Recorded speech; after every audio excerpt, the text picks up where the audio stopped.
Hello, everyone, and welcome to the broadcast. I'm newtmechanist, and we're going to kick back today with some more PowerWash Simulator. Seems like a good day for that. Late fall, early winter is kicking in. There is a holiday in some parts of the world, if you celebrate or not. It is a decent time to just take it easy. But yeah, PowerWash. But before we do, let's check in with the kitties there. We do have Molly and Mason on the bed. Molly is draped off of one end there. She is a very football-shaped cat. She is pudgy, but she is, she's not soft. You know, a lot of times when a cat gets chubby, they get kind of sausage-shaped. Kind of a, rounded rectangle. She's just getting round. Ember is on my shoulder. Sammy is on the end of the table. You can just see her there. Just a bit. Sure where the others are right now.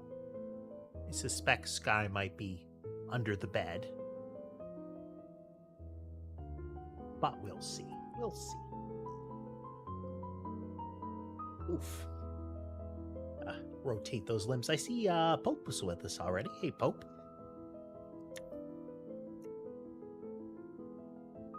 Ah, okay.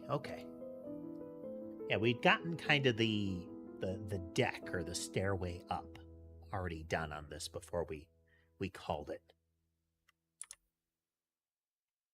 Most of. No, you can't. You can't mess with that, Ember. It says, but I'm gonna. No, you're not.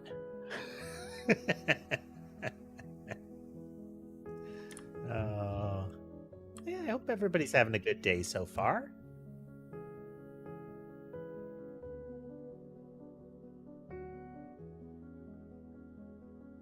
It is Thanksgiving for the folks in the U.S.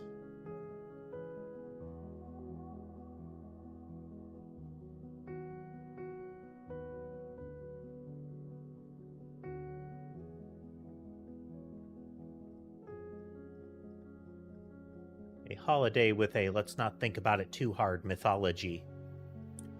And at least a modern spirit, which is positive. A lot of holidays with a let's not think about that too hard.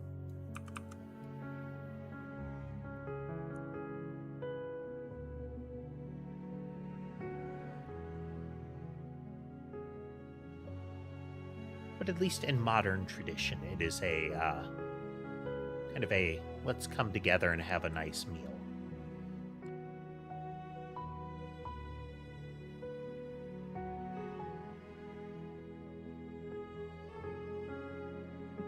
Another common tradition of that is arguing with family members with very different ideologies.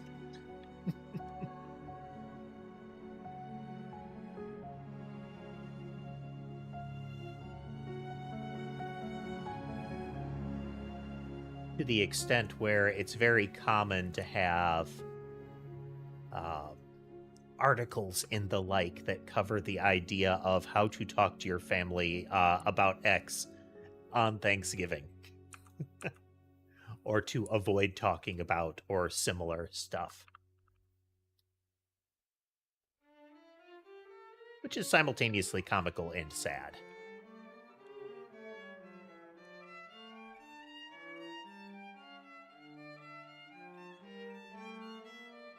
But things do be like they are.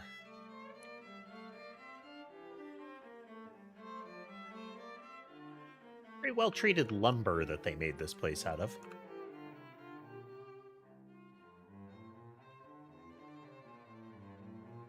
Like, they're trying to present it as some sort of, like, thrown together place. Like, oh, we had this old plane and we built up our little cottage around it. But this is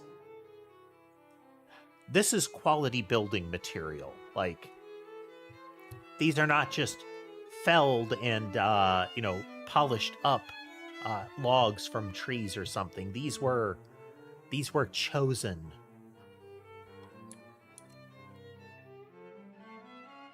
These were purchased, perhaps on long-term commission. Hey, no. Quit messing with that.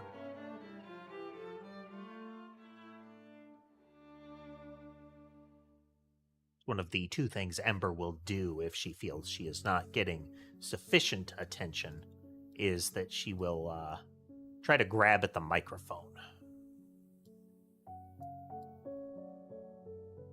They all have their own ways of indicating their displeasure with the amount of attention they are receiving at the moment.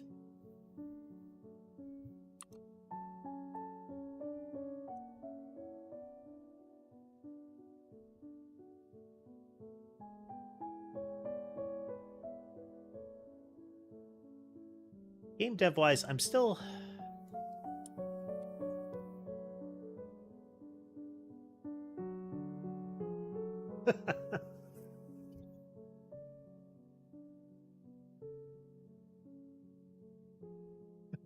Pretty much, Berg. Pretty much.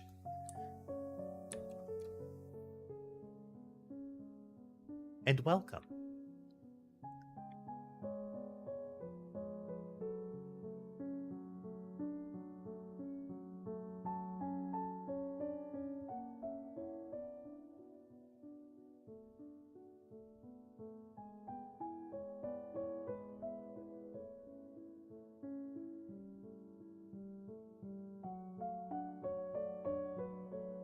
Like Immenberg, or I don't know.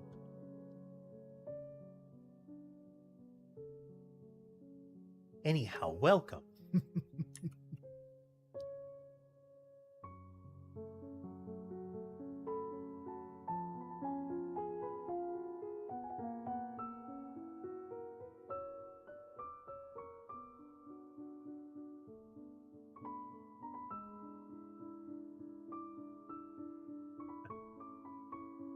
Was just saying welcome. Is it like is it Immenberg? Not sure the pronunciation on the first part of your handle.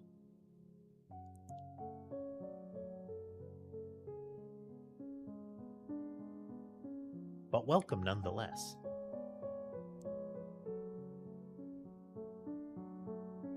We're going to be power washing today.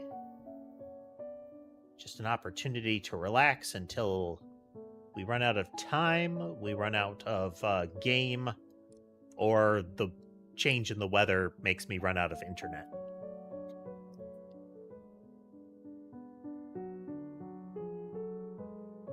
Oh, like Elmenberg. Okay.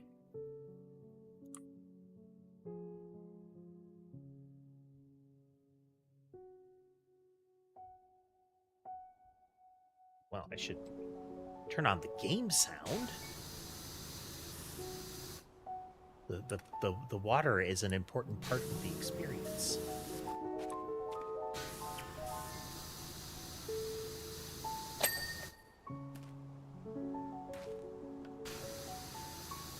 It really is. I mean, the sound of the pressure washer, since you don't have the roaring sound of a high pressure tank in operation, gives you kind of a nice white noise effect.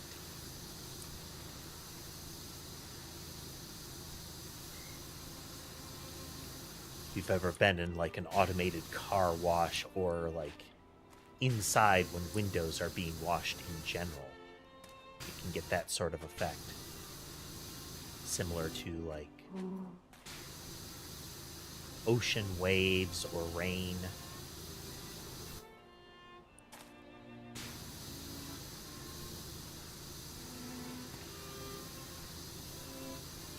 Yeah, waterfalls. I wonder what it is about that.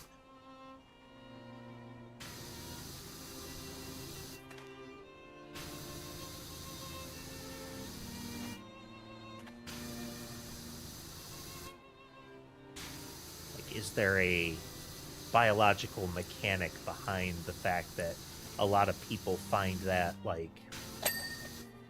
calming, if not, like, soothing, you know?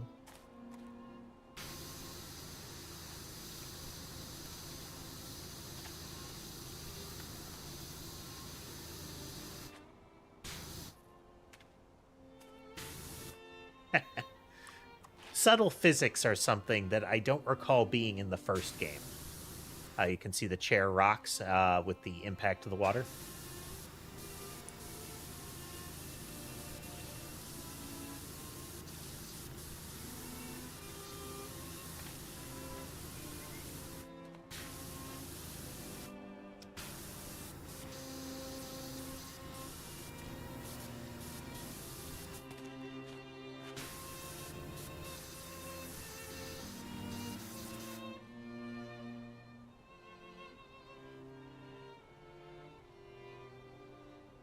Okay, chain is a separate entity. Okay.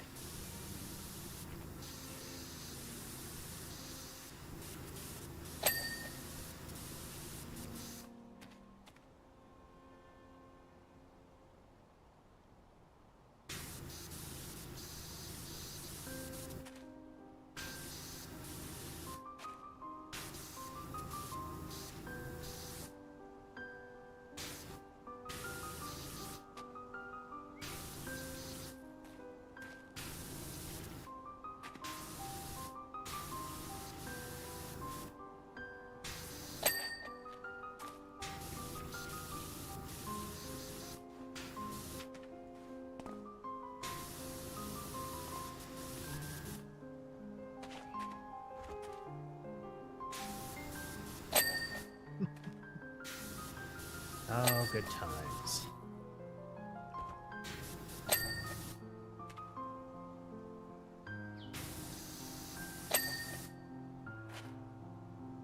Okay, get the swing seat.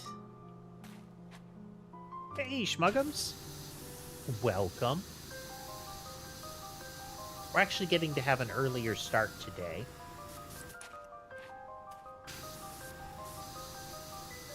Someday I hope that we can get the schedule back of starting at 1 Central.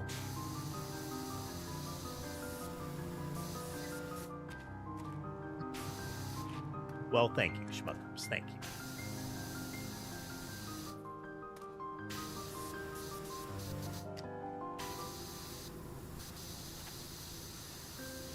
The PowerWash Day, if that isn't apparent.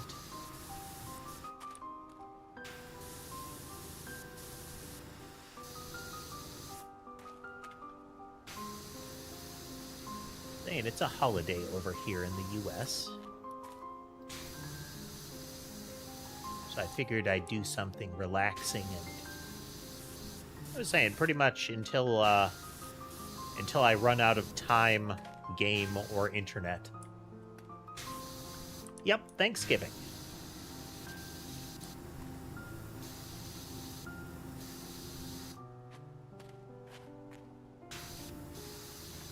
Again, the mythology is questionable. The spirit is good.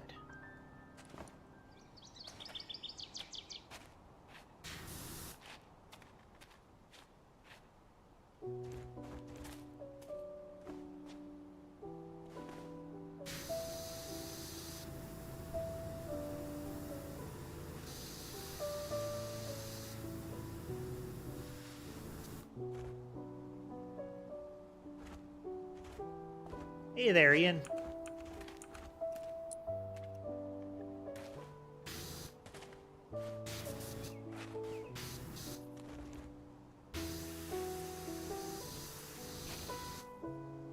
Olmenberg, is this, you are being attacked by individuals with water balloons or just struck with balloons?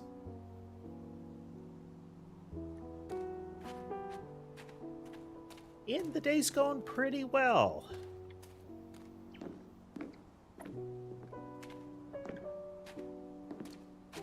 I've been thinking if there would be a stream today, and, you know, as might be apparent, I decided that there would be.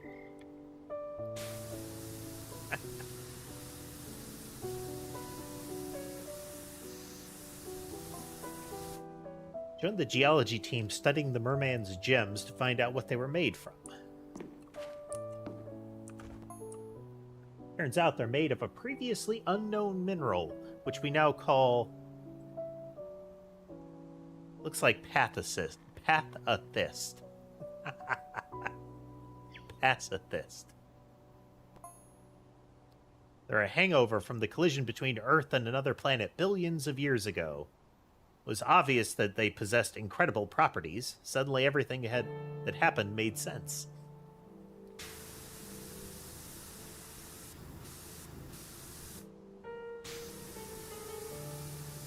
It's a cute name for the town-saving gemstones, but also hard to say. Like a portmanteau of, is it portmanteau?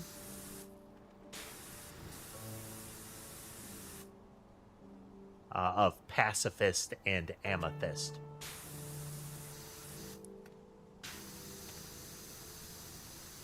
Remember, if portmanteau is, it includes when you smush the words together. Well, thank you, Elvin. Thank you.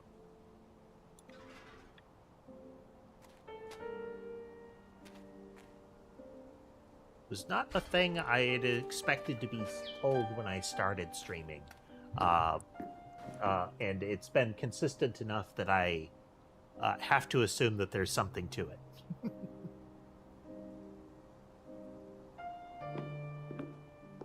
Ashmuggums, the last level was the planetarium, and they made a they repeatedly made a point of talking about an ancient collision with Thea, which resulted in the moon, or a celestial body of that name.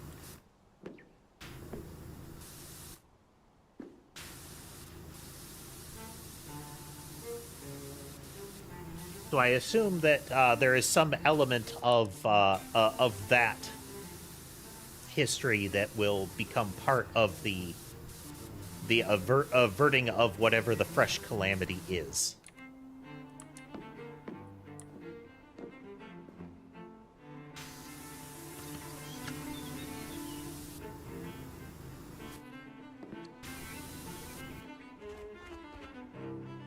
I think we can use this opportunity to get over to the roof.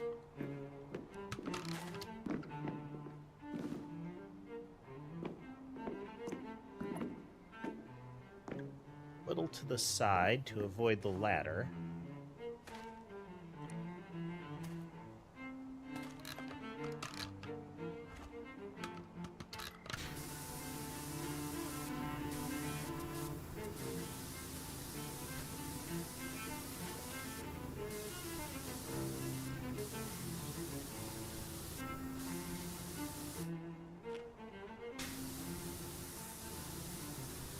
There is an aspect of, like, you don't need to go very far. Like, you don't need to stretch much beyond our actual understandings of reality to create scary situations or, you know, calamity stories.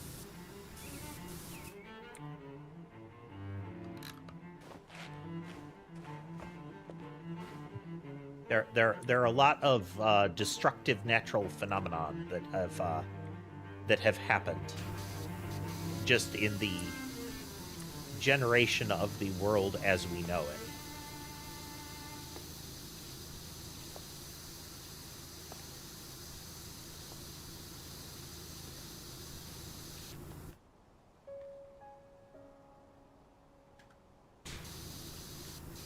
Advent of the moon being just one of those.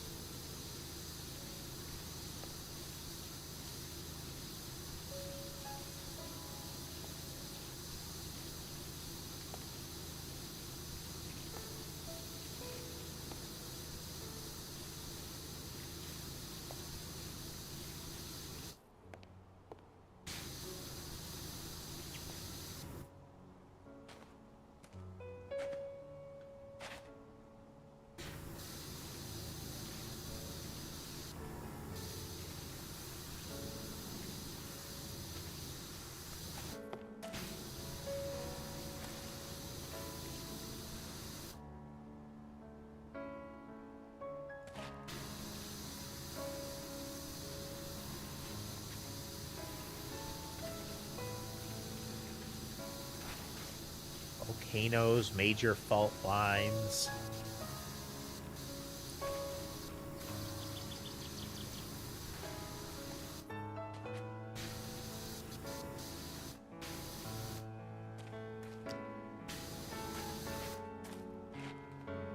Like, there are a lot of baked-in calamity situations when it comes to the world.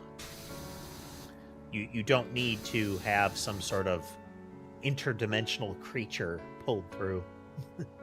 Hey, Vox. Minecraft on peaceful in a big cavern or ravine.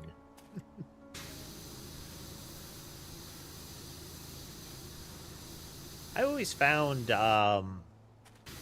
like, I don't get full vertigo, but I do get very disoriented and anxious in video games when there are big, like, drops or holes nearby.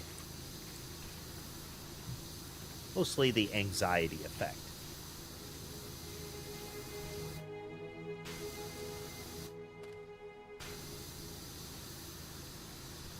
Similar to, but with reduced intensity too, if that happens in reality.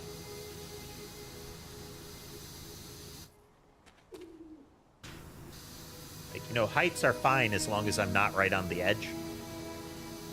Or close enough to the edge to perceive the drop.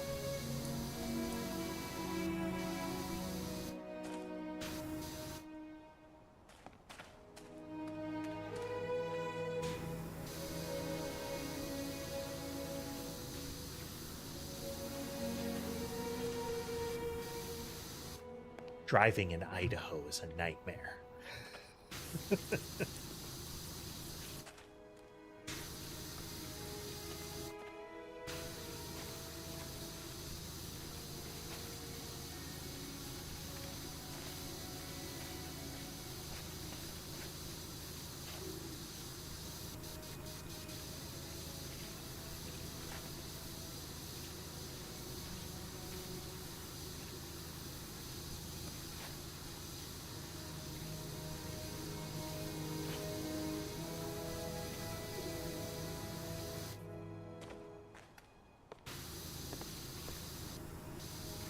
Yeah, I can't even take just drops in roller coasters.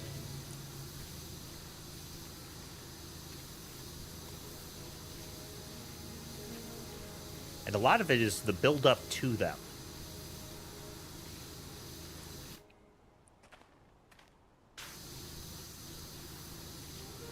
Hey, Belladonna. Welcome, welcome.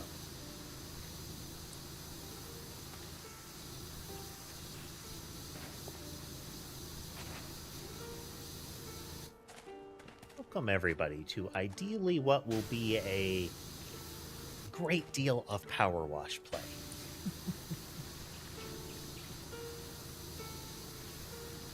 Well, thank you, Belladonna.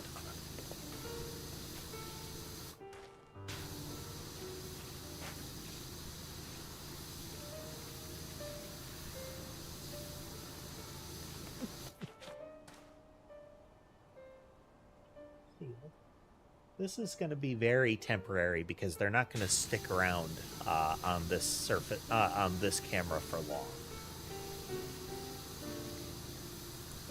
But we can see two of them.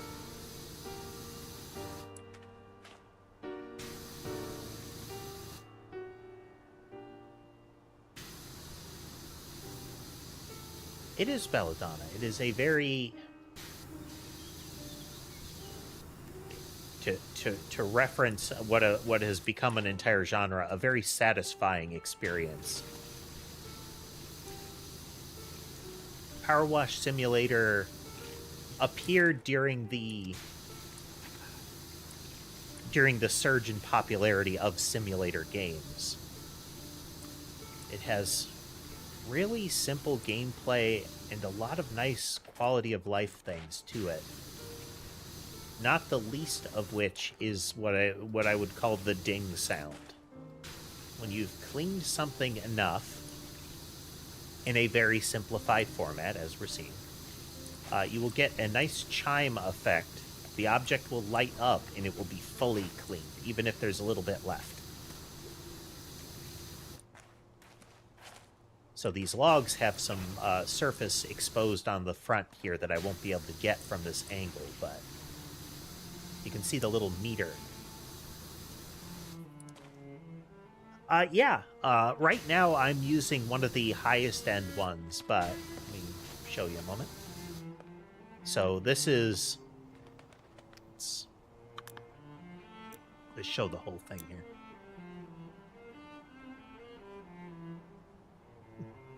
You can see Sammy is at the end of the table on the far right side of the camera here. Just a moment. Yep. Yep. Yep. She's behind my ear. Ember passed through to jump up on my shoulder.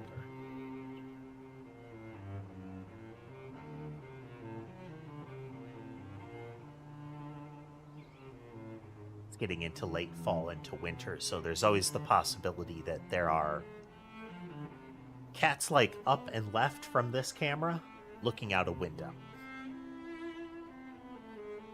Used to have a camera on that window, but it was infrequently trafficked.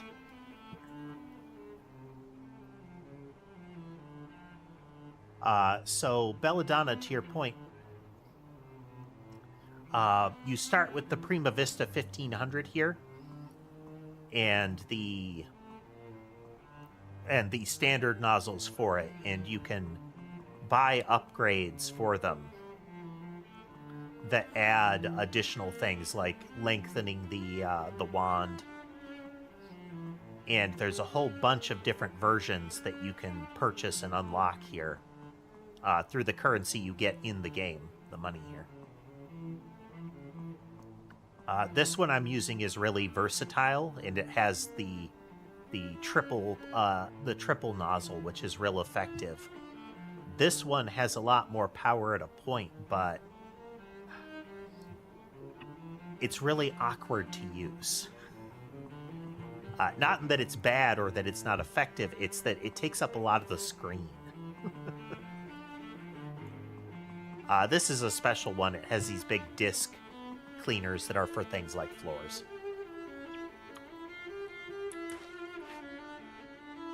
And you can use things like soap.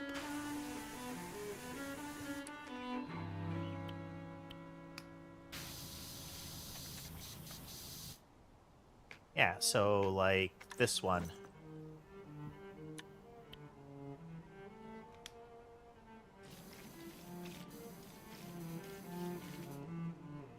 You can't really... there you go. If I hold it up, you can see it's a swirling series of jets underneath it instead of just one stream. So if you can keep it right on a surface, it's really effective.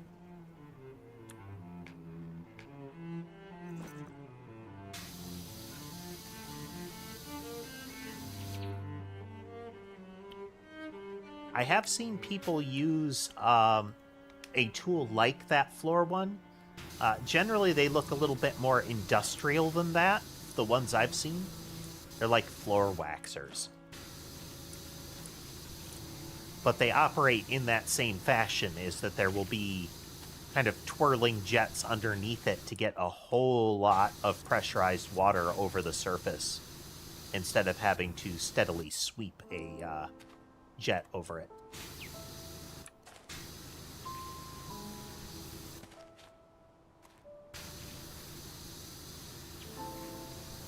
And while there's a lot of different things you can use and different ways you can interact with it, the game overall is pretty simple. Oops. There's no fall damage.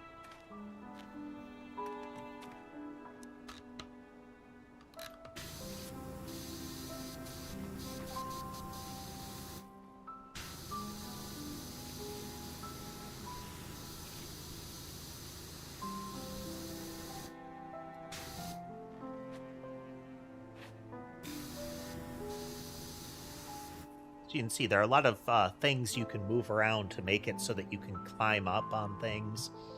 But one of the things I find fun in the game is seeing how much I can move around the building or whatever I'm cleaning without having to use like a ladder. Because despite the fact that you're in a big plastic suit with big old rubber galoshes on, that was the ding sound. This house side paddling got cleaned enough that it was finished, so now it is completely clean.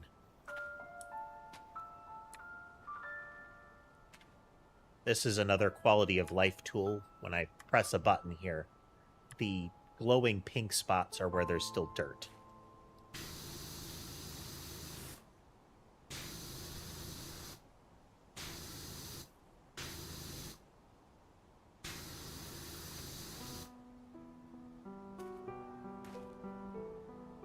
Up.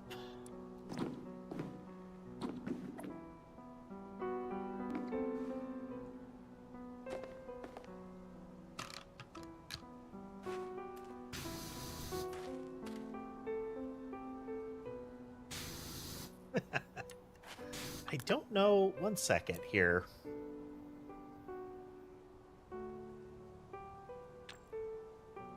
They can. So, for your since Smuggums mentioned it, there you go.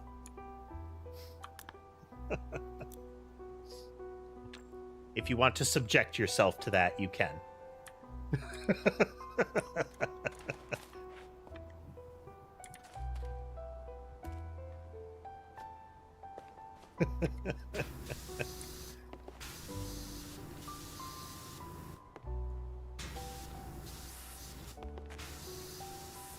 Is everybody else having a good day?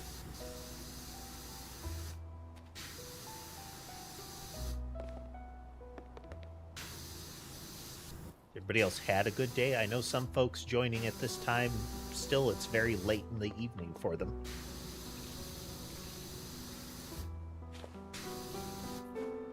There's been one thing that still is interesting in my time streaming has been the number of different places people are watching from.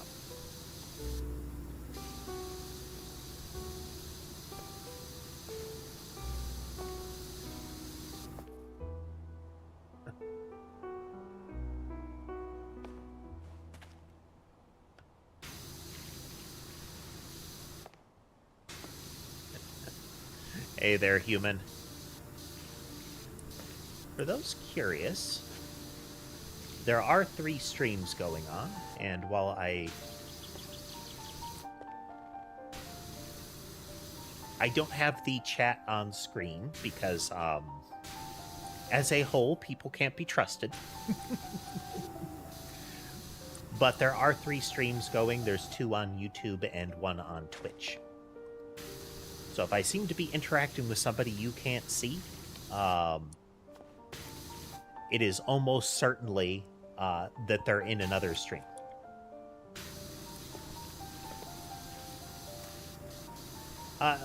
Human, we had a couple of very unpleasant raids. And one in particular.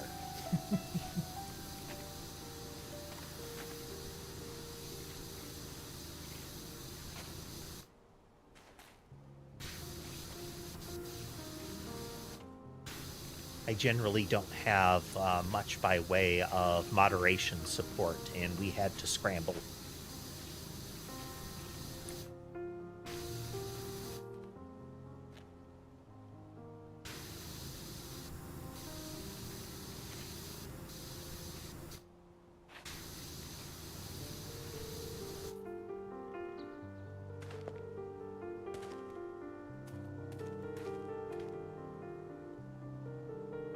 Now, interestingly, Schmuggums, it's not that you can't have YouTube chat on the screen. The policy is especially strange for Twitch multi-streaming. Because there was a period where Twitch said you can't multi-stream. If you're streaming on Twitch, you can't stream on something else at the same time. And people were very unhappy with them, and they backtracked.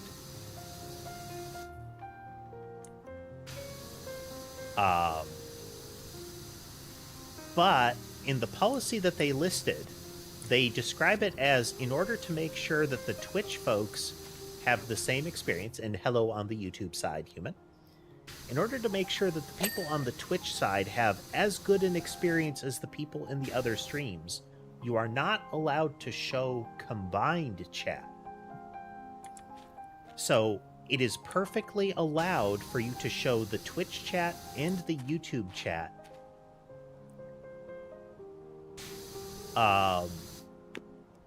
separate in like 2 different windows on the screen, but you can't put them together. And that makes no sense at all. What kind of arrangement totally? I use StreamerBot.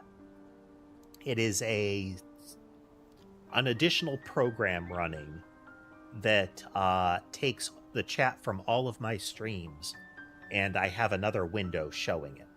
It's also how my on-screen alerts work.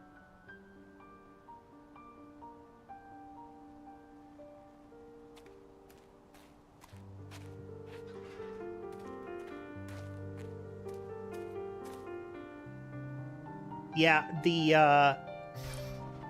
I wonder how much they actually enforce the policy of not combining the chat. Because again, it sounds stupid on its face. Like, the intent listed of the policy is to ensure that the experience is at least as good for Twitch. And that makes sense. Like, that's a good policy for multi-streaming. But the description of it by saying that you can't show combined chat means that anybody viewing it either has to see no chat, only one of the chats, or separated chat. And all of those options that aren't combined chat make it harder for everybody to share in on the experience.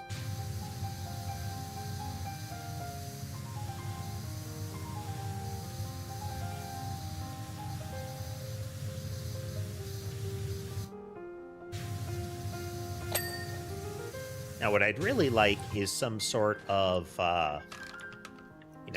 shared interface available to viewers so that you can all see the chat at once and interact with it directly. But again, the aforementioned swarm o people spewing hate into chat at random, and the fact that that would cause my stream to have on-screen hate speech, which endangers my stream.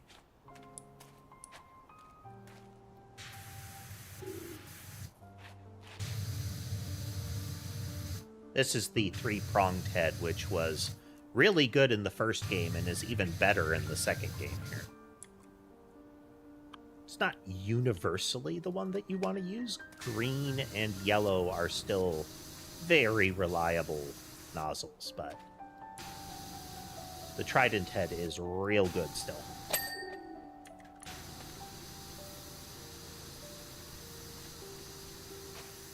Oh, it seemed like it was bot-driven and came in oddly through YouTube.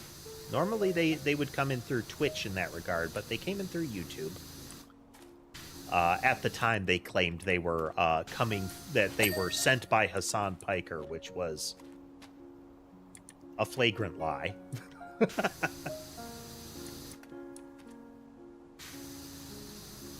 Lots of general racism.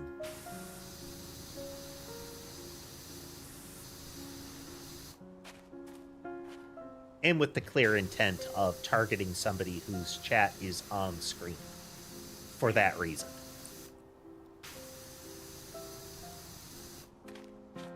Now, usually I just get the random individual person who comes through and tries to pull, like, gotcha maneuvers. Oh, no, they didn't try to sound innocent, human.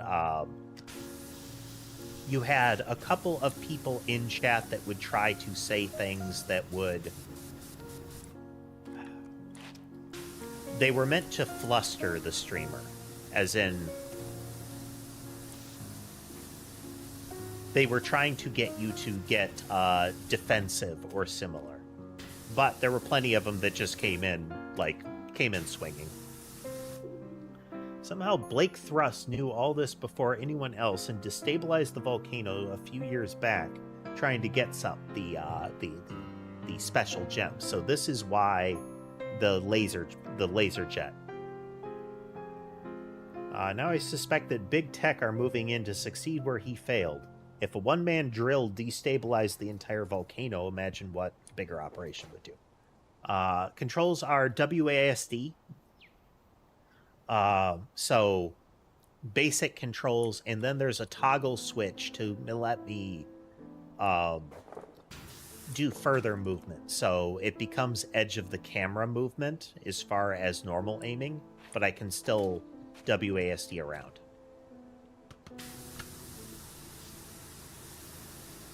You can just do this, but it can get a little motion sicky.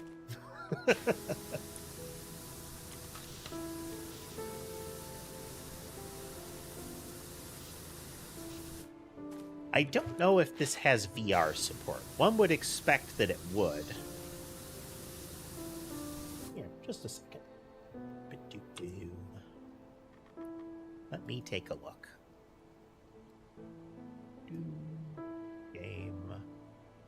Game.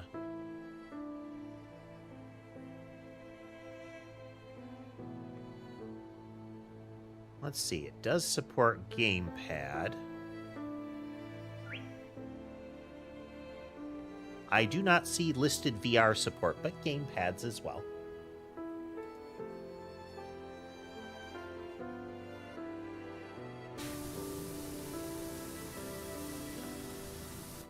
This is a game that I think would do very well with at least a VR interface or client for it.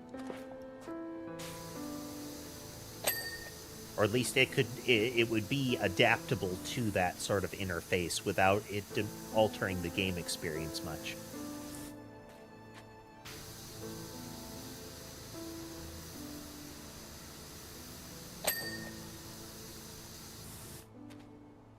The chime sound is when a segment of the building is cleaned fully, or of whatever you're working on. So this spot with like the little vertical components between the two beams was a single unit, the house side paneling there.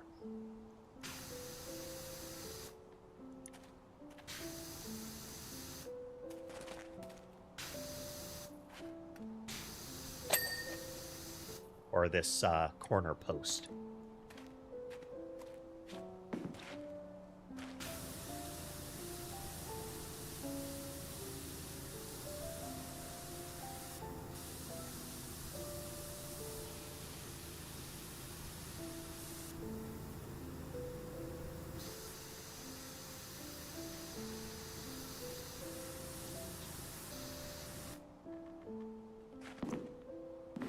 Get this a little bit closer.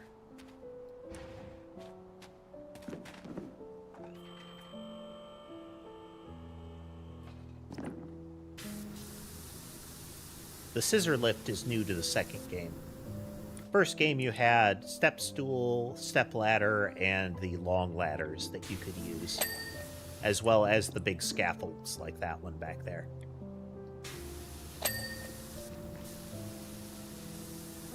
The sequel has added the scissor lift and the abseiling rig.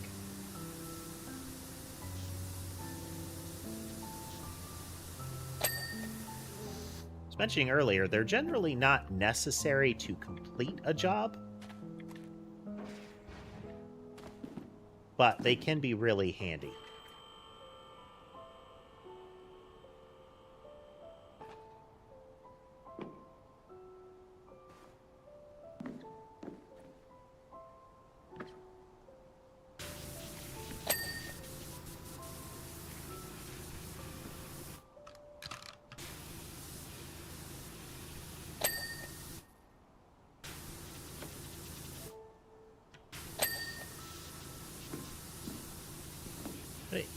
It's just an enjoyable, relaxing game.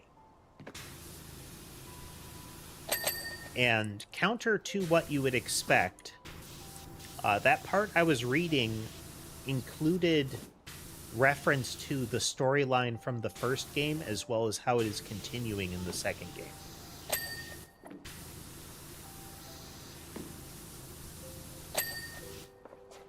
Light spoilers, but the first game is relatively old at this point.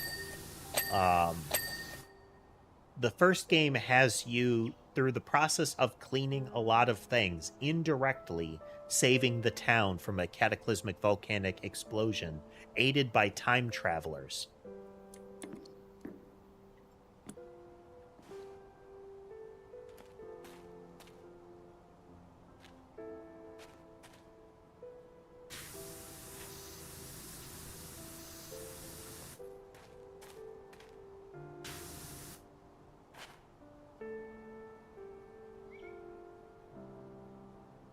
There's some element of this bit that's not clean yet.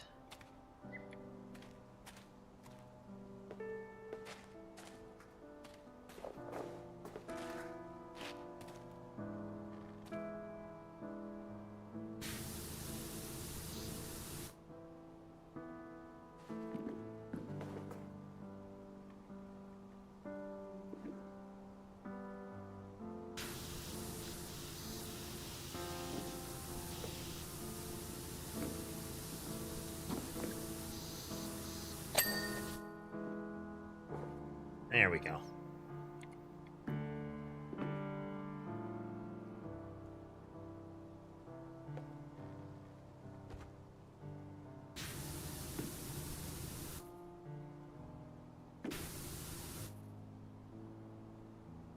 This thing isn't fully... There we go. There we go.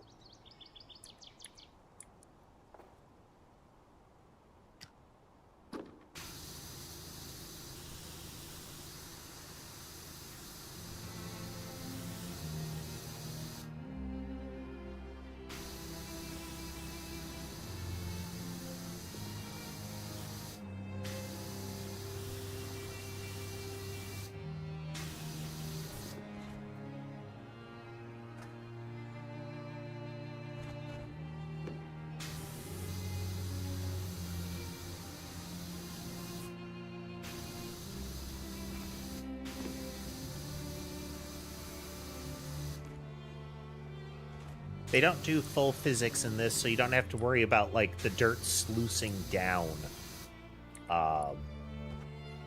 So you don't have to worry about doing things like cleaning top to bottom instead of, you know, arbitrarily. Nice.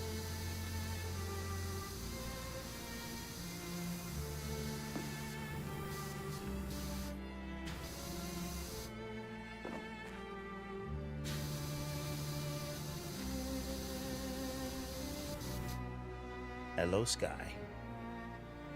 Hello, Sky. Come here. Said Sky, not seen.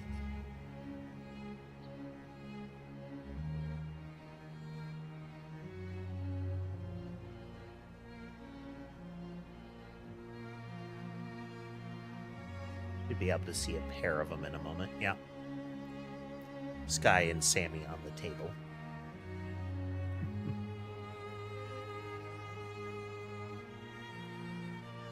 I usually keep it on the bed since the table is kind of an interstitial space. It is not uncommon for one or two of them to be there, but they're likely to move on quickly. But let's see how long they stay.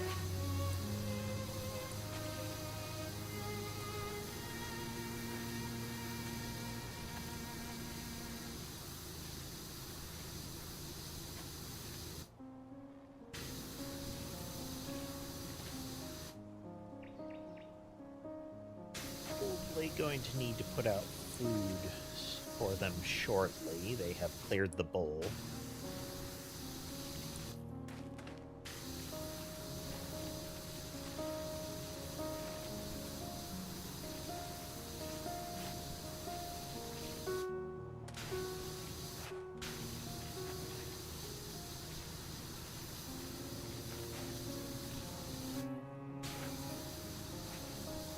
probably going to try to get to at least one game dev stream over the weekend. Again, assuming weather holds, there is some rumblings of inclement weather over the weekend.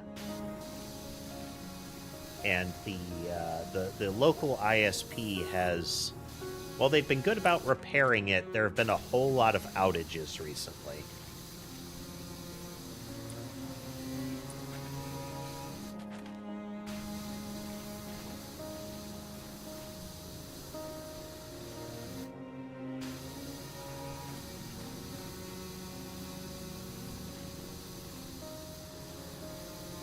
Just because it gets back up within a few hours doesn't mean it wouldn't have nuked a stream.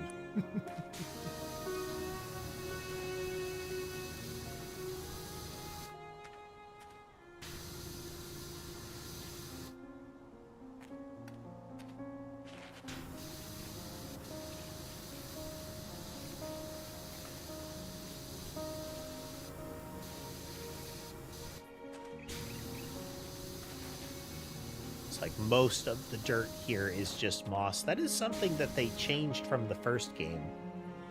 Maybe there's an option for it, actually.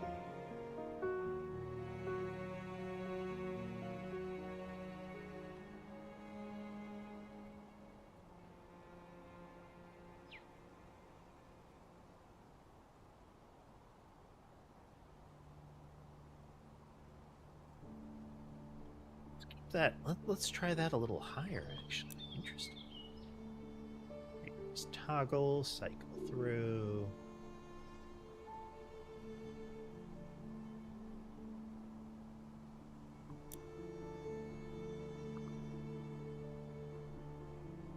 Ah, okay. Wasn't aware of that setting.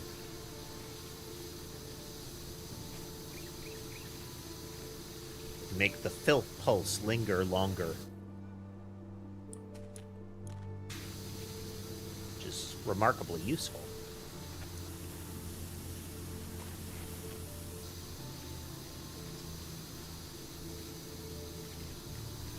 Gives you more time to assess where the dirt actually is without having to spam the button.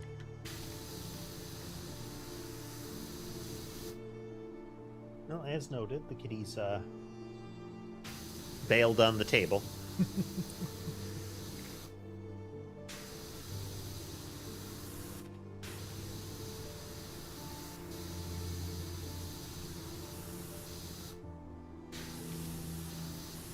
I have more freedom to move the cameras around. I still have plenty of freedom to move the cameras around, but it's a very deliberate operation, let's call it.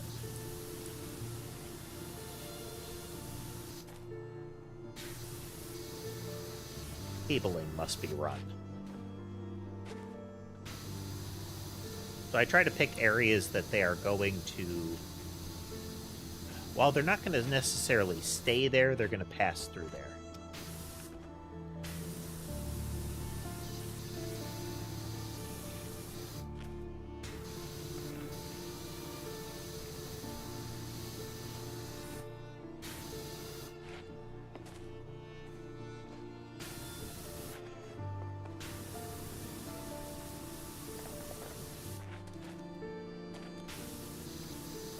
This is a sort of game that doesn't require intense focus. It is very easy to sort of trance out to it, though. So if I don't notice chat quickly, please forgive me, but I do have, plenty of time and, of course, the willingness to chat while we're playing this.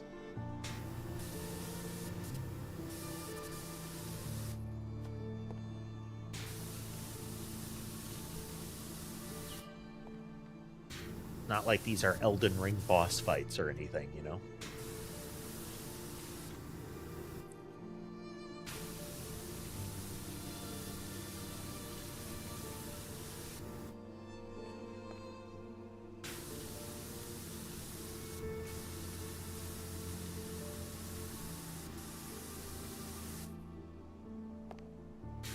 Sky is definitely upset that the food dish is not sufficiently full for him to eat the way that he likes to.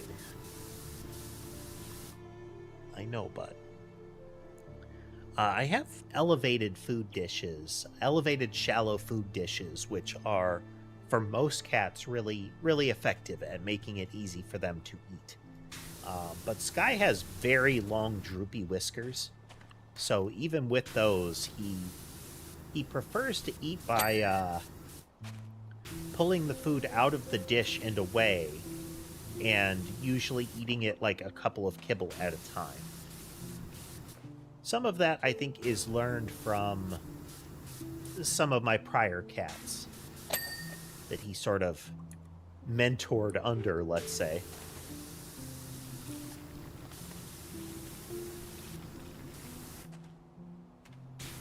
But the behavior lines up with if a cat's whiskers are going to brush against a bowl or something. That can make them uncomfortable. Since cat whiskers are kind of a safety/navigation tool for them.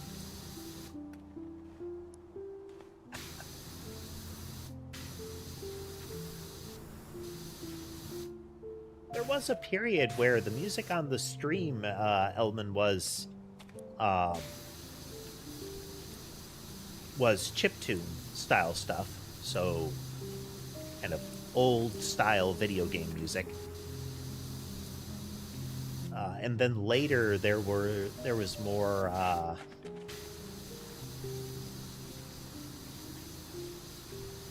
kind of chill techno and interspersed with funk.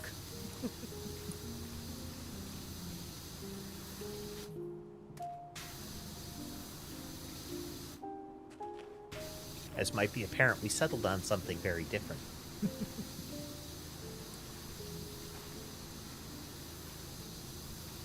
Kind of like my somber string and piano music.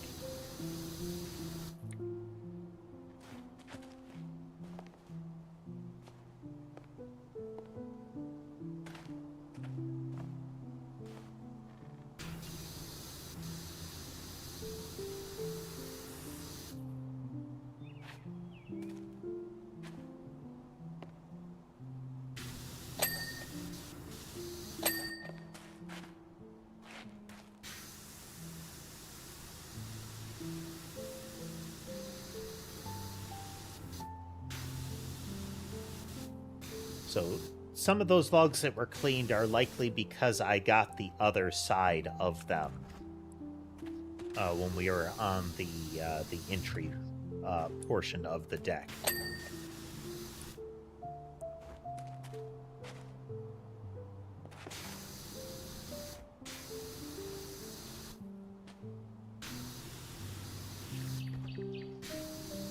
Additionally, there is, I mean, to kind of your comment, I think there's a lot of room for, I think there's always room in games for throwing off your expectations with music. Just as you can augment a scene with music, you can also distort it.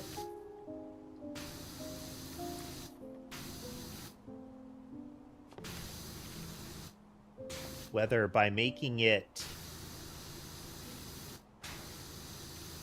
like the music is lower energy than you'd expect, or higher energy than you'd expect. The music has a completely different tone than you might expect.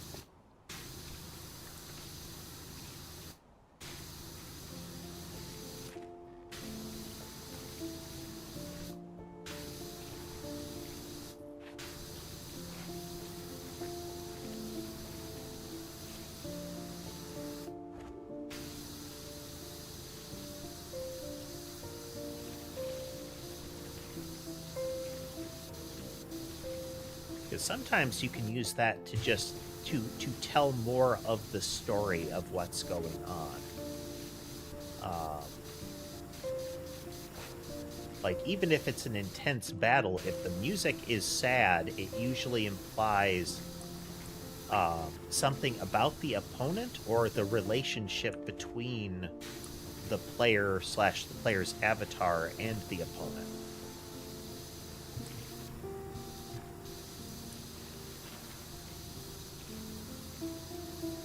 The Nier series does that a lot.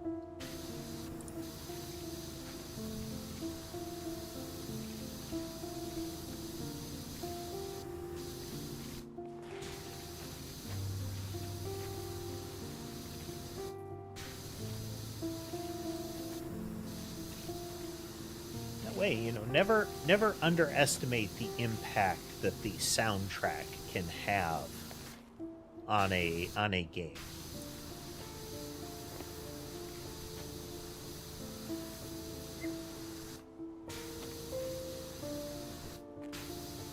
Because of the Game Awards, Claire Obscure got into the news cycle a lot again, and that's a prime example of it. Is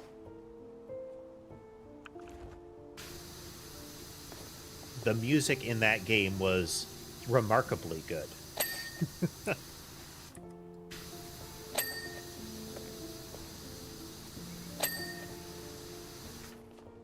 And that's the kind of thing that carries. It becomes a very memorable element.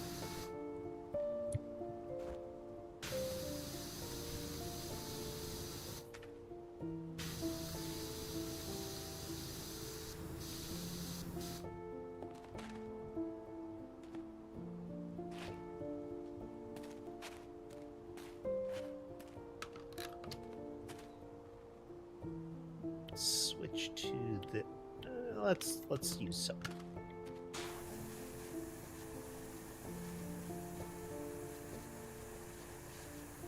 Do an initial pass with this before we bring the ladders and whatnot over. This won't have great coverage because of the angle, but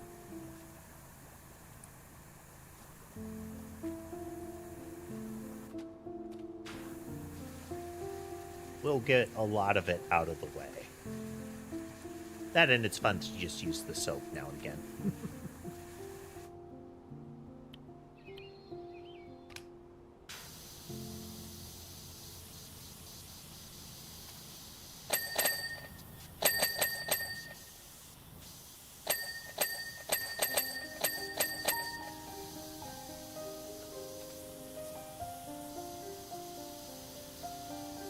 Rapid fire dings.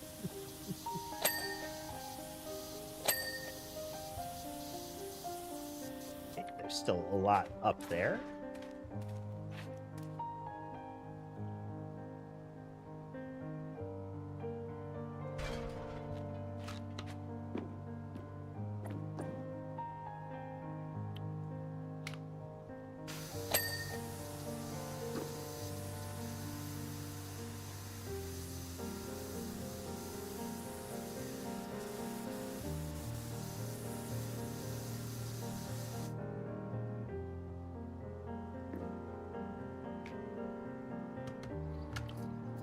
This one.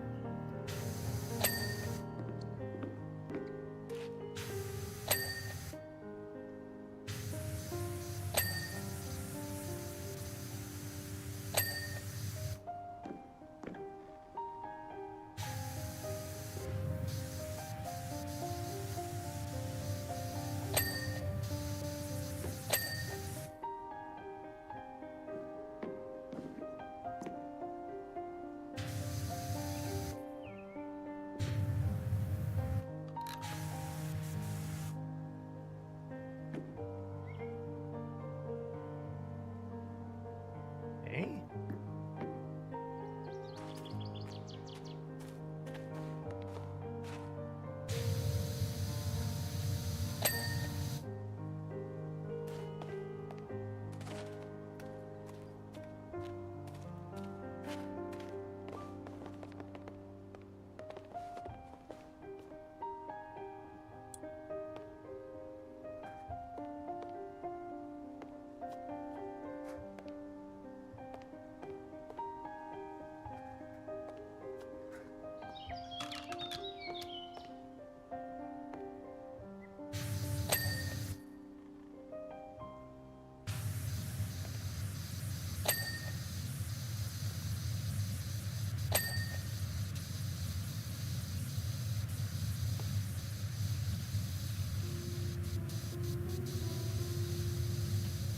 We'll definitely need to use a different ladder to get further line of sight on some of this, but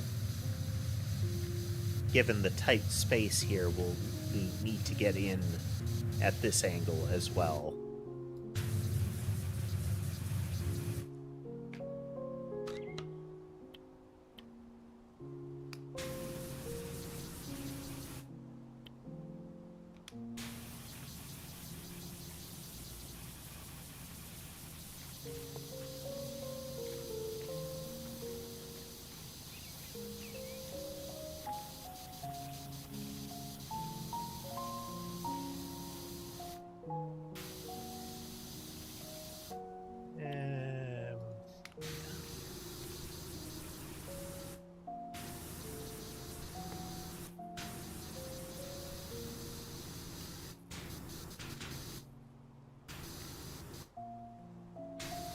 Little orange targeter that has appeared tells us that we're getting near the end, and it's starting to point out the objects we haven't finished.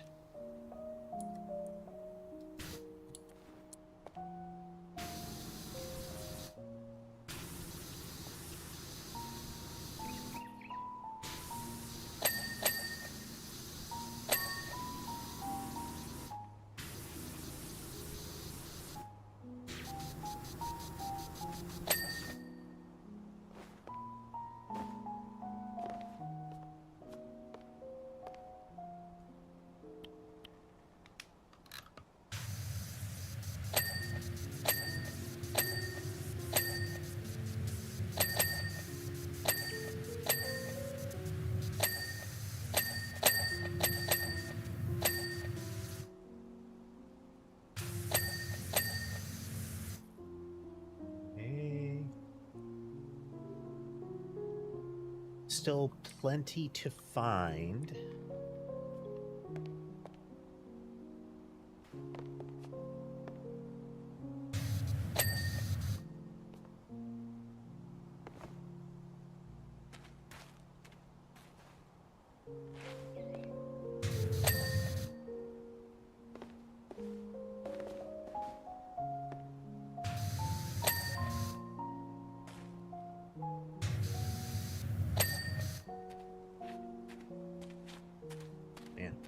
Whole swath of stuff I haven't done there.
Yeah, there's like the central roof beam.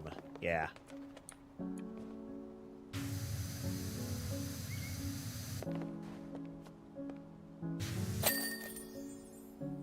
All right. Art Lummox. As you're still under that NDA, I suppose there's no harm getting you back to Fortune Mine to clean up your mining dump truck. When can you get here? So At the end of a level, you get to do a time-lapse replay of what you did. So here we go.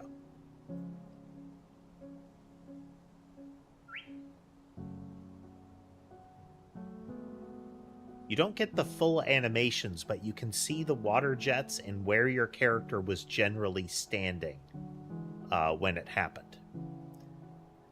We think we might have found evidence of something truly significant, so I doubt we'll be back to sign your work off. Michelle asked if you can send one of your time-lapse vids and we'll ping you the cash. Thanks. Oh, and if you see anything interesting on your travels, let me know. I'll be sure to keep you in the loop on this end. So these are folks that have been looking into the entire series of events that are at the core of the plot of the game.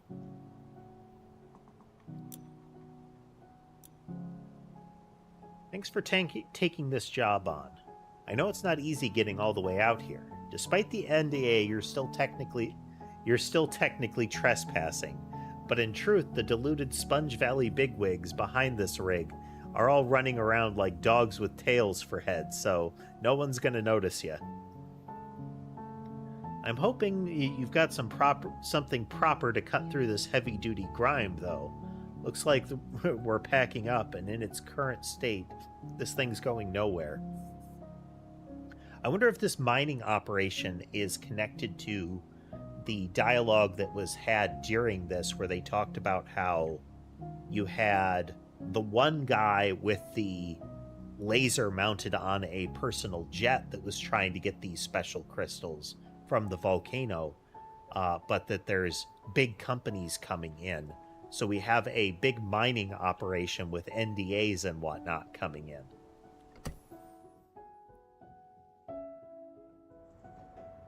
Oh, wow. Oh, this is one of those full crawler style dump trucks. A company called Caterpillar has dump trucks like this that are just ridiculously big.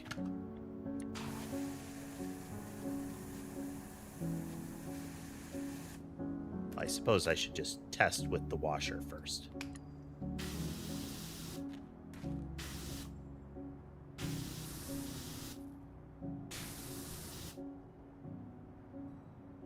Yeah, we're going to use soap on that. If it takes multiple passes with a green nozzle at this range, then we might as well use the soap.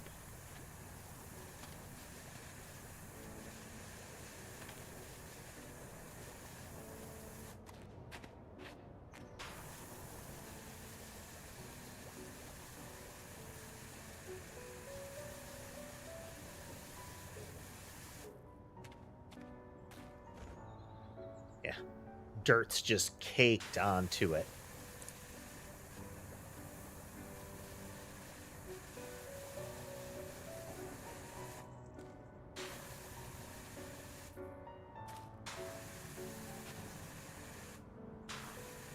I wonder why it's spelled tire with a Y. Because we see sometimes it's called a wheel, but very frequently it's tire with a Y.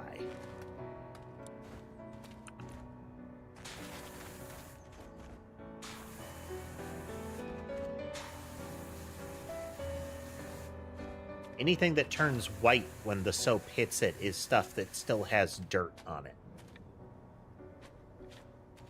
If the soap flows off of it, that means that's not actually a dirt surface.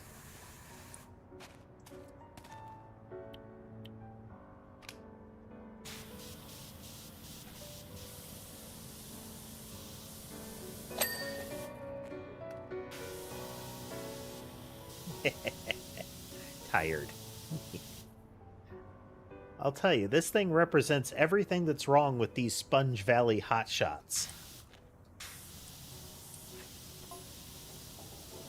When I signed up for this gig, they said we'd be filling this truck with gems and we'd all be rich. Yep, that as expected.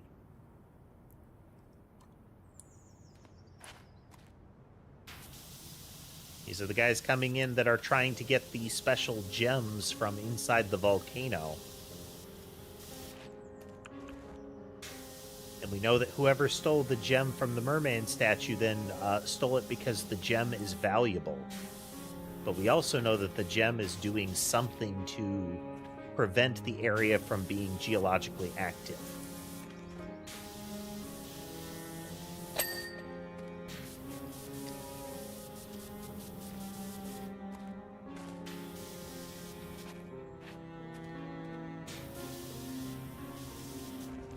Geologically active, or would it just be like volcanically active or something?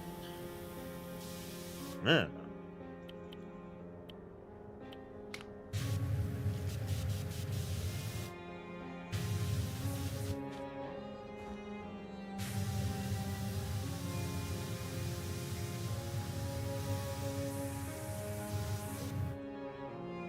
Still going to be plenty on top of the tire there.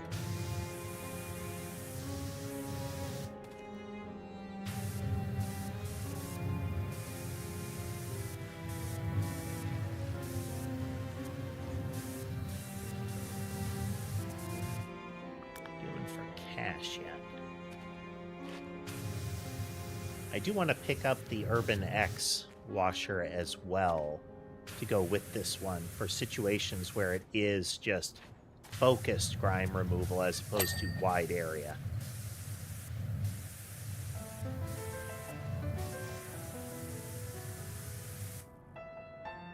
About a halfway mark. We're going to take a quick break. I got to put down some food for them or they'll go bonkers. And it'll give me an opportunity to move around a bit and stretch. So I will be right back.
And we're back.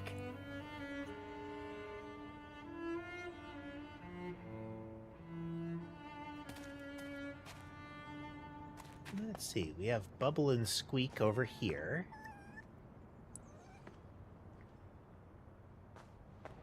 Where is Odysseus, then?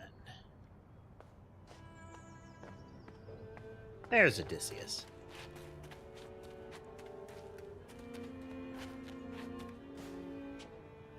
Oh, Ulysses. Different character entirely, but still. Oh, we have the abseiling rig. That makes sense.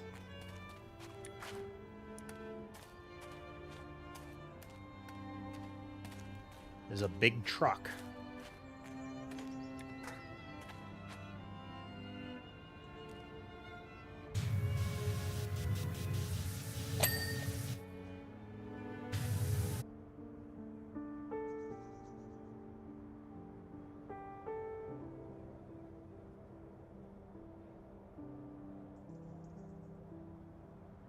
Functioning again?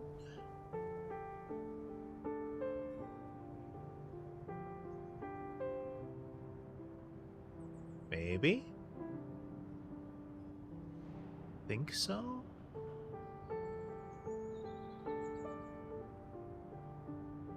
I think it might be working now.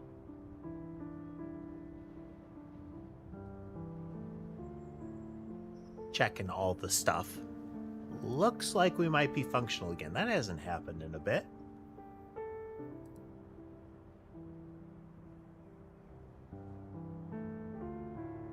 Huh.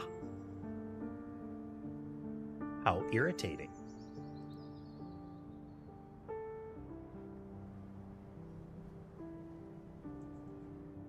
Okay. Seems like we're working again. Let me know if you do see it occur again. There's a nice quick catch there.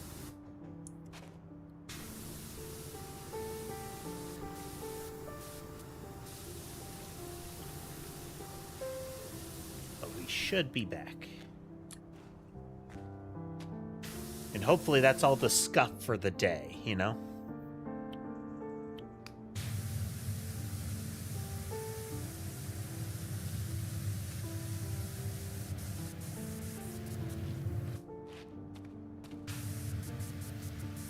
Always something.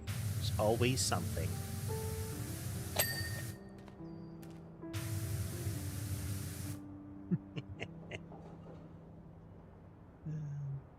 Check the buttons, check the buttons.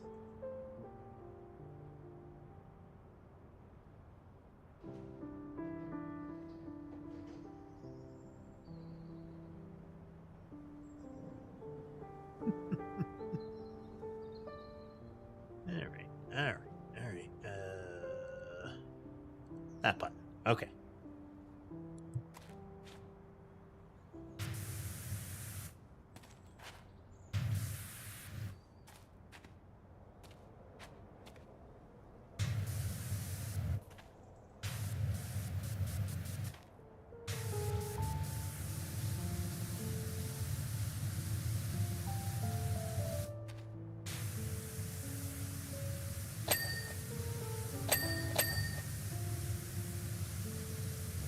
A lot of these parts are, but we're scrubbing them nonetheless.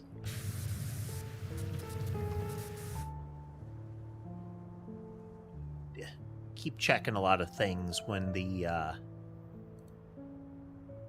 machinery breaks like that. Make sure everything is still going.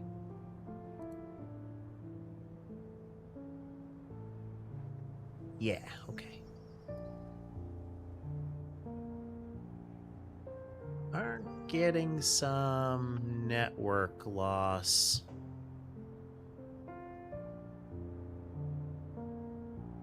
Hopefully that doesn't keep going.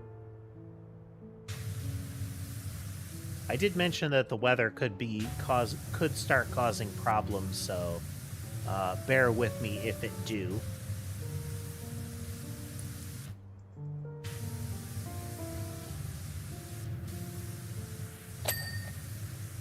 expect there will be hiccups.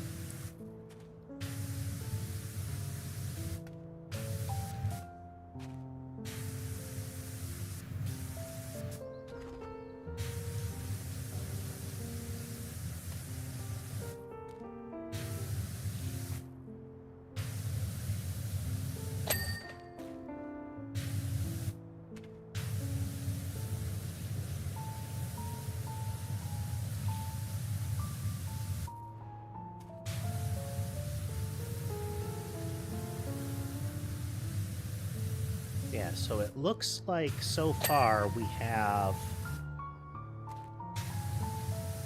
In the first game, if I recall, the mayor worked with the kind of billionaire to use his... the private jet with a laser to do something with the volcano to get a valuable resource. And what they're saying now is that that valuable resource is a crystal that formed during the impact with the Earth by the celestial body that ultimately became, or that parts of that celestial body became the moon.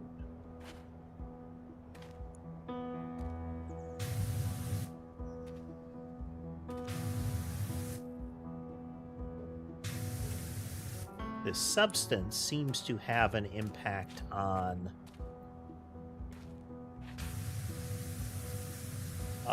again, surrounding geological activity, volcanic activity, that kind of thing.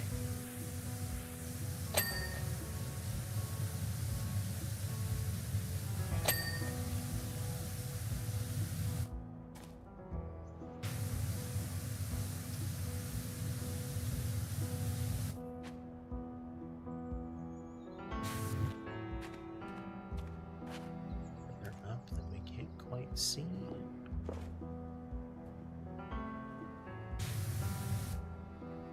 Suspect it's got to be down below then.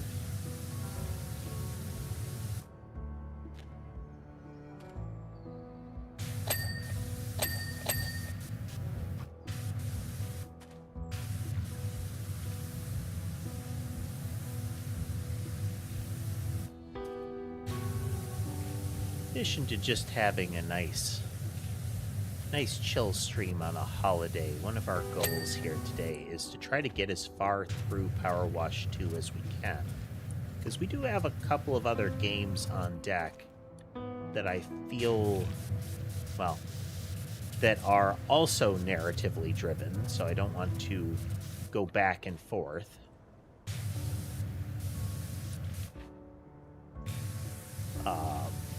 But there are a couple that I feel like we could pop in, pop out kind of stuff, so.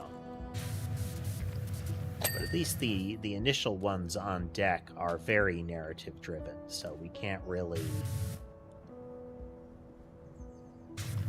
casually shift, you know?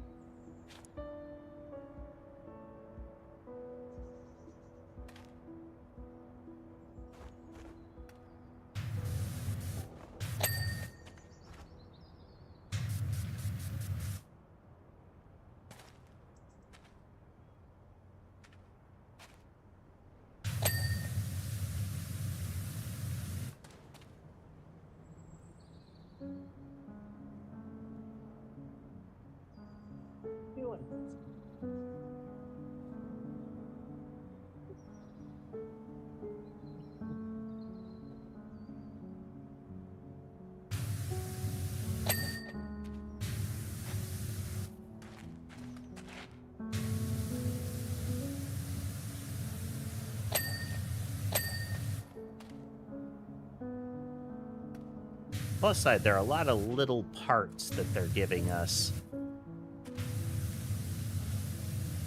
Well, they're great big parts, but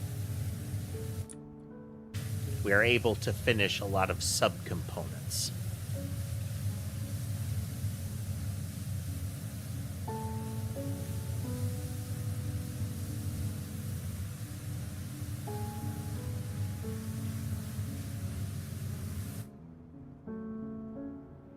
Mason is being very needy right now.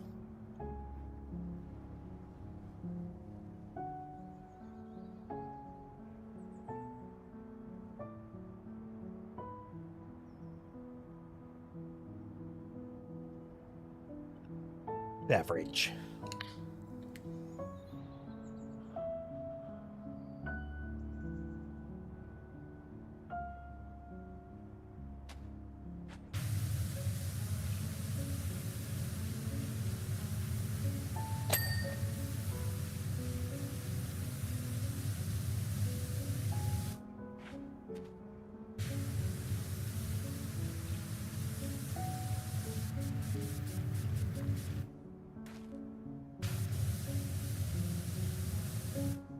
You're at close enough range, the Trident does have some issues. The stream can get effectively segmented, and then it loses its utility.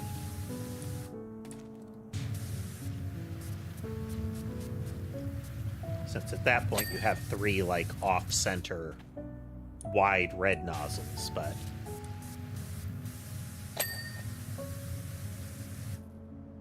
it's not like it ceases to be red nozzles. As far as power is concerned. We still have a higher coverage variant.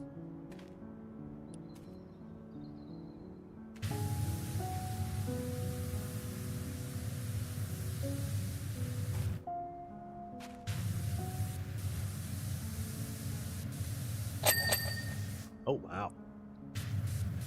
Let's try to get as much of the bumpers and undercarriage as we can. That will give us a... that will bracket the operation.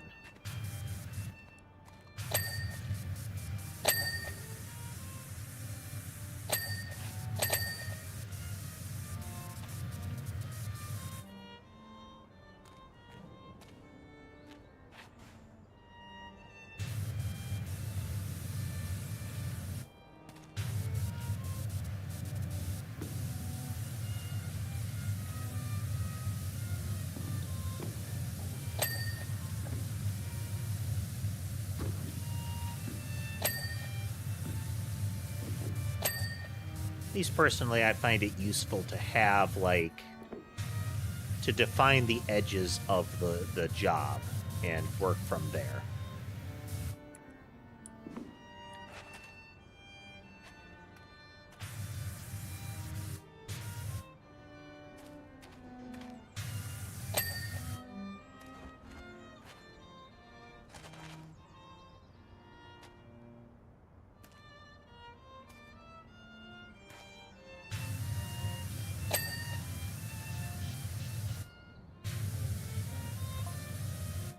They've had us digging far too deep into the volcano, searching for this stuff, and we ain't found zip.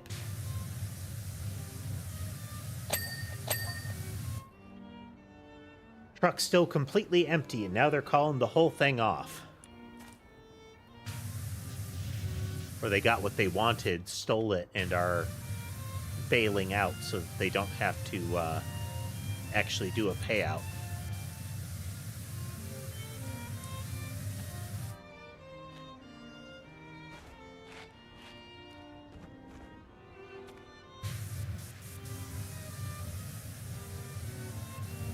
Semi-related,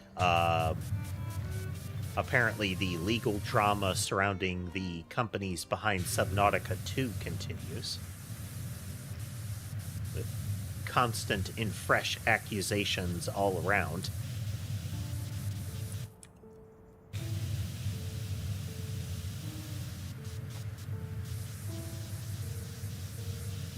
Haven't heard anything new on Palworld and Nintendo recently. I know that Nintendo had a patent nuked as a result.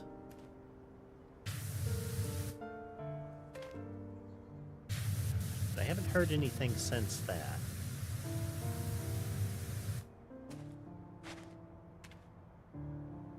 I bring it up because at least the Subnautica 2 thing is based around an accusation that a publisher took action that would prevent a payout, a substantial payout to the developer. They deny this and make other accusations. And drama continues.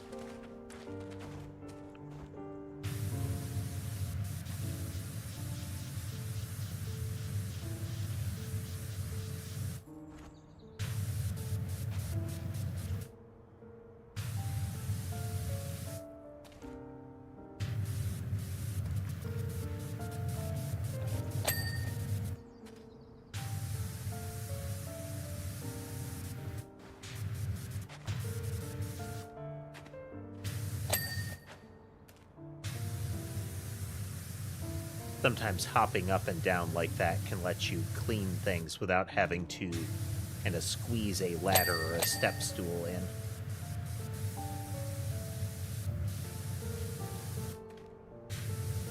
You can get just enough overspray. You can clip the relevant areas.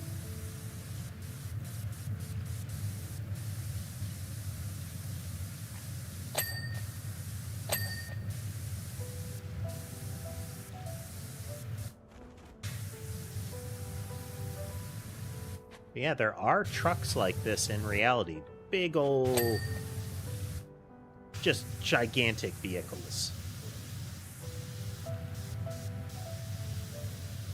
And this would not be the largest example.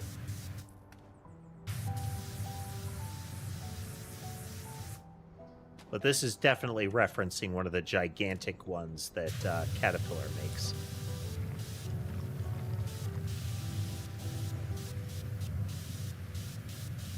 Kind that you could just load a small house into the back of it, let alone squish some large vehicles under a single wheel.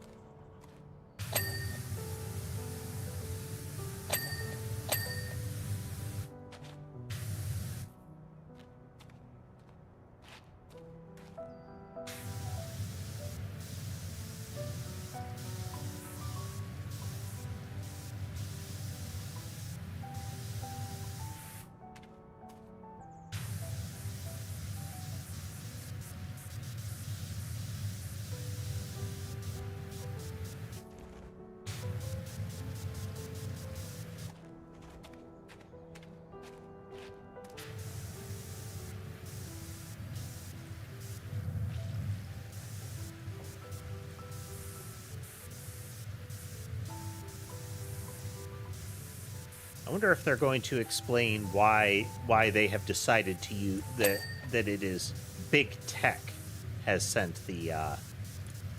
these crews in to steal the special gems.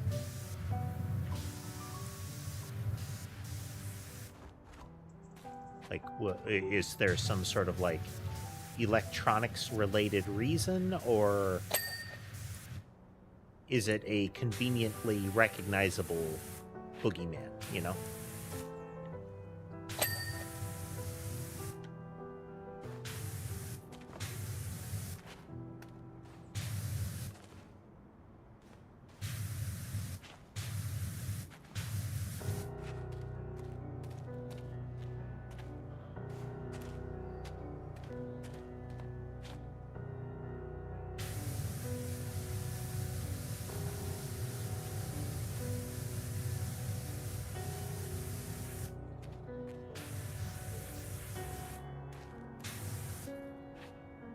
It's not like, you know, a big tech company wouldn't do something like this.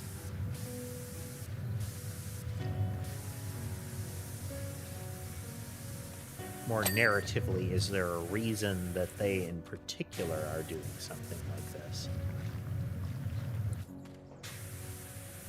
As opposed to just, you know, general corporate evil.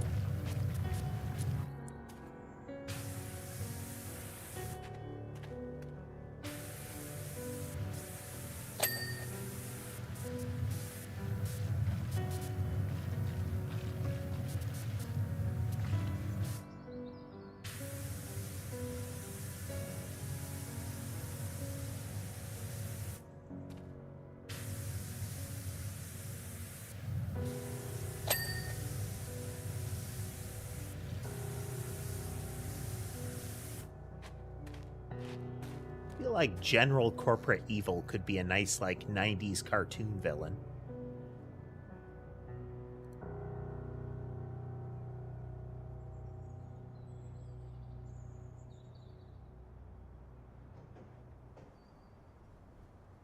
Definitely that sort of creature, you know?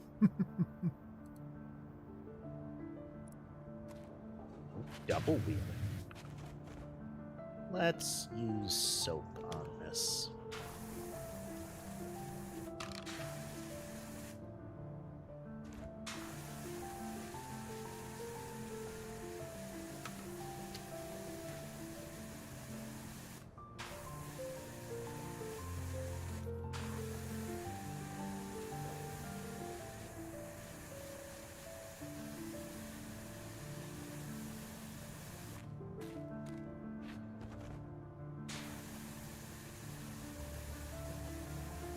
even know if we'll have enough soap for the before we need to rinse for the full double tire back here.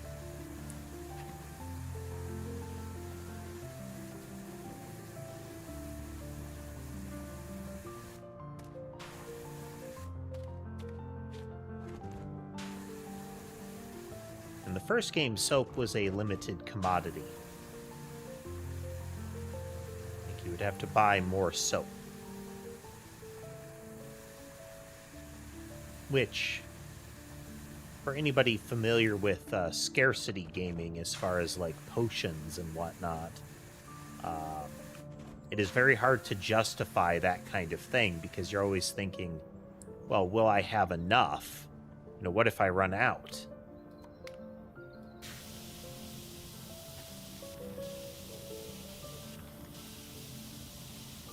And so you don't want to use it.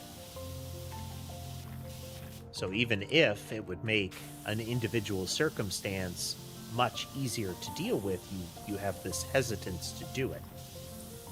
Whereas in this one, it's you don't use it because you might not need it. Because it is an extra layer of effort and time to apply it.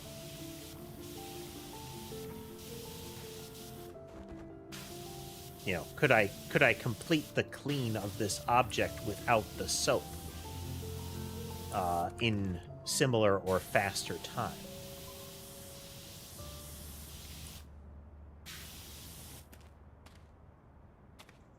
Because if you can, you know, why use the soap then?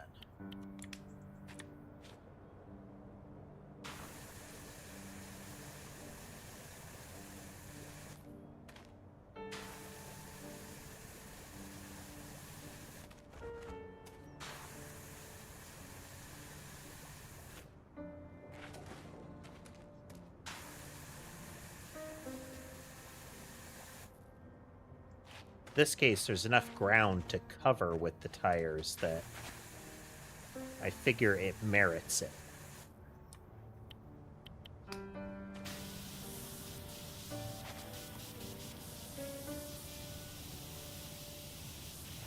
Still have to try to get up on top of it to get that part of the double tire, but I think...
very confined spaces to work with here.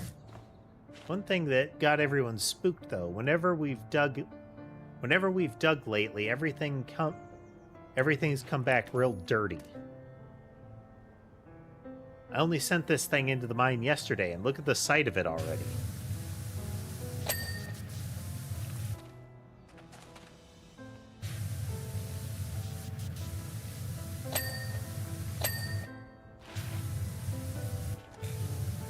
So this puts a fully different spin. So a lot of the dirt in the area is paired with an explanation of like, oh, there was something that made everything dirty. but the level of dirt has always been absurd. And, you know, there's a gameplay aspect to that. But the implication here is messing with those crystals causes a exceptional degree of filth to build up.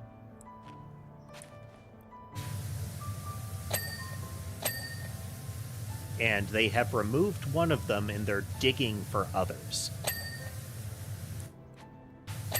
So that paired with the general sloppiness of the area, as far as, you know, cleanliness and maintenance, seems to be causing the amount of dirt that we're having to deal with to compound.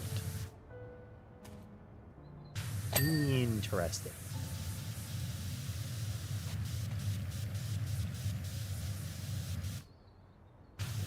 Again, this game does have a storyline. There is narrative over the course of it.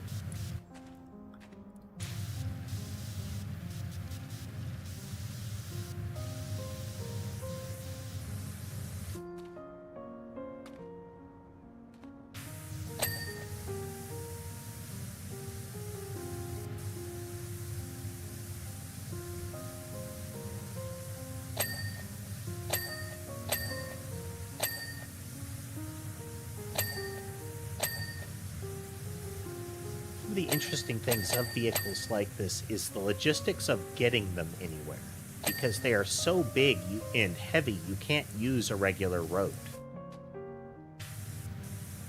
They would just be fundamentally damaging to infrastructure.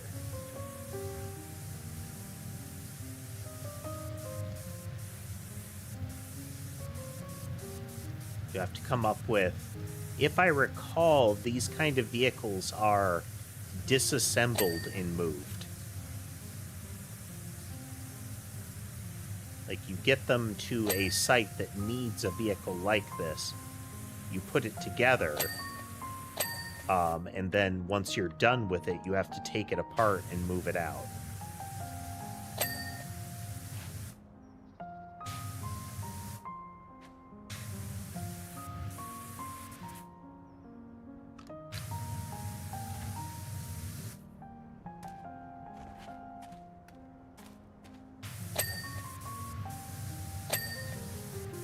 Hey, Tibbs. Happy Thanksgiving to you as well.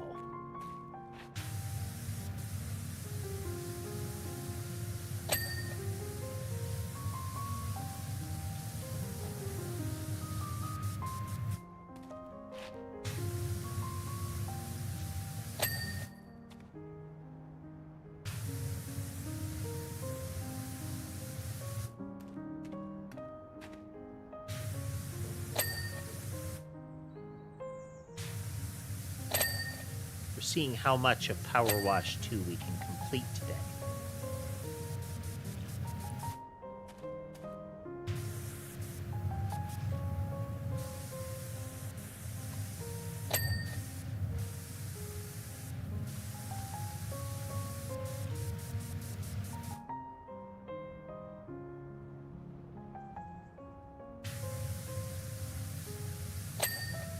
Nice, you're making progress there.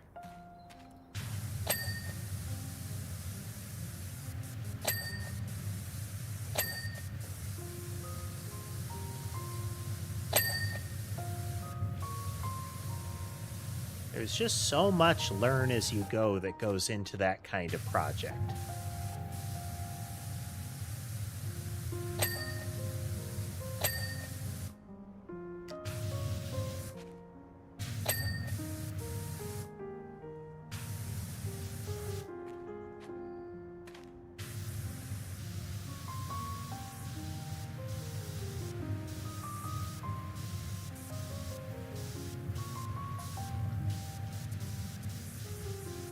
The weirdest thing I've encountered in my entire career, and I've seen some weird stuff, believe me.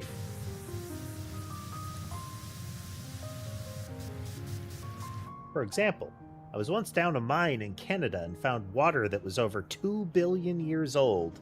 Tasted rough.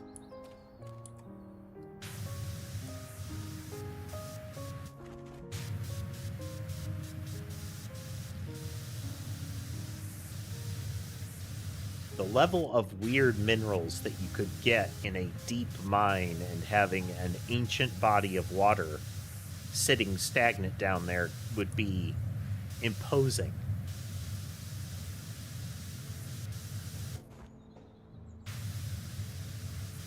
The one talking to us in this map is a miner / excavator, whatnot. They are part of a crew hired by a big tech company, or a series of them, to excavate under the dormant volcano in the area.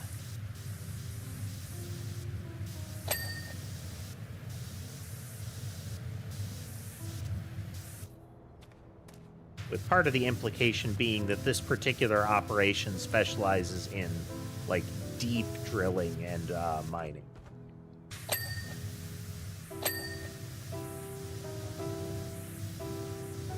Big truck indeed, Tess. Big truck indeed.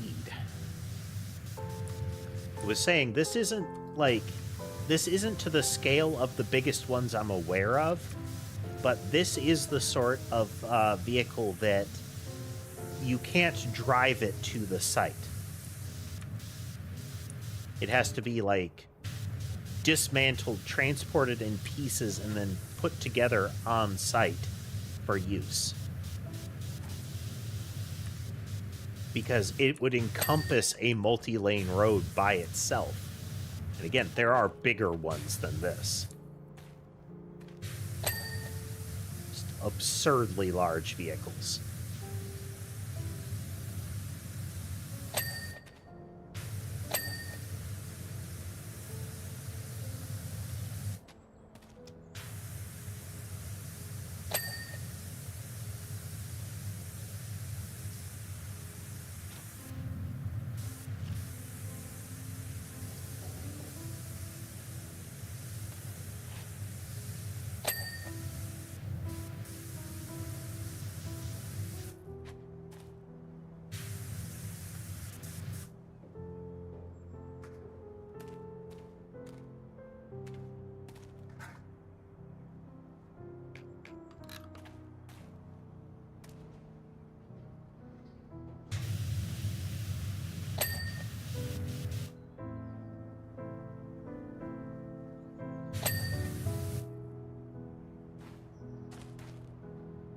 It's like that mini Minuteman stuff. It's like, you think we wouldn't be able to build an old-style pyramid with things like this kind of vehicle, with things like sky cranes?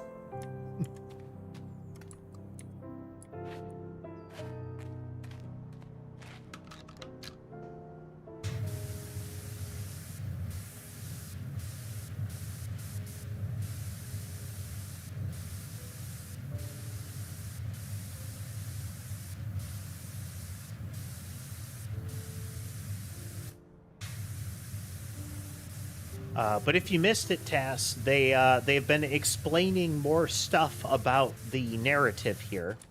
One of them is that the gemstones that we first encountered in the first game, the big beam on the temple and the statue in the desert, are a gemstone called Pacifist, which formed when the celestial body that impacted the Earth and is at least partially responsible for the formation of the moon impacted the Earth. And this particular area has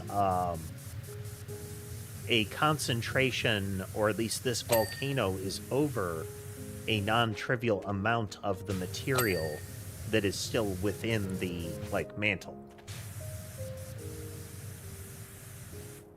And the person that has commissioned us for this particular job is talking about how this truck did not get this dirty as part of, like, the whole mining operation.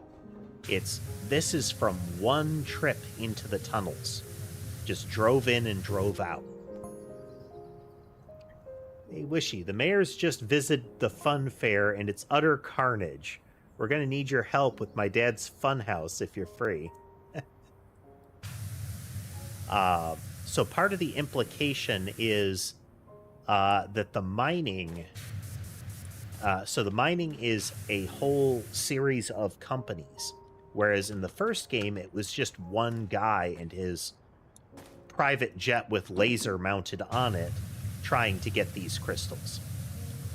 And that act caused this supernatural filth buildup. But now we have an entire mining operation digging into the volcano.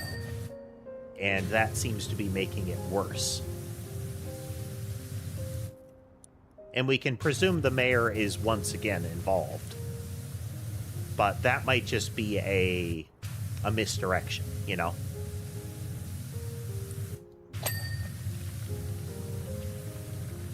But I would say the kind of town of the year might be them trying to cover up the dirt that is forming by having everybody scrub the place down.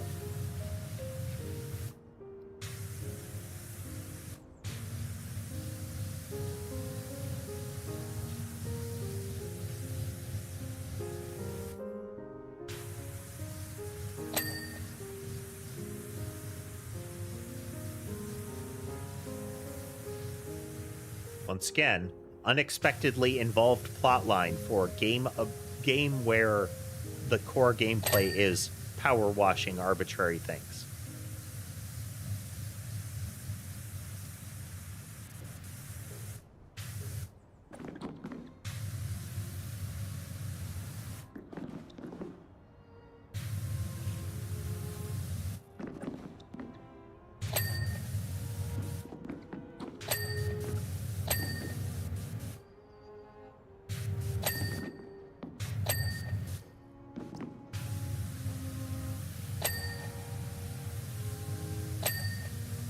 Yeah, and switching over to the Prima Vista to get the Trident head seems to have been the way to go. Now, it is possible that the Urban X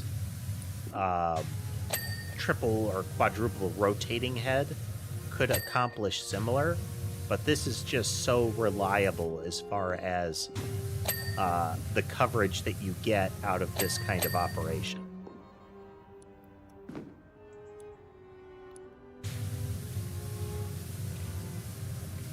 But we will be revisiting it as soon as we get the funds to have both.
That is on there.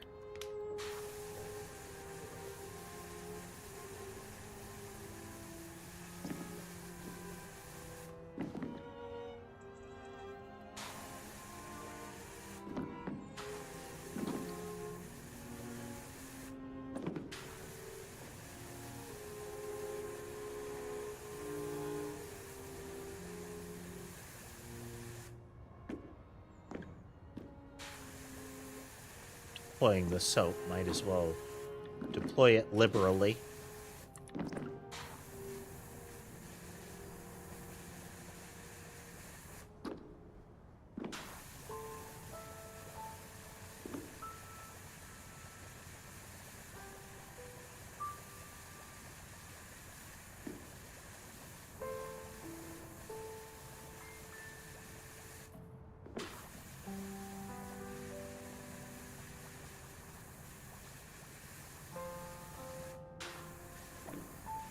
Since the primary advantage with this is to wipe out a large area using wide nozzles once you've soaked it up.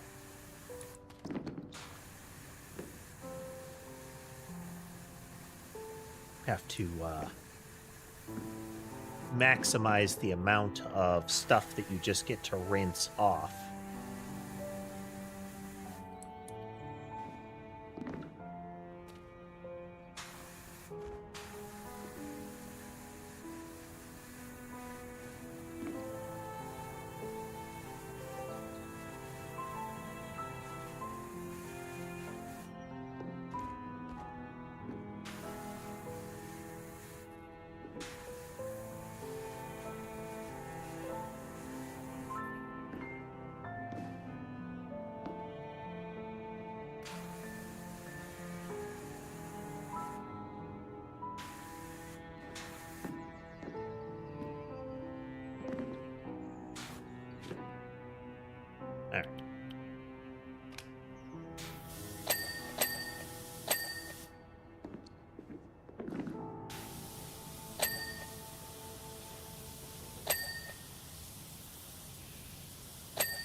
But yeah,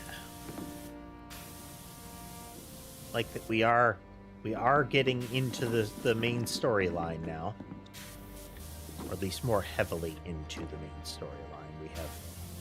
We have been amidst it for a bit.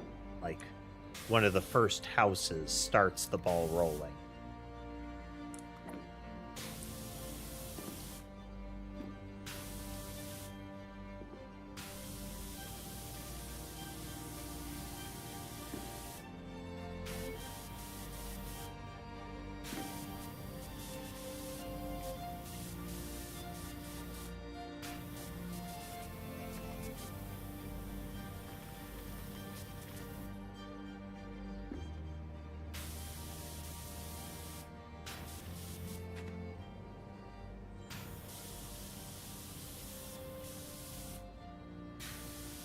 There have been areas where it's been pretty effective to soap everything up initially.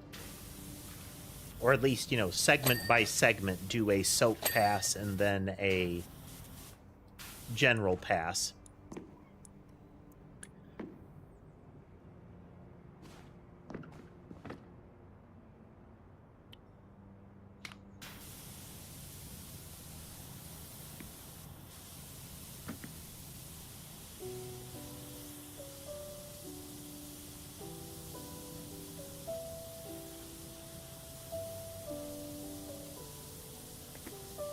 And it generally comes down to, is it more time efficient to just do a pass with the washer and clear it, or do you get a better result by just doing the soap pass first?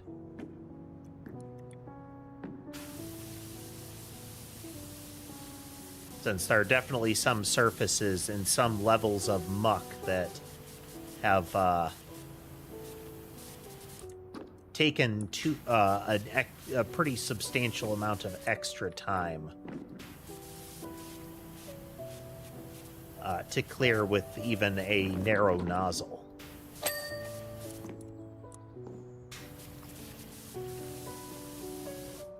But also periods where, oops,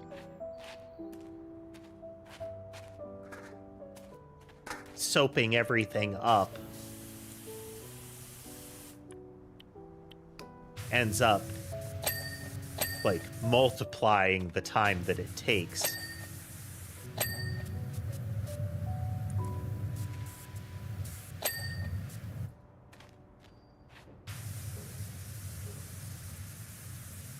But the soap is also very fun. So there's that factor, too.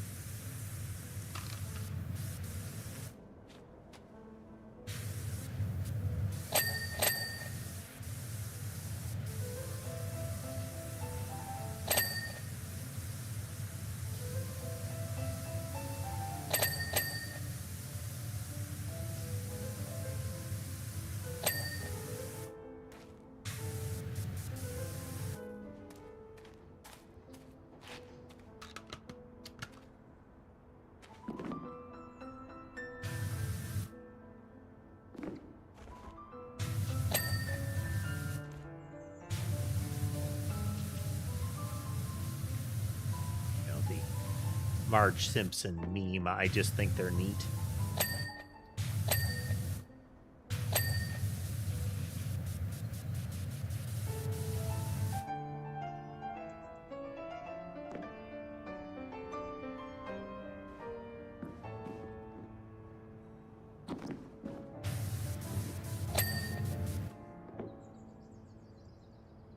Okay.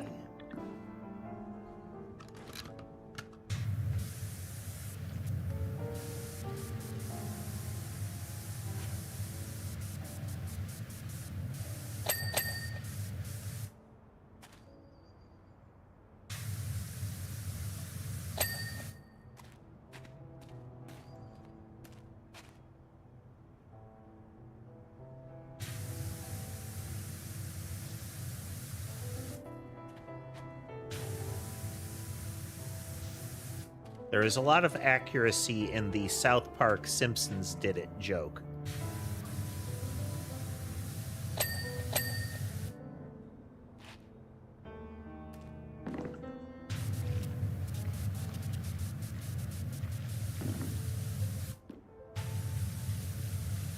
Like, they have done so much that it ends up being... Like, there have been world events that, because there have been so many joke plot lines and narratives, that you're kind of bound to run into them. It's got kind of a Nostradamus effect, you know?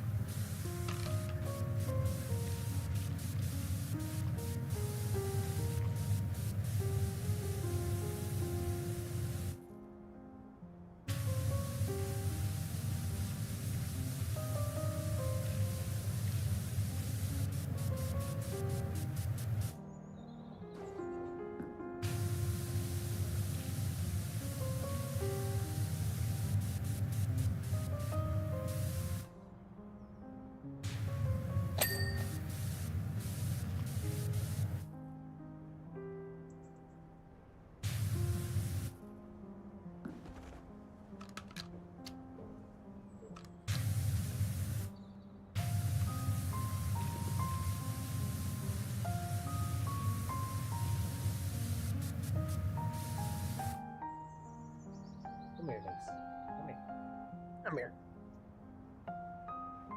He is prying at the side of the chair, being very insistent that he get attention, but if he gets attention, he'll soak it up for a bit, and then he will run off and then loop back around and cry some more. So sometimes it's more effective to just pick him up and just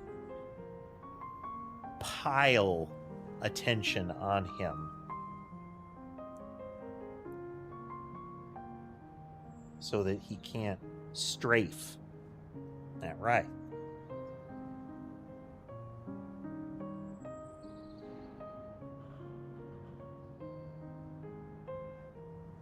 Because he is very strafey.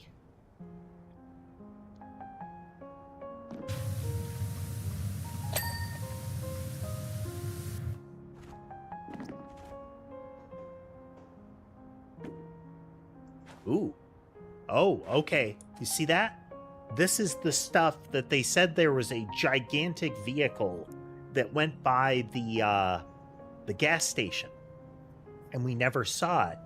But, like, I put out shorts that pointed out the weird purple stuff that was on the side of the road of the gas station, and how it was exceptionally hard to clean that stuff compared to the surrounding dirt.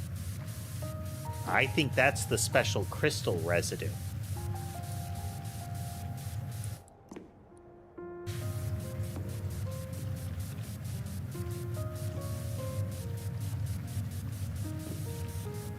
It's that they said, hey, we got nothing out of it, now we're suddenly packing up and leaving. I think the bosses of this whole operation have kind of snuck off with the special stuff.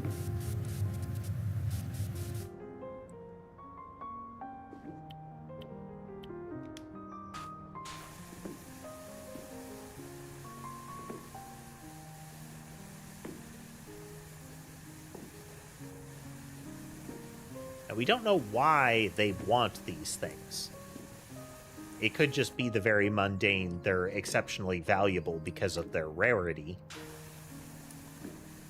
But the fact that they are explicitly big tech companies, I'm wondering if there's a reasoning.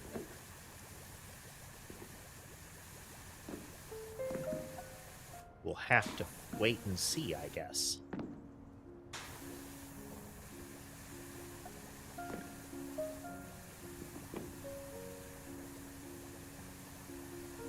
I know, right? Corporate leadership being deceptive?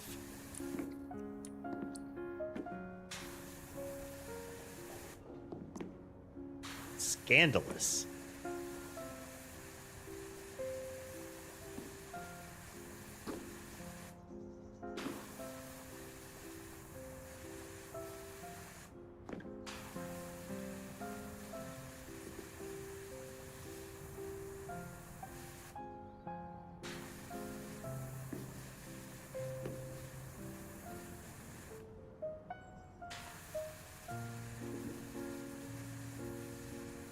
But just this map, just this one, has given us a sort of like supernatural vibe. To some extent, it has confirmed what we've been jokingly talking about with the messes here, is that the descriptions of the people hiring you, them telling you what led to the mess, does not constitute that degree of mess. It's essentially like a dirt amplification effect. Almost a curse, you know?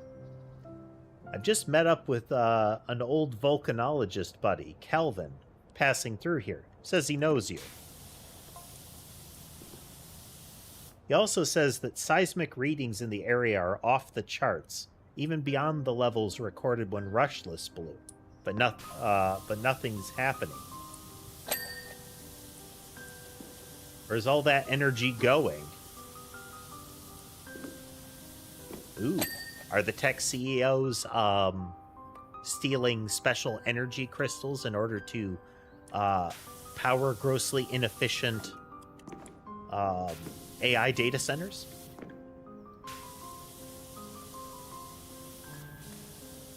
Wouldn't that be topical?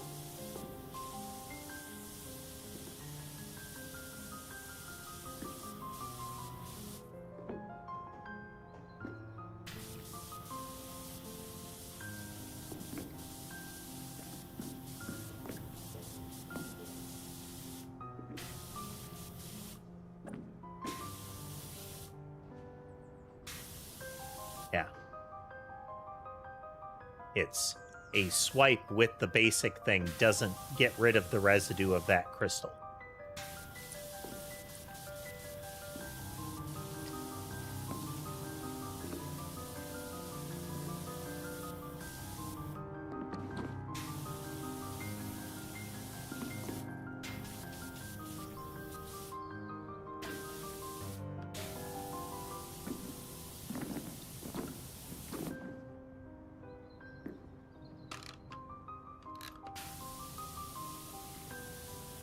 I've only seen a few episodes of Bungo Stray Dogs, Tomioka, and that was a long time ago.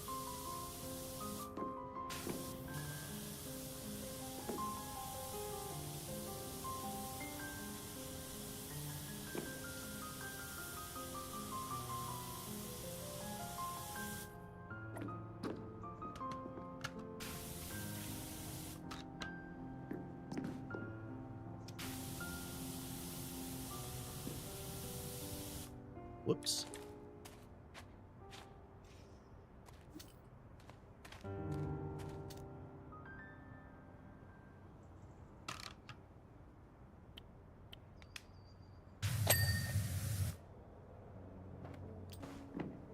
Oop.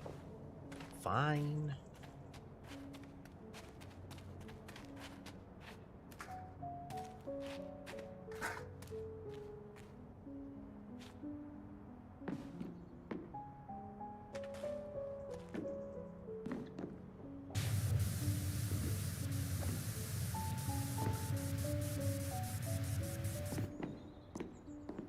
Is yeah, the white nozzle at close range just leaves the purple, that weird residue unaffected.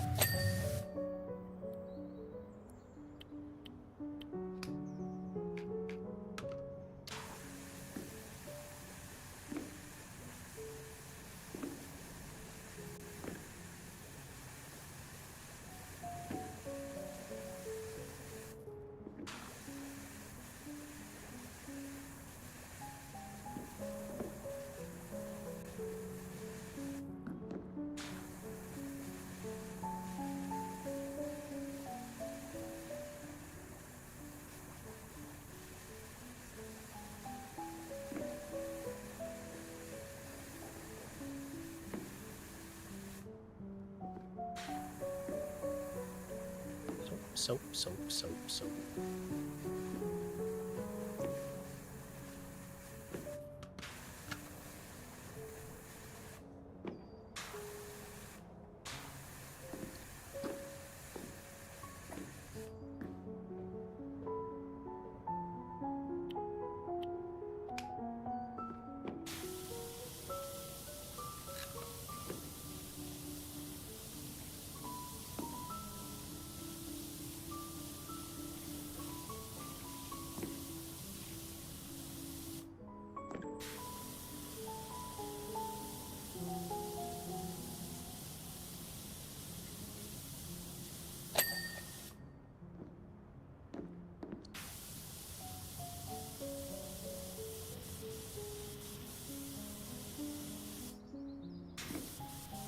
Just weirdly colored stains there.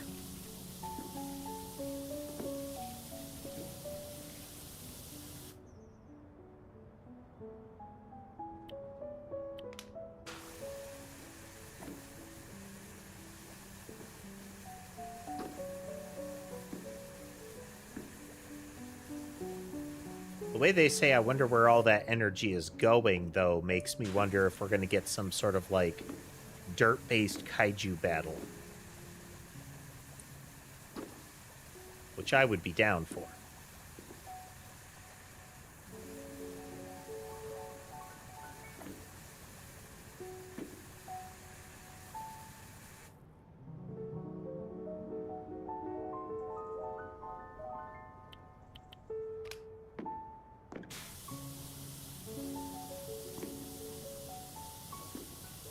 Rinse.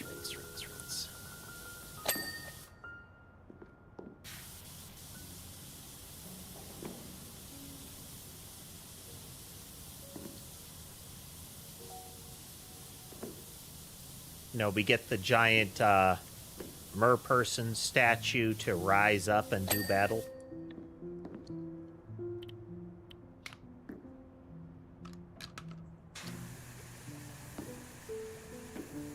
Feel like that would be pretty cool.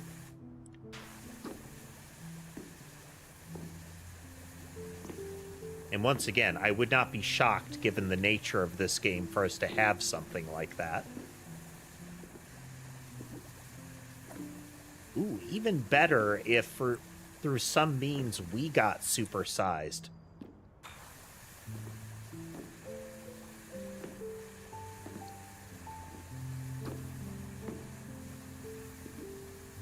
Semi-related. I wonder when that kaiju cleanup game is going to come out. That still interests me. Where you are tasked with disposing of the bodies of fallen kaiju.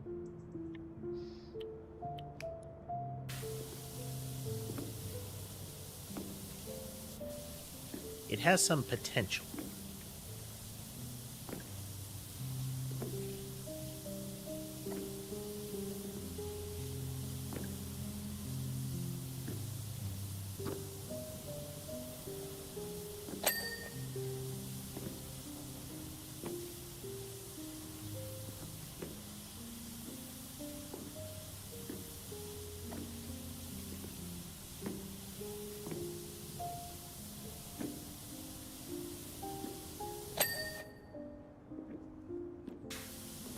It's really going to come down to execution.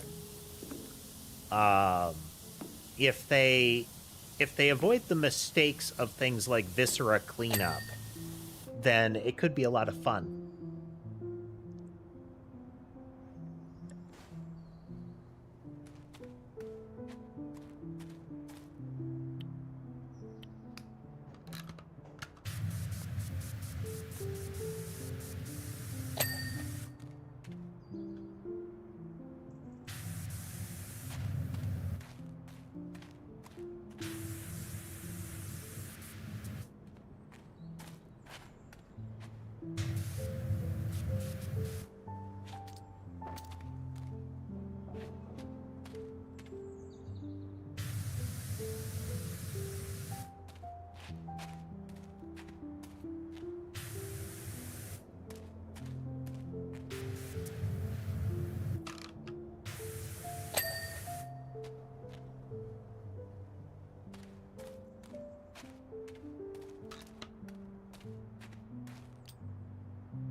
Eh.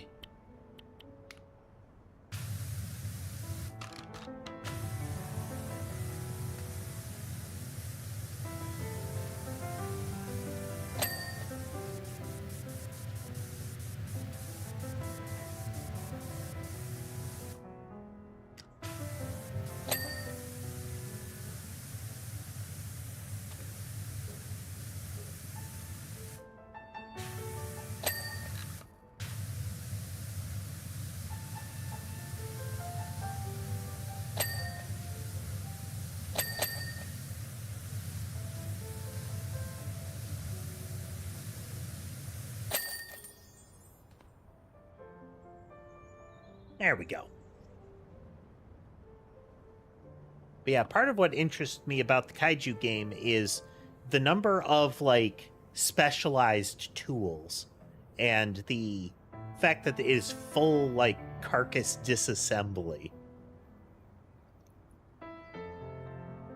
And to say, that looks like it's straight off the Suds East factory line. Guess you do have some serious kit, huh?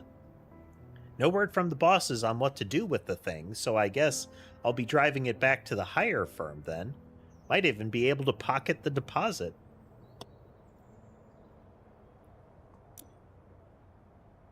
The Funhouse.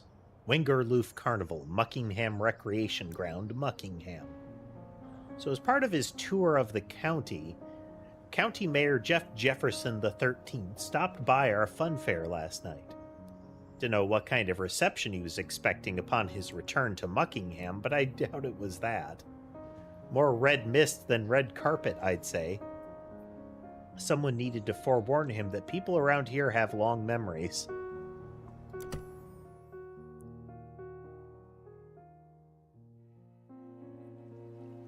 Speaking of red mist, one of they threw eggs at him. Then it looks like also jam from up above.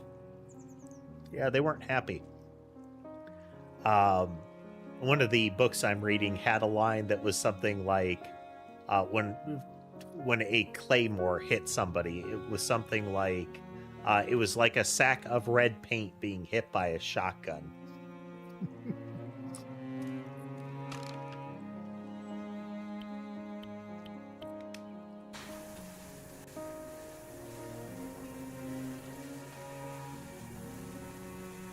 And that is an amazing image.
Should have seen all this go down. The mayor and his entourage all turned up in his ridiculous limousine. Took him half an hour just to get into the car park. Happy house opening times. Spring/summer, sun/moon. Autumn/winter, sun. So it's like morning and night and midday.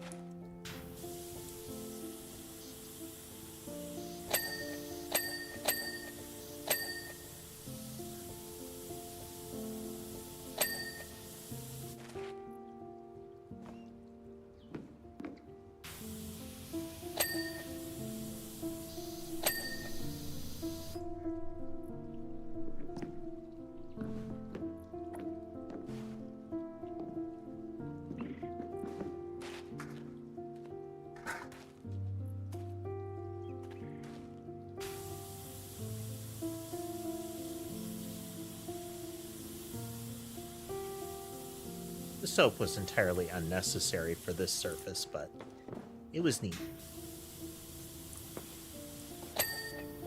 I was saying, sometimes it's just, but it's fun, you know?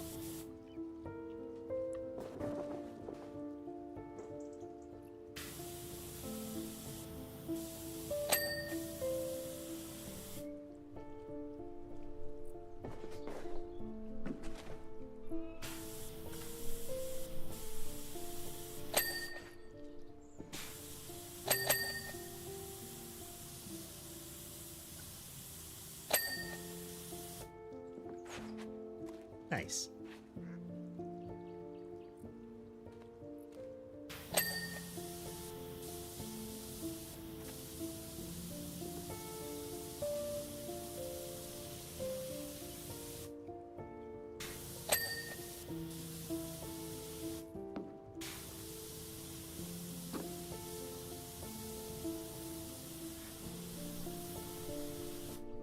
Yeah, we create sections and we clear those sections. You can create a section that is a fully cleanable surface, all the better. I like to find the ones that are on the edges of the structures so that we not only get that feeling of progressive completion, but we also get the actual completion of the map objectives.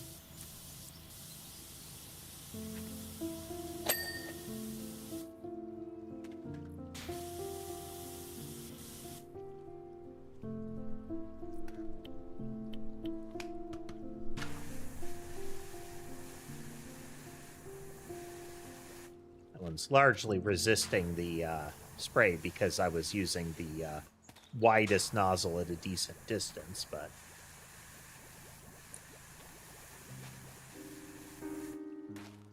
we'll soap it down while we're at it.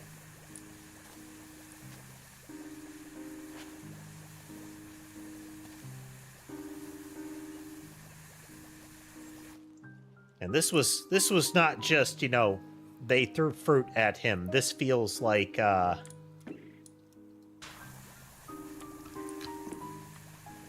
this was full malice. This was, we're done with you.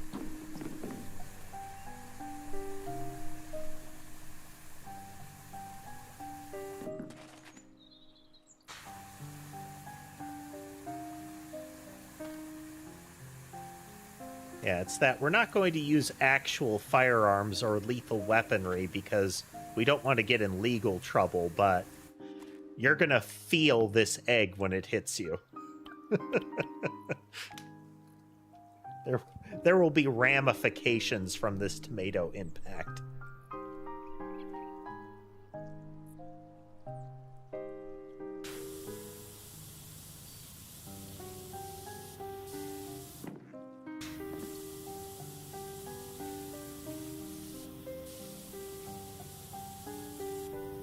Unfamiliar with the first game. The mayor was implicated in the first kind of sellout to a billionaire who destabilized the local volcano and endangered everybody.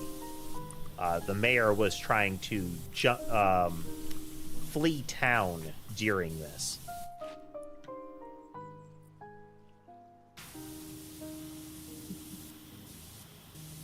The crowd showing their displeasure by produce trebuchet, you know?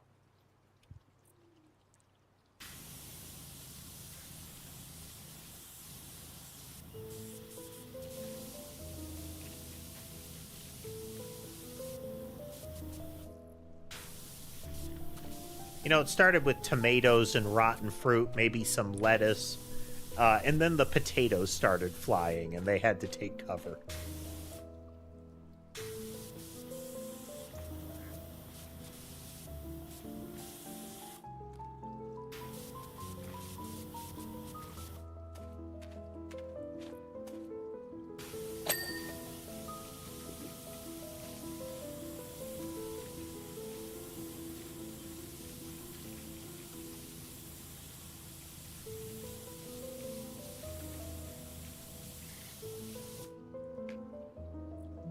switch to green here.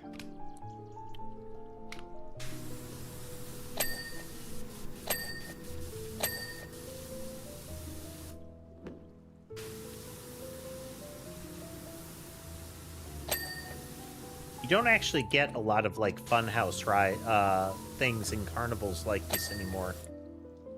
Because stuff like those rotating barrels are remarkably dangerous. Very easy for people to lose their balance and get injured, let alone for people to fall over and get, like, trampled.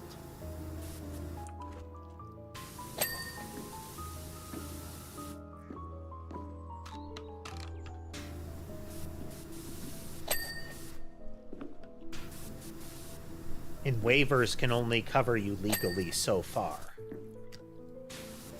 You know, if they can show that the whole operation is just dangerous, then you can't have a, well, you signed this, so we're not responsible.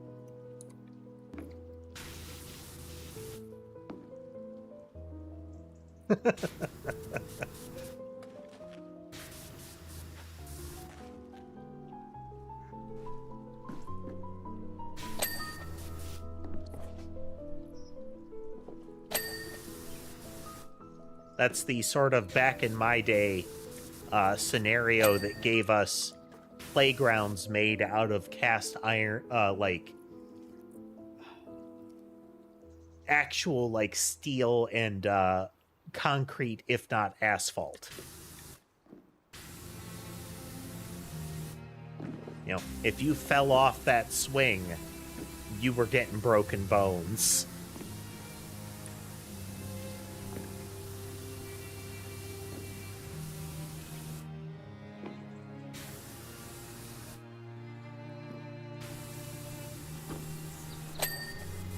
The same mentality that brought us the slides made out of sheet metal. The rusted and curling lips between the sheets that could slice you. The bolts coming loose that could stab you. The fact that they were glossy polished and often there was no shade at all over top of them, so the whole thing could scorch you on your way down towards impact with the asphalt.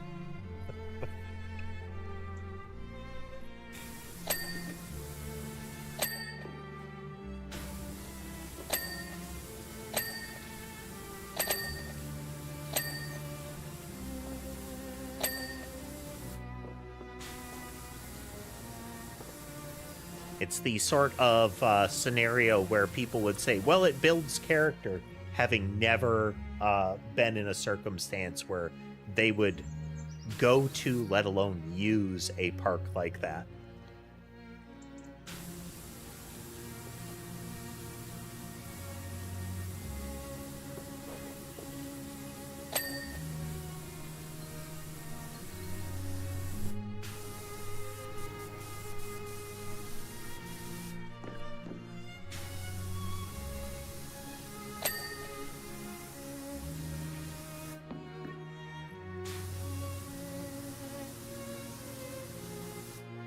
The power of typing has abandoned you today, huh?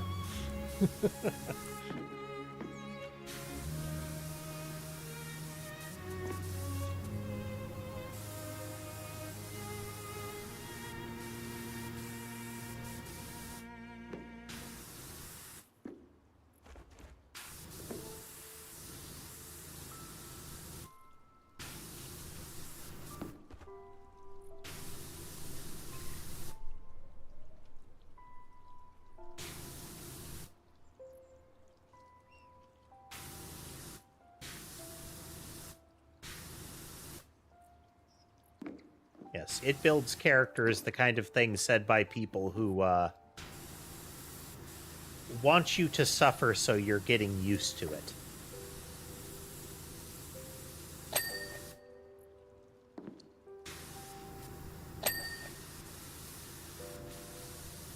It can often be translated as it helps you learn your place.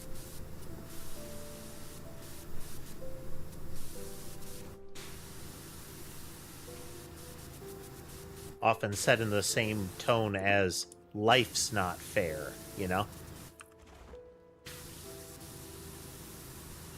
Like, not intrinsically, but we don't have to accept that. That doesn't make it a good thing.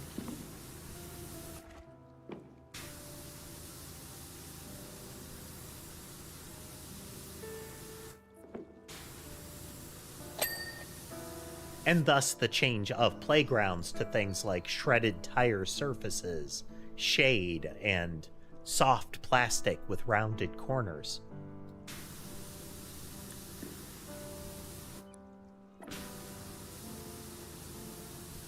Like, I remember falling through a jungle gym, and the construction of it was such that you were very likely to ricochet off multiple bars on your way down at each level, and those bars would be, you know, steel over concrete.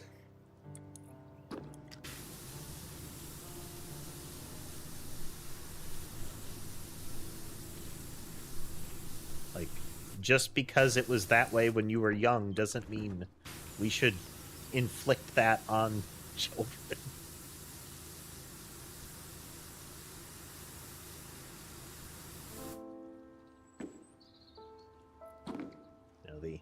When I was a kid, we had to walk uphill to school in the snow, both ways. Did you like that? Was that enjoyable for you? Well, no, then why would you want it for other people? And often it ends up being either the, you know, that is a lie and that's not how it actually was for them. You know, they omit important parts. Stuff like, you know, I worked my way through college. I had part-time jobs. And that allowed you to afford college without debt, with room and board.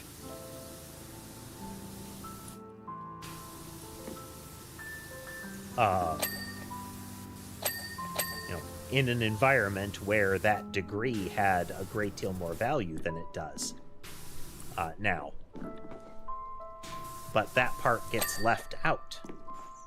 It's the new reality of the circumstance is ignored, and yeah, those aren't supposed to do that. Two pieces of the physics have been left out of the swinging equation. Nice.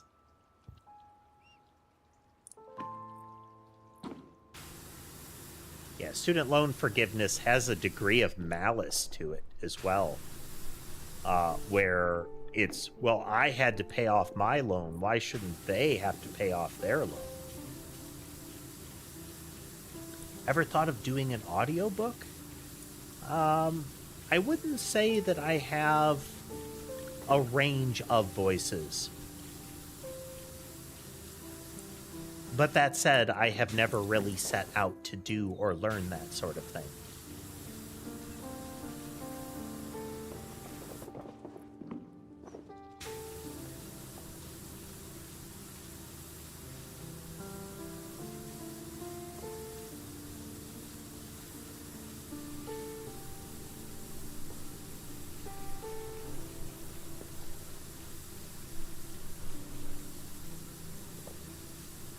I mean, to that point, if you want to hear examples of that kind of thing, Omen, we did do a reading of The King in Yellow.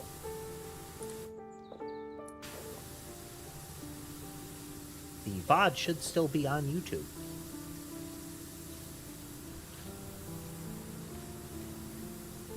The King in Yellow, yes, it is it is amongst the stories from kind of Lovecraft's story, circle of authors.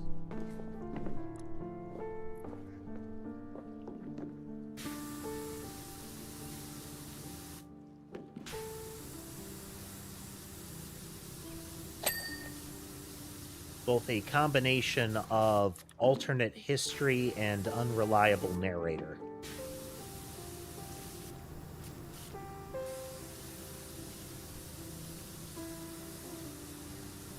Maybe someday we will revisit doing book readings on stream. There are still plenty of books that exist in public domain that are solid choices. I think the original Bram Stoker's Dracula is in there. I don't recall, though. It's been a while since I looked at the list.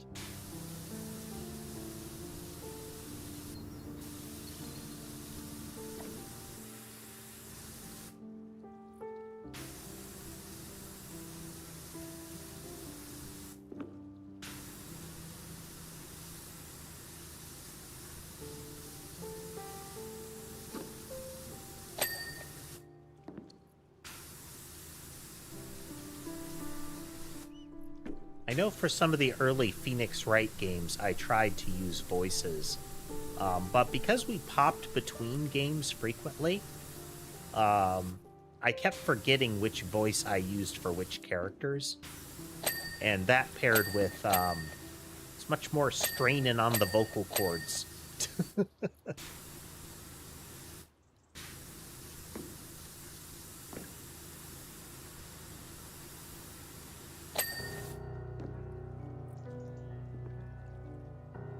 I have played Undertale, yes. I really like Undertale. I do not play Toby Fox's games on stream, though. Because despite the fact that Toby Fox is very open and accepting of people doing covers and playing the games on stream, Materia Media, which is the rights management company for his music, is not. They are very aggressive about like content ID and whatnot. So while they're not putting strikes on channels, it will cause a content ID claim, and that means your streams are not monetized, and I don't like that on principle. I appreciate what the stated goal is, but the mechanism I don't think is good. Now, if it was intrinsically a profit share, then I wouldn't care. Like, they get their cut. Like how music and shorts are. Like, if you hear licensed music in short form videos, assuming that content has been allowed by agreement on YouTube, that's a profit sharing. That's not a they get it because you're using their stuff. But I have talked at great length before about my my gripes with the way the DMCA is implemented and often abused on these platforms.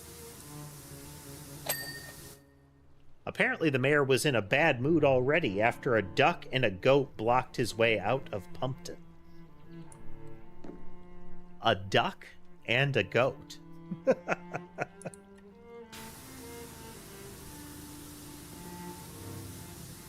I mean, to be fair, there are areas where there is enough, like, farm animal traffic where that would be a common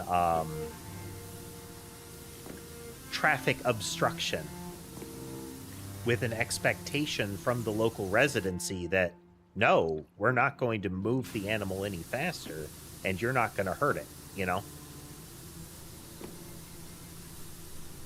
Comical, but also plausible. But no, the music in Undertale is fantastic, and I like the overall plot. It's not like the writing is super deep, but it's good.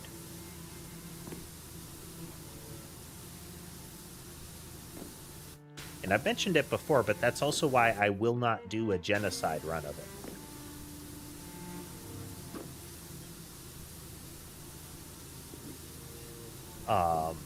in a lot of ways, I feel like that diminishes the core narrative experience.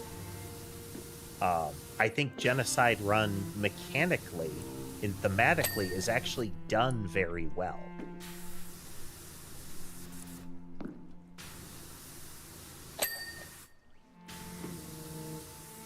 Like the sort of meta-narrative that it builds is very good. The act of playing it, though, having played through the normal and the, quote, pacifist run, it feels to me as if it is a betrayal of the spirit of the rest of it. Or at least my memories of it. On top of the fact that the actual gameplay of a Genocide Run is built to be boring. Like, yes, the boss fights are harder, but the rest of the game is, by design, a slog. It's meant to be boring and tedious.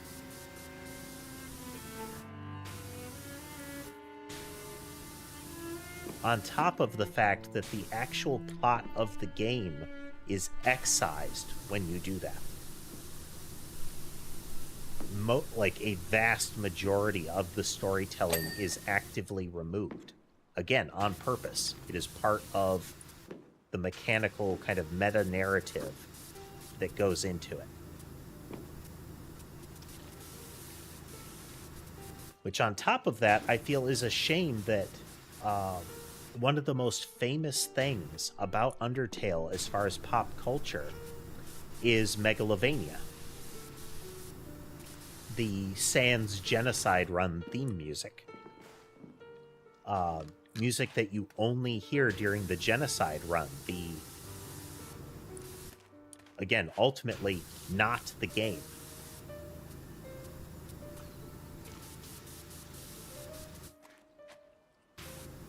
You can do this, but you have to do it on purpose, and we are making sure you know that you shouldn't be doing this.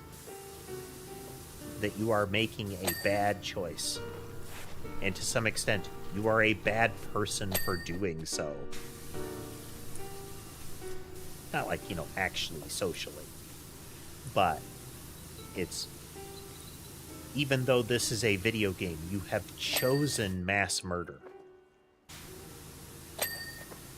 We are showing you that these aren't bad people. These aren't fundamentally bad creatures that you're doing this to.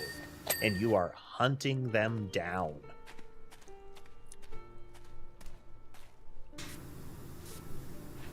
Not just killing them because they're in your way. That would be a neutral playthrough. This is... You lurk, you wait, you find them.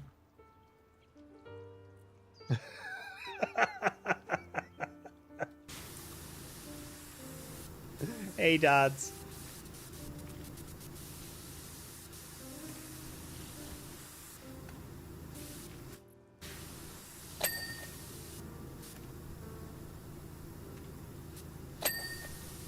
But again, the way that it's presented, the writing of it, I think is excellent.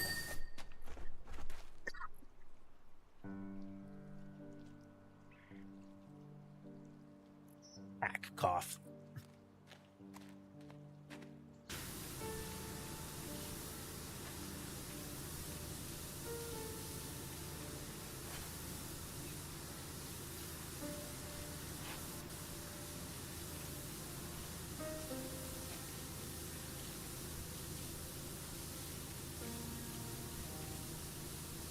I can't remember what the name of the tracks are.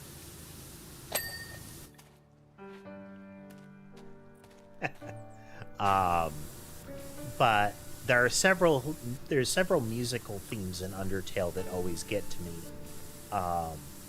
The one that plays when you get to the original town, what is a largely like kind of the abandoned city before you meet Asgore. That theme always gets to me.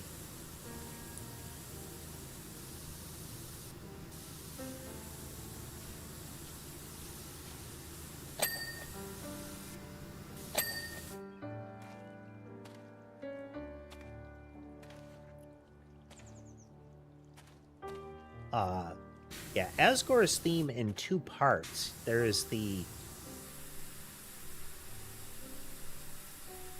so there's his battle theme, but then there's a little bit of music that plays right at the beginning. And that has a different track name.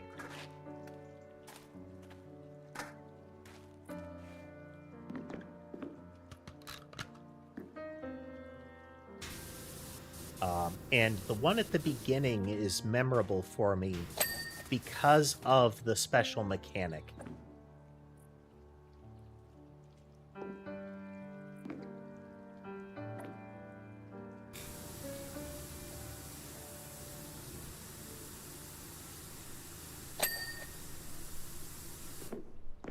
Yeah, it's either Bergentrucken or a different one, but Bergentrucken is one of them for Asgore.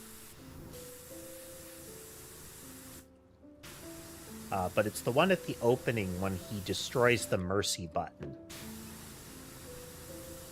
That is... That visual paired with that music has some punch to it.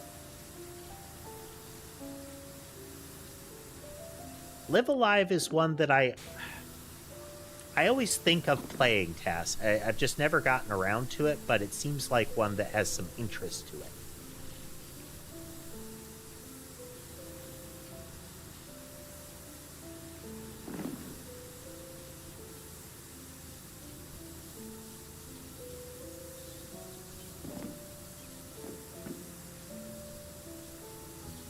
Related, I'm liking Deltarune. Am I using cheat software to to essentially get the complete elements of Deltarune? Yes, I am. I do not have the fortitude to learn to do the full-on bullet hell dodge every one of these near instant kill move stuff.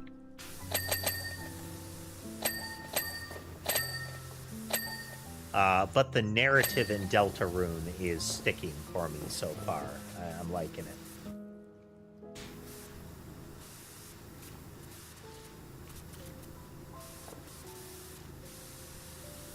Yeah, for Live Alive, the idea of a lot of different stories of characters with different gameplay styles to them, you know?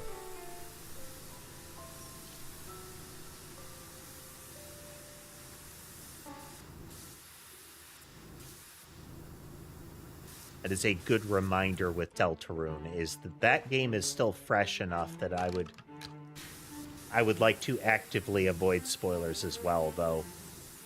YouTube and the internet being what it is hard to avoid spoilers for Deltarune.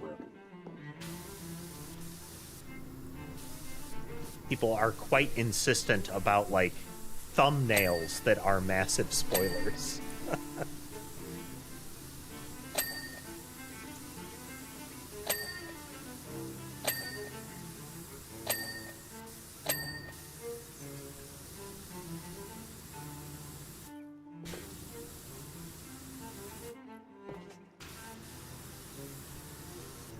I don't know if I would replay some of the segments, but there are some narrative variations in Deltarune that are neat. Different ways that some of the story beats can play out.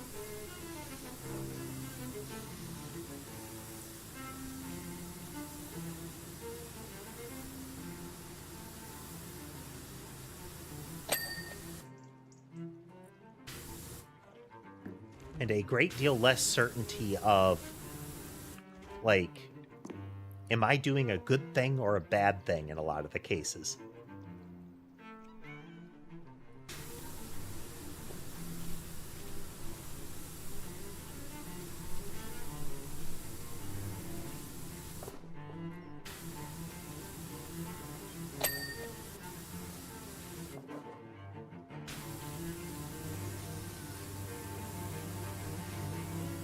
The main trio in Deltarune, setting aside a particular type of fan art, which is another one of those but they're children kind of issue. have a lot of cool dynamics between them.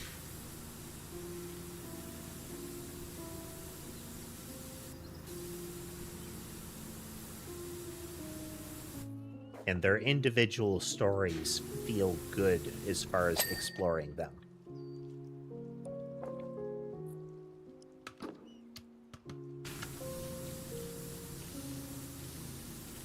Which is often a problem in kind of ensemble cast games and media, where you might get the character might have a story when they're introduced or like at one point in the game, but once that story is explored, the character just kind of coexists. And so far, we're not getting that in Deltarune.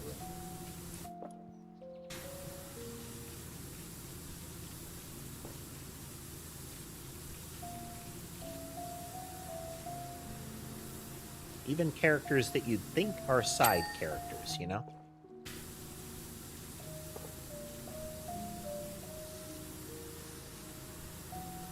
Even when they're no longer an active part of the team. He said, being very vague.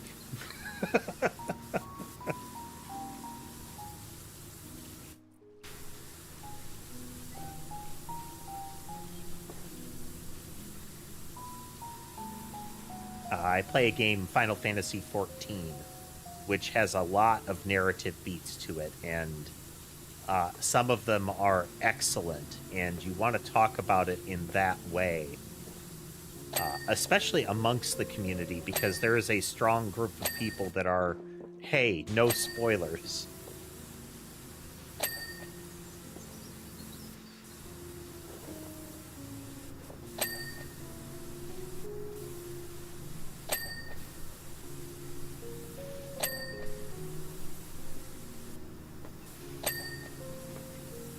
But I am very susceptible to music as far as emotional response.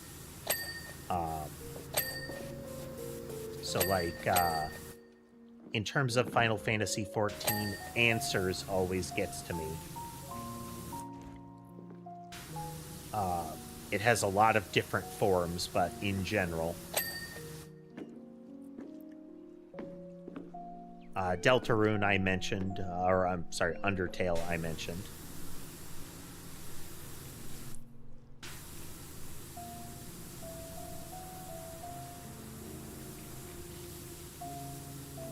Not sure if you've heard it.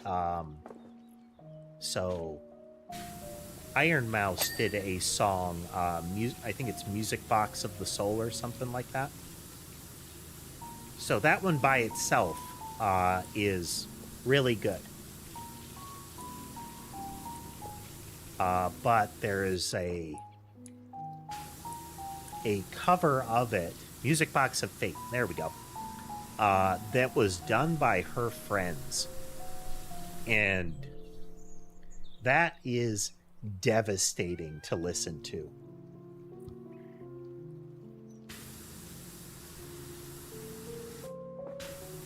Just thinking about it.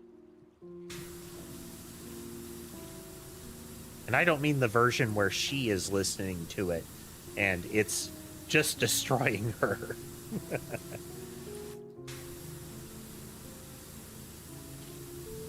It absolutely is.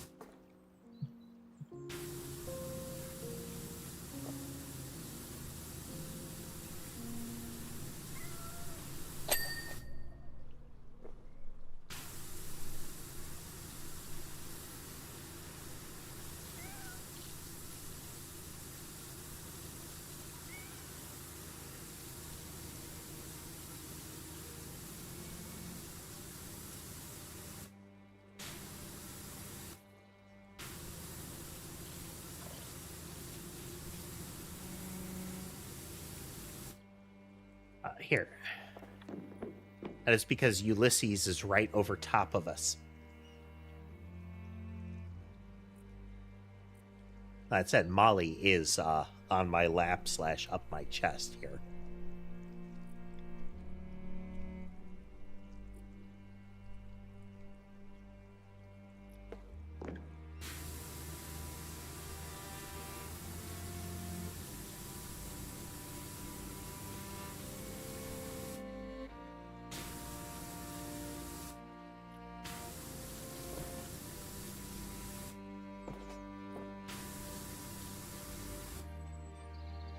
So this purple color showed up. There was like a jam festival, you know, like fruit preserve kind of jam, you know, which looks like the people that had that showed themselves and expressed their displeasure with projectile jams as far as the mayor was concerned.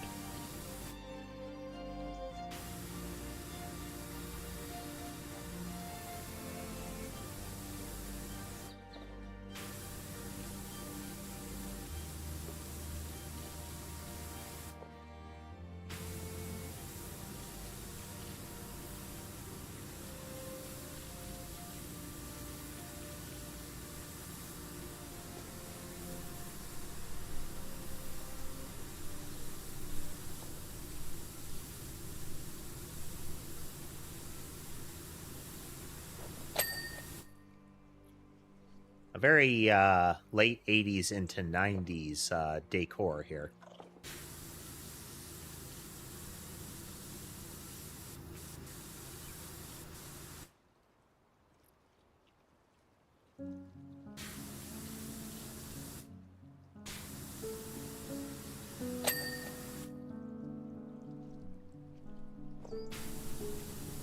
We don't seem to get the impression that he is, you know, physically repugnant, but I feel, based on the way they're describing it in the prior game, socially repugnant is in there, and I feel like that would have the same effect for people.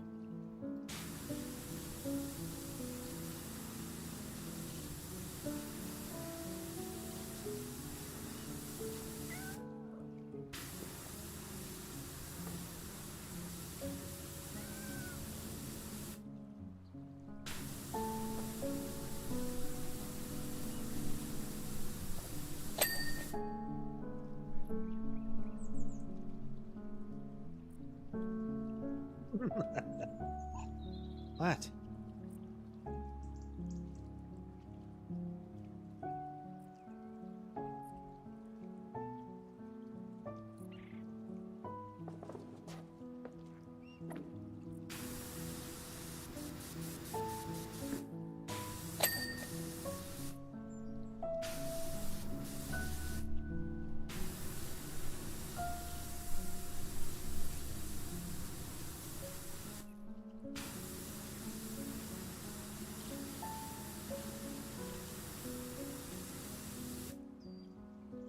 Molly is on my lap, and she is akin to Sky when she does that, is that she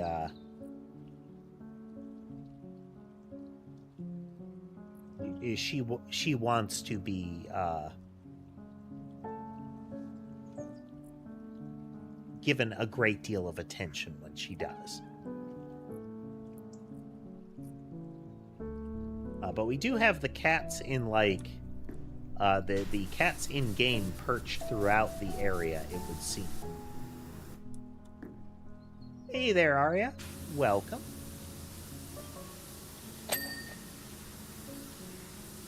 Welcome to the PowerWash as long as I can get away with stream.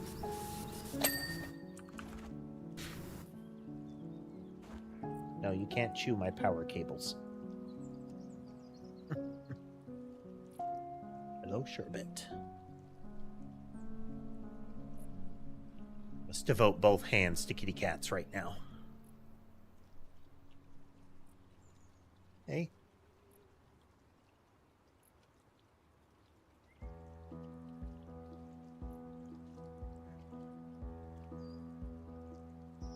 Today is going well. Today is going well. We did have a software hiccup earlier. OBS flaked out. Happily, you know, Twitch is resilient in that regard as far as restarting the stream, and the way I do the YouTube streams is resilient. Nope, don't. No. Do not chew.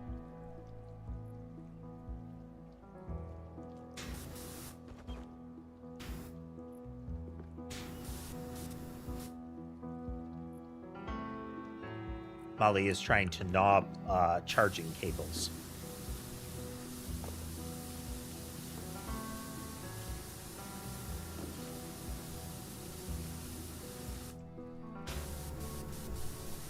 For cable management, I have a lot of zip ties around, and I actually make an effort to, in particular ones... What other games? Well, recently, a great deal of PowerWash. But, let's see. We did play a couple of horror ones earlier in October. Kind of hit and miss. We had a couple that were real short. As far as games I like to play, chill games like this. And if I can find them, detective games or psychological horror games.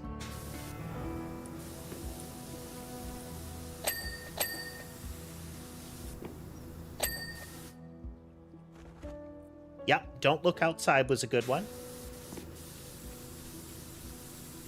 They apparently released a big patch that included more content and endings.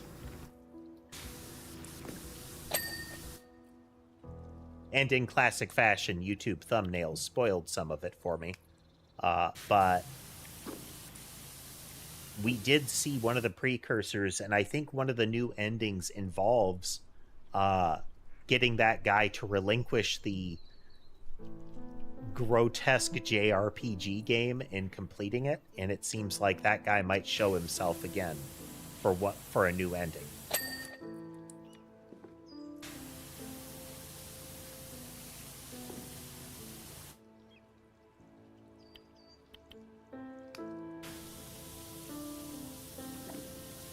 But no, Don't Look Outside was a real good one. Gameplay-wise, it can get a little bit tedious. Haven't played Silent Hill F. Haven't really played a lot of the Silent Hill games. Oh.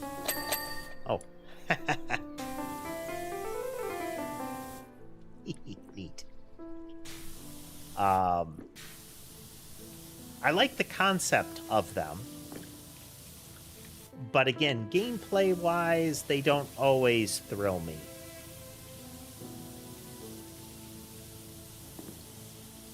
Now, the more recent ones, the remake of 2 and potentially F, have some potential to them. I know 2 thematically falls into the kind of horror that I don't mind.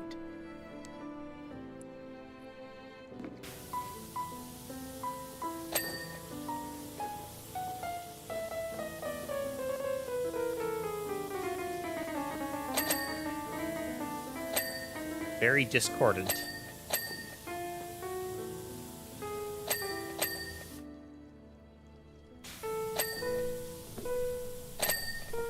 Yeah, games that over-focus on hiding from really stupid monsters or just fighting the monsters, I think kind of miss the point, or at the very least the opportunity that comes with psychological horror.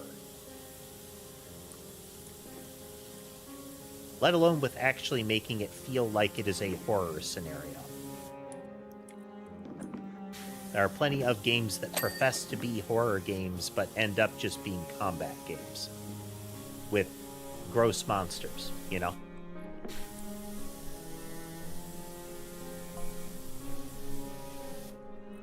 He finally arrives and gets out of the limo, all irritable, dismissively swanning around, nonchalantly waving to the crowd as if no one remembers how he almost brought this town to its knees.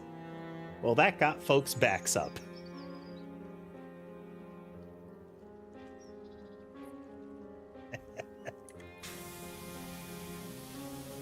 So again, for those that didn't encounter the first game, the mayor's actions almost lead to the town of Muckingham being destroyed by a volcano. And he was, at the end of it, very prepared to flee the town with all of the money that he got out of it.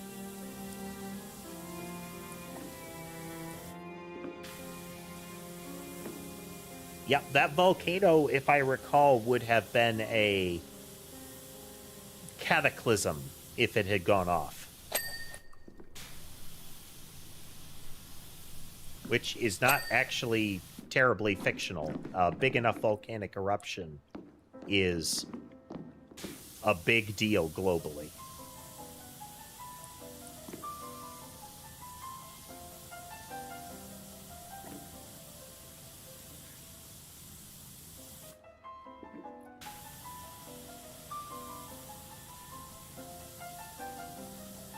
As we mentioned earlier, it's not hard to find natural occurrences that are existential threats to humanity. It's not just like, you don't need fiction. It's fine to have fiction, but you don't need fiction to create world-ending scenarios.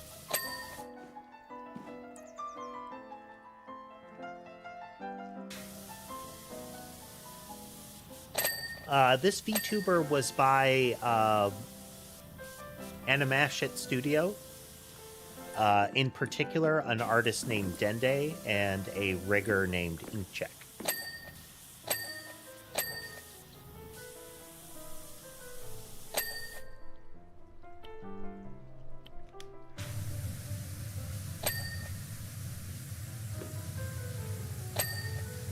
They did good work.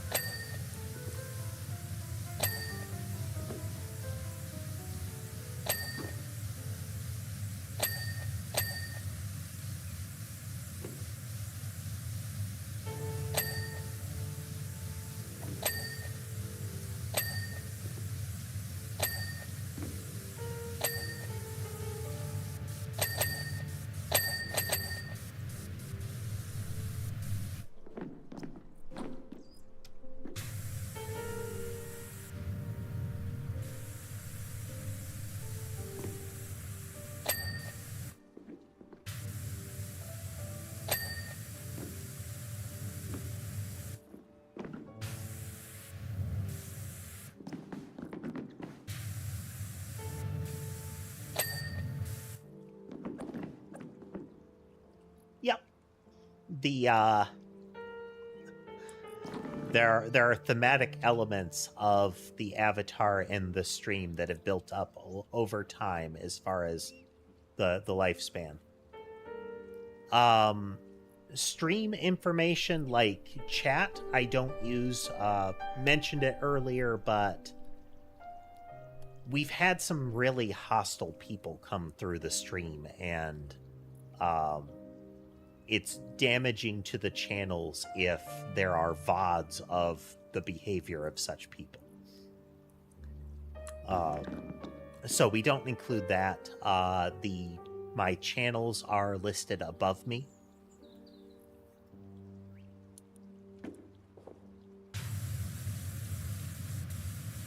YouTube, Twitch, and Blue Sky, respectively. We have the cat camera array here.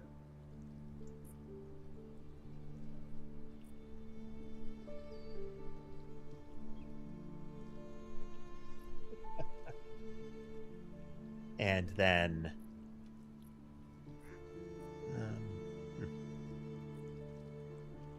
that button's not working.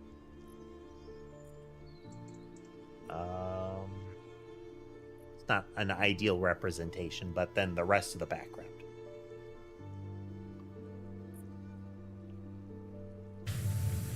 They are. I have 6 cats. We can see 3 of them right now.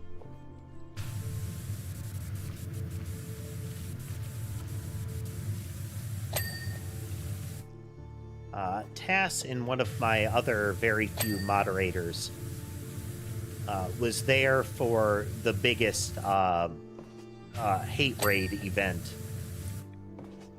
that pretty much got it to the point where it's like I can't allow that. The second reason we don't have chat on the stream is because of Twitch's weird multi-streaming policy.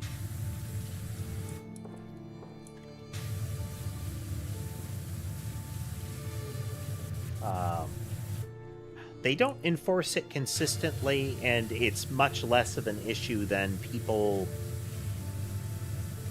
being awful in chat. But Twitch requires that if you're multi-streaming, that the Twitch chat be kept separate of all of the other ones. Their reasoning doesn't make sense, but that is a requirement. And that means that you would have like twice the real estate. What kind of panels do you mean? Do you mean like my Twitch profile stuff? That kind of panel?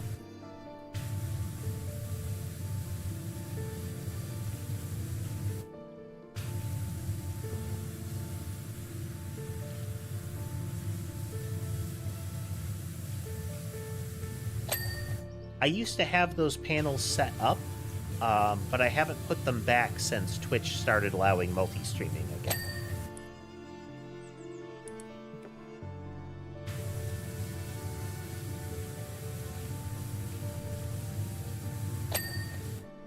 That is I should but have not yet gotten back around to putting them back.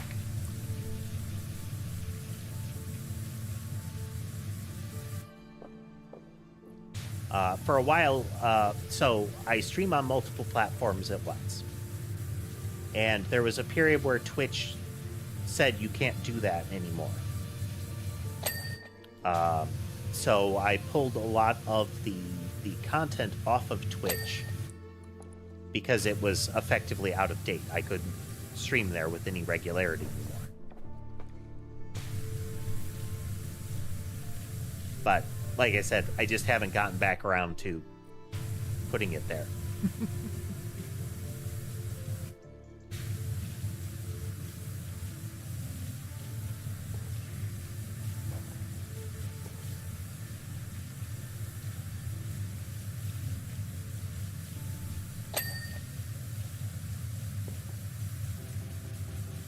Is amongst many things that I should be doing, but you know, personal instability often leads to some things being sacrificed.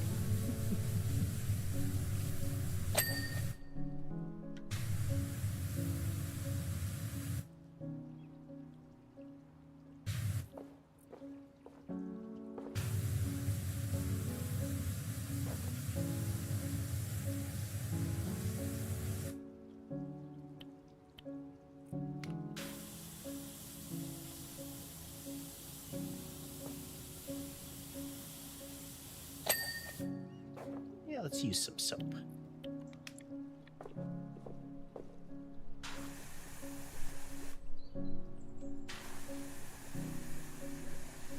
Wait a minute. I thought so.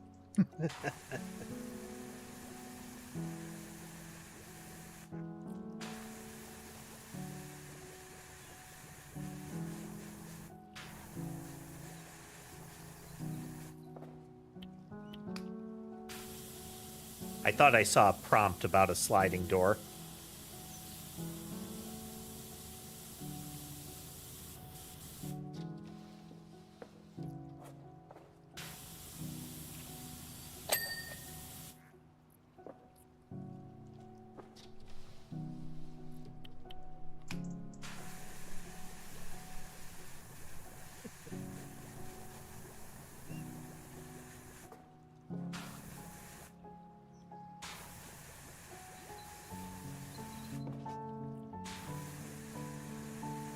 Artistically, the channel has been through several iterations. When I started, I had there was no avatar, and I have never done like face cam or anything like that. But I used a handmade like 8-bit style pixel theme.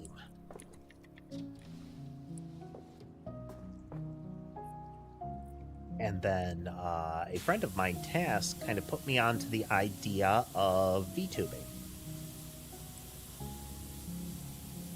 And over time, that became the original avatar that I made as a PNG, very crude. But that avatar became a core part of the theme and lore of the channel. You can still see it in some of my old shorts and VODs. Shameless plug, I keep all my shorts and VODs on YouTube. I have to admit, though, I wasn't prepared for the sheer scale of the backlash. Apparently, this protest has been planned for weeks. Everyone present was carrying a dish, and every dish was one of the mayor's least favorite foodstuffs. The eggs were probably the priest from the forest temple that is the latest example of the time traveler's interference. But in the first one, the mayor did something to offend the priests, separate of all of this, and they ended up egging his mansion.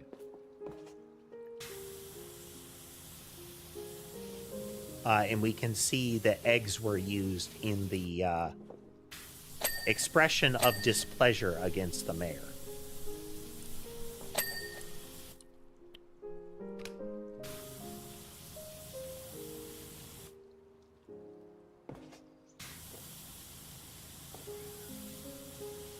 Another sliding door here.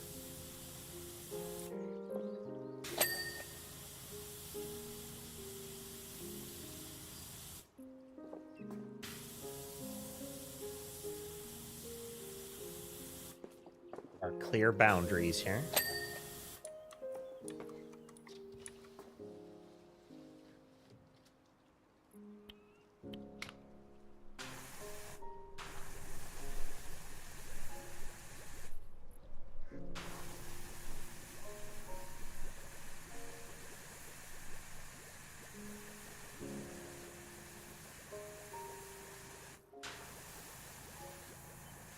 But no, I've found the VTubing aspect to be a very freeing element,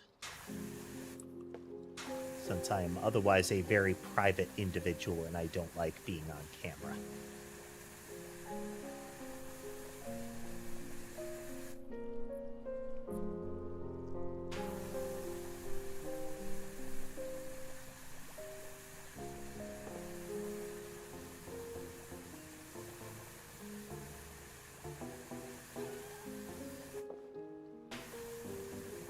Not an uncommon story, at least in the domain of people that like to use an avatar.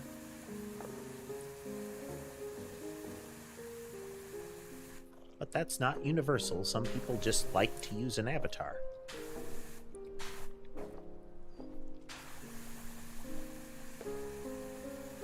No, the art can be a fun aspect of it.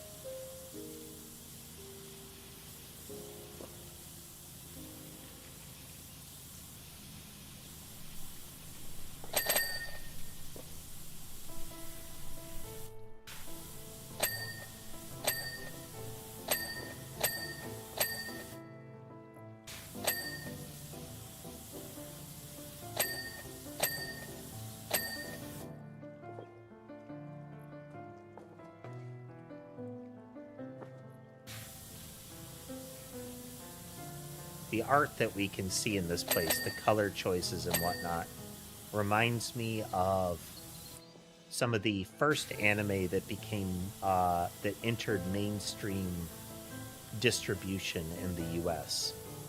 The period when things like Sailor Moon were in syndication. The original broadcasts of them. This was still in the period where cartoons were expected to have some degree of educational value for the viewing populace for the children watching it.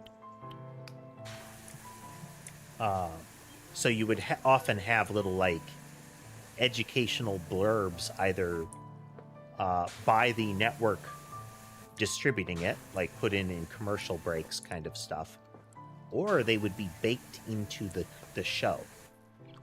So if you ever encountered the original G.I. Joe cartoon, and learning is half the battle sequences that they would do were because of that. They were mandated because for quite a while, and still to some extent, though to a lesser extent, animated programming was long-form advertisement. Like, they were always paired with toy lines. And they were, when people were pitching the show, they weren't pitching the animation. They weren't pitching the TV show. They were pitching an entire product line. Comic book, TV show, and almost universally, toys.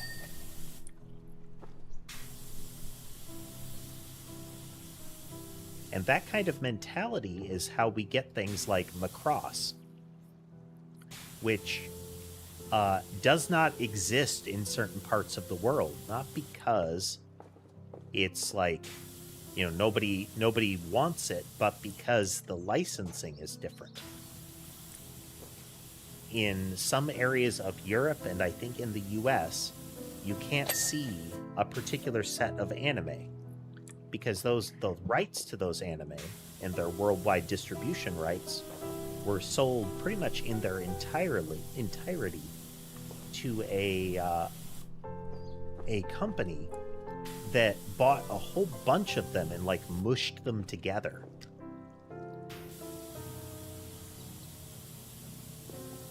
And made a completely different property. It has its own narrative, and it has like toys and other content that are a composite of all of them.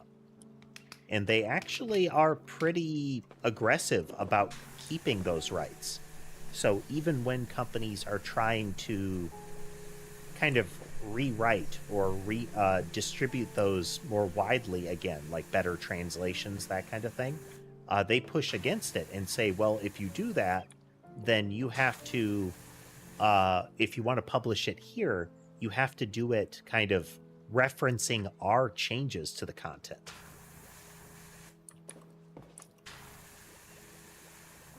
And that's why we can't have nice things.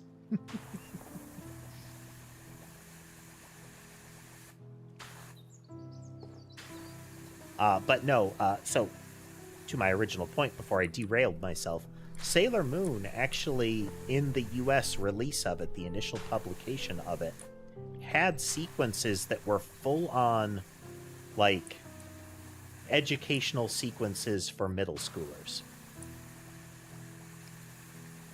You know, your don't do drugs kids kind of stuff.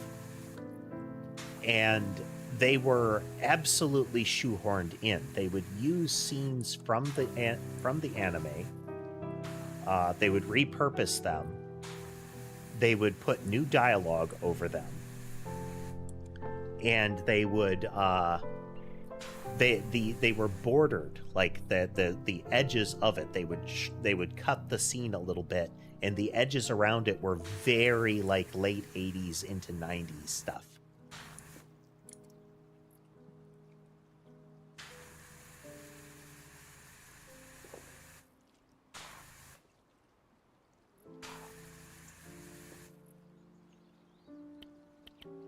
That same mentality, though, of like anime is for children, also brought us the for kids era. There's specifically a company called 4Kids that got distribution rights for a lot of programming as well. So early Dragon Ball Z, One Piece, that kind of thing. The first times those showed up in the US, it was via a company called 4Kids. And they are notorious for clumsy censorship. Just just the worst. So if you've ever heard a joke as far as anime translation or similar, two of them are frothy mugs of water and conveniently placed tree. Yes. So one of the things that they would do is if alcohol was present, it was usually changed, like the dialogue was changed to be things like water or juice. Like if the character said they want a beer, they would say, I want some juice. And sometimes that led to them recoloring the beverage. In some of the Dragon Ball ones, I think that this showed up in Z as well, but one of the most notorious is they had these big pint mugs of beer. Very clearly beer, big frothy head on them. But because it was, it's a cartoon, so it's clearly for the kiddos, we can't have them drinking alcohol.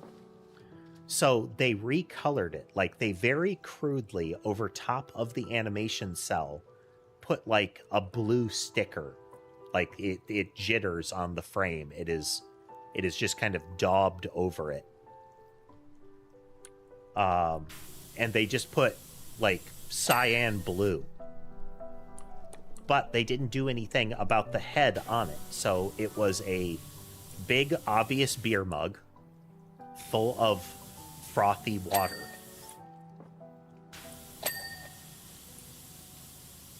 Conveniently placed tree, and I think the name of it might be conveniently placed tiny tree, but it's conveniently placed tree, is that very frequently it is not uncommon for a toddler or something like that to appear nude in anime. And like the bits will be visible. And they'll of course censor that.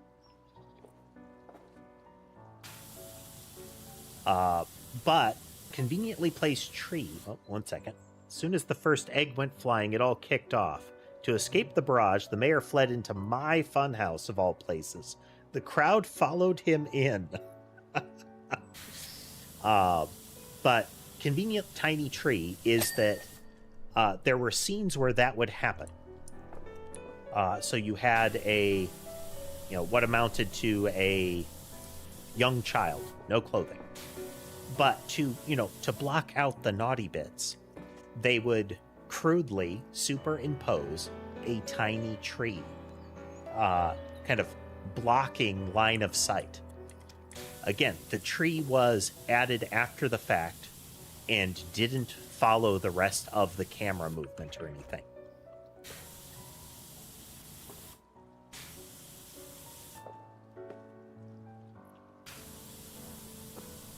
But that was the 4Kids era.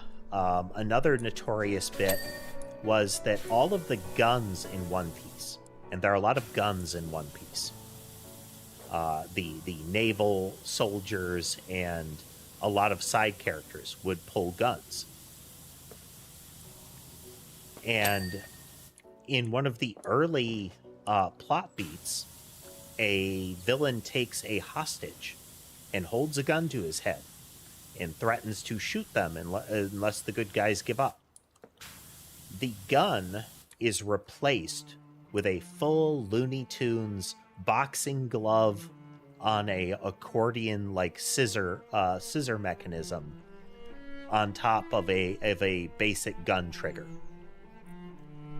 And it is, again, crudely drawn in, and the dialogue is unchanged. As in, he is threatening to shoot them in the head, but it is with a big cartoon boxing glove. All of the soldiers that are on the side of this villain, and who are also holding guns on the heroes, are wielding Super Soaker squirt guns.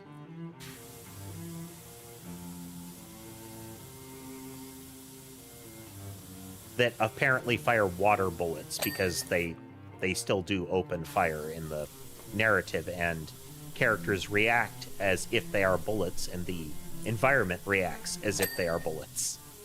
But they are fired from water guns.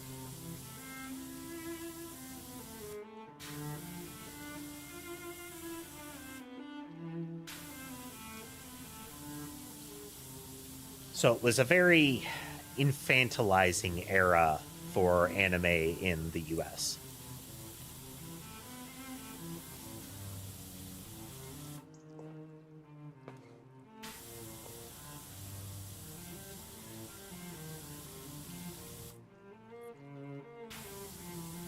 I mean, if you could throw enough water at a devil fruit user in the One Piece world, you know, it would disable them.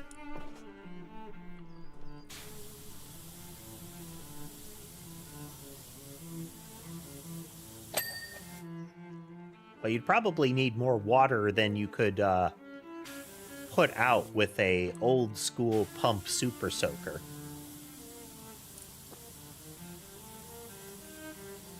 But yeah, you'd think canonically, like fire hoses and dunk tanks, you know?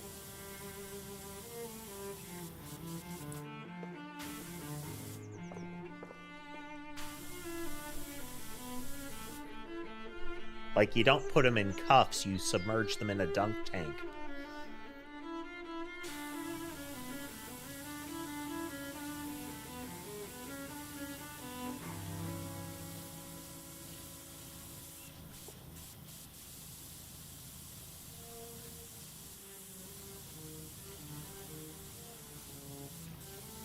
Though, you know, like any comic book hero weakness, it is only as powerful as the narrative allows at the time.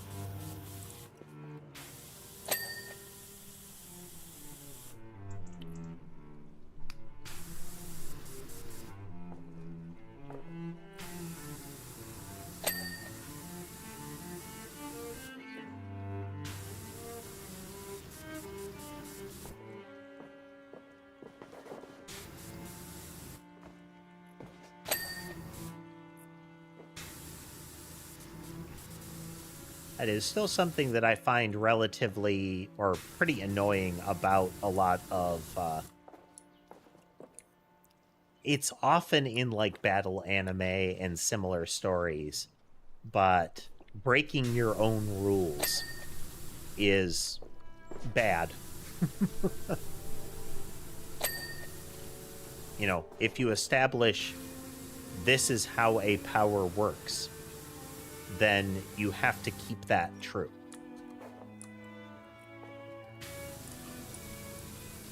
Dragon Ball is one of the worst examples of doing that badly.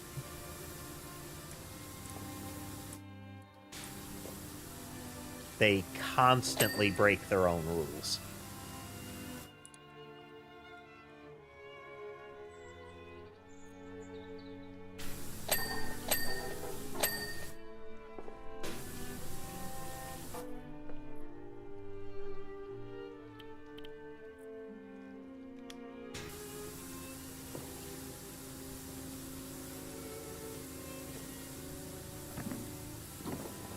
And you can't do that because it removes the ability for you to convey the stakes of a situation.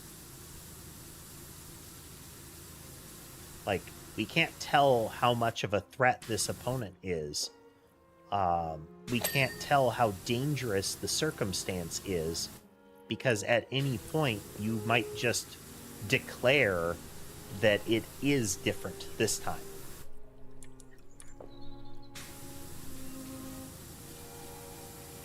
Again, the Dragon Ball example of sometimes this fireball is able to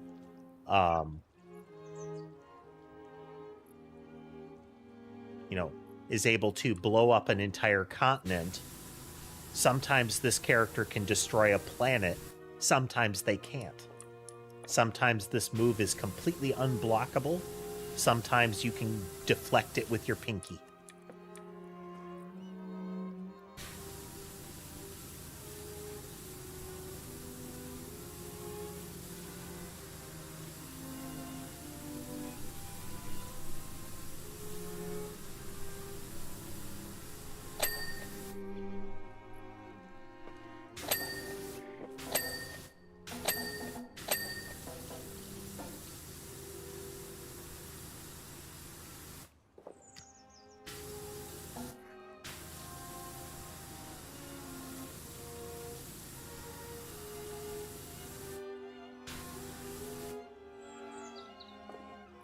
And, I would be okay with the idea of just saying, but, Dragon Ball is never consistent.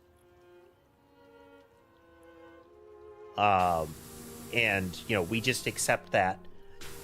I would be fine with that if they actually leveraged their ensemble cast. They have a lot of cool heroic characters with their own gimmicks, with their own, stories and whatnot. But Dragon Ball never lets them shine. Never lets them break the rules, Pretty much it will be the villains and Goku are allowed to break their own rules constantly. But all of the other characters are relegated to, you are weak and the rules will be broken against you.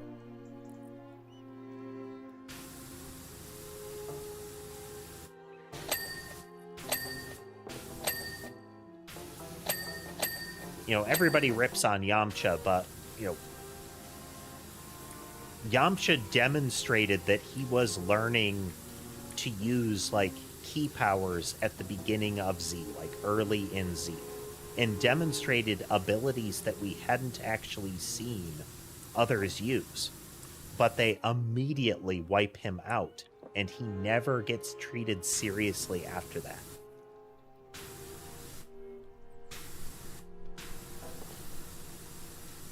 They regularly show Tien being cool, but he never actually gets to be cool when it's important.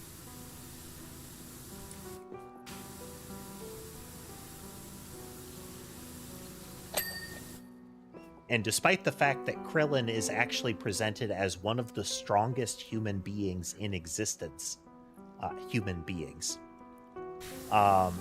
his role in the series is almost universally for him to be defeated in a fashion that makes Goku mad. That's kind of his whole thing in the story.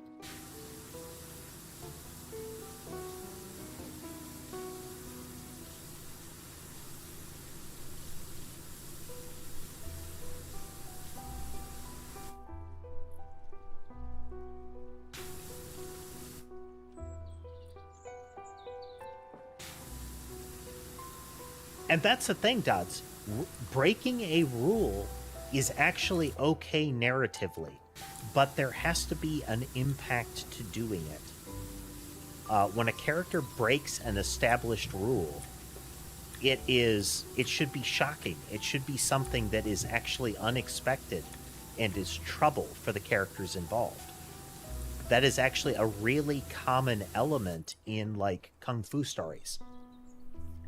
Is we will establish that this is the most powerful technique we know of. This guy is super powerful. And he's hard to beat, but we learn the way to beat him. And then somebody comes along and they have an even more powerful ability. And in fact, it breaks a prior rule.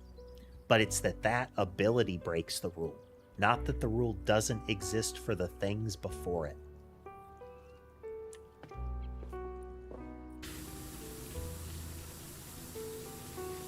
Yeah, and we're not counting the raw concept of a character whose powers bend reality,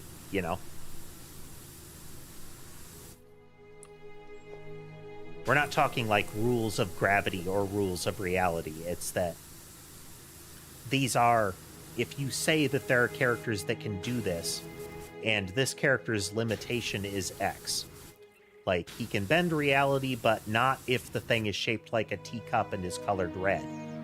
If in a subsequent scene, he's chucking red teacups around, then you've broken the rule to no real effect, You've just decided to ignore it.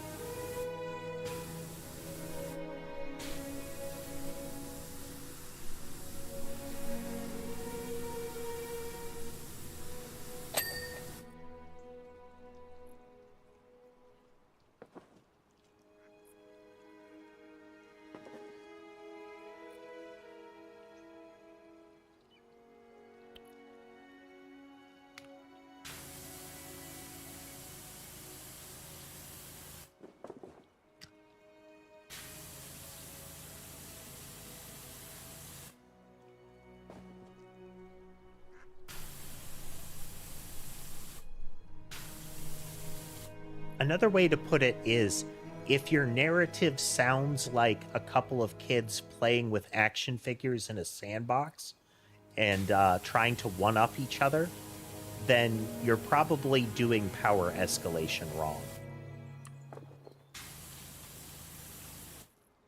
You know, if your narrative sounds like 70s Batman whenever he is put under any threat and reaches into his utility belt, you're probably doing power escalation wrong.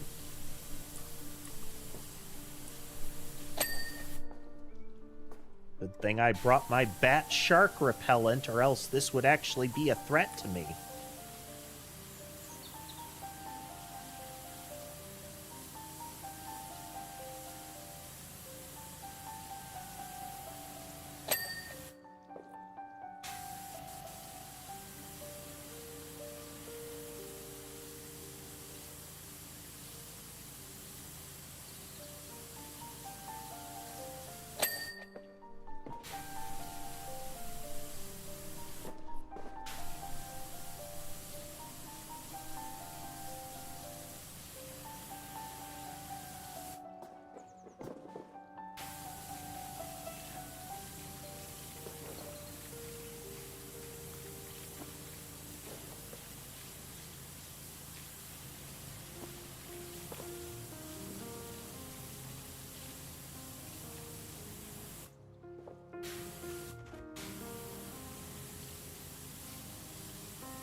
Related, it's why the movies, especially the earlier Dragon Ball Z movies, can actually be pretty good as far as power progression,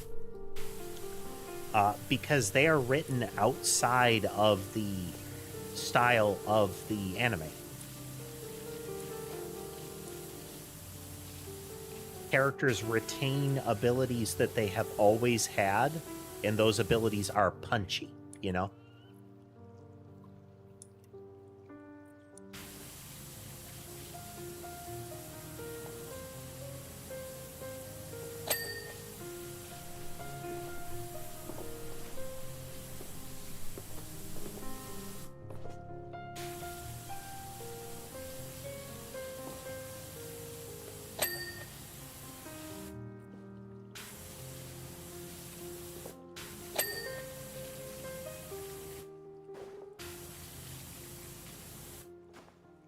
In regards to like actual kung fu, it's a parody movie, Kung Fu Hustle. But it actually has a really well-written power progression to it. Well-written and in the classic style. That is, a threat is introduced. Its capabilities are established. We're shown what the stakes are, and then usually a character will rise to meet that challenge. Now, it can be the same character throughout all of this, but it's after that challenge has been defeated, that's either the end of the story, or a new opponent arrives, a new challenger approaches. And that new challenger is stronger in some way than the last thing that defeated the opponent. In the case of Kung Fu Hustle, you initially have the two goobers who show up and are easily, like, put down. Then the rest of the gang shows up and is now a threat to the villagers who, or the townsfolk, or however you want to put them, that drove the goobers off. So then the hiding kung fu masters reveal themselves and drive off the gang. Then the assassins are brought in, who are a lethal threat to the kung fu masters. And so on, and so on.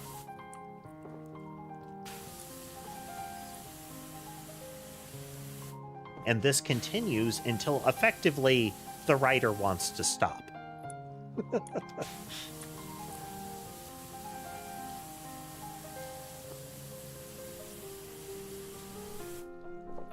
And this is, again, why breaking your own rules throws things off.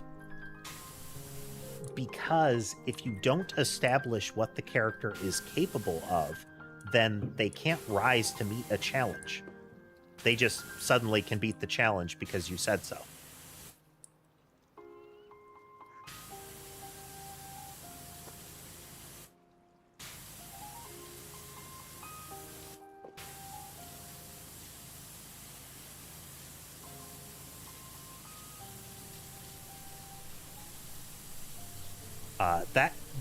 That kind of pattern makes it really good for ensemble casts, because you also have the opportunity to say it's not that somebody else steps in or a character develops a new power necessarily. It's that one of your teammates arrives to help. Like, you can't beat this opponent, but your teammate can. Often this is the you go on ahead trope, where we know that the main character is going to beat the villain. Foregone conclusion. That is an absolute certainty. But they actually can't beat the minions. I know I'm footing the bill here, but it was worth it. Just beautiful. The fact that the townspeople chased the mayor in here, pelting him with food and whatnot the entire time. Oh, that's magical. But you have, like, the teammate who has an ability that can counter that opponent will jump in and stop that opponent, and will then stay behind to finish the fight with that opponent so they cannot pursue the main character. Or, you know, the guy who's going to win the final battle. Whether that's the main character or just amongst the protag team.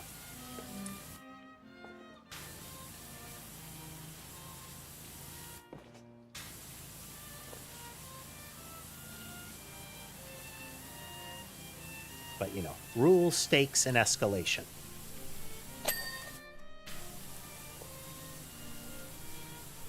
And again, Dragon Ball is bad at all of that.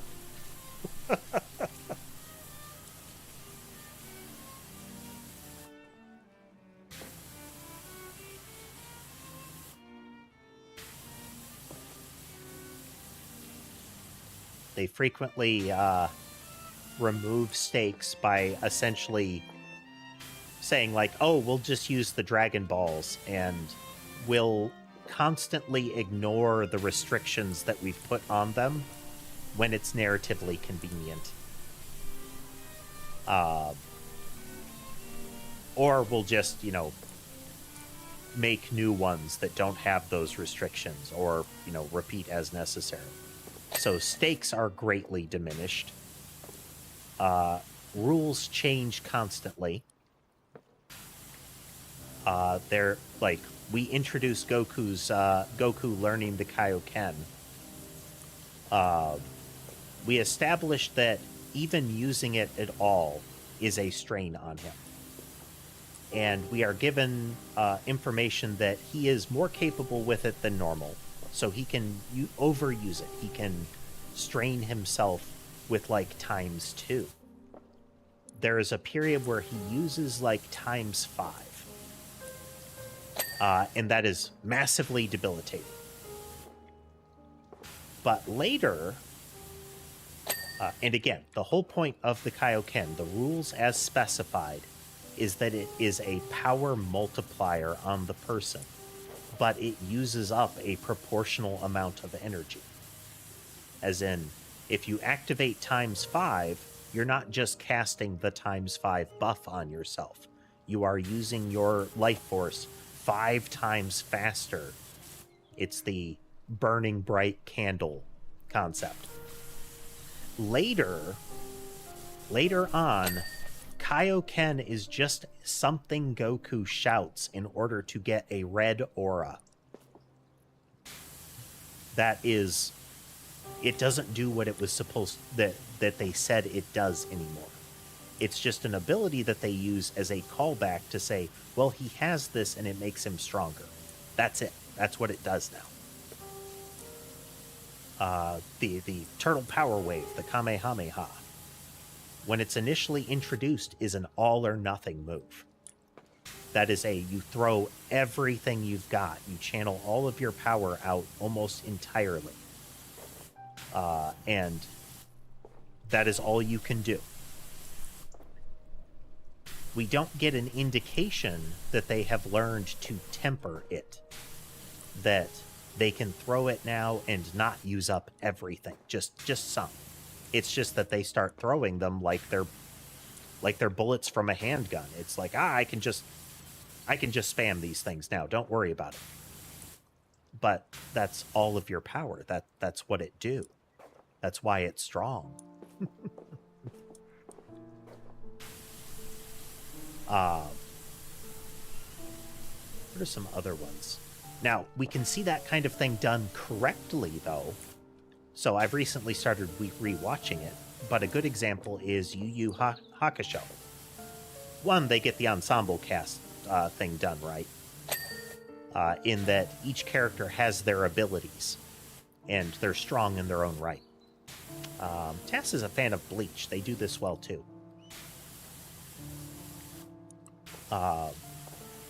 But when as far as the ensemble cast goes, but in Yu Yu Hakusho, the power that the main character gets initially, his spirit gun, is an all or nothing move. That is, it's fantastically powerful, but it is like once a day kind of thing. So he can fire at full power once a day. And one of his power-ups that he gets is not that it gets stronger. It's that he learns to fire it partially. Where each finger can fire a bolt that is partial. They do the same gimmick in Hero Academia. Where the main character's ability is physically devastating on himself. Like, he's super strong, but his body isn't super durable. And he learns that instead of going all out and, like, shattering his arm or leg all at once, he does things like hit them with one finger, like a flick of the finger. And that destroys that finger, but he's able to moderate the power. And that's not breaking your rules. That is adapting them or powering them up or similar. But they still have the same limitation. Or that limitation is pulled back a little bit. But we get to see that explanation. We get to see them justify it. Hey there, Laura.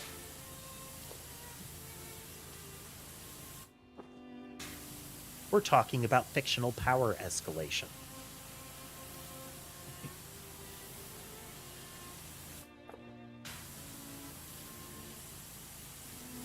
How to do it well, how to do it badly.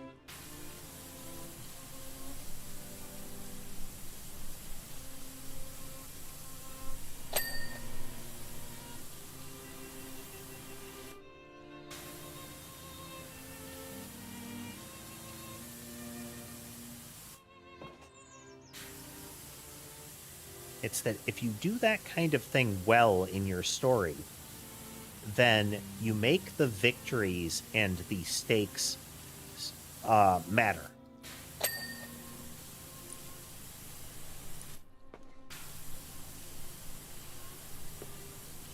If you have a character that is just going to fundamentally win, and in no small part, effectively, because you say so, then where are the stakes, you know? I can suspend disbelief and say, like, oh, you know, that we're going to assume they're a threat because the characters don't know they're going to win. But if their victory comes cheaply, then that ability to suspend disbelief is taxed. It's that I can only believe your lies so many times.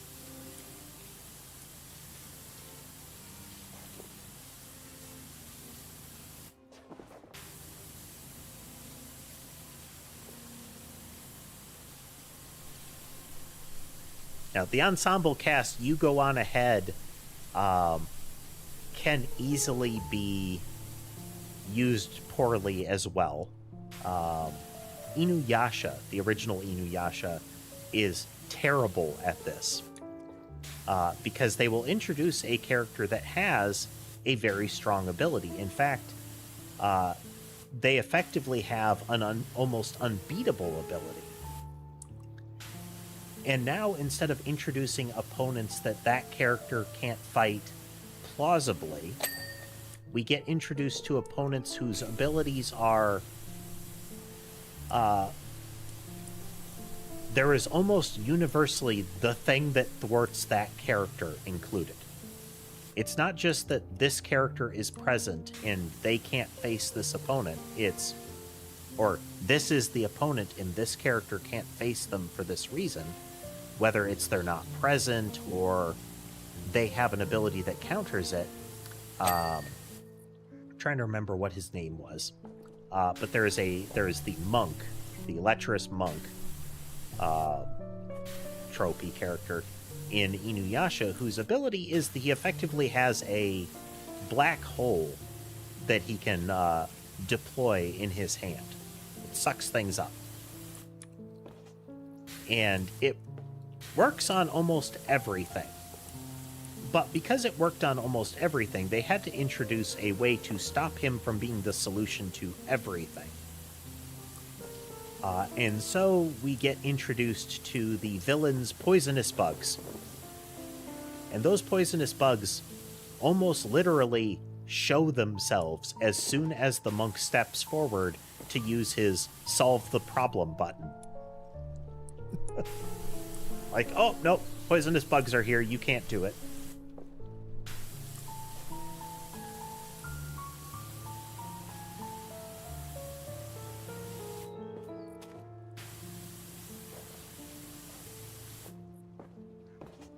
Which makes it feel not like this is the person that is able to defeat this opponent.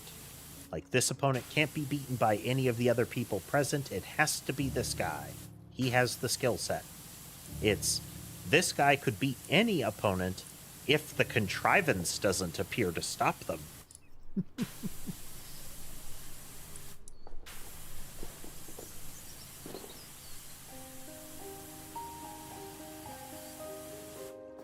So then you're writing not to showcase a character's abilities or the strength of an opponent or any element of that. Your writing is to justify why the I win button can't be deployed.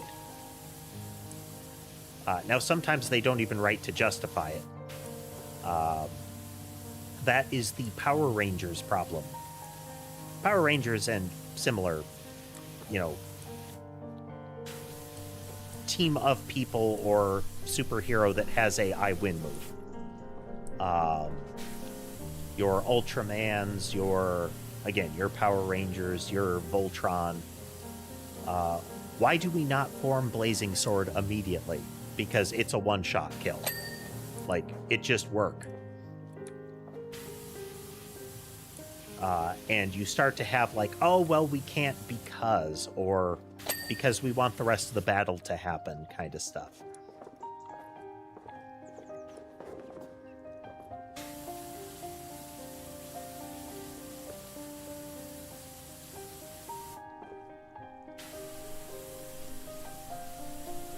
Those moments in a classic American action movie where the protagonist and the antagonist face off, and the one of them is armed with a firearm and the other isn't. And for whatever, like, the one who has a gun, like, unloads it and throws it aside so that it cannot be used in the ensuing fisticuffs.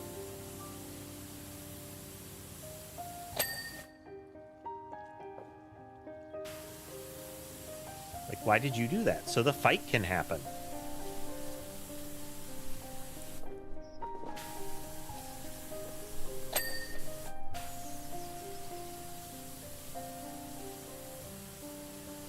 You wanted this to be a martial arts movie, make it a martial arts movie. If you want this to be about guns, make it about guns. If you want it to be both, then integrate both. But we should not have a moment where the characters are like, I don't actually want to win. I want to put this into like a coin flip.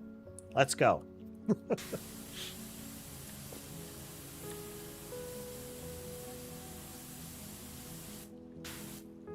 Now, this is not to say you can't enjoy this media.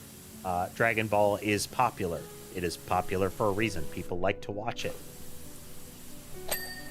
Simultaneously, that doesn't mean that you can't analyze media and think about it through a critical lens. As much as people complain about CinemaSins being very negative all of the time, they are legitimate criticisms. Like, these are actually writing problems. And those writing problems don't actually need to be present.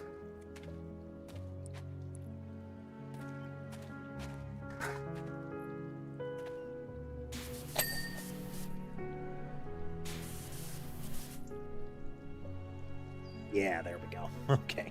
Yeah, there's this whole roof area. Let's see here. Okay, been a little bit. We're going to take another break, and then we're going to be right back.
And I'm back.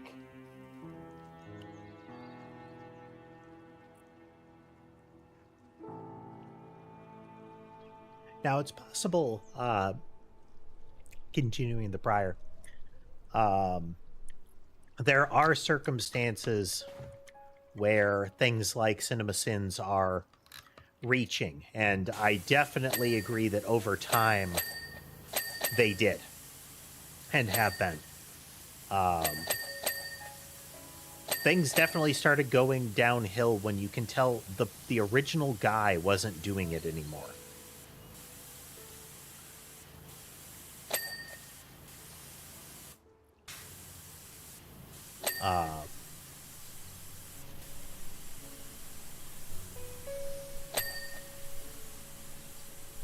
Because at least earlier on, they were, like, they're nitpicks.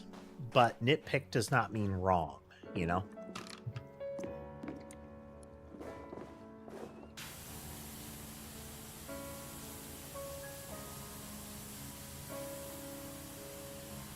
And we would frequently get that kind of thing definitely in there. I think the classic being the Prometheus School of Running Away. Definitely not the only time that that was ever used. Like, that trope appears in media, but it is definitely one of the most egregious moments, or at least examples of.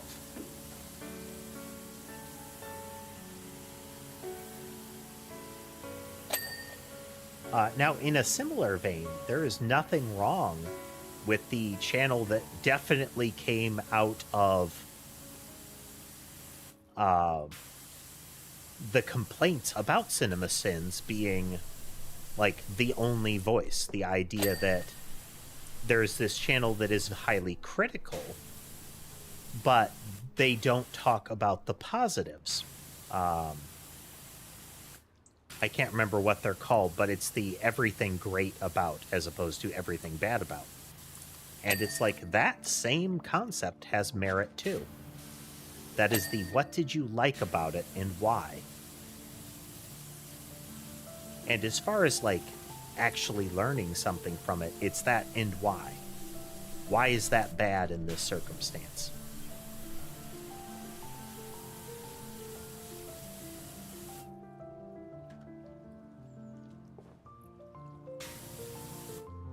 I don't know if it is Cinema Win Silent, but that sounds like it would be a sufficiently pithy name for it.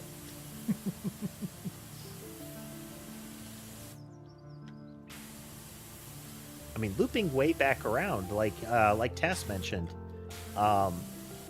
there is something to be said for Dragon Ball just in a, I'm here to watch this character kick butt. You know?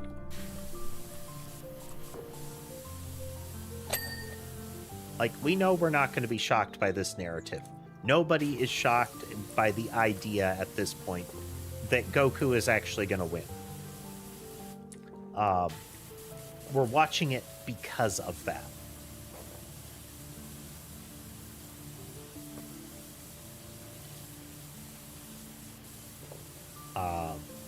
Slasher horror movies, like really gory horror movies and similar. You're not going there for necessarily for, like, brilliant narrative and scene composition.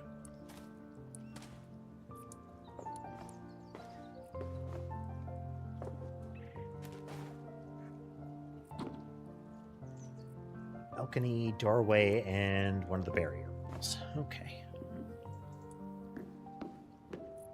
Hello again, Molly. Hello.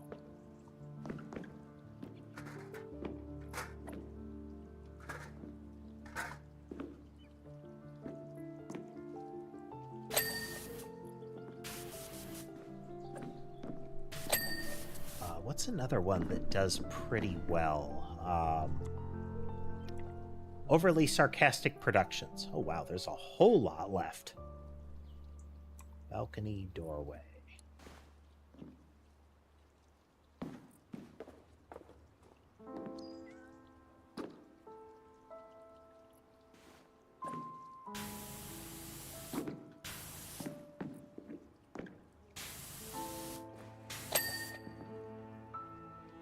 Okay.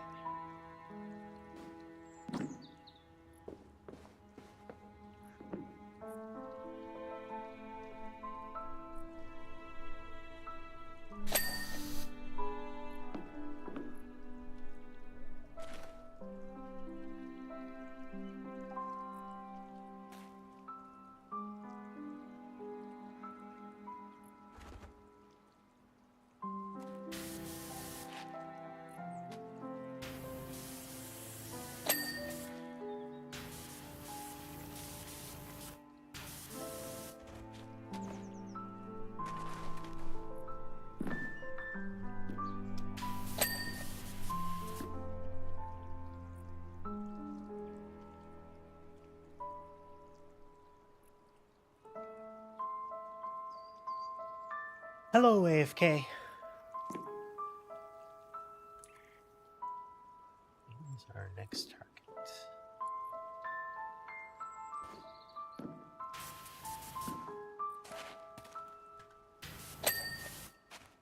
Well, that bit of wall there.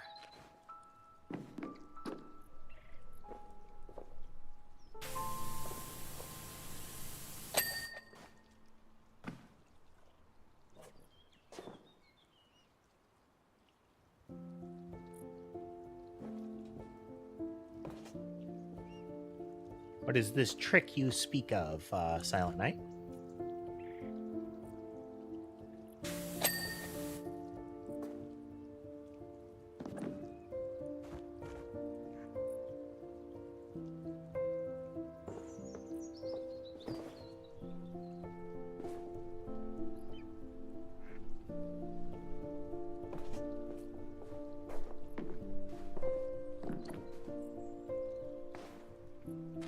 There's a gnome over there.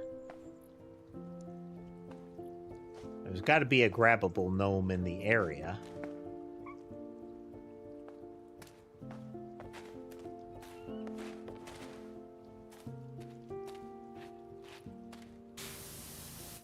I mean, there's always a gnome.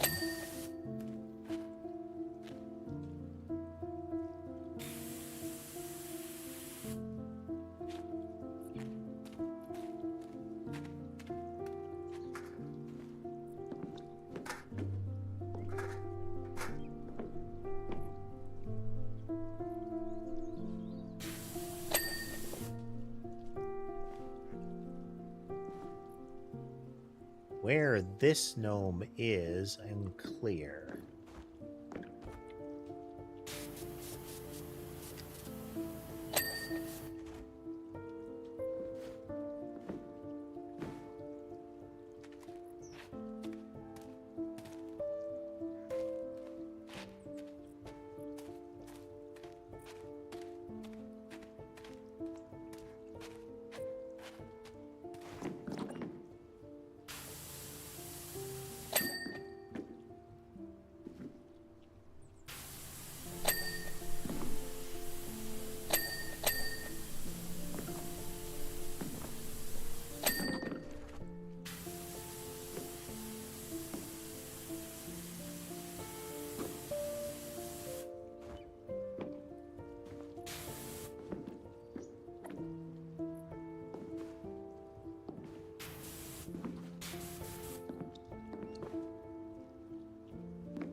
Well, if we encounter the gnome of the level, we will see what you're on about.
where the gnome is in this level. Normally I've found him accidentally by now, you know?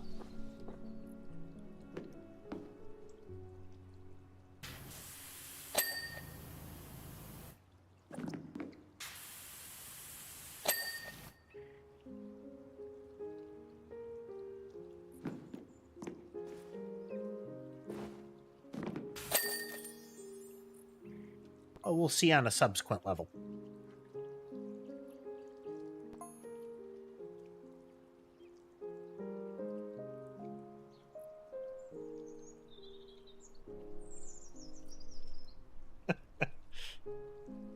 Percy's right. You truly are a thing of wonder.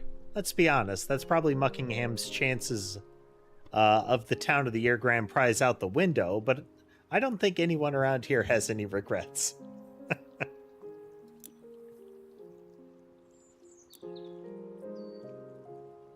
There. Welcome to the Fumarole's premier tourist attraction, the Rushless Red Run. Precipitous ski runs, searing saunas, strongly flavored food. You name it, we take it all the way there. After Rushless went into dormancy and the snow started to fall, we sensed a golden business opportunity and opened up Caldera County's only ski resort. But one thing we didn't anticipate was how dirty it gets up here. We only got the place cleaned a couple weeks ago, and already it's filthy again. So for those that weren't here for it, we have learned that there is a special crystal that formed that the villains seem to want, and that either the process of mining it, taking it, or being in its presence causes things to get real dirty real fast.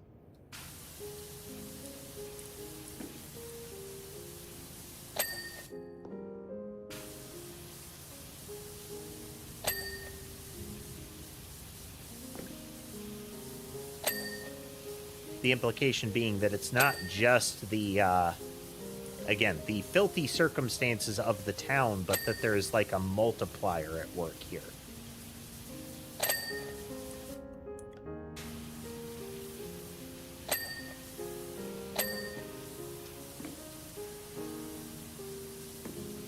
A real don't mess with Mother Nature vibe, you know?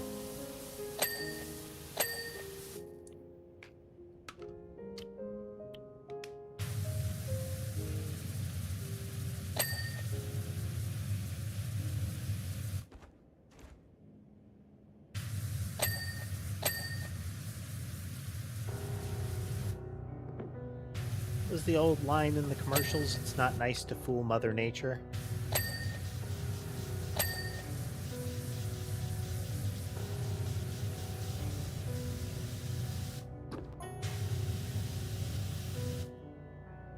Yeah, maybe I should have mentioned that even the cable car itself is a bit clogged up.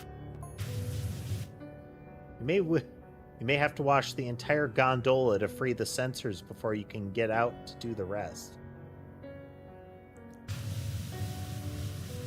So apparently the crystal that was in the merman statue in the desert, potentially the crystal that was in the temple out at sea, is called pacifist.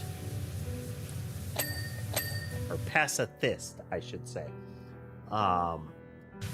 And that was apparently what the billionaire was trying to get out of the volcano when they caused it to go unstable or active again.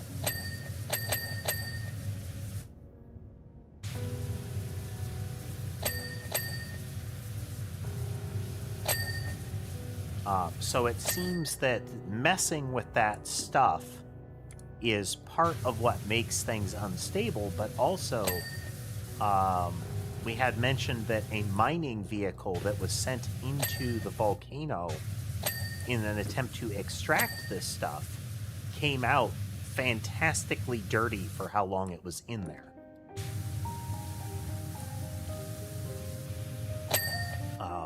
Additionally, the vehicle came out with its bed, including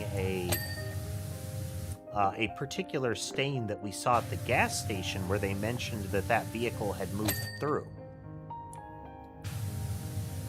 And that same stuff appeared in another place where the place had the location was just fantastically dirty for the description of how it got that way. The weird kind of brightly colored, very durable stain that we encountered by the side of the road.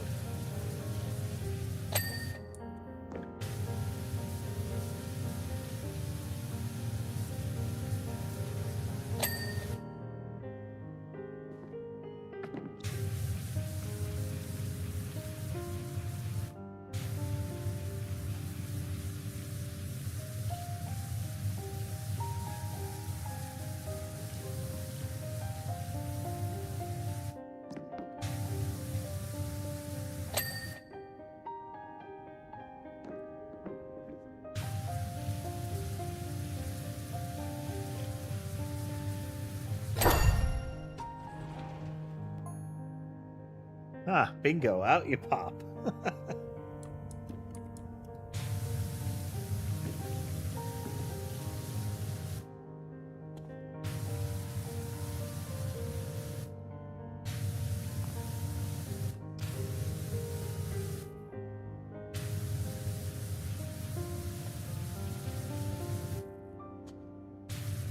Wasn't paying attention to the settings, but you can also control how long the color from the dirt finder lasts.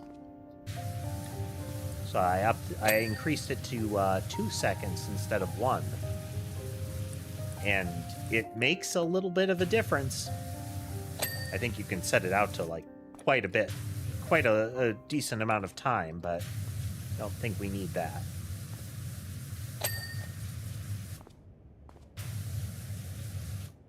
Not that we need it, it's just more of a convenience than if you find yourself spamming that button, it can be better just to have a, toggle it on and it will last for a while instead of a constantly sit there poking it.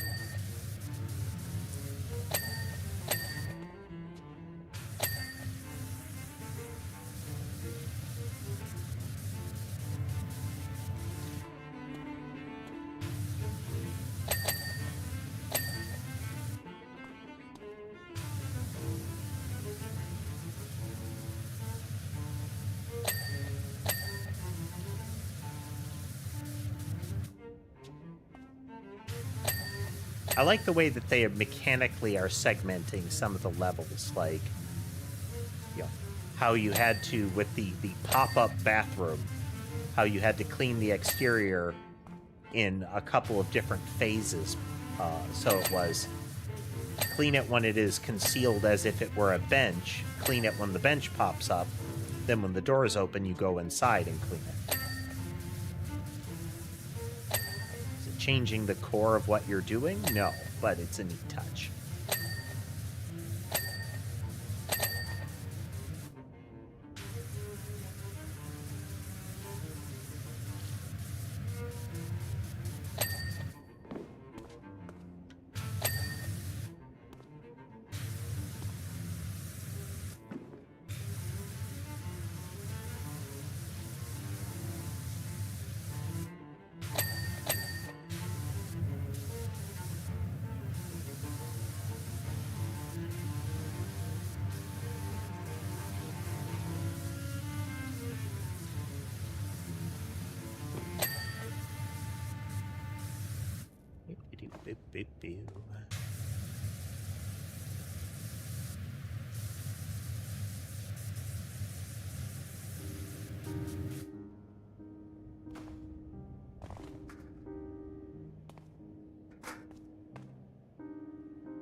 Oh man, even the end of the cables here are dirty.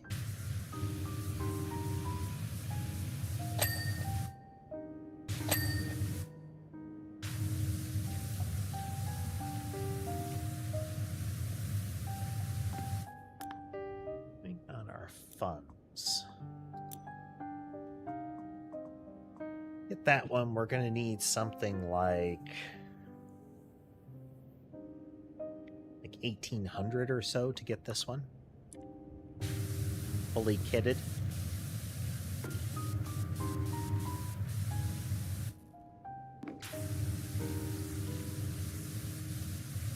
I mean, I can essentially sell this one and swap, but I want to be able to easily switch between them so I can get a better feel in quick succession instead of, you know, jumping through the menu hoops to sell and swap.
That thing's not part of the actual map. It's fun how some of the things kind of like come into existence as you start cleaning them.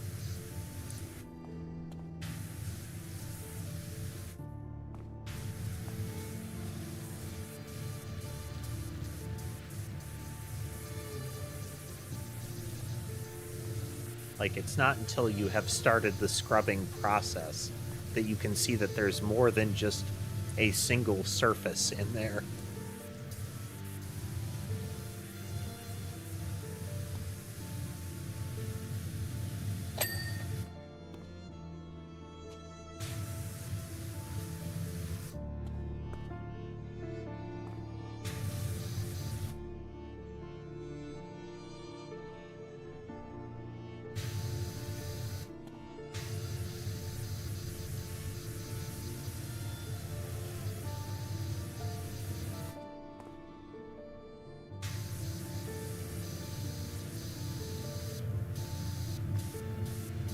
So this is a ski resort that came into existence when the volcano became dormant again. So by implication, after the events of the first game, this place opened up.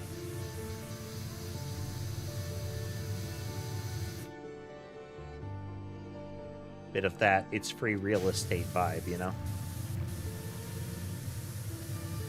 Nobody had built a ski resort on the side of the mountain because it was a, you know, up until recently, it was an active volcano that could clearly be made active again through human intervention quite easily.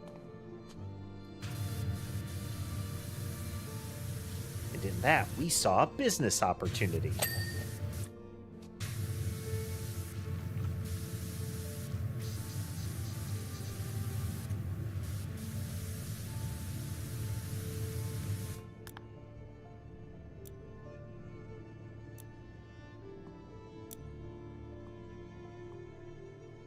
Ooh. Very Joker colored.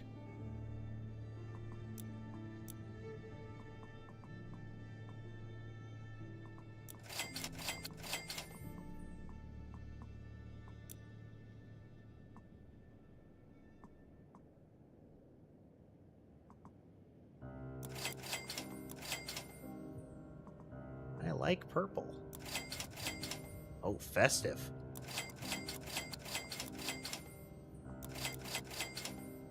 Oh, I really like that.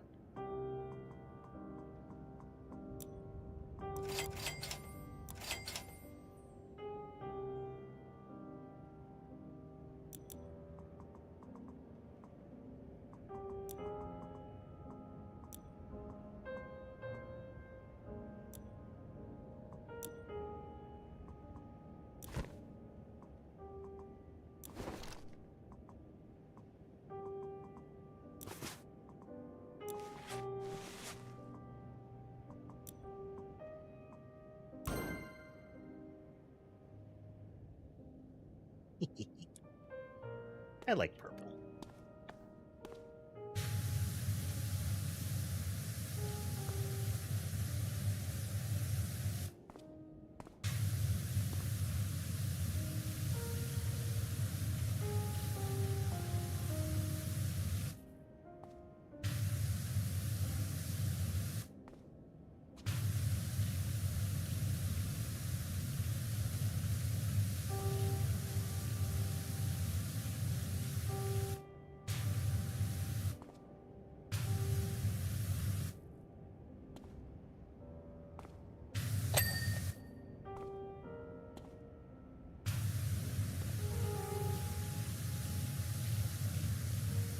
Mind the gap.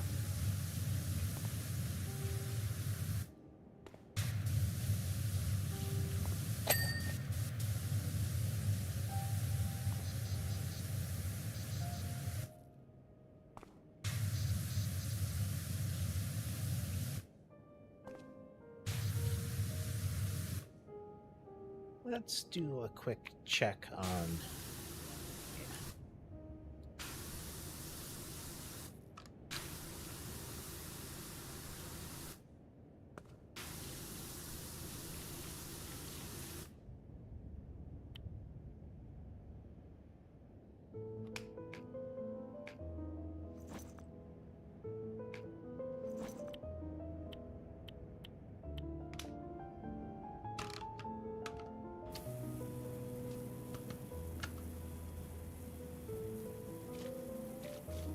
We haven't used the swirl force in a while.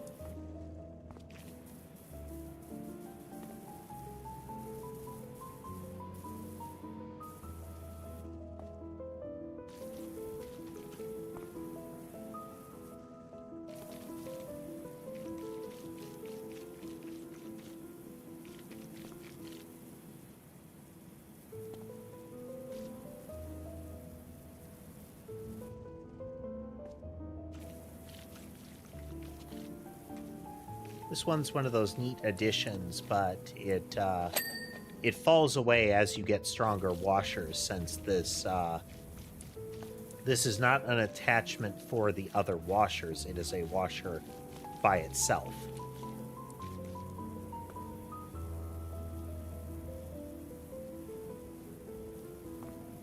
Which is kind of a shame. Like, it's still capable, but it's not that much better than the others once you get them upgraded.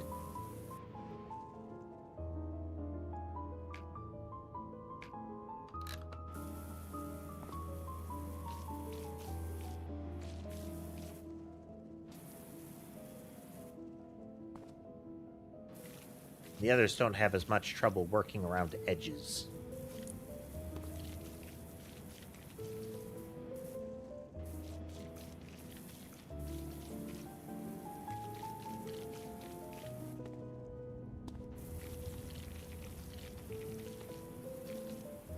But it's a fun change of pace.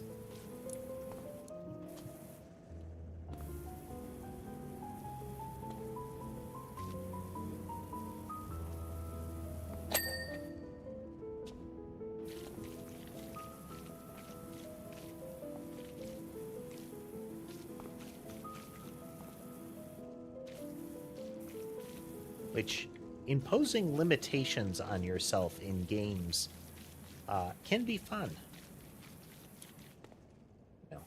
But this time I will only, or this time I need to complete it without getting hit, kind of stuff.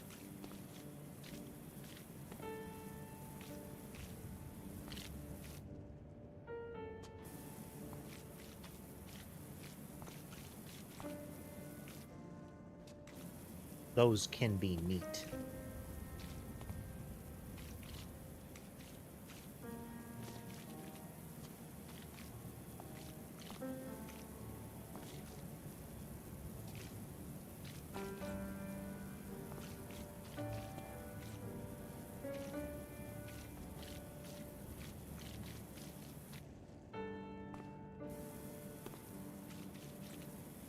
Now, you wouldn't, I think, be able to do a run using only this thing, just because of its limited range. Like, you can't always get close enough to a surface to really use this thing. And it doesn't, like, hold where you point it. It can only aim down or against a wall.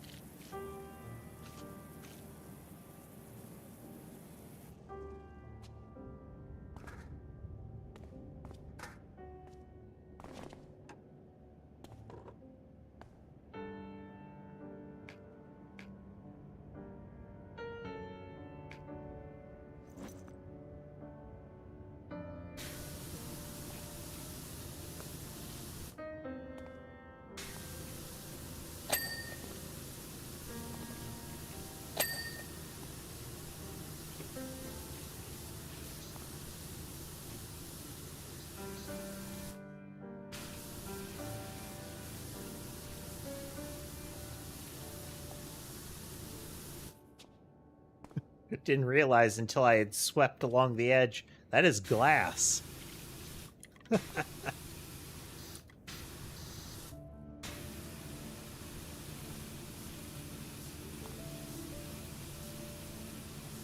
Various snow removal apparatuses. A couple of heavy carabiners. I think that's a climbing pick.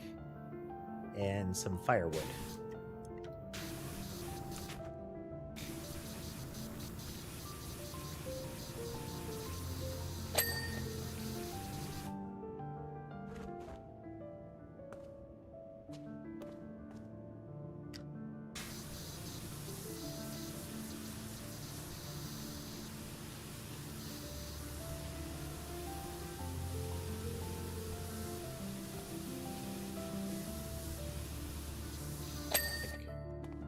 Bamboo poles. Maybe those are like, I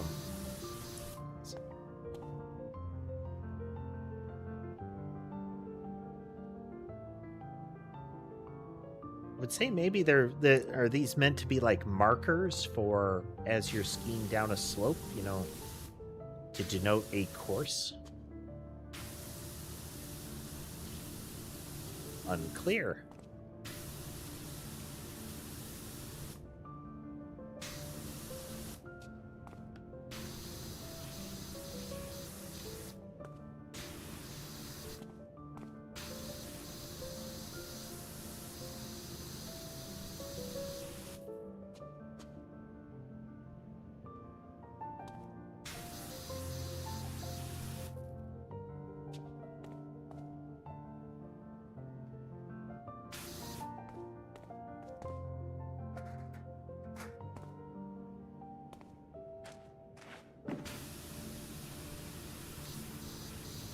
Tricky placement on these solar panels.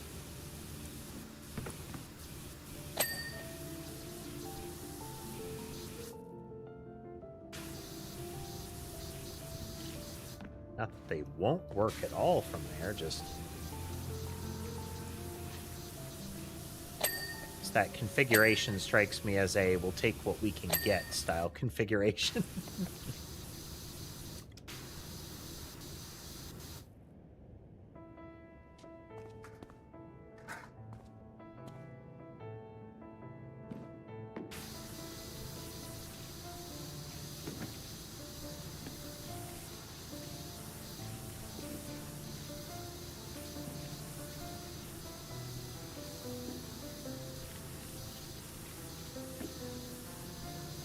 just kind of going where the wind takes me as far as the sequence I'm washing in right now.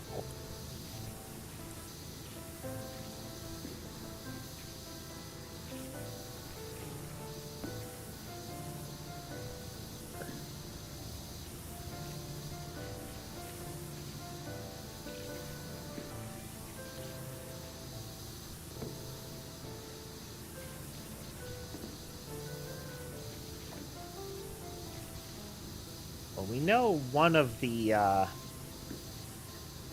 murals in the church I thought looked that had like skis around it.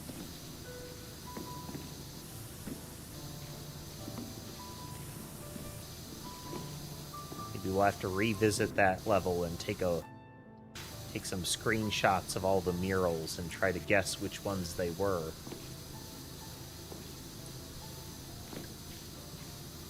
/R. I know there's one that looked like skis were involved, so.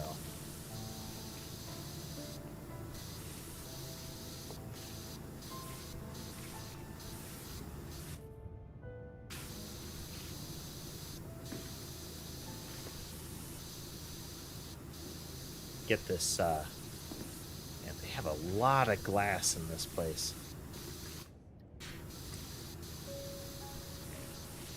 Given the open skies in this area, this place has got to cook.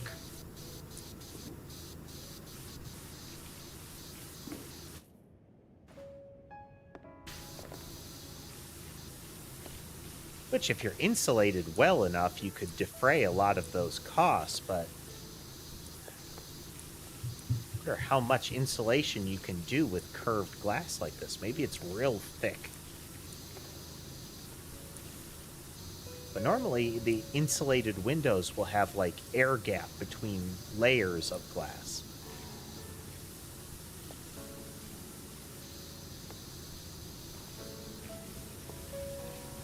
I don't know how easy it is to do that with curved glass like that. Maybe it's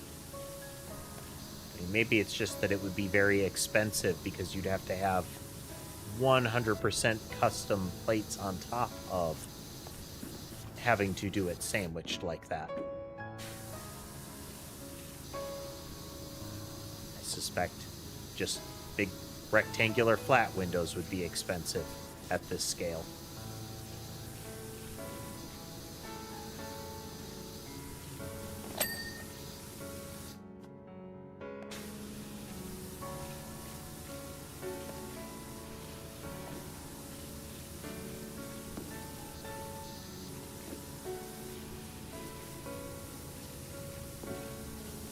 Definitely getting some reflection off of the water on this. Look at that. Oof. That was bright.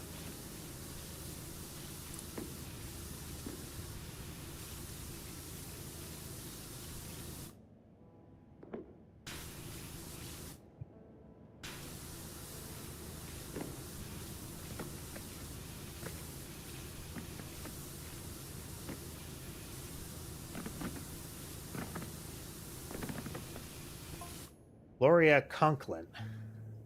Tell you what, I didn't used to know a thing about space, but since opening this place, I've been really getting into stargazing.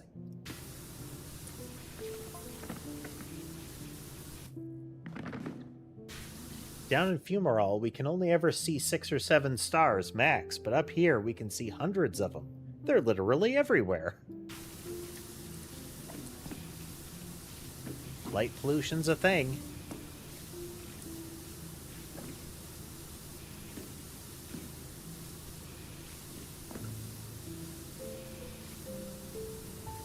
Can be a bit hard to find places a lot of the time where you won't have enough that it conceals a good portion of the sky.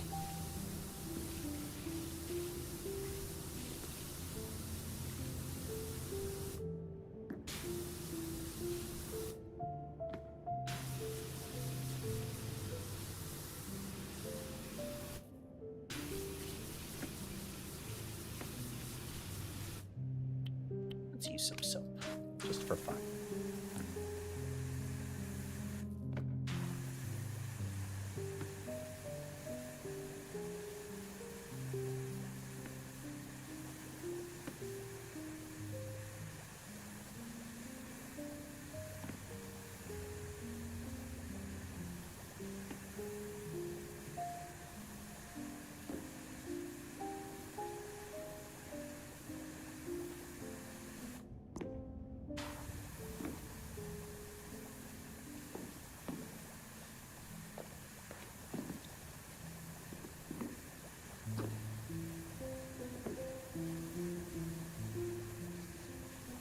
the soap only counts as dirt if it is over a layer of dirt.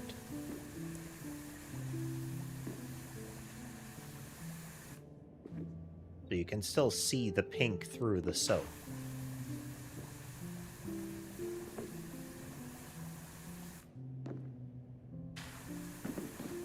Soaping over the whole thing in order to get any of the dirt that is like just under the rim of it, you know?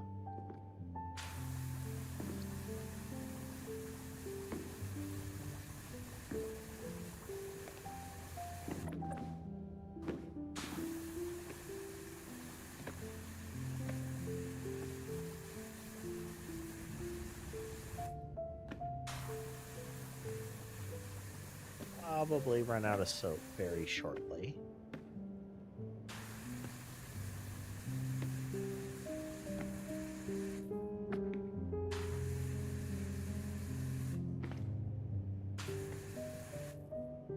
There we go.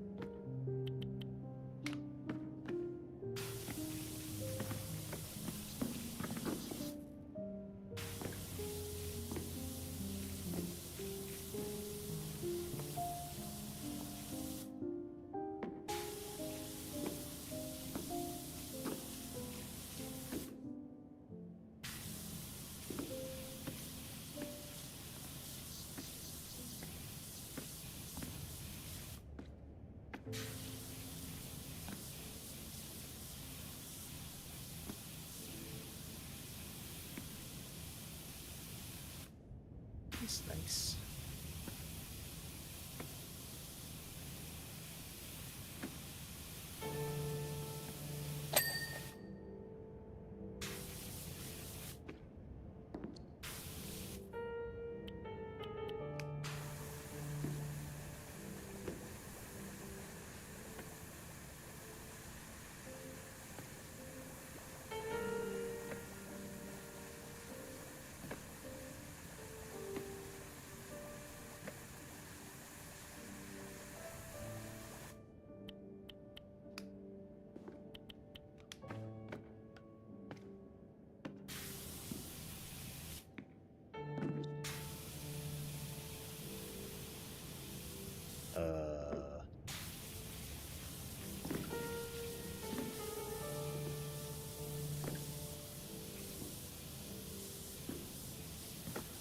Well, that soap is staying there.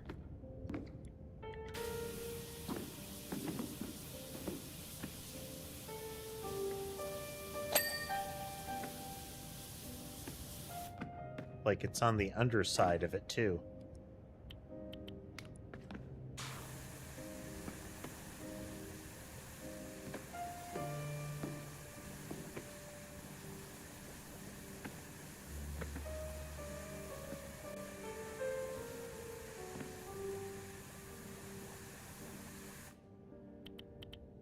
Well, as long as it's only the visual glitch and not a functional one.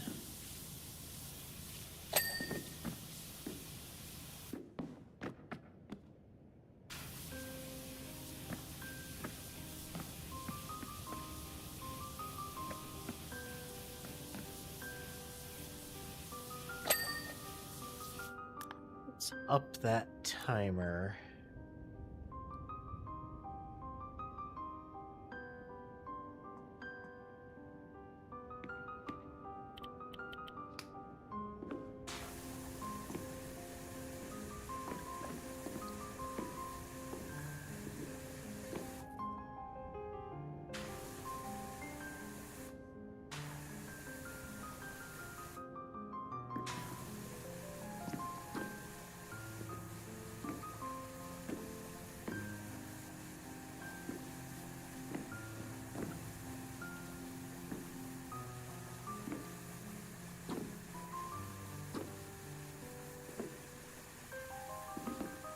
Soapy, soapy, soapy.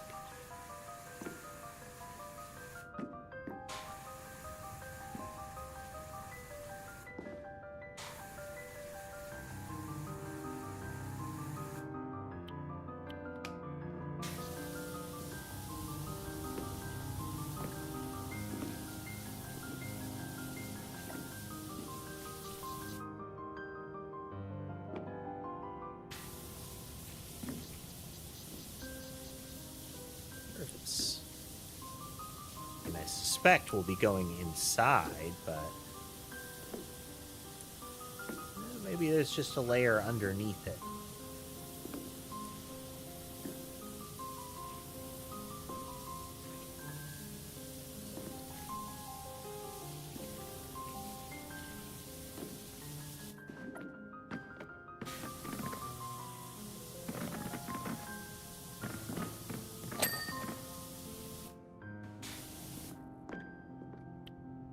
Soap.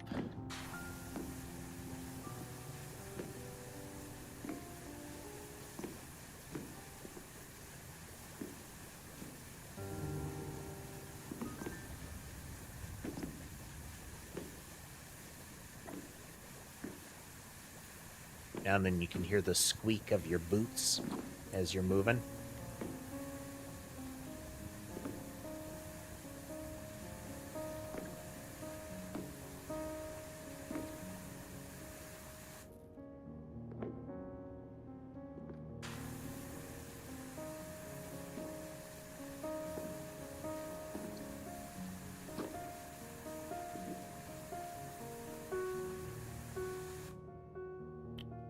You.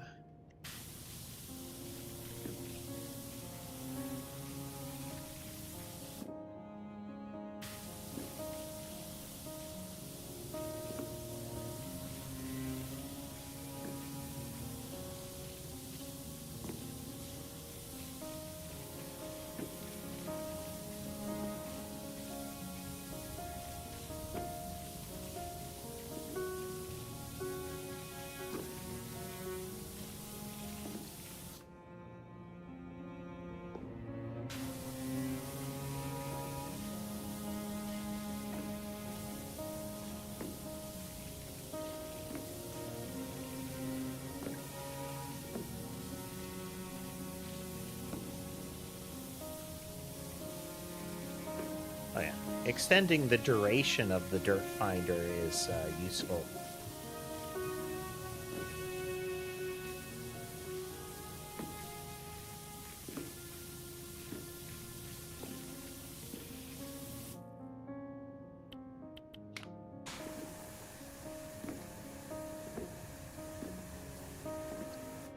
More time to identify what the filth pulse has revealed to us.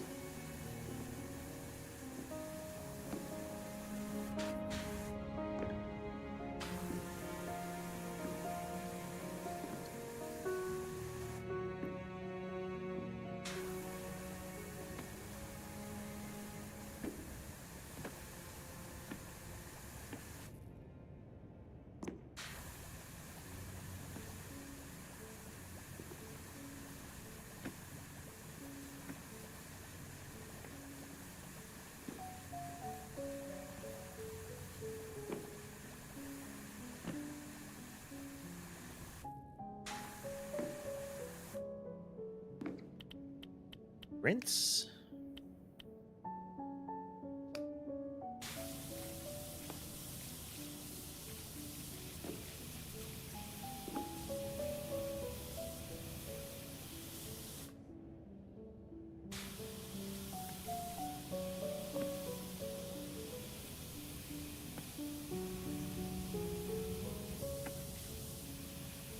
Wow, some of the soap seems to have missed some of the spots along the glass border there.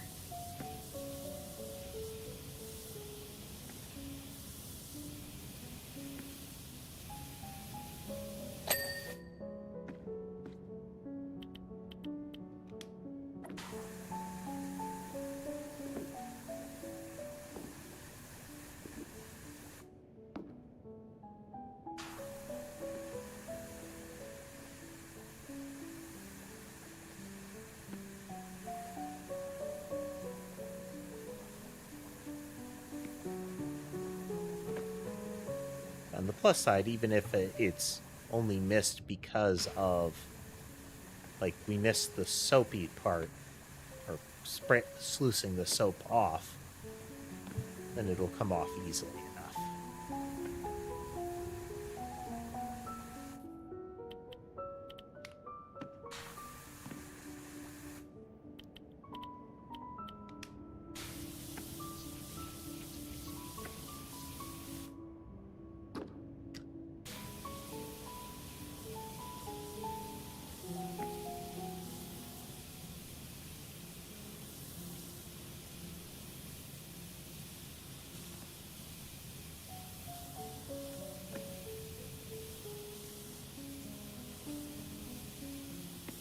lot of ground to cover.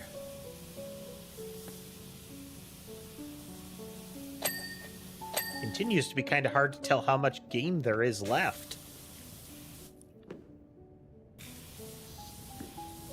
I can say price for admission is real good on this game as far as cost for content, you know?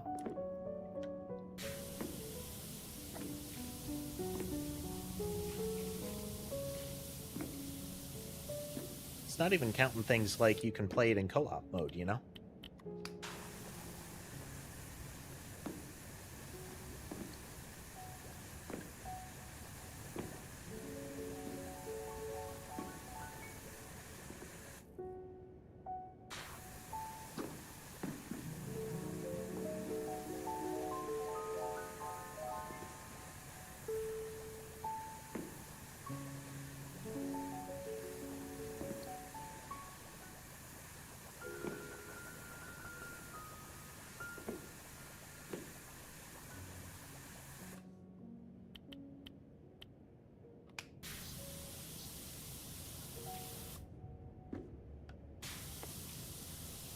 Nice.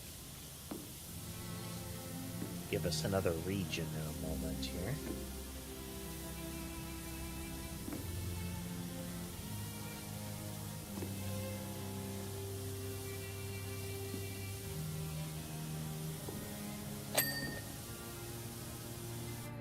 Go.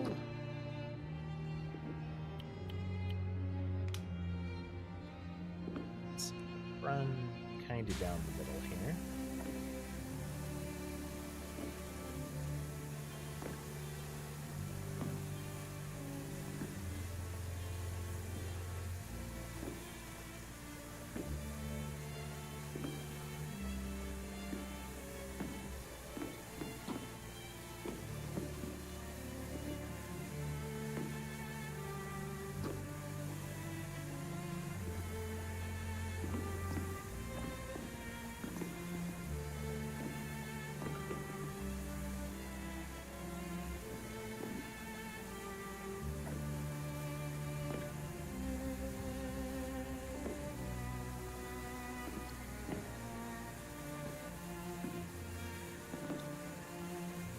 I do like how if you look, the soap has like a flowing texture to it.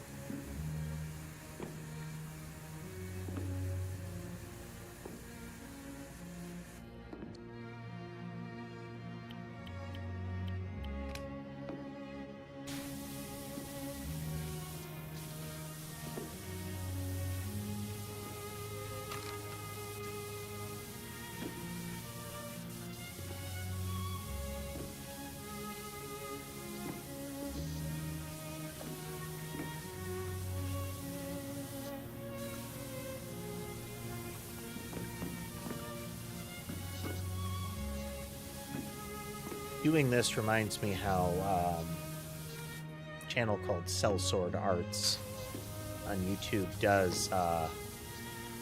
They've been branching out, but one of the things that they did early on was a lot of like demonstrating European martial arts, HEMA stuff. And what they would sometimes do is show VR games that had swordplay and similar in them. And they went in to see, like, can you actually use traditional techniques and how effective are they? And the answer is remarkably effective. But they were like, okay, but is it more effective than just flailing around? And they had one of the people that, like, operates the camera come out and just, like, you know, lightsaber wobble the sword around to, like, real, like, what a lightsaber would be like in reality. Wiggle the sword all over. And had similar, if not better, results. And they're like, well, like, you can, and it works real well, but you don't really need to. Okay, yeah, it was just a glitch that's sticking around like that. There's a lot of ground to cover here.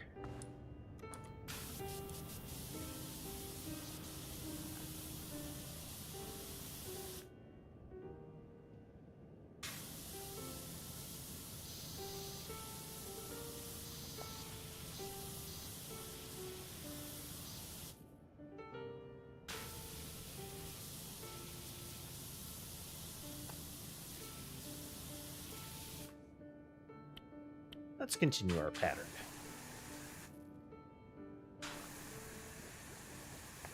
Do a lot of soap and then sluice off for this level.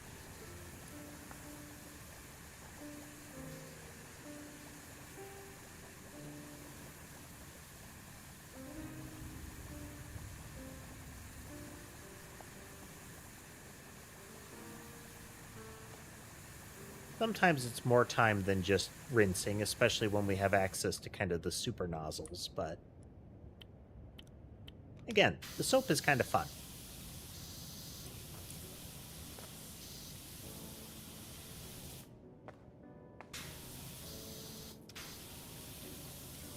And, you know, that's why you're playing a video game, is to have fun.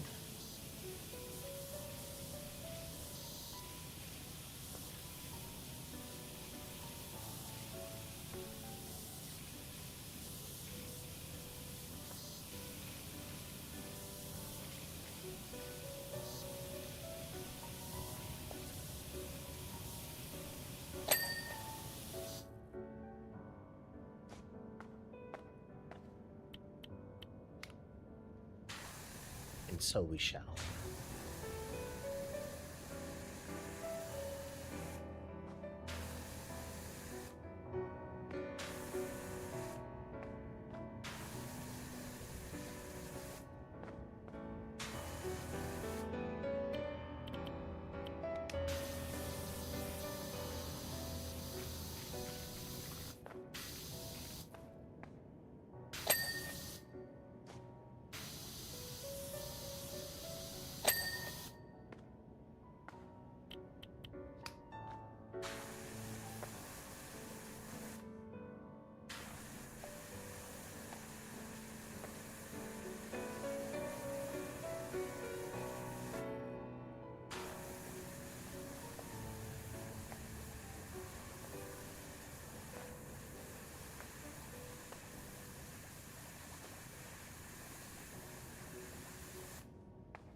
I wonder if you have multiple sprayers, all with the soap attachment, if they each have their own reservoir or if it's a shared thing.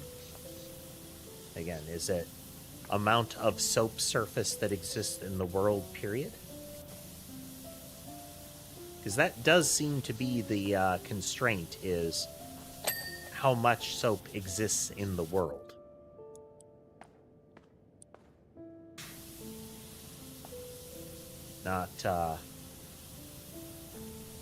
Not like some amount you can spray before recharging as we originally thought.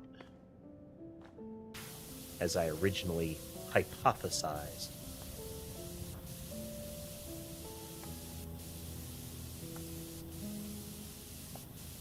My luck, there's a tutorial and all this stuff is very clearly explained to you.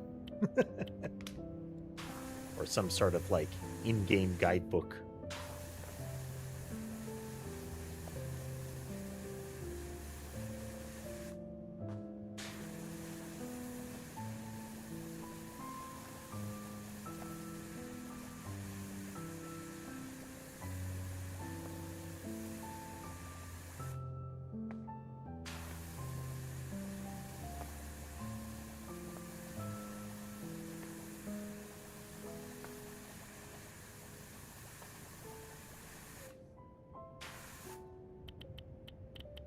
In, sluice it away.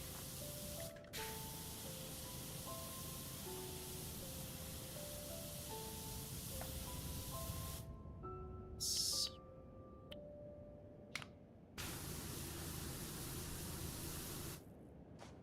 not too much different.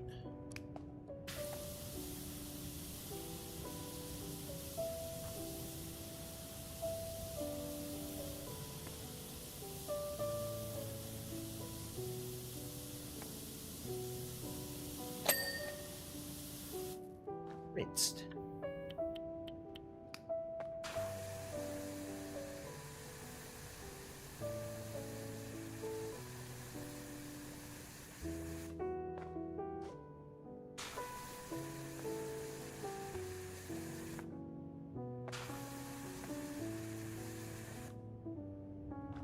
Almost fell off. Okay, the raw walk, the raw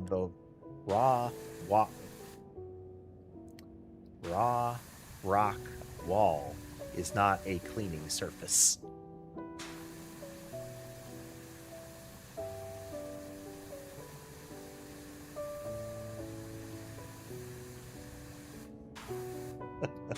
Blah, blah, blah, blah, blah. Those times when something becomes a tongue twister and it absolutely shouldn't be.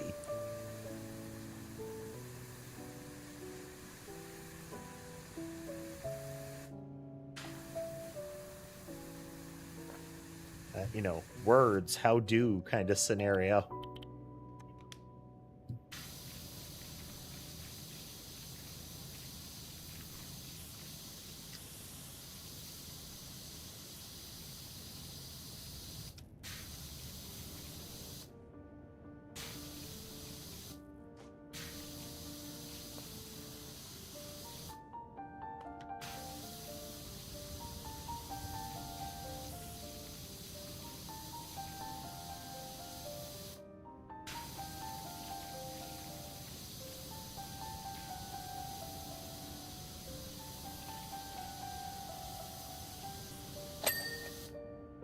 Nice.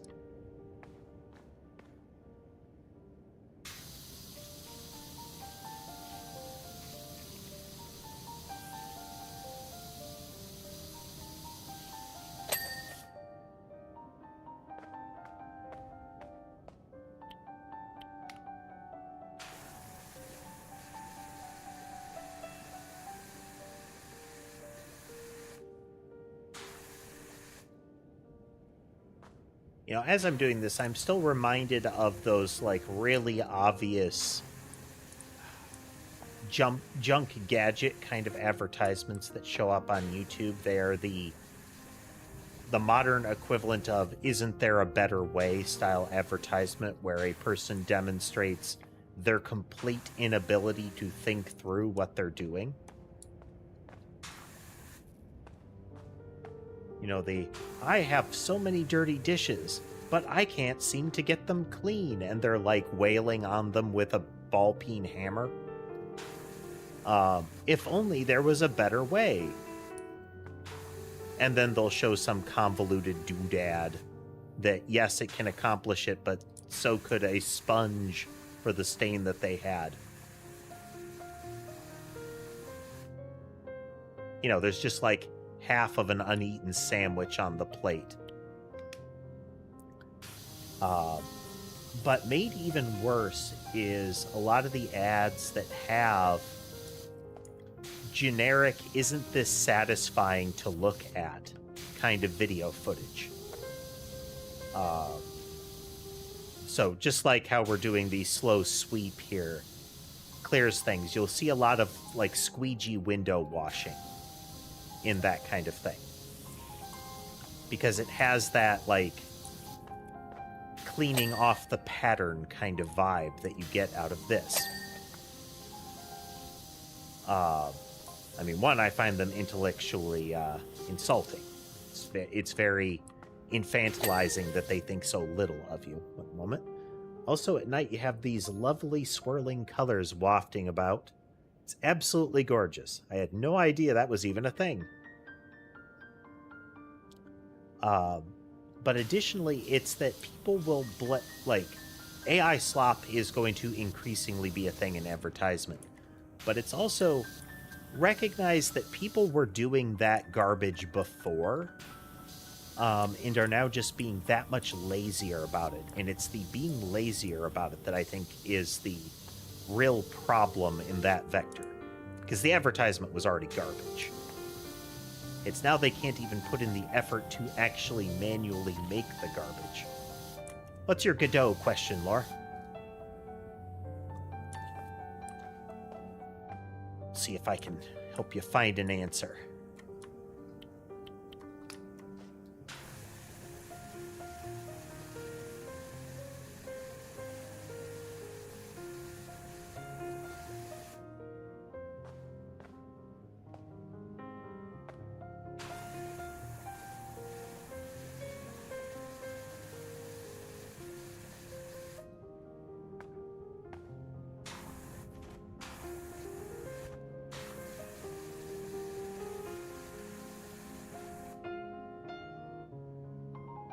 Texture to be used for buttons. You can make them so technically, and for your game, it's probably not going to make a big difference unless you go much further, like noticeably further than what you're doing. But I would actually suggest making a atlas texture. So that's effectively a sprite sheet where you put multiple on it. And what you can do then is, just like with your hexagons and similar, you can define regions on the texture to be the texture you're working with. And the advantage of that is that technically with a lot of these things, it will try to draw them all in one pass. And if it doesn't have to swap textures, it can do that more efficiently. So again, it's not going to really make a big difference with your game at the moment, but it's a good habit. It's a good thing to do, period.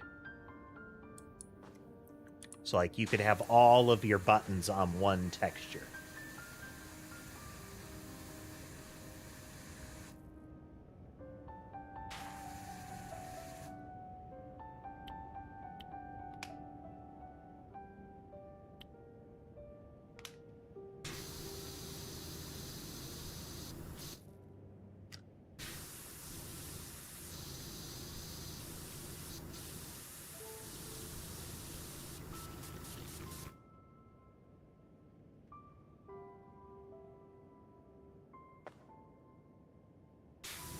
Yep.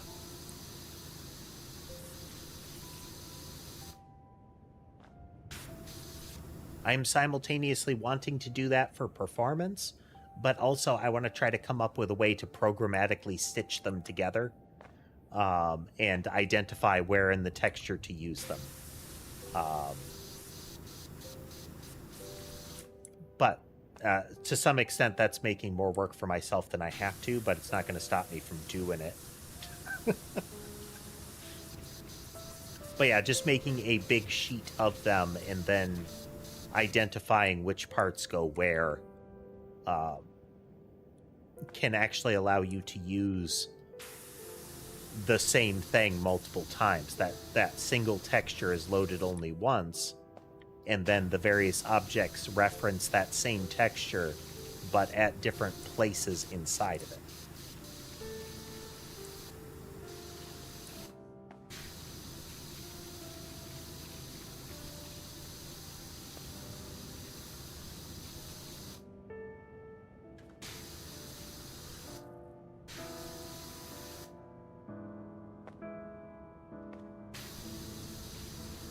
So mechanically, what you do is you get your texture 2D object loaded in, and then you feed that to an atlas texture as the like atlas source or something like that, and then you define the region inside of it that you want to be the kind of subtexture.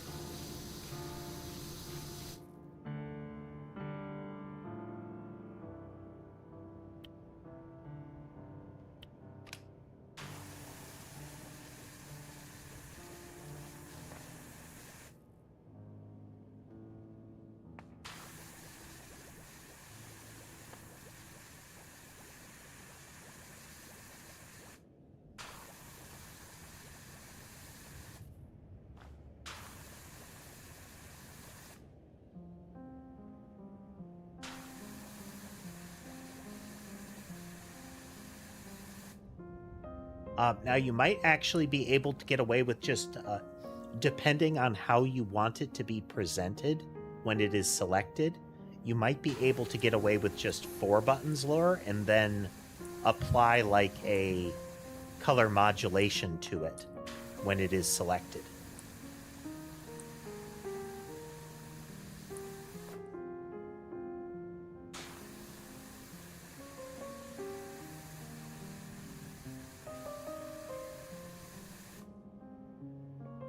Whether it's just change the color or you do some sort of like shader shenanigans on it.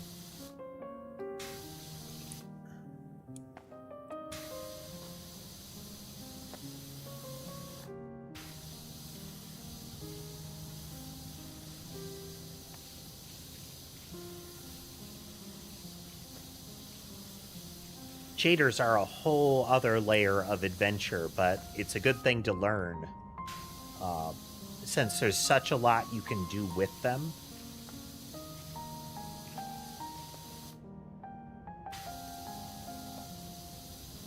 But like a lot of the stuff that I've talked about, it can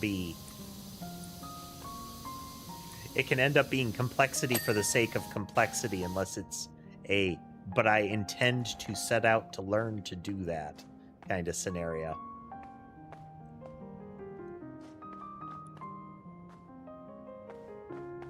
That's sort of, this is a choice I'm making kind of thing. Whee. Ah, okay, yeah, that's why.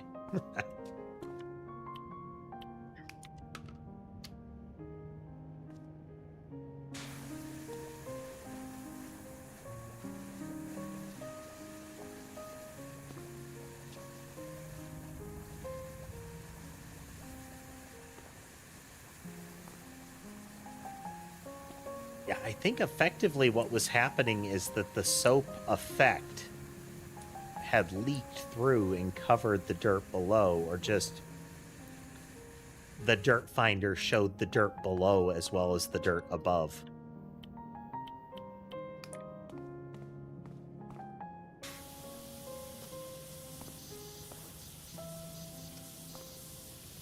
Yep, and if you can get it to work in a straightforward way, without, like, overly hard coding it to use the straightforward way, it then becomes less of a leap to try something more complicated. And also gives you an opportunity to see if the simple way looks really good, you know?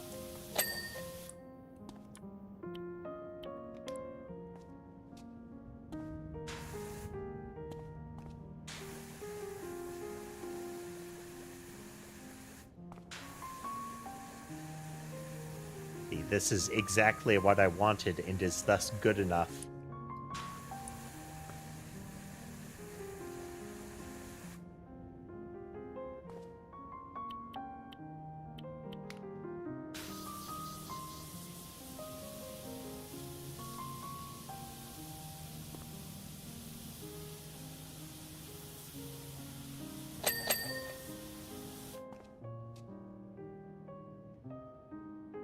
Okay.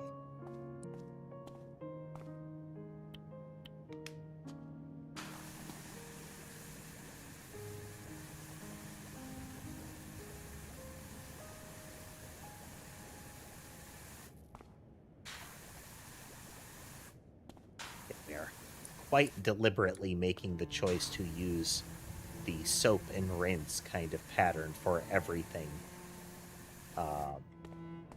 Even if it doesn't need it to clean it efficiently. That is our decision for this level.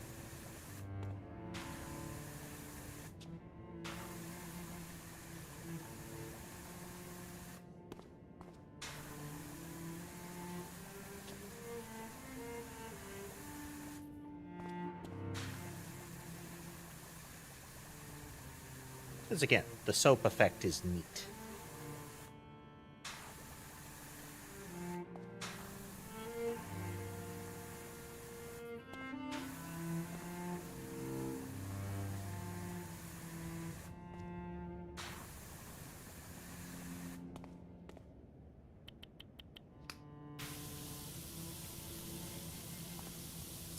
It can be really fun to see the colors that are revealed when you rinse like this.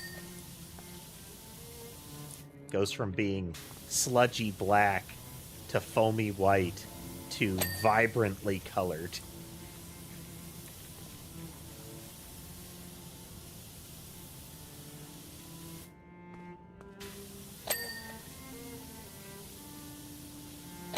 Like, that was a poster. You wouldn't have known.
even with an automated car wash, this is the kind of thing that can be fun about, like, sitting in a vehicle when an automated car wash is in operation. You get things like the layers of soap, the sound of the water and the machinery.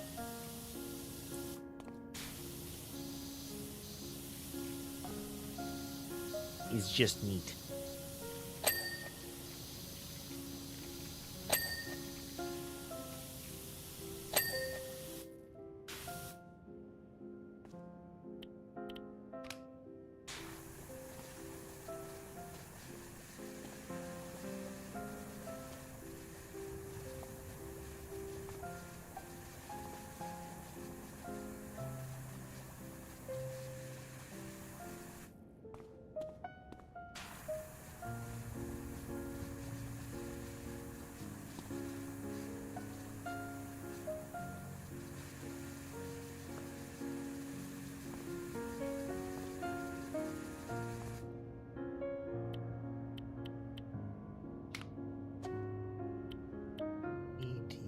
A narrower nozzle for this distance here.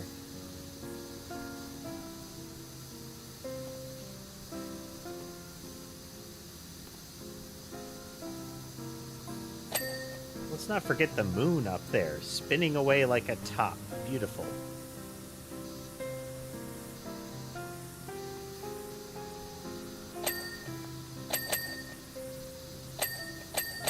I can't recall what the threat that the time travelers are currently having me help or are seeking to prevent here. But I kind of anticipate that, given that they keep harping upon how much of the sky that you can see and what you can see, that they're going to see something bad.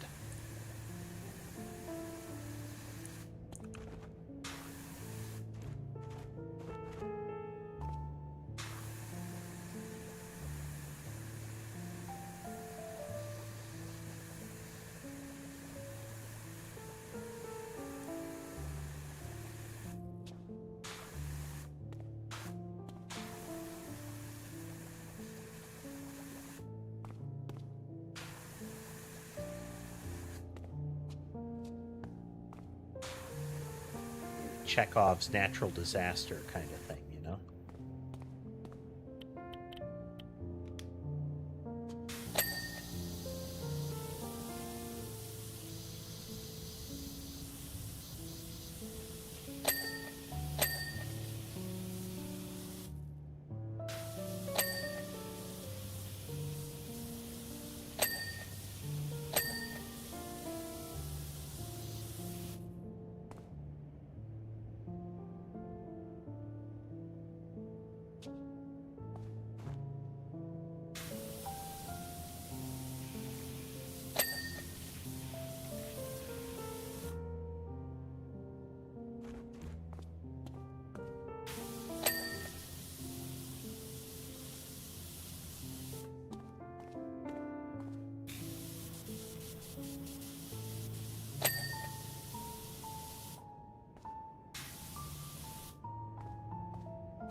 Is on there.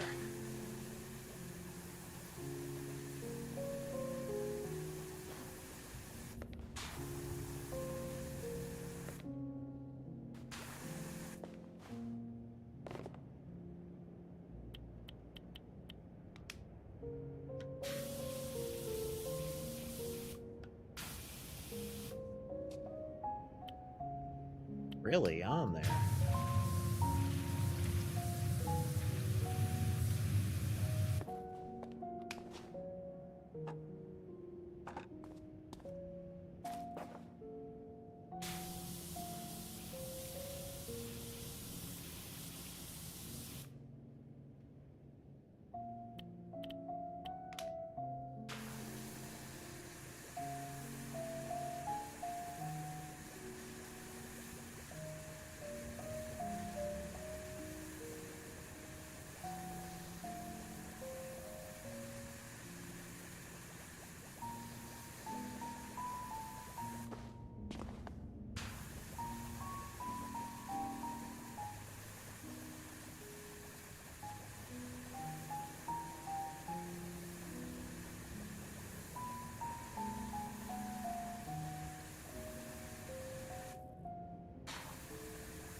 Really getting in the groove here.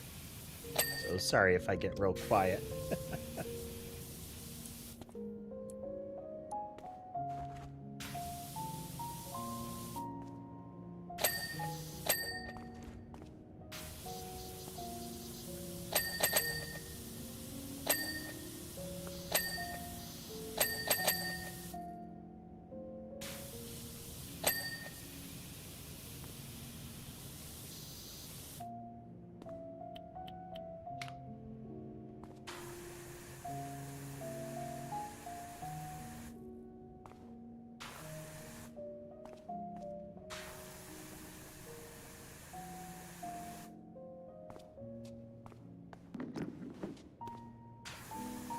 Definitely become an in the zone kind of scenario. Hey, Trevor. Welcome.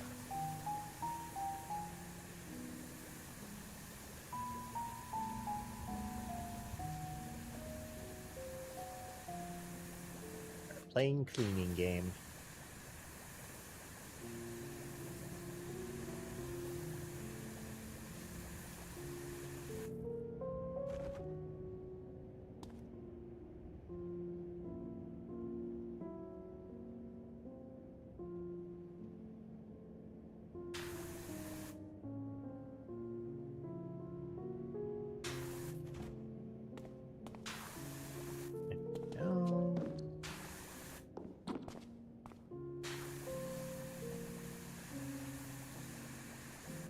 There's a lot to be said for a game that can just kind of suck you in like that.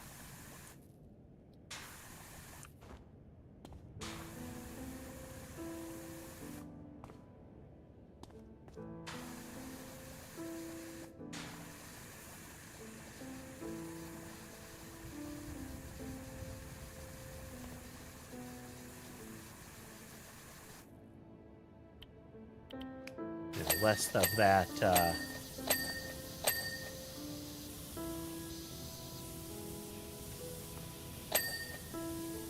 less that you are playing and more that you are in a state of playing this game. This is the Mount Rushless Red Run Rush Ski Resort.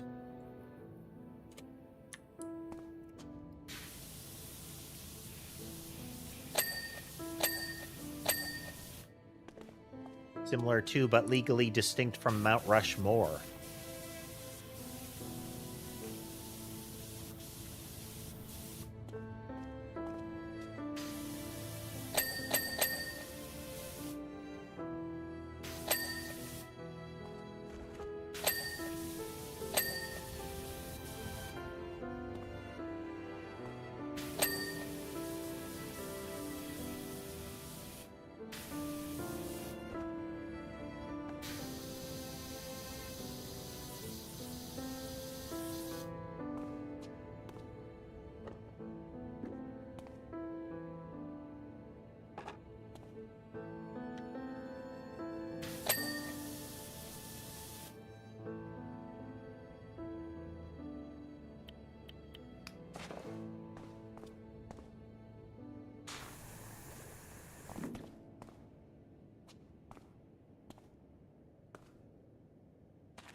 Soap.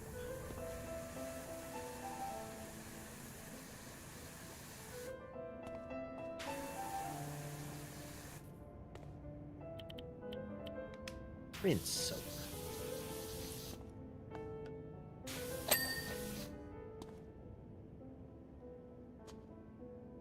Like, almost like brochures or something like that, but in a glass case? Eh.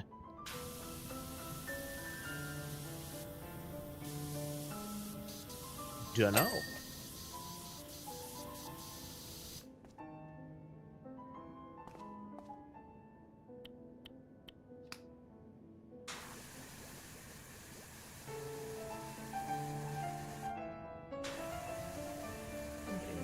Soap.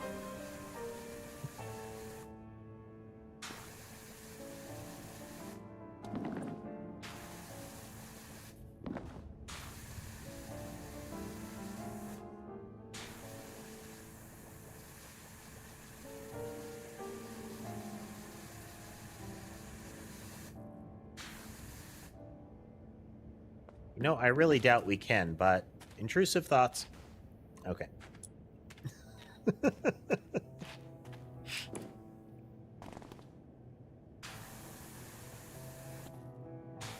Very common that I'll, like, sidestep off of a roof or something like that in the game, so I figured I'd test it.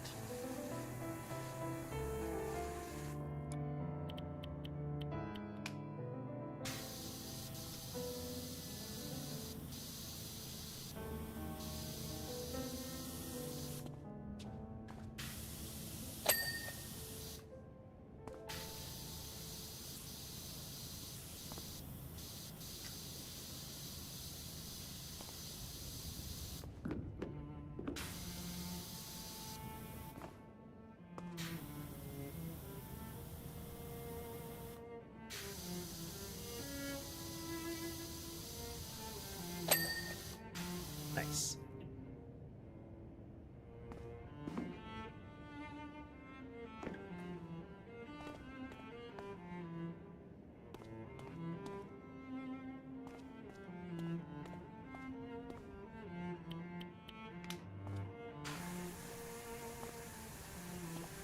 Do.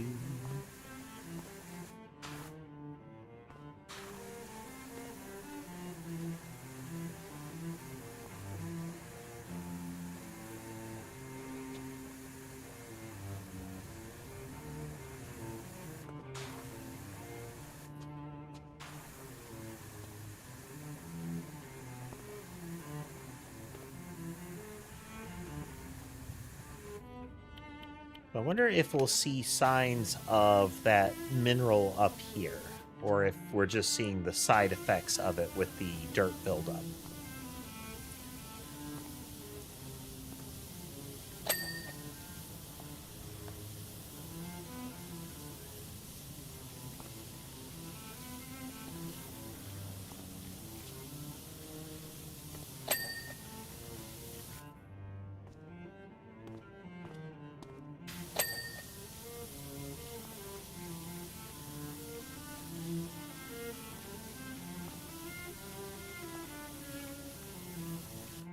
Okay.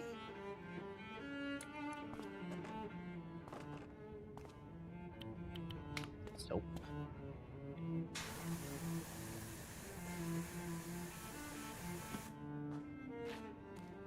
Okay.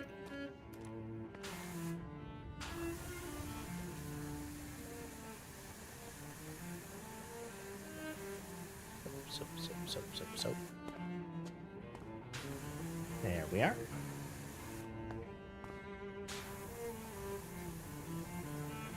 How's the day going, folks? Had a pretty long-running stream so far. The folks have come and gone.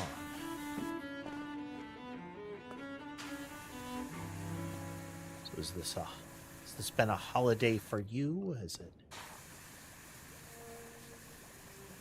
If not, how's the day in general? If so, has it been a good one?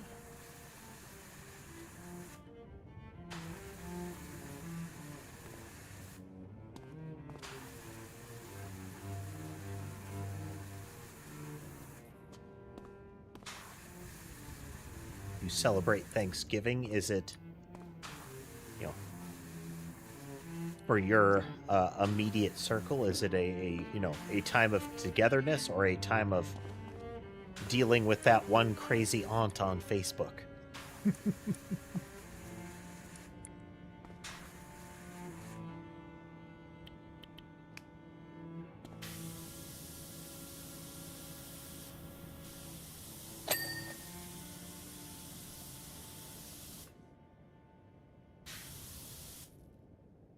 You see many lines. Well, there are a lot of lines.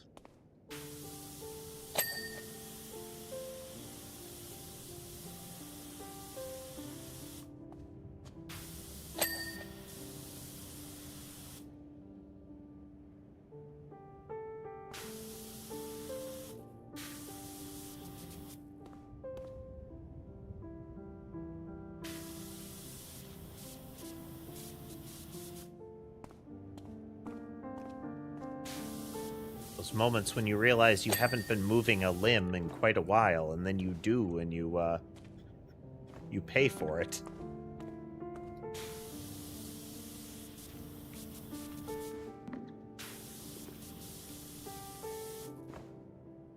Not even a joint pop. It feels like a snap.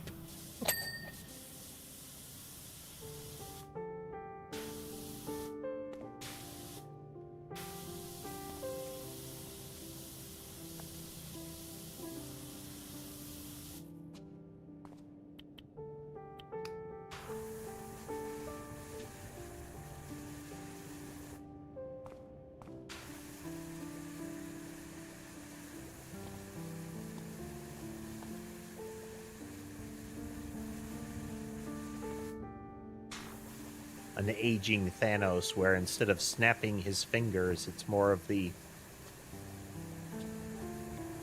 slow crack of his knees that precedes the apocalypse.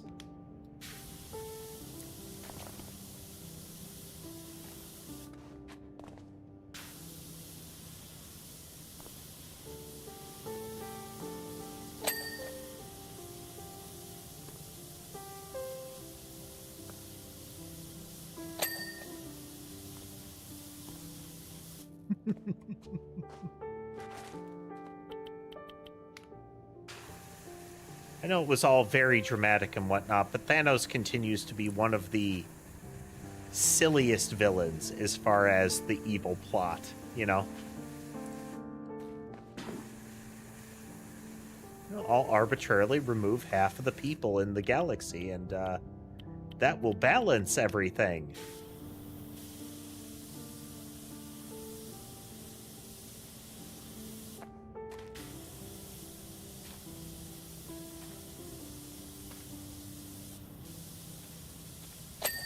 For villains of the moment, Ultron was okay. But as far as, major villain, the problem with Thanos is not that he wasn't a threat, it's that the thing he was setting out to do was kind of dumb for what a mastermind he was supposed to be.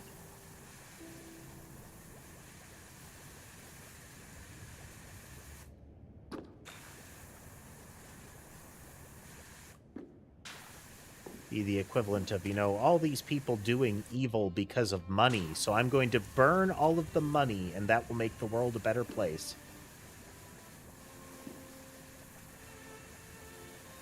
Well, see, that's the thing. He wiped out way more than 50% of the world.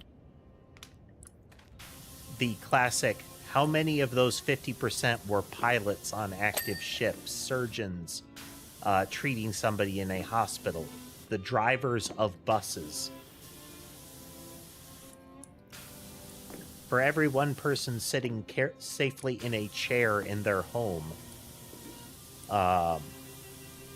there was another person who suddenly vanished and killed many more people.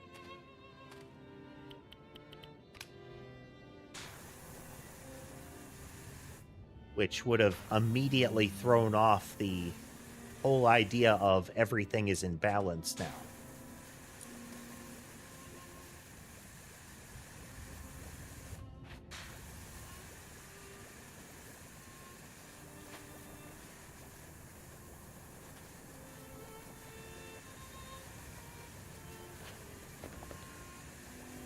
And that's setting aside the wonkiness of the unsnap that was done, where people were brought back.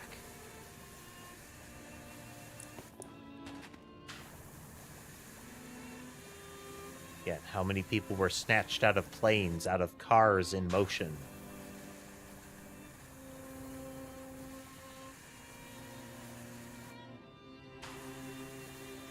That's what I'm saying is his plot was less of a supervillain plot and more of a gigantic plot hole.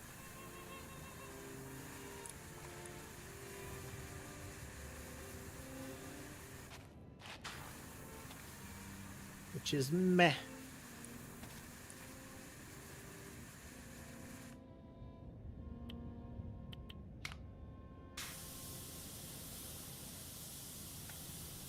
Even more silly if you know his original comic book motivation.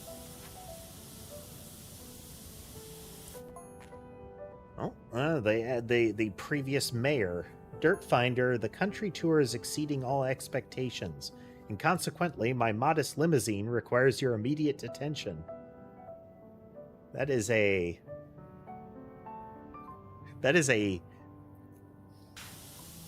3 sets of multiple axles. This would be the limo that was almost certainly egged and otherwise pelted into near oblivion recently.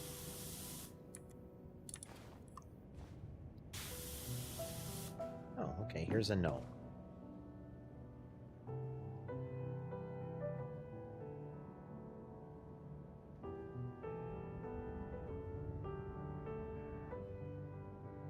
Well, there's a gnome.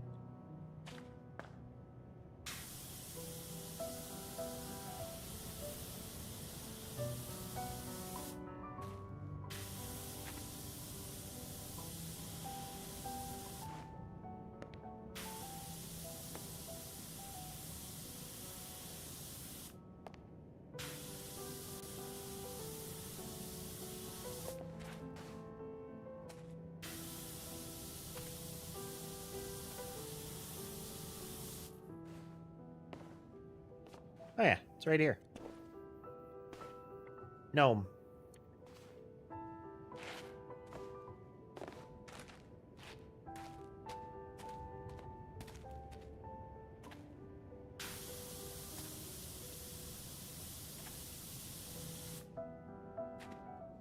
Gnome is grabbed.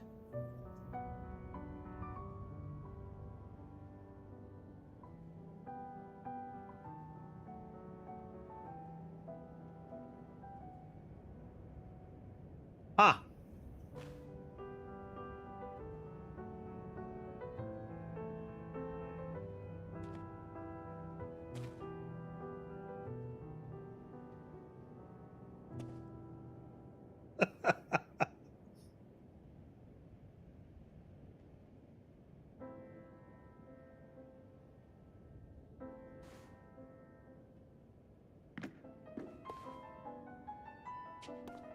Interesting.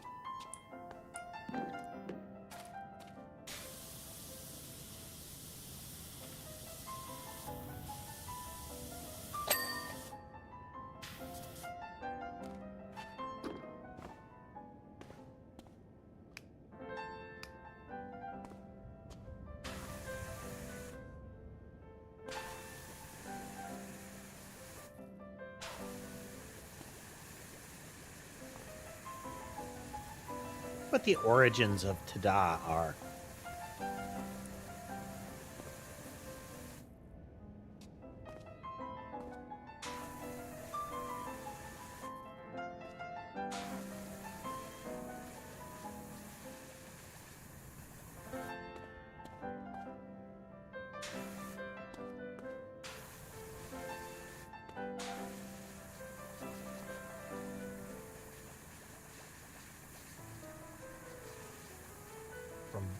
From whence does that phrase originate?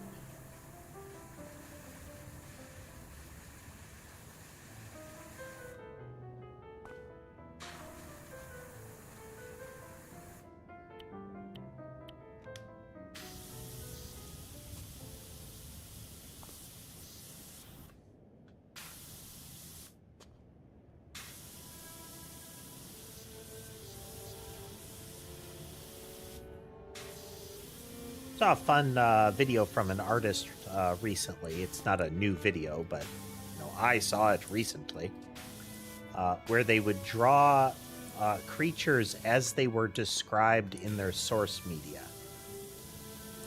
The Balrog from Lord of the Rings was one where the movie rendition of them is noticeably different,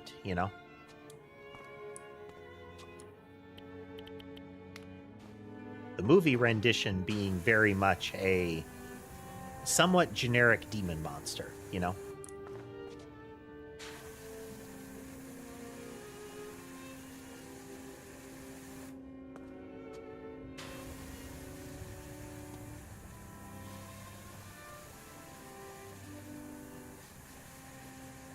The book describing it as more of like a thing of shadow and smoke.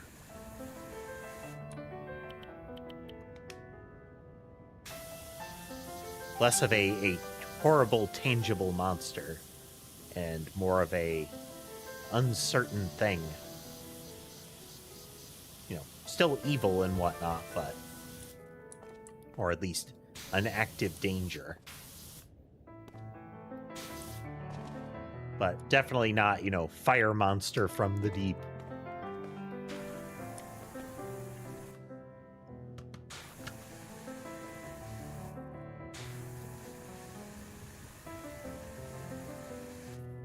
Oh, absolutely. The, delved too deep and too greedily.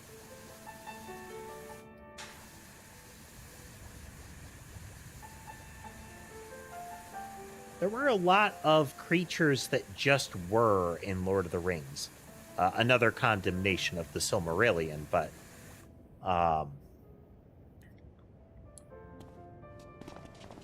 Ungoliant and whatnot. Well, Shelob more, but...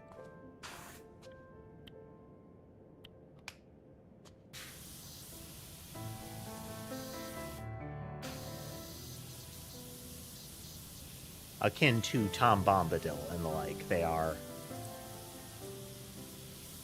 entities that exist. They are a thing in and of themselves in the original media.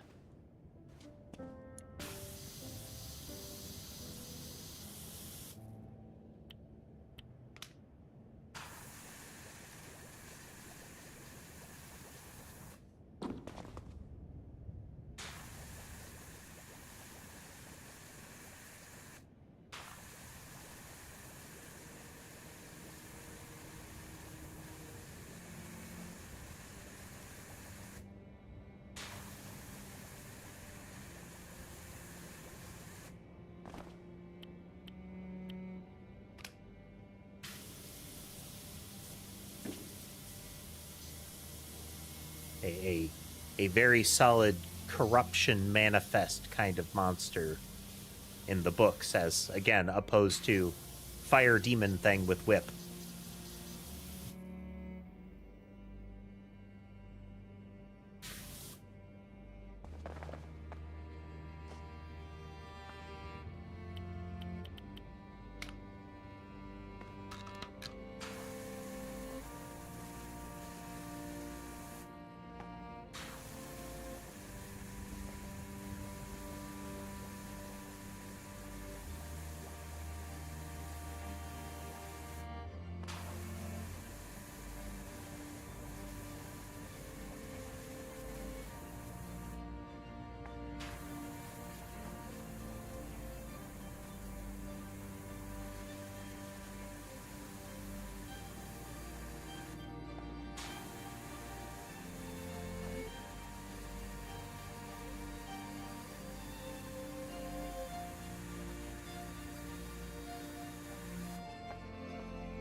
think I'll be able to get all of the, yeah, we'll be able to get all that easy enough.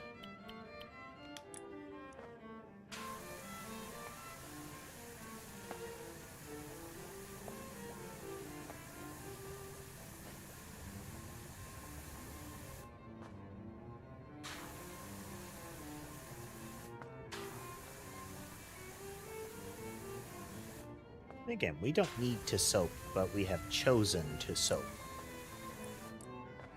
We have more than sufficient sprayer power to just scour through the muck here.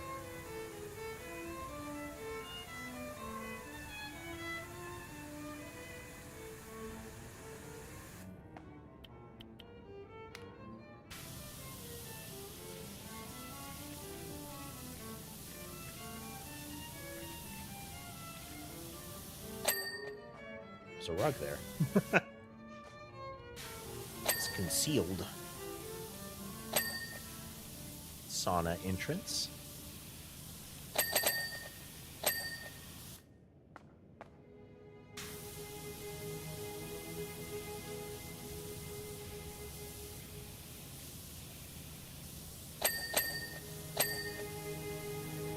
Other sauna entrance.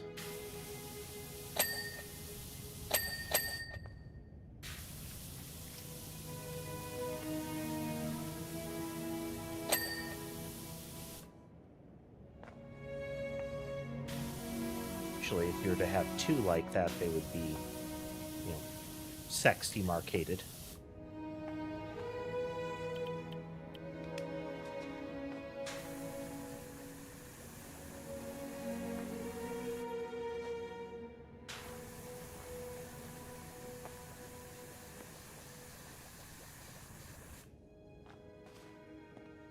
Then again, they probably all go to the same place, so...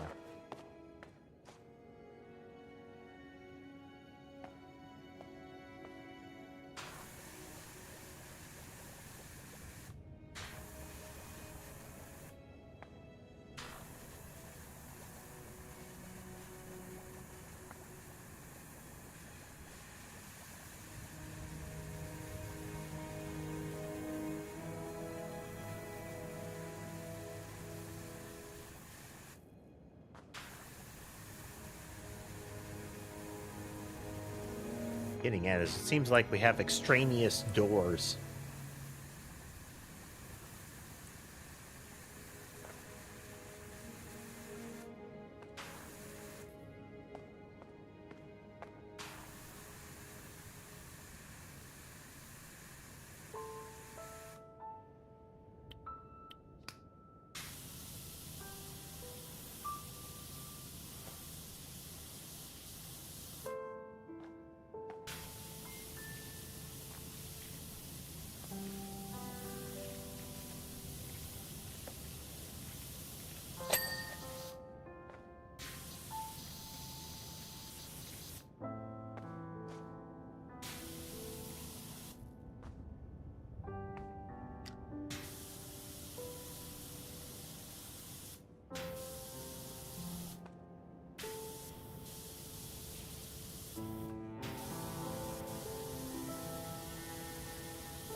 Superfluous exits.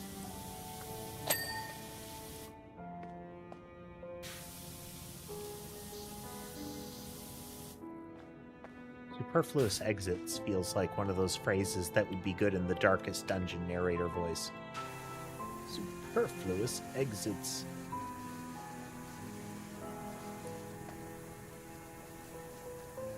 Taking time but leading nowhere.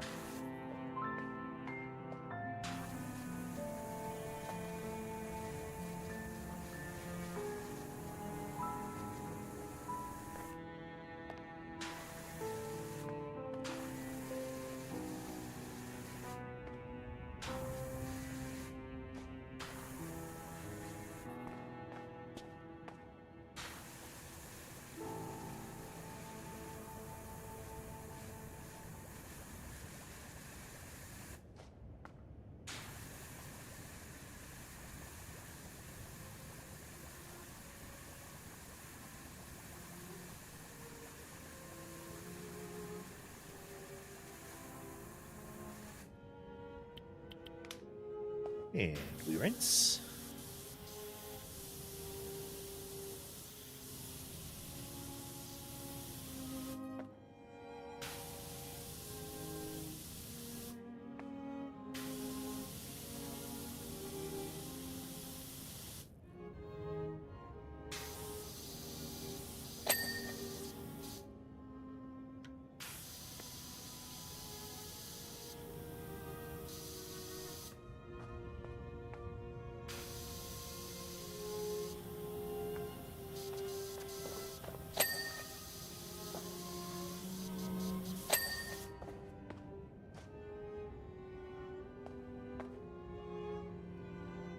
It's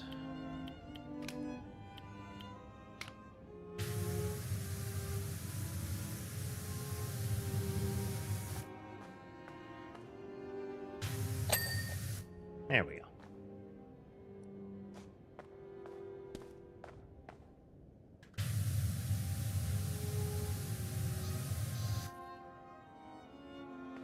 I have to guess, yeah.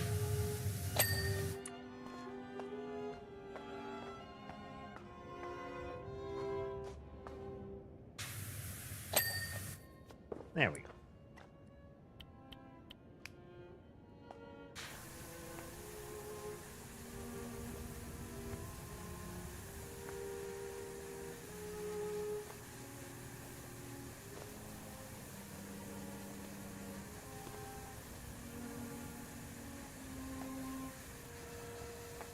Hey, Colin. Happy Thanksgiving to you as well. Has your day been good so far?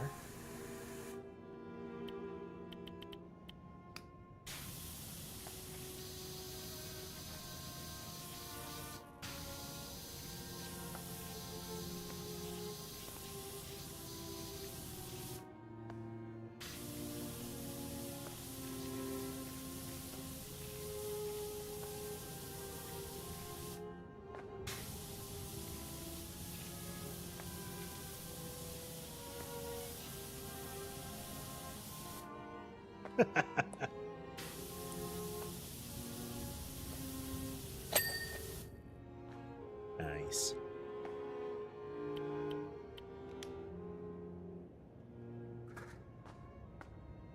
Right there for now.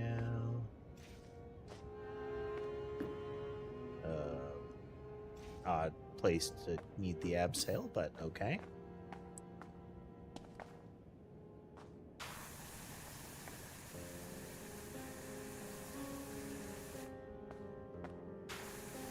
Nope.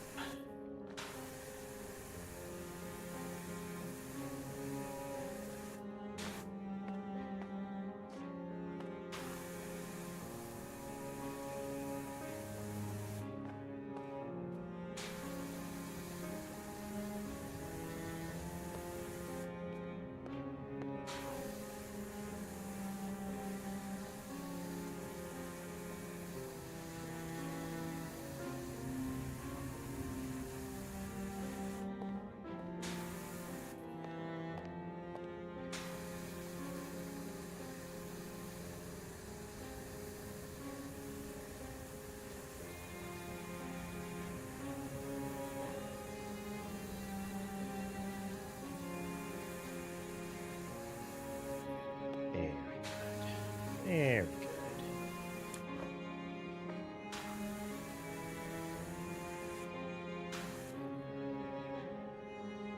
I'm hoping to find some stuff that merits food coma a little later, post-stream.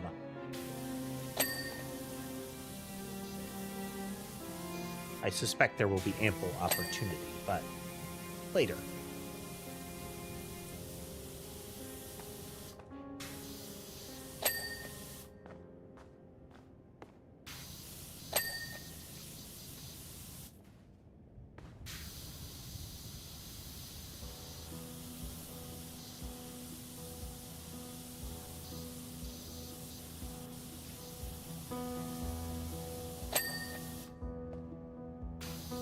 We've essentially been seeing how far we can get before we... Oh, well, there's Ulysses. Seeing how far we can get today. Get some real progress in the game so we can get closer to moving on to some other titles.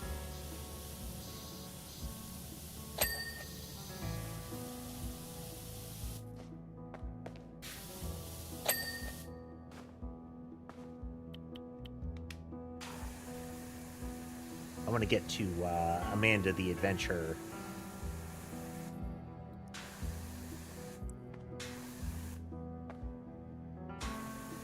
For one, I want to know how the story on it ends, and two, I want to see how the gameplay has changed. I'm hoping to get more of 1 and less of 2.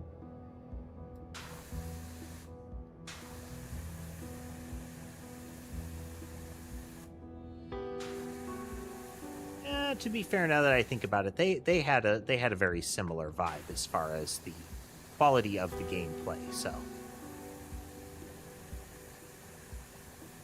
think a better way to put it would be more of that.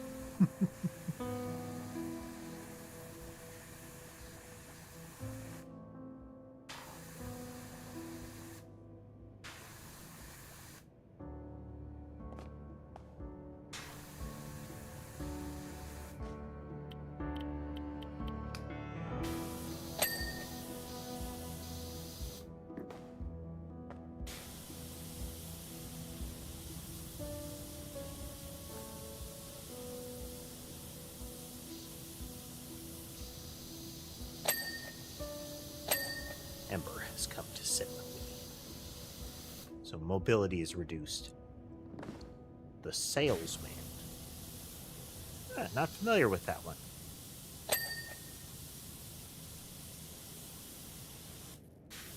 What is that one about, Colin? I mean, presumably a salesperson of some sort, but...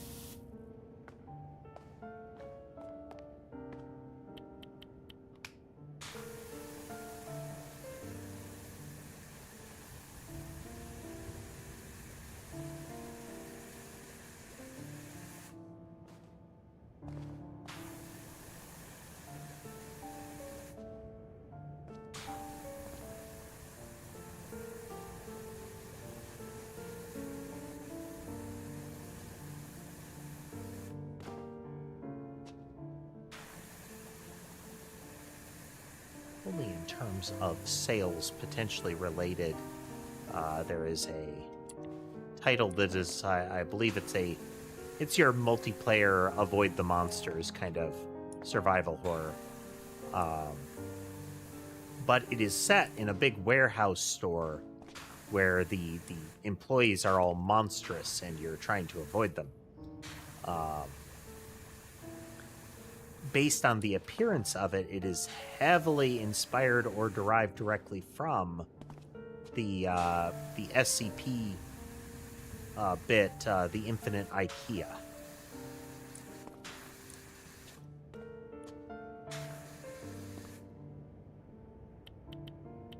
Which is amongst the take something benign and make it horrific kind of story.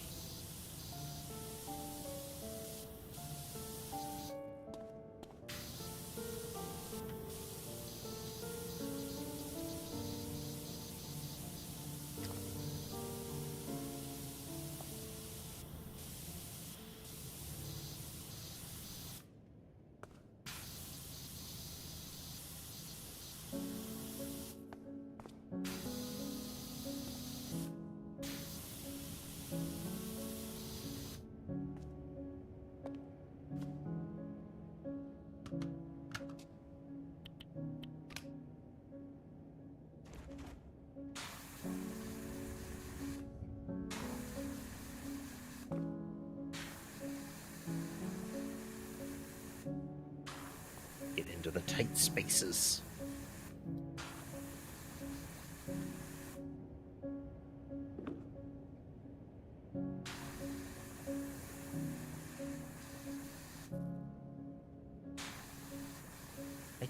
think I may have seen the I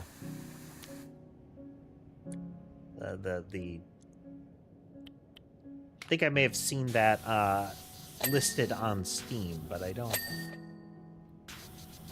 recall much beyond that.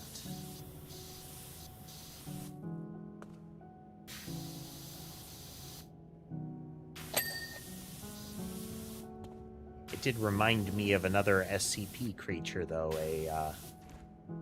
a creature that arrives and tries to sell you something and is very persistent about it.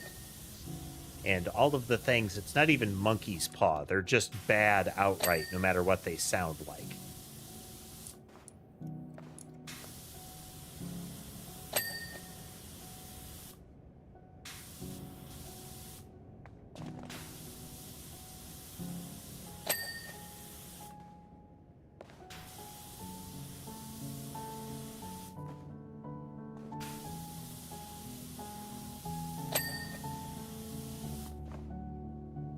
SCP continues to be one of those things I kind of wish would like to read on stream, but it's the licensing rules for it are disconcerting in their wording.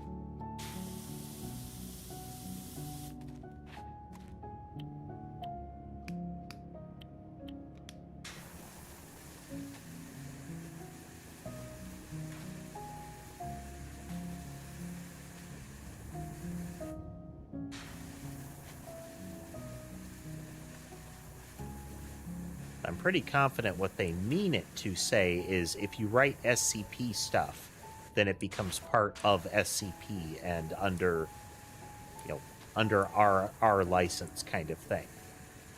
But the wording of it is effectively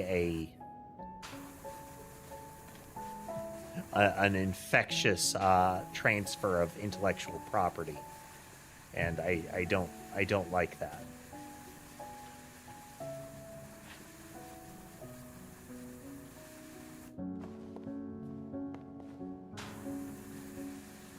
Again, I doubt that's what they mean, but what it says is more relevant than what you think they meant when it comes to that sort of content.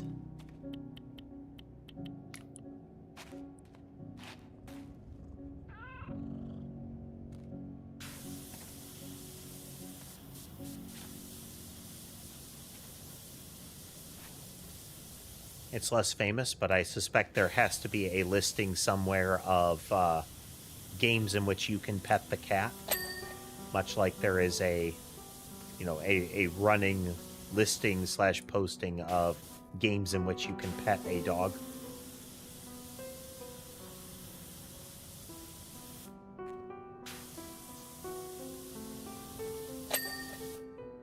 Yep, there are 3 cats, Colin. Ulysses, the cat that used to be the mayor's cat in the first game, before the mayor was run out of town. It turns out that Ulysses, throughout the first game, Ulysses was missing. And if I recall, what ultimately was happening is Ulysses turned out to be a female cat that somehow the owner didn't realize was a female cat and also pregnant. And Ulysses has given birth to 2 cats. Or 2 kittens, somehow just 2. What? Kind of baffled as to why no one seems to be worrying about the moon spinning.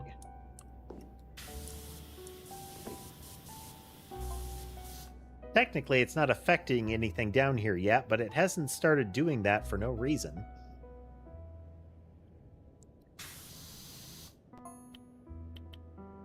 The seismic energy deficit we're recording at the volcano has to be linked to it somehow.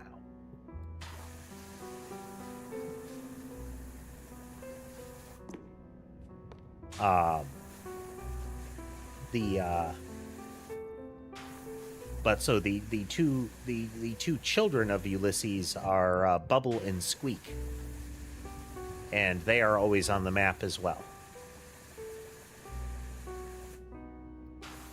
It was a bit of a running gag in the first game that you could always tell that the mayor's cat had been there. There were always like cat footprints and whatnot around.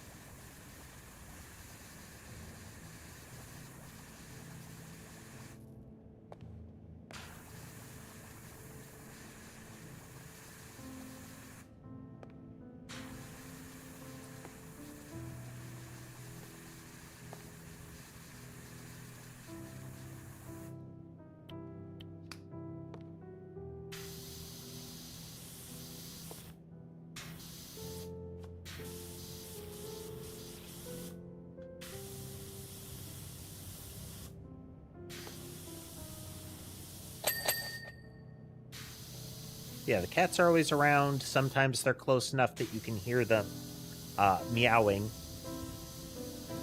And you can... there's always a way to get up to them to pet them.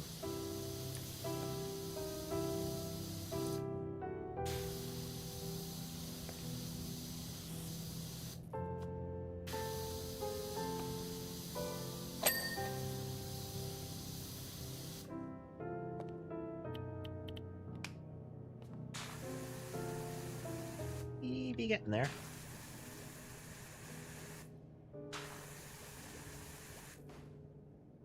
You have to wonder what kind of soap this is that it only clings to dirt. Like, it will rapidly evaporate if it doesn't touch dirt. How does it know? What is it doing? Should we fear it? Welcome back, Emperor.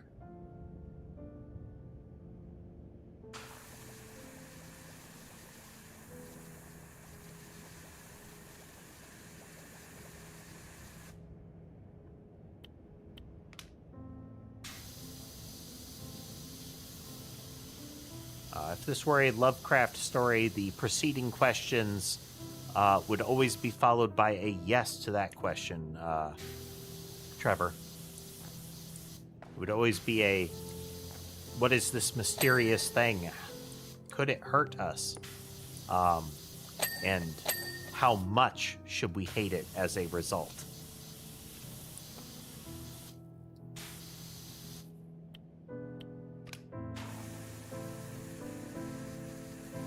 Generally, the should we fear it would be a yes in a Lovecraft story, and can it hurt us? Almost definitely.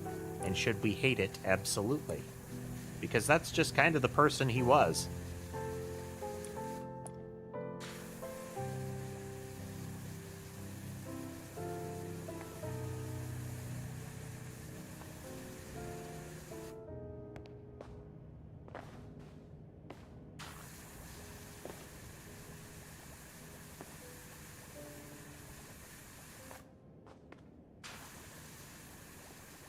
I mean, if we follow the Lovecraft path of thinking in that regard, the answer would be no, lore, because it would be far too foreign.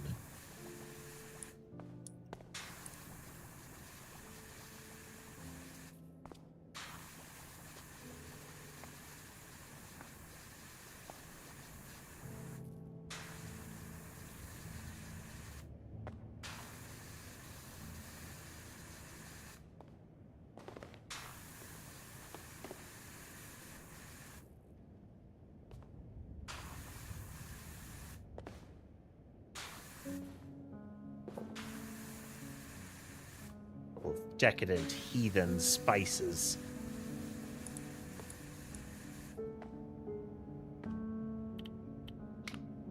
Flavors what man was not meant to know.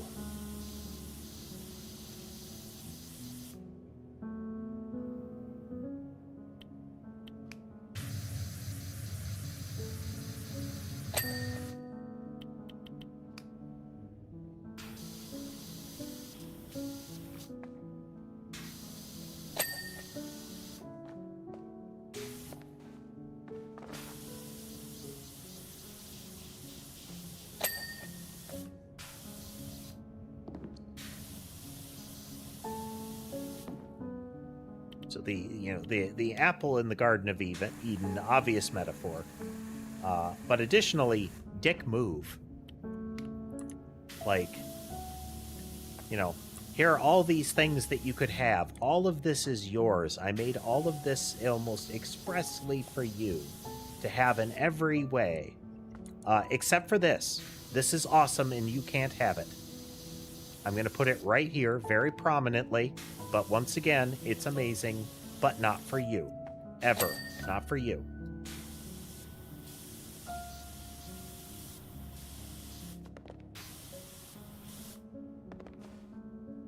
So it becomes that sort of like, then why did you put the apple there?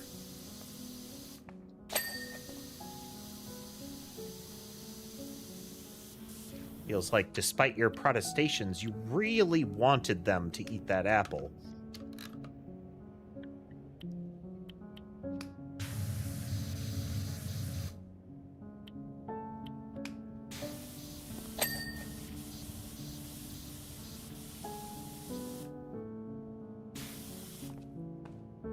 Exactly.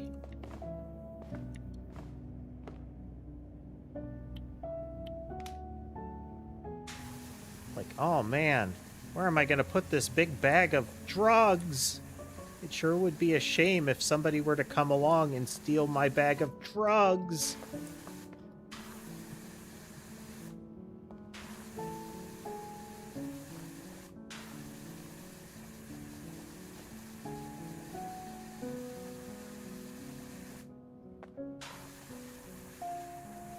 And then immediately spinning around, haha, you have taken these and are thus in possession of drugs.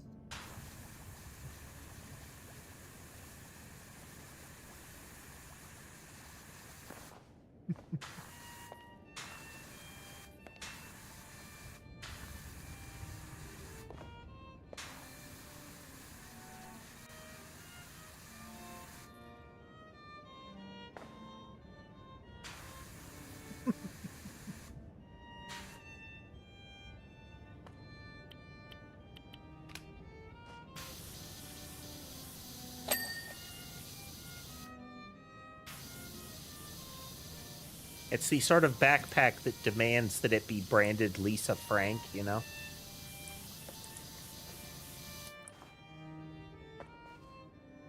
Bright neon colors, unicorns and dolphins in space.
The little nubbins on the wall would be for... Like, I get that, you know, you could hang stuff from them, but this is like an outdoor sauna, so... Slash, you know, hot spring.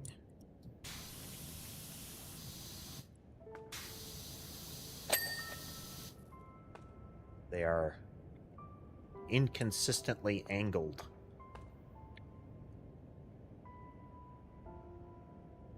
So.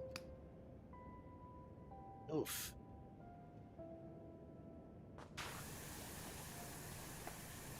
Joints are starting to seize up a bit. And yet we continue.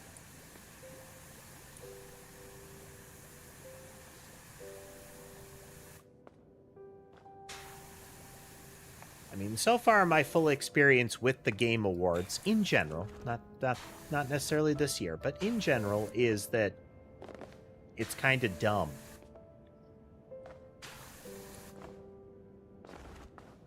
The categories are quite arbitrary, and the things that get voted in, not so great. But as far as stuff, I mean, Expedition 33 should win just about everything that it gets put in. It's a relatively related category. Have them win, if for no other reason than to terrify large studios.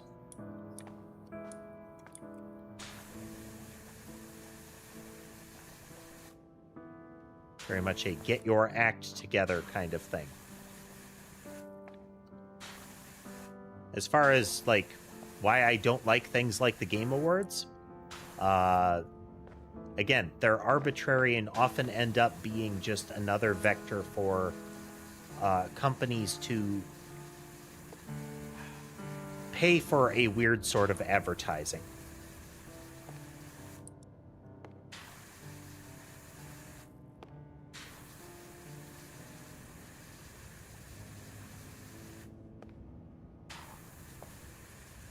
It's kind of like when you hear executives talk about how, oh, we should bring back E3. It was really important for the industry. And it's like, no, it was a way for the richest companies to pat each other on the back and brag.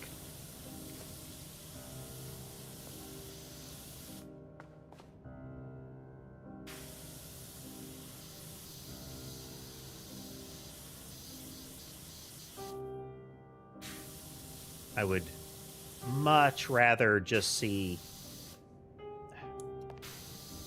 like, if you really want to see games doing well, then do things like show their ratings on sites where they are distributed, show store sales, just show raw results and indicate it from there, you know?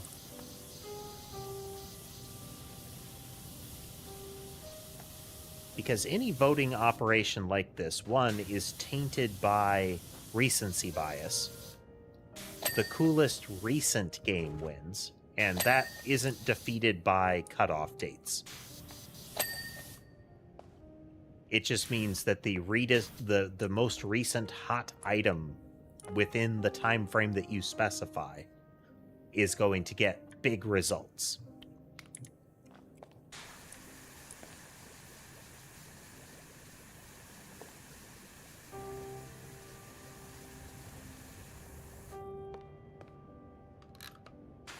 I mean, it's a shame that people that have fond memories of their experiences on the Roblox platform have this pall over top of, again, something that they have fond memories of. But that company deserves everything that's coming to them.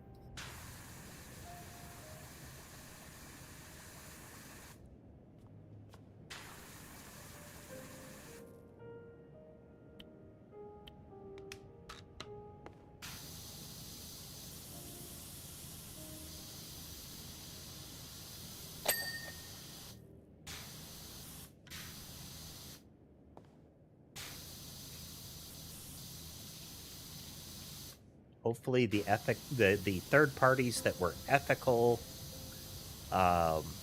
in their ecosystem, that weren't involved in all of the, evil, can find other places to continue to make good games.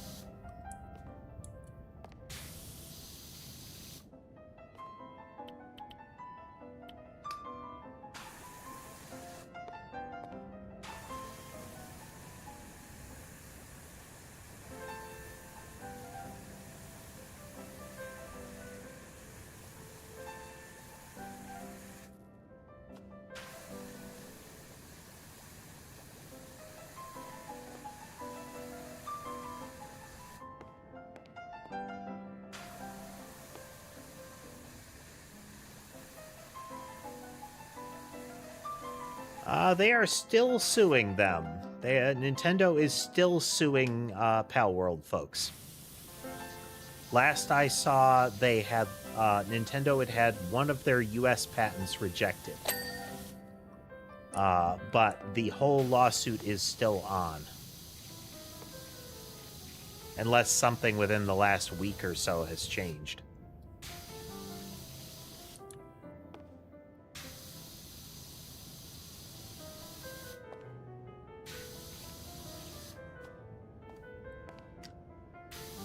I mean, I hope they fail fantastically. And I hope they lose a lot of the patents that they're trying to weaponize.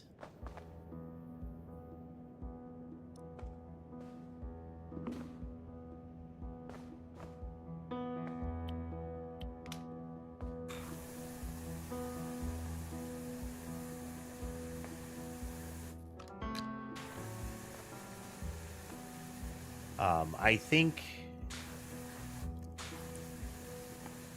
again, I've mentioned it before, Nintendo made a very strange move with the way that they are approaching this lawsuit. Nintendo is very prone at going after people that are willing to just settle. Like, they will throw so many lawyers and money, and so much money at the issue so that it will force a settlement and potentially create precedent for them. They're really good at doing that. But they have been going about this in a way that is attracting a lot of negative attention from other big companies. And that has made their whole legal thing vulnerable. Again, they have already lost one U.S. patent. And once you lose a patent in some place like the U.S., you're probably going to lose it elsewhere. And that will make all of their other patents that they're trying to use that much more vulnerable.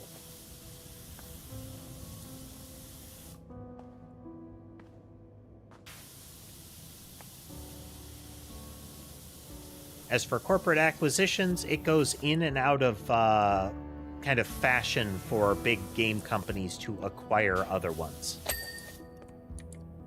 There will be periods when they convince shareholders that it's a great idea and thus make money by acquiring these studios that, they can look at and say, this studio made great game, and if we own this studio, we make the monies. And in some cases, that's actually how it goes down. But they actually have to, leverage the company and allow it to make the good games for them to make the monies. If the consumer is what, is to benefit. But alternately, when they buy those companies, they can just gut them and then write it off as a loss for tax purposes.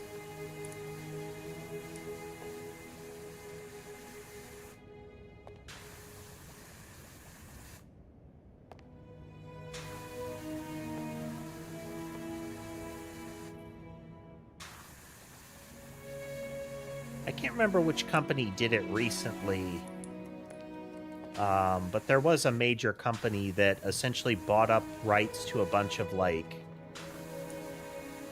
old television series and whatnot that had been kind of in limbo and just scrapped them entirely. They are lost as far as they are almost lost media now. Because if they don't make use of them, they can say that it is an acquisition that they lost money on.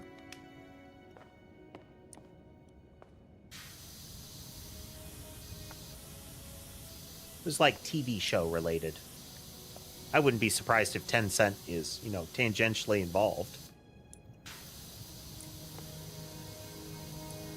They got their fingers in a lot of stuff.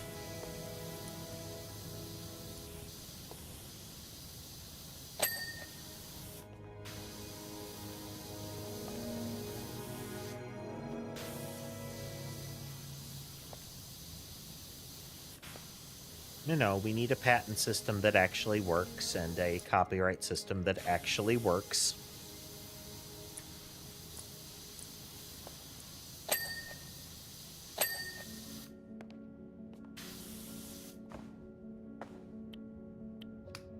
That do what they say they do on the label as opposed to what they're used for.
I mean, I can't say that Microsoft getting Blizzard would have been much different than Activision getting it.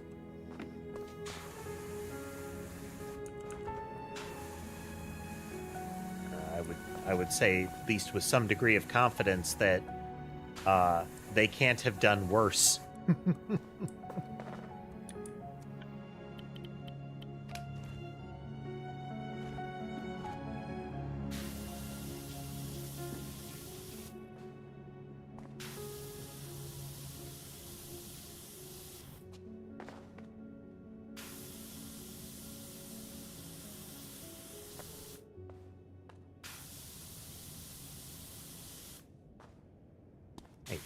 Didn't Microsoft acquire Activision?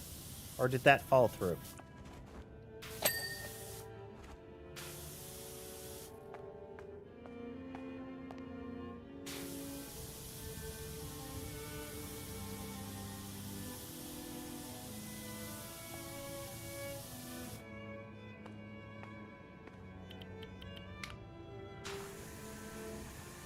I recall they were making some pretty, as is tradition, some pretty crummy arguments during the acquisition.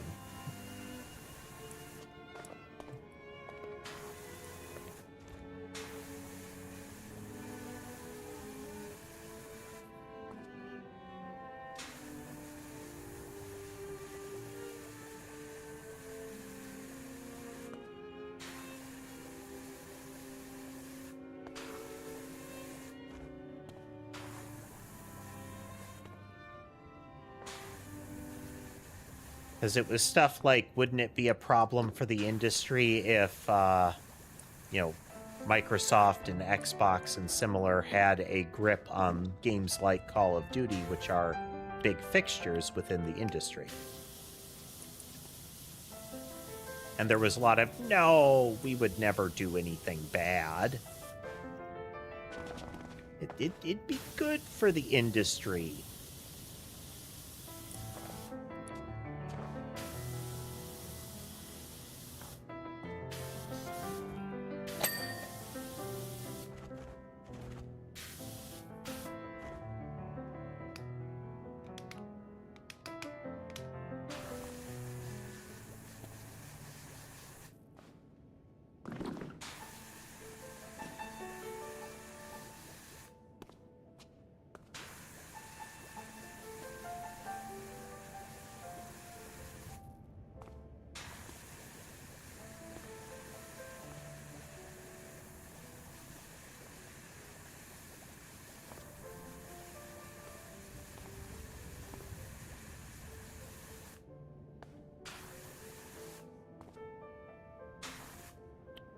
Almost a certainty, if a large corporation claims that something will benefit the market or consumers, that they are lying quite much.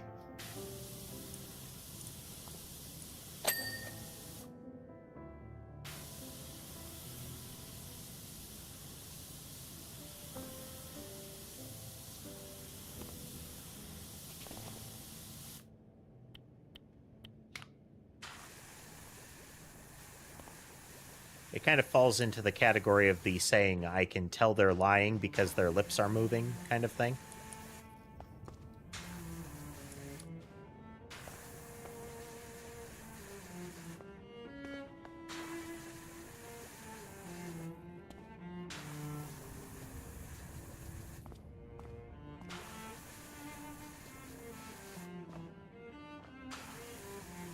Like, of course we should have for-profit health care.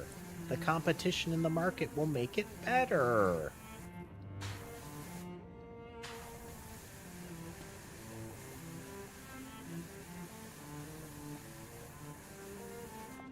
Of course we should have government bailouts and subsidies. We make jobs. It's to the betterment of society.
All right, let's see.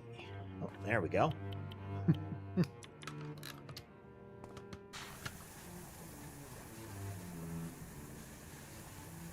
whole lot that we didn't do over here.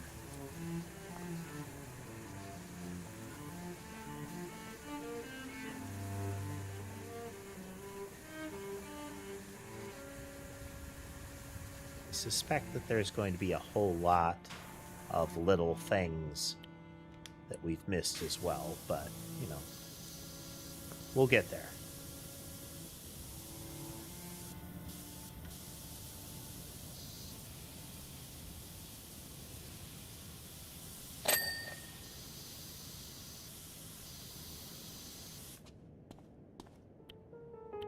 So,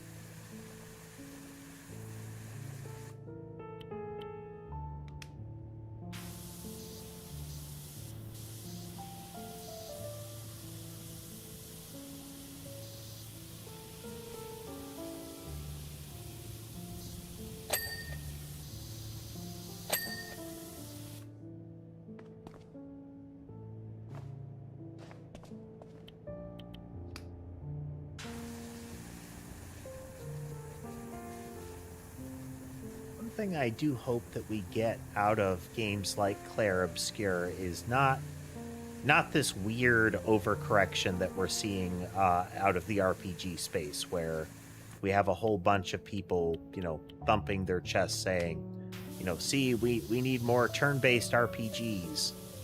We haven't had turn-based RPGs in forever and whatnot. When what they mean is, I want more pretty games that aren't real time, because we've had piles and piles and piles of turn-based RPGs with great music, with solid graphics, but not to the extent or in the same way that Clair Obscur had. So the question becomes, what is going to be learned, if anything? And that's what I'm interested in. Like, what do we actually get out of this? Because my money would be on overcorrection and missing the point.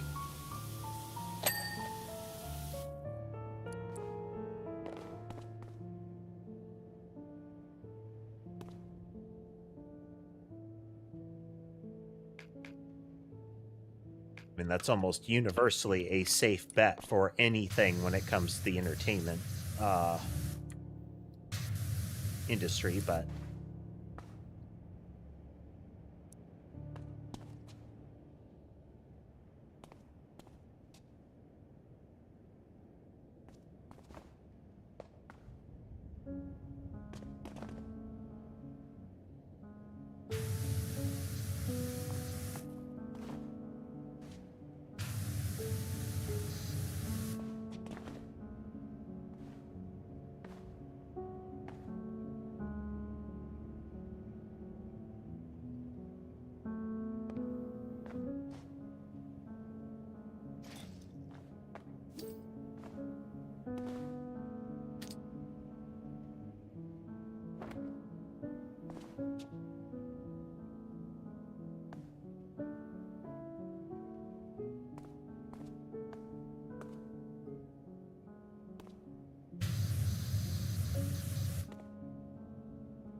if I get lucky and find the thing that is missing there, but it looks like that is not to be.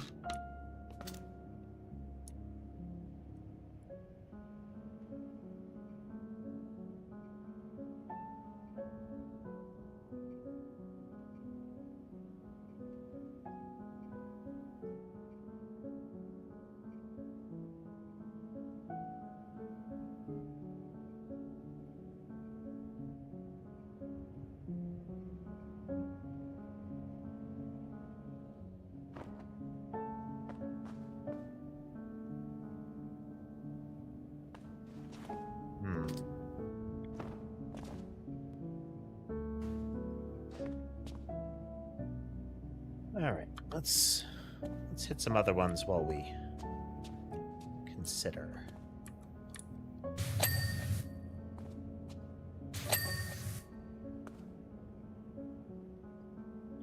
Wall post, storage shed, front.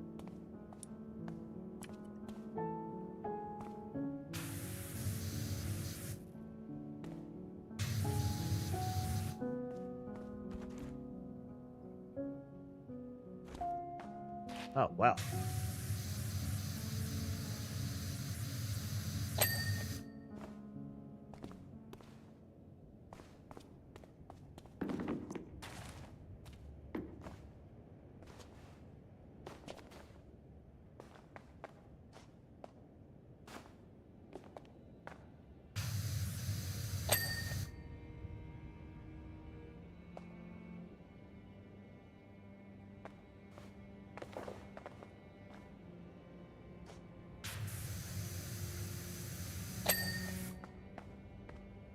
All right. It's a very large surface.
Yeah, there it is.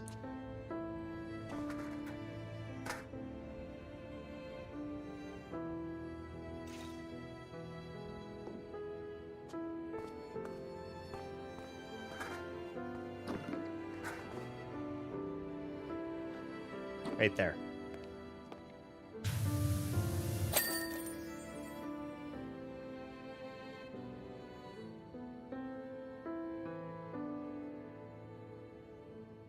Oh, stretch.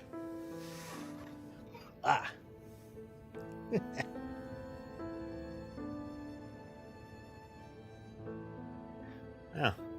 That is night and day. You are fully deserving of your name, Peak Cleaning. Running gag from the first game, the name of our company constantly changes. The implication being the guy who helped us set up the business and is promoting the business keeps changing the name. Hopefully it'll stay clean longer than a couple of weeks this time. All right, let's see this absurd limo. What a glorious and colorful country we live in. I've just about finished my tour, and between you and me, I think I know who is getting that incredible, undisclosed Town of the Year prize. But I wasn't expecting such a reaction from the crowd. Everywhere I went, people showered me with such love, praise, and produce. Folks here are so proud of their local identities. My extra-long limousine is like a tapestry of adoration. And it's not just any dirt on that thing. It's the people's dirt. It's almost a shame to wash it all off, but I'm wearing my white suit to a fundraising dinner for the recovery of those gems later.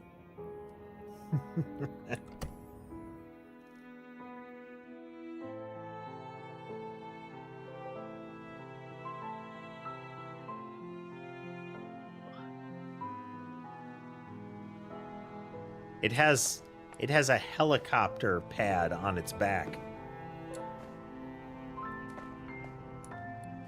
And a built-in hot tub. You can see they threw jam, eggs. I don't know what the green is.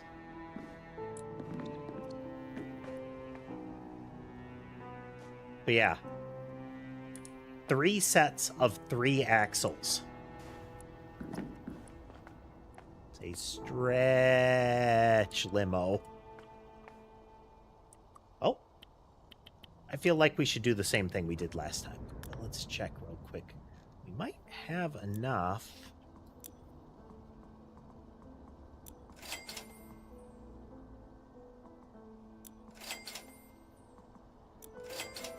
Well, we can't afford everything yet, but we can get close with that one.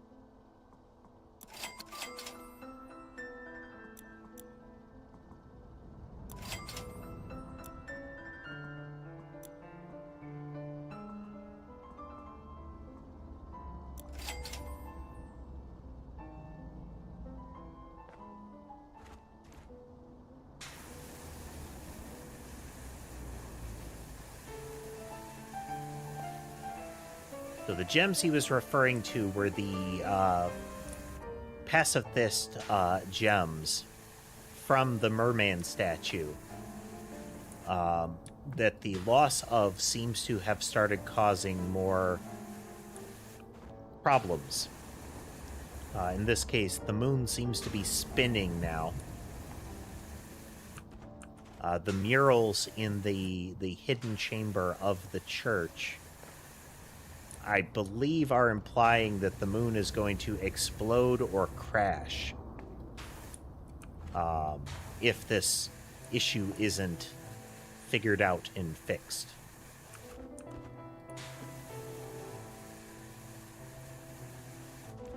They were like moon-shaped glyphs in various states of cracking apart.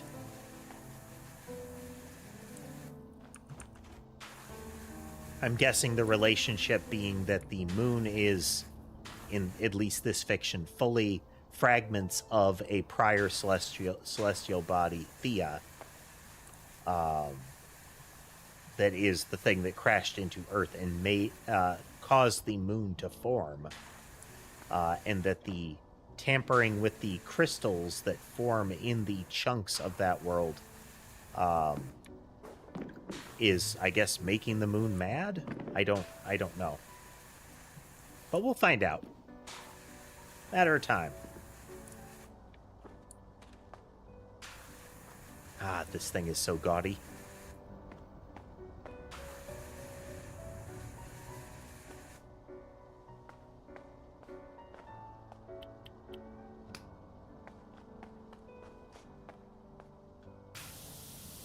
Oh, and it's... He has wood wheels. So I suppose you want to know who's going to run away with the coveted Town of the Year award, right? No, they're not wooden. They're tiger-striped rubber. That's somehow worse. It's like he heard of the concept of a pimp mobile and was like, hold my beer.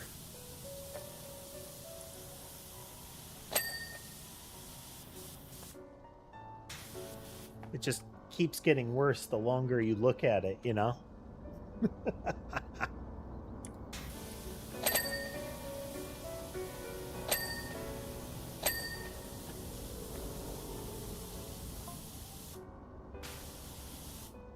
Well, let's start with saying who's not gonna win. Fumarole. Power Falls. Sponge Valley. Lubra City. If I'm being honest, which I always am, those towns were a complete waste of fuel. Wow. His helicopter's gold.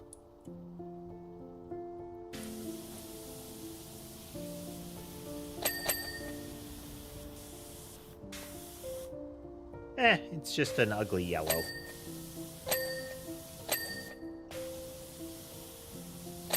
Now, the tires could be striped like his cat.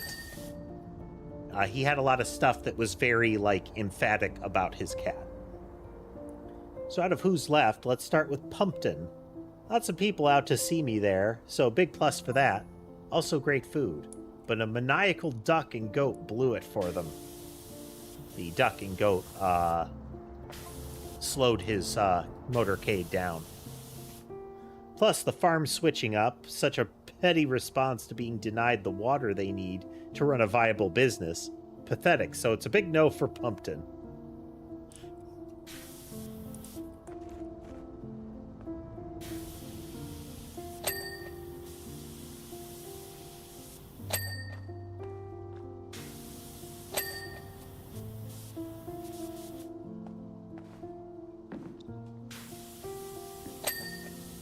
If it's not clear, the mayor in this game is a bad person.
We'll have to get to the back of the tires, it would seem.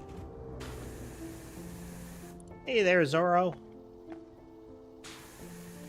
Welcome.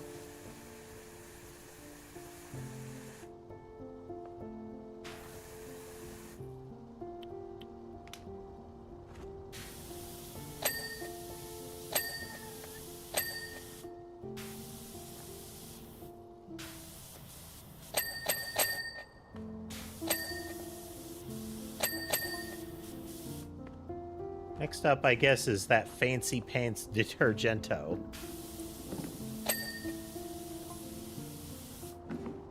What have they got? A restroom that flips up whenever you need it?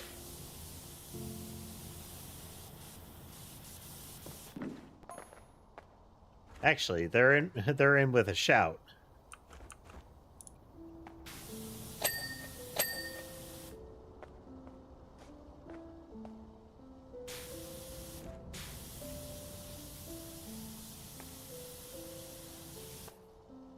How's your day going, Zorro?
Rear the other tires while I can.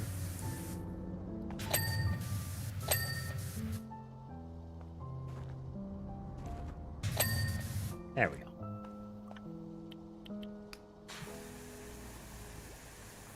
We rinse. Well, we soap. Then we rinse.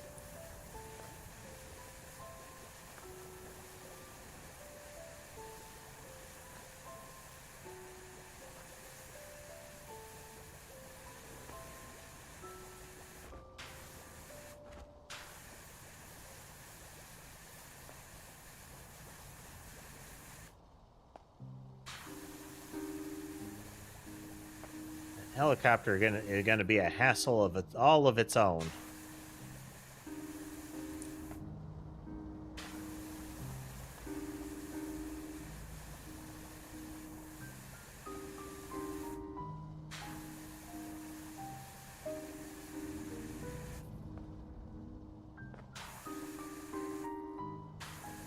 Man, they got all the way up into his wheel wells. That was some dedication.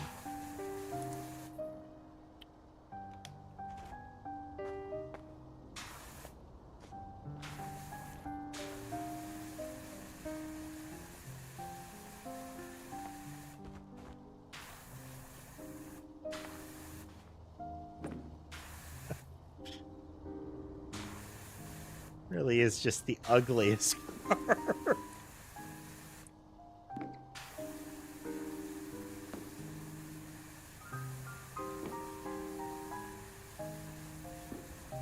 And the thing is, this kind of car is not something that they're gonna have on hand, you know? All of the details of this are going to be things that would have had to be commissioned and custom made.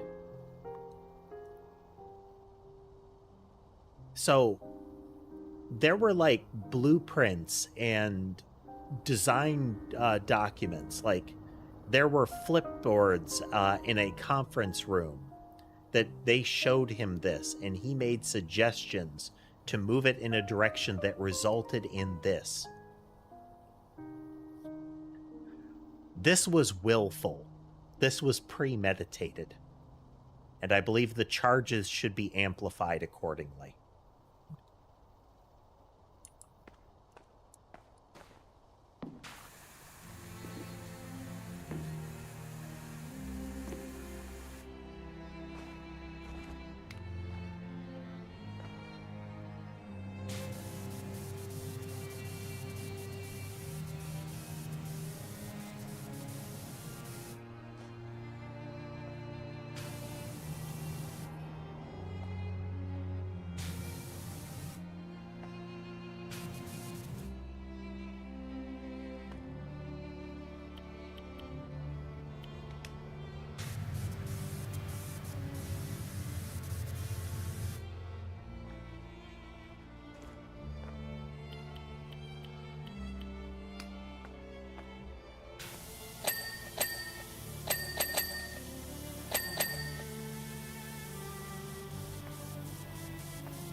premeditated bad taste in the first degree, you know.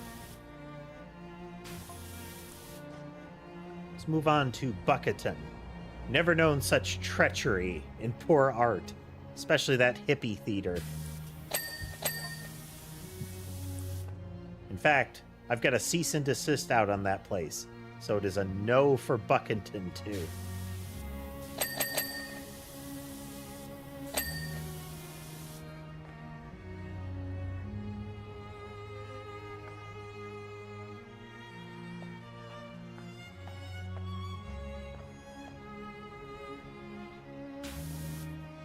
They called out how much difficulty he had getting into a parking lot at all in this thing.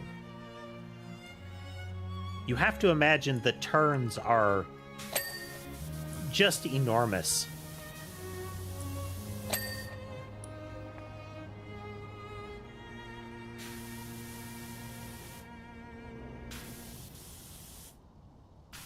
Like absolute run up to get a turn going.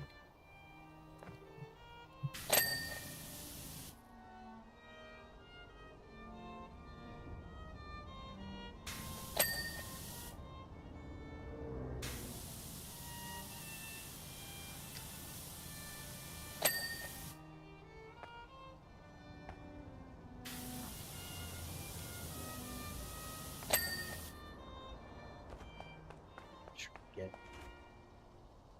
all the bits.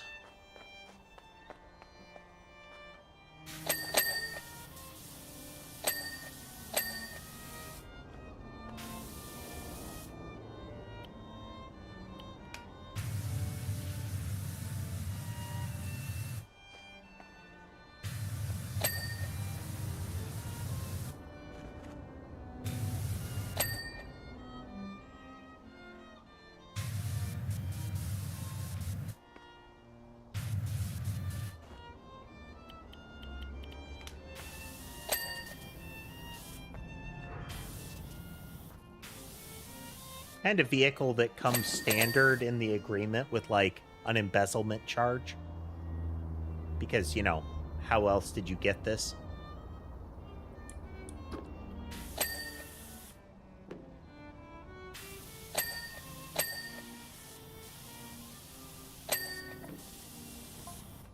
The roof is leopard print.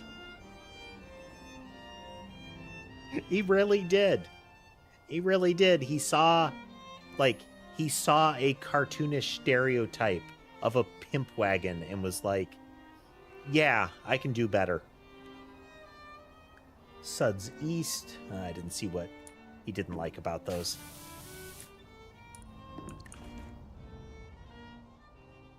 And when I say leopard print,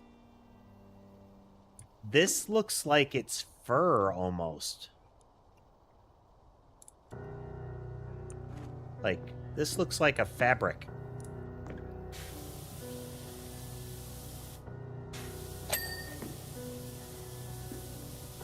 It gets worse the longer we work on it.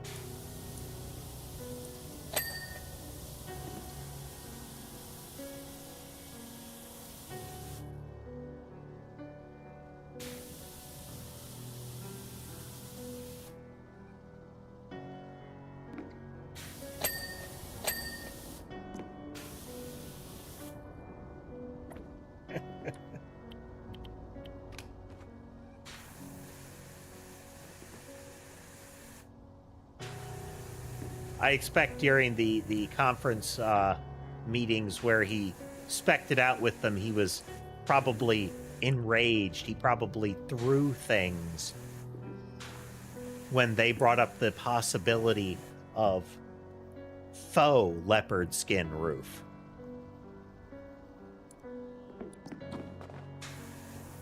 Like, how dare they try to pawn off fake animal carcass on his, you know, 9X limo.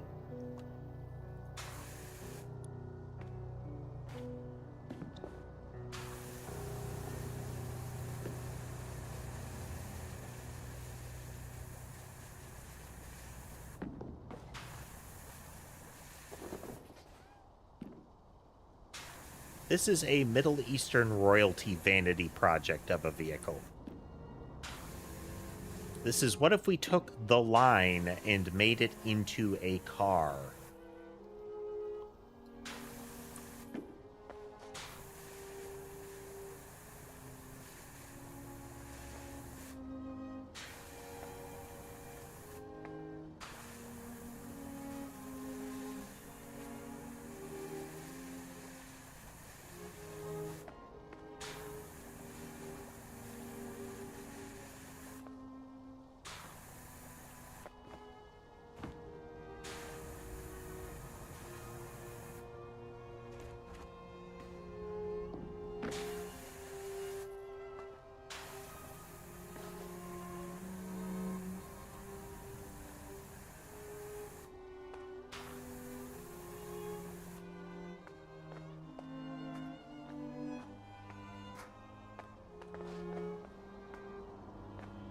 Come on.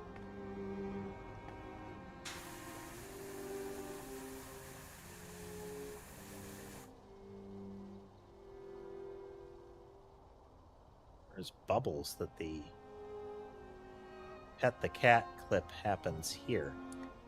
Oh, wait. He's in the helicopter.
Then we have my hometown, Muckingham. Those folks followed me everywhere I went and will always have a place in my heart. But I've outgrown the place. It feels so small now, and such insignificance must never be rewarded.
It's just...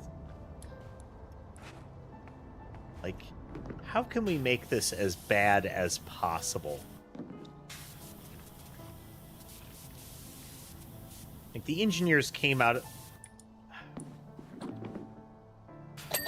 So there's the gag where Homer Simpson finds his long-lost brother, who is a fantastically successful, like, car mogul, you know? and his brother wants to, reconnect, and so he well, not only that, but they want to make a new car, and he views Homer as an opportunity to really kind of connect with the everyman, the average dude.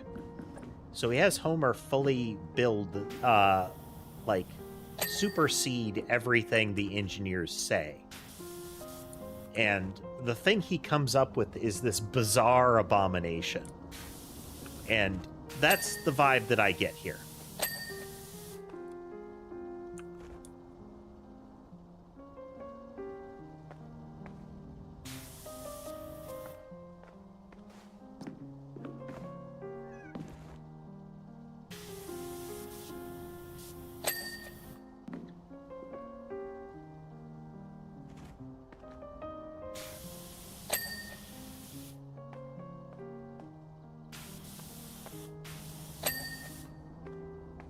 It's that sort of somehow we've arrived here, somehow this happened. But we're not really sure how it happened.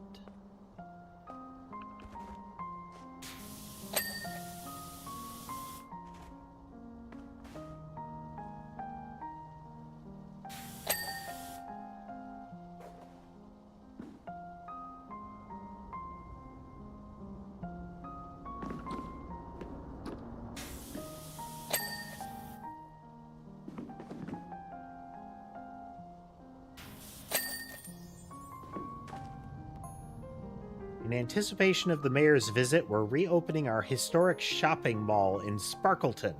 We'd like you to clean it.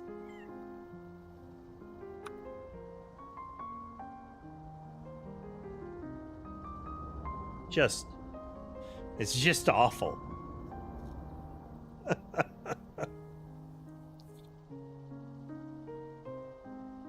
It absolutely has some sort of horrible horn as well. Again, you excelled yourself, Dirt Finder. Last stop, Sparkleton, which is the other end of the county. Who organized this tour? Oh, a polite final warning. You have until the morning of the Town of the Year award ceremony to return Ulysses to me forever or face the consequences.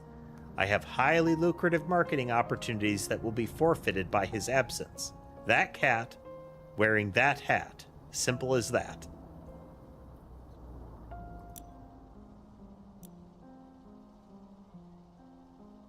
The job we have for you is beyond exciting, but just to quickly forewarn you, don't forget your safety gear. The Quiddity Hollow Shopping Mall is located in Sparkleton's Forgotten Quarter, which all got closed down after it was completely engulfed by potentially dangerous volcanic ash during Ruthless's brief hurrah. We think it's probably fine now, but better safe than sorry. We weren't planning to reopen yet, but after the mayor name-dropped our mall on Watcha as the ideal venue for his pre-awards gala, we realized that, once again, his brilliance knows no bounds, and we had to make it happen.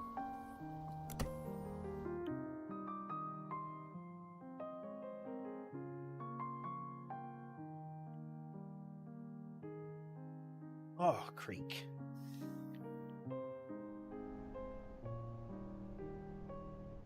Wow.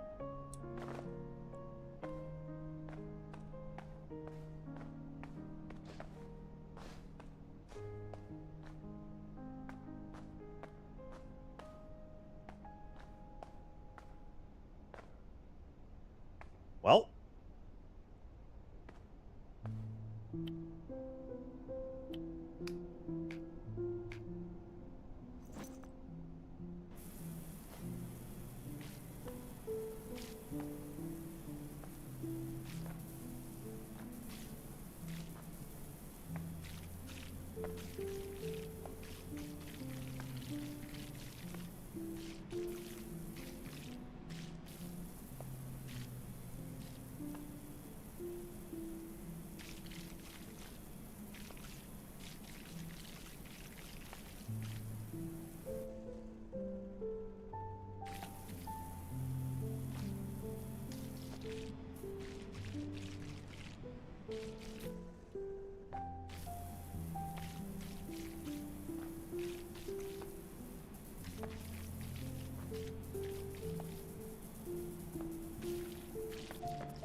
much of the flooring marked out as we can.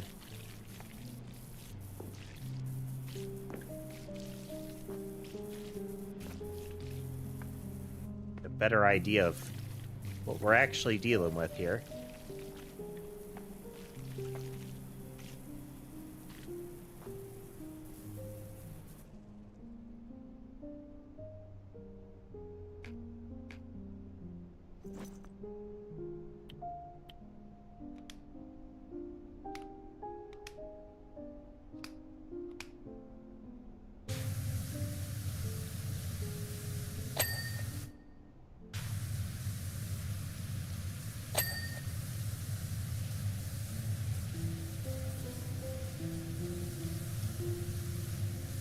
Look like an insurmountably complex location, but there's plenty to cover here.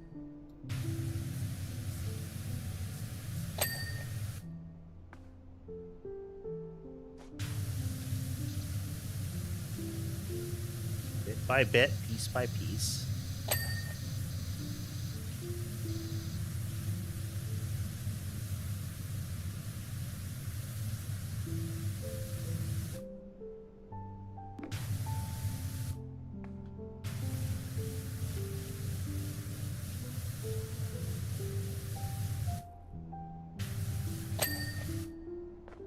This kind of shopping mall doesn't really... like, it lingers in some places just because it's already there, but the idea of creating a big, like, multiple retail space enclosure and renting the property to said stores is not really a thing people do anymore. Again, the ones that exist linger, and there are some big kind of famous ones that have momentum because of their scale, as opposed to because it's a business model that still works.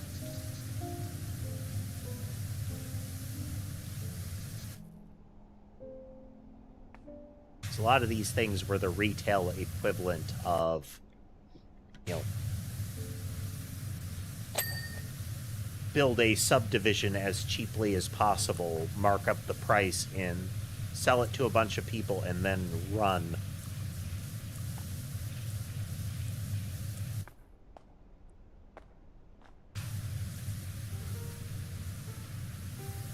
Pages and Turners. New and second-hand books. Hehe. Related note, we do need to get back to blueprints at some point in the near future. Maybe after Amanda the Adventurer, we'll swing back through that.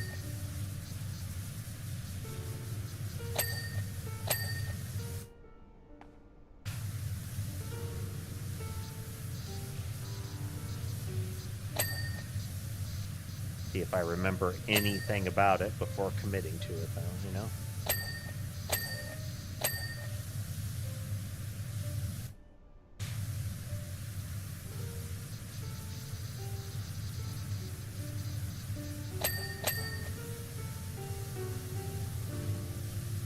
Some games are hard to get back into once you lose the immediate momentum. A lot of RPGs like that end up like that for me. They're real enjoyable for a bit, but if you get distracted for too long, you just sort of lose your grip unless the story really had you.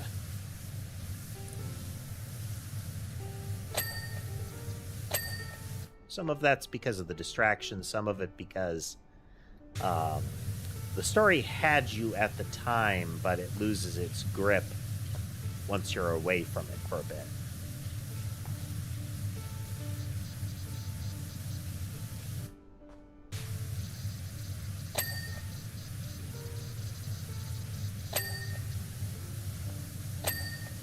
Speaking of narrative as if it's some sort of malevolent thing.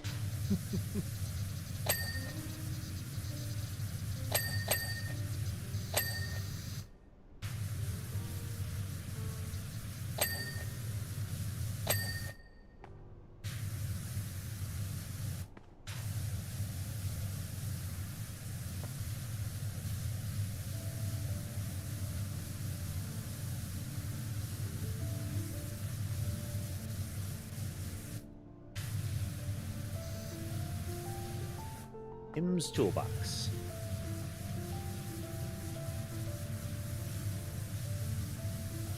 Welcome back, Amen.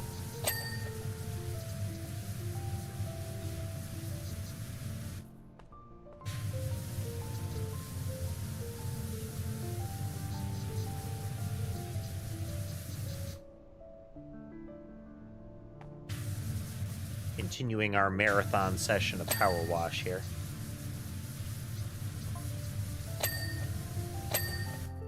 So how's life treating you, Illustra Wash?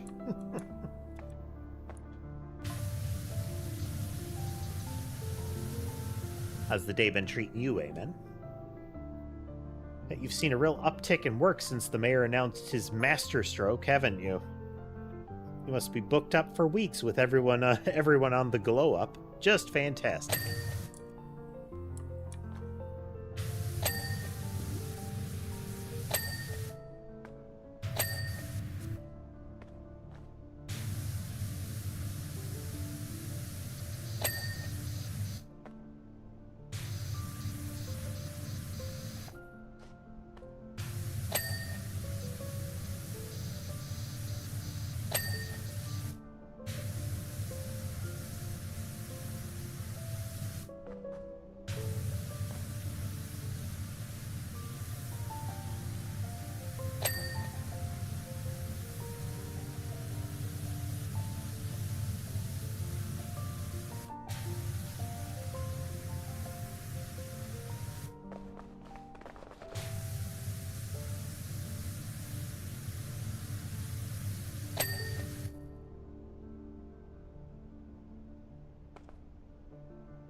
Run the wall here as our first target. Just knock out all the ground floor locations here.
Big mode. What is... Please explain.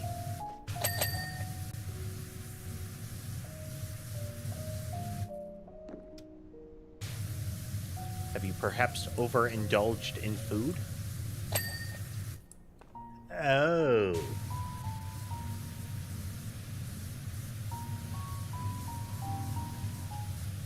Well, that makes sense.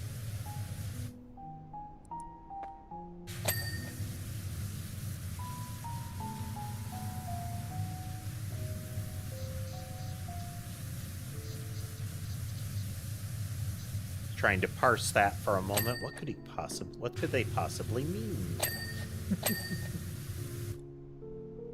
Well, it's Thanksgiving. Perhaps they celebrated and are have consumed themselves into a roly-poly state.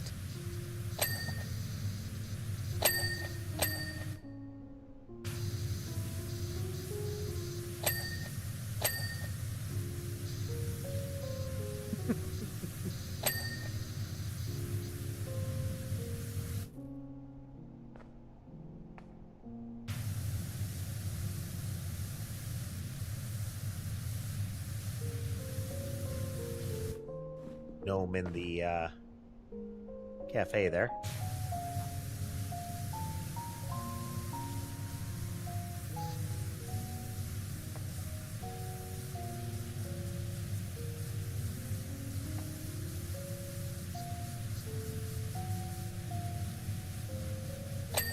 Certainly going to take a little bit.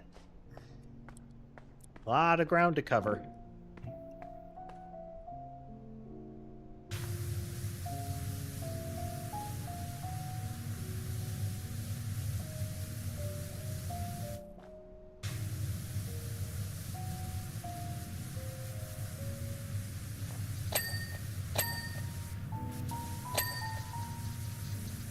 We've covered a remarkable amount of ground in the game today so far, though.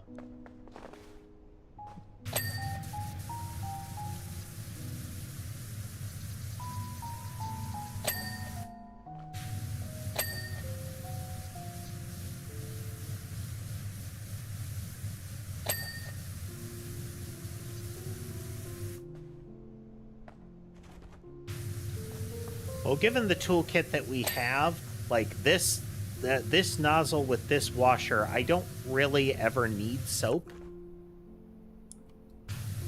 The soap is just fun to use now and again.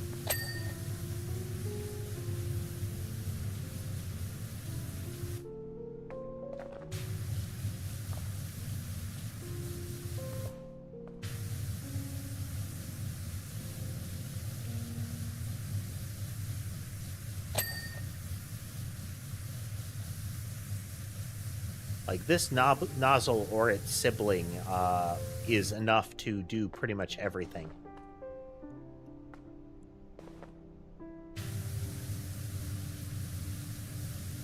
We've actually been encountering a bunch of the story in the game here so far today, Amen.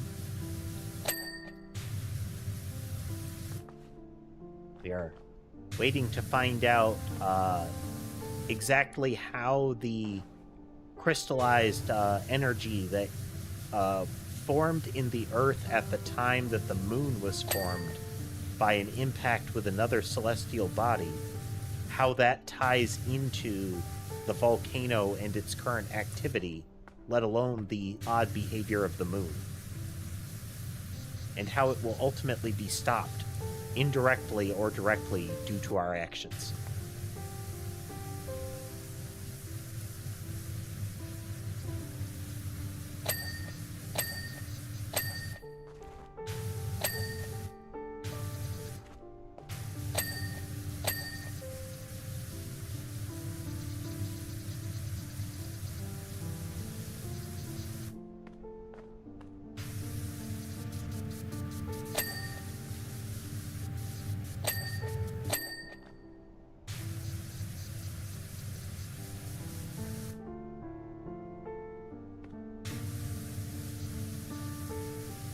Are you referring to High on Life?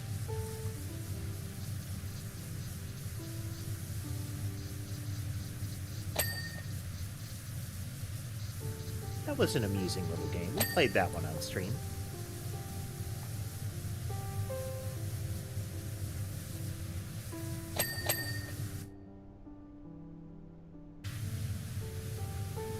No, wasn't the most sophisticated humor, but it was an enjoyable game.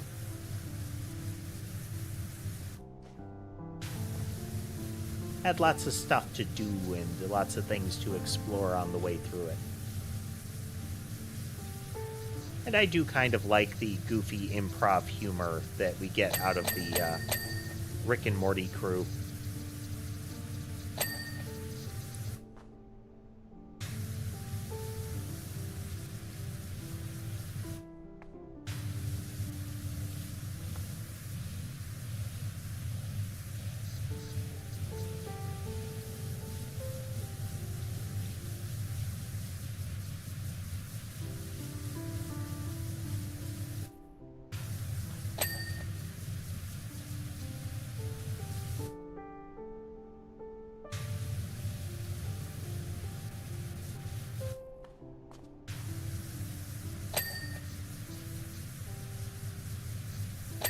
I'd like the game to be a little less crass, yes.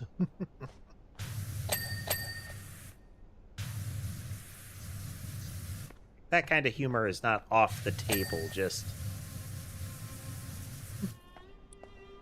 doesn't have to be constant.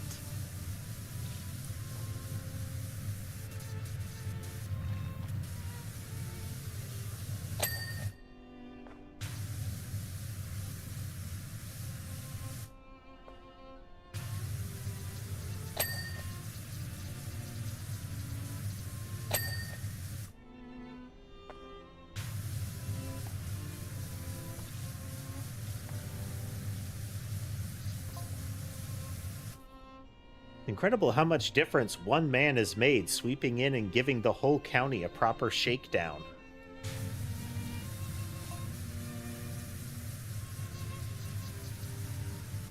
Haven't felt this much energy about the place since ever.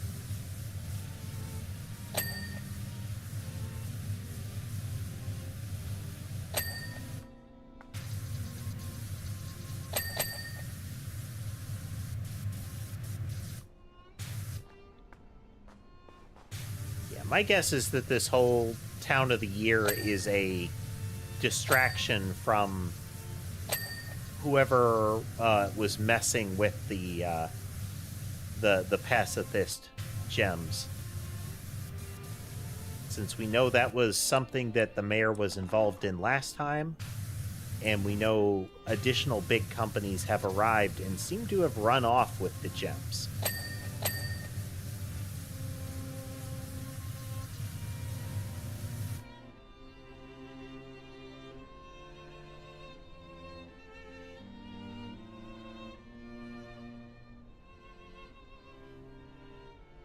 I've mentioned it before, Amen. I don't play any of the Undertale or Deltarune stuff on stream. I know a lot of people do play it, and I would like to play those on stream, but I'm annoyed by the rights management company for their music. I love the music. I'm just annoyed by the behavior of the rights management company.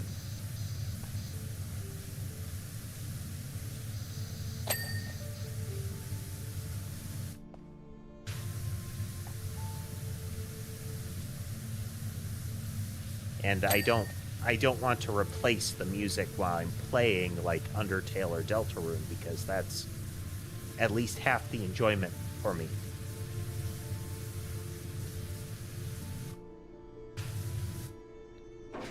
Like, I really like the music in those games.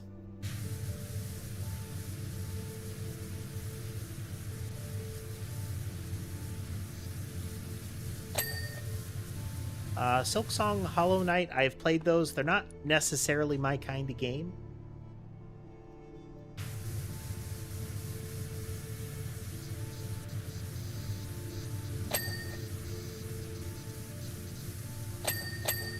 They're very pretty games. And it's not like they're off the table, but...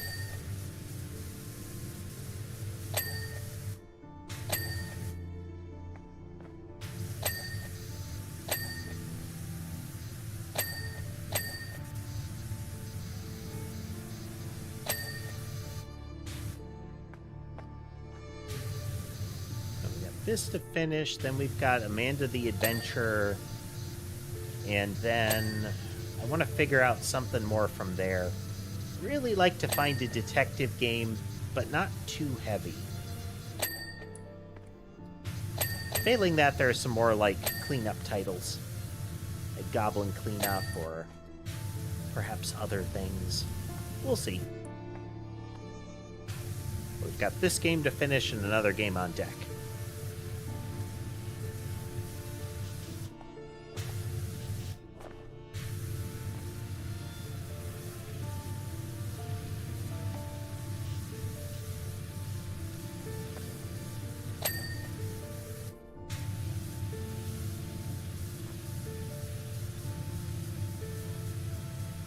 Well, we've just about finished our circuit on the first floor.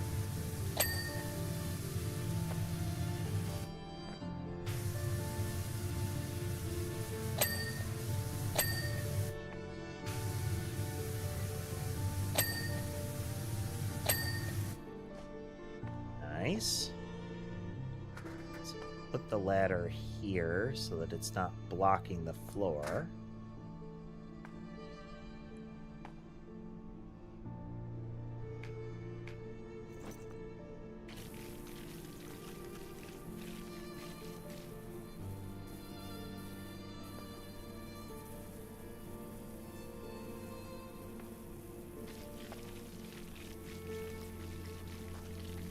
Stardew Valley's a cute game. I've played it a little before.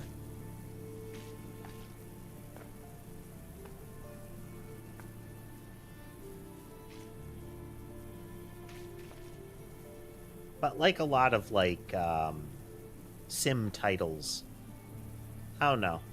Yeah. The relationship element doesn't do anything for me either.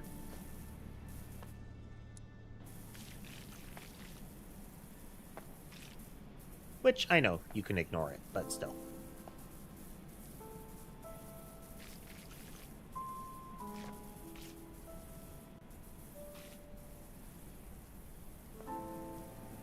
At this point, it's kind of become a trope of the genre that if you have a farming game with an adjacent village, that there has to be some sort of, like, romance angle, no matter what kind of characters you've got.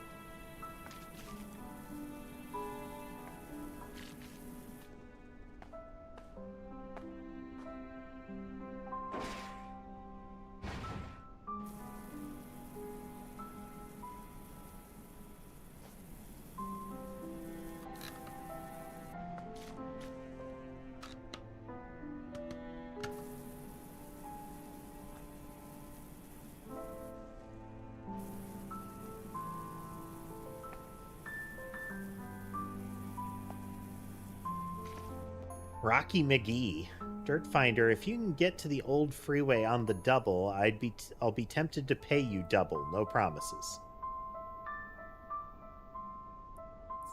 Looks like some sort of steamroller meets robot.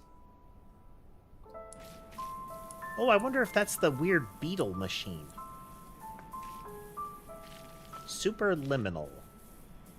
I think so. Is that the one that's like the size of things changes based on perspective?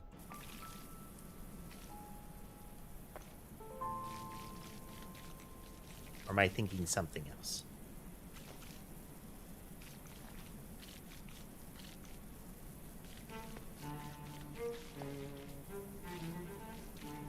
I remember seeing that one at one point. It seemed neat.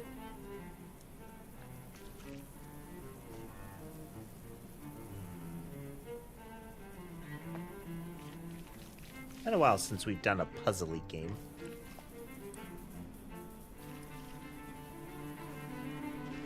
I like nonogram games. They're not really common.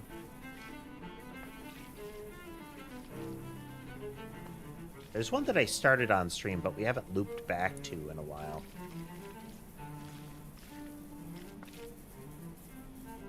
Other things came up, you know.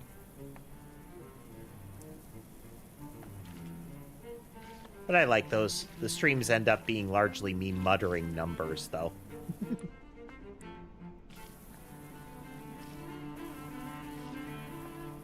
You know, the sort of... Because this is... There are 3 in this row, and there are 6 in this row. That means there needs to be 1 here, here, and here kind of stuff.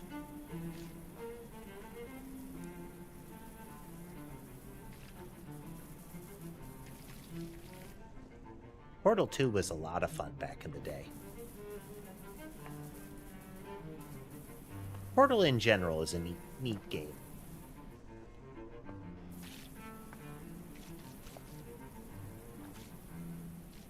And GLaDOS is a neat antagonist / foil in the second game.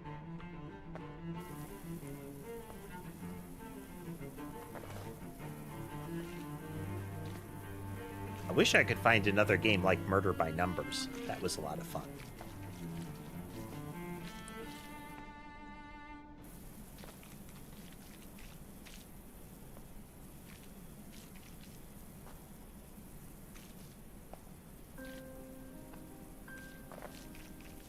What is jazz punk supposed to be? I kind of like the idea of a jazz-themed dystopian setting. Though I have a dread sensation that I might have to talk about the solar punk problem again.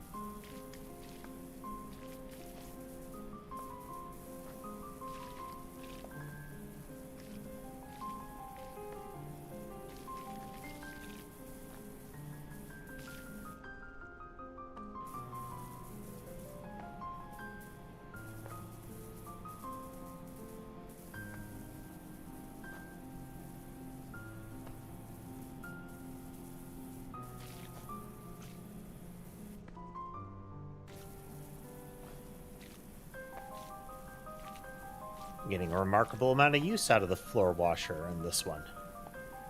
And there's a lot of floor space to justify it, you know?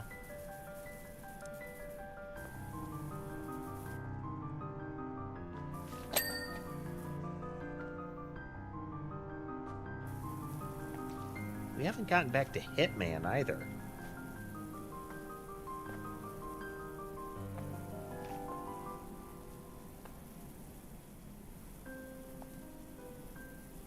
Then next week, I think,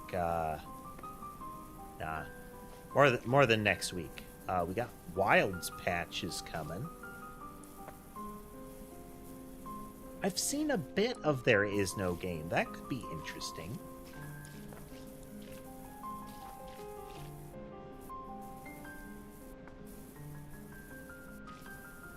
Like little snippets of people mentioning it.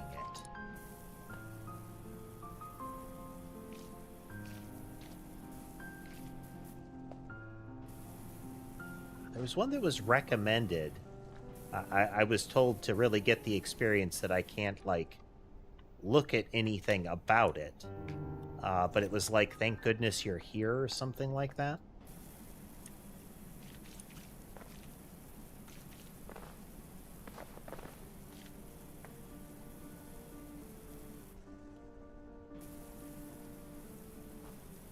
So many good games out, you know?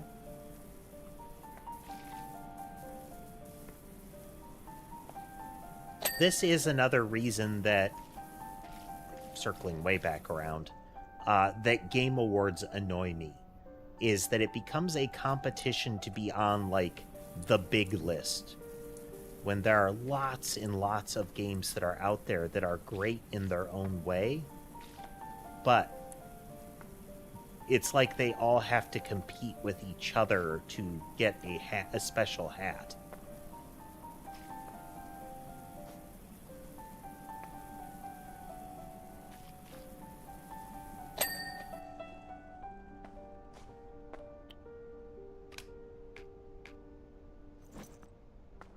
You're creating an intent, like a focusing competition where often there really isn't one.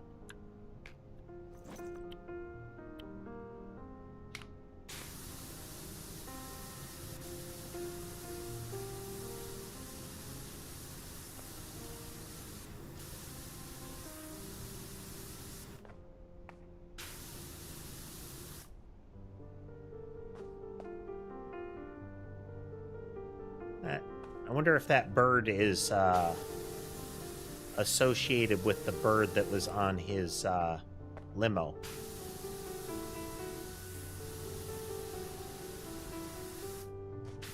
I wonder if we will continue to resist him getting the cat back.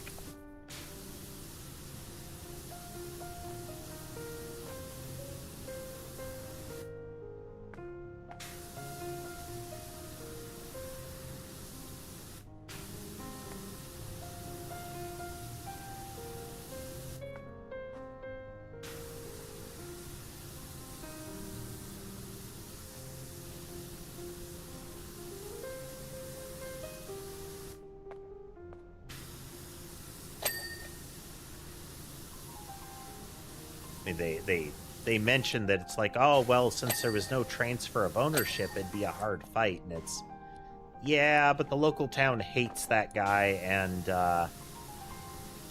it would be very easy to demonstrate that the guy abandoned the pet before or even during the first game's events.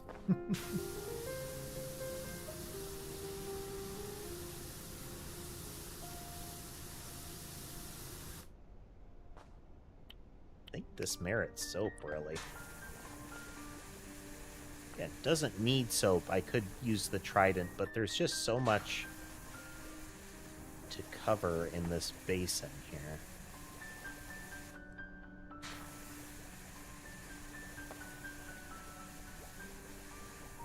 I think we'll go at least as fast. Oh, we'll go faster than trying to sweep it with the trident if we do this.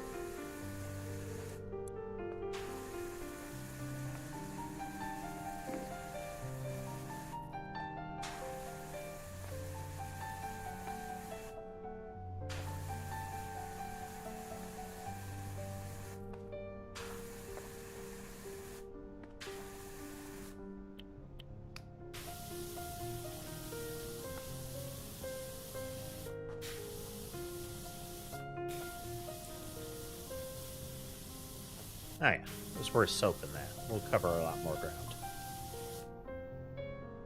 Okay, I know you guys in Muckingham are still a bit wary of him, but maybe you just weren't ready for his ideas yet. Everything I've seen happening here in Sparkleton has been win-win-win.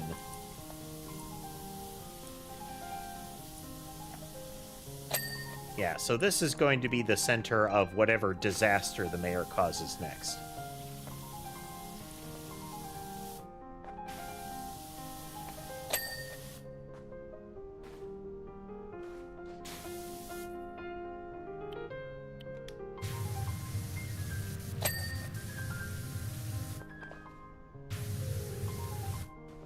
That is a very particular emblem.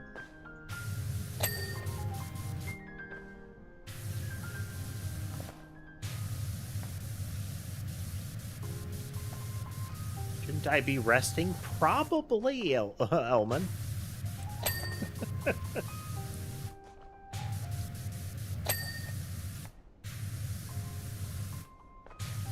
Riding the momentum.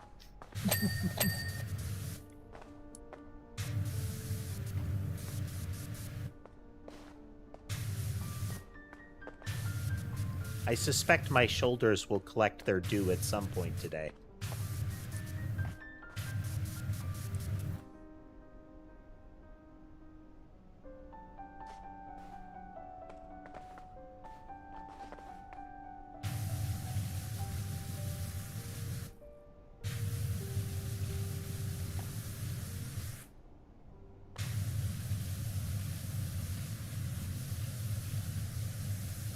It's really subtle, but with some of the types of dirt, you will see it discolor the water. Or you'll see little, like, fragments of it blast away.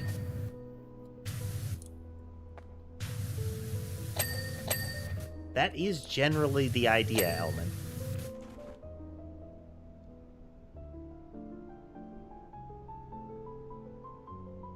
We stop and, you know, rotate.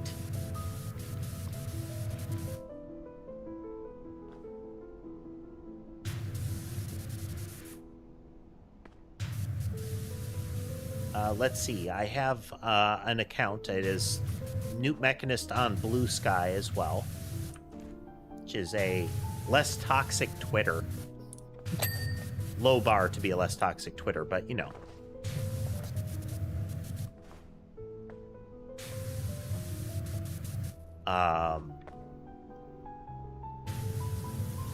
You know, then the 2 streams on YouTube and the stream on Twitch.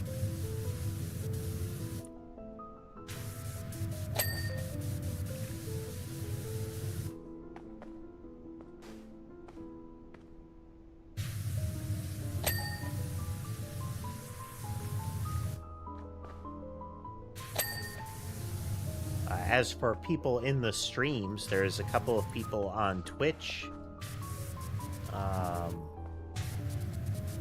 Yeah.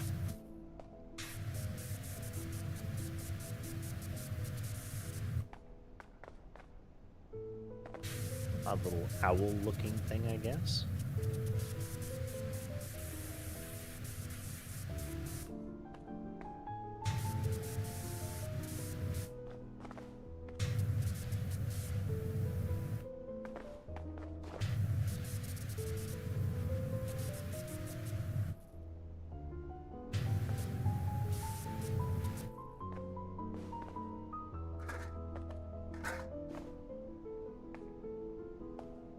Such filth.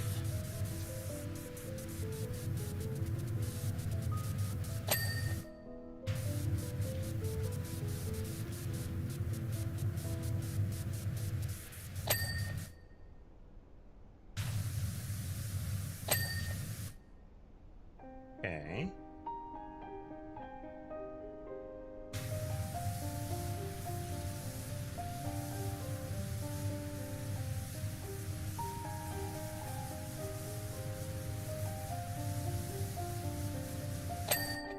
No, this is an old mall. old shopping mall in Sparkleton that is being reopened. It's about 9:30 p.m. Over here, Elman. U.S. Central.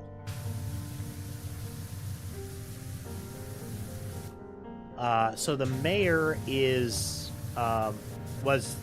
the mayor of Muckingham, the town that the first game took place in. And kind of the disgraced mayor of Muckingham, but they are now the mayor of the county somehow.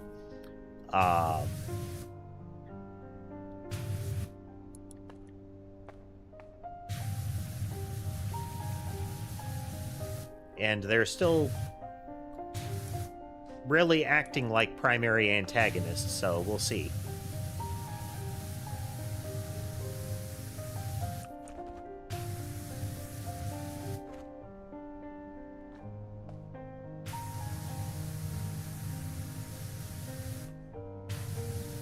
I kind of get the impression that he's just declared himself county mayor, and everybody's like, well, that must be a thing, yeah.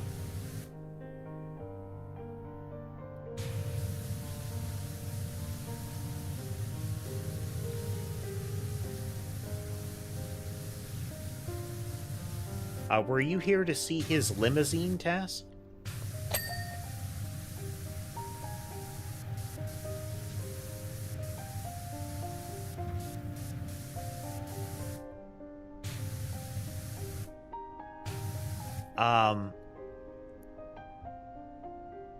So just some outlining on it. It has 9 axles, a helicopter pad, a hot tub, and has the aesthetics of a stereotypical pimp wagon.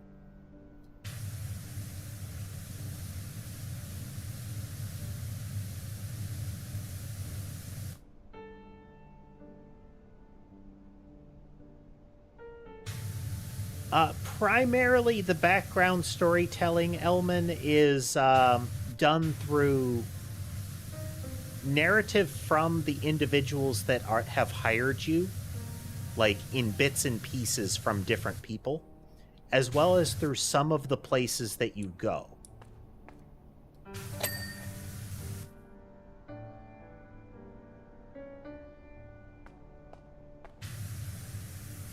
So, like, some of the cleaning jobs you do will reveal things kind of passively. They might not seem relevant at the time. They might be explicitly relevant. That kind of stuff.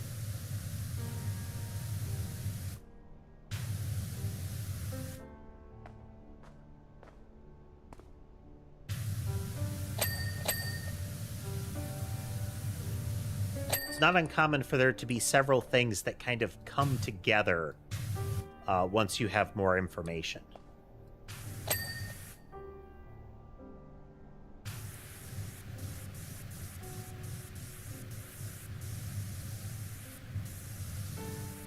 For example, one thing is we had a gas station by the highway. Oh, one moment. It's so frustrating hearing people in Fumarole complaining that nothing's happening there, but they just have to be patient.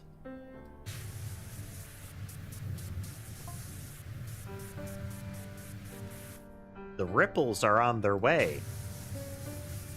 The good fortune's gonna trickle down any time now. So there was a gas station that was a complete mess.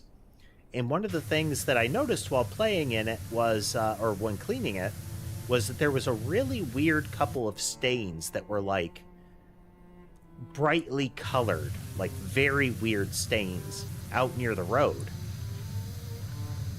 Also much more durable than the other stains. Like, they needed a lot more cleaning to get rid of.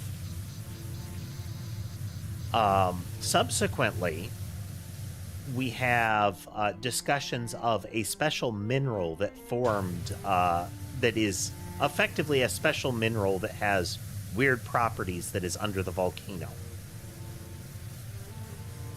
Then we learned that the mining company in the area formed up and started digging under the volcano. And then the people that commissioned it kind of ran off and said that they didn't find anything. But if we look at the giant dump truck, it had those same stains in the back of it. And that the people at the gas station had said that a gigantic vehicle had been rolling by recently. Additionally, the person that drove the vehicle around those mines mentioned that anything that went into those mines came out exceptionally dirty, like dirtier than what the job implied that it could get. So we have this concept now that seems like the special crystals have some impact on causing disasters in the area, but are also potentially by the really unnatural messes that form. And yes, there is it's currently dormant volcano called Mount Rushless, that in the first game it became active when some rich dude came into the area and was doing something to the volcano with a laser mounted on a private jet. And the mayor had given him access to do it. And whatever was being done to the volcano made it go active again. And then, through a lot of events, the volcano was stopped.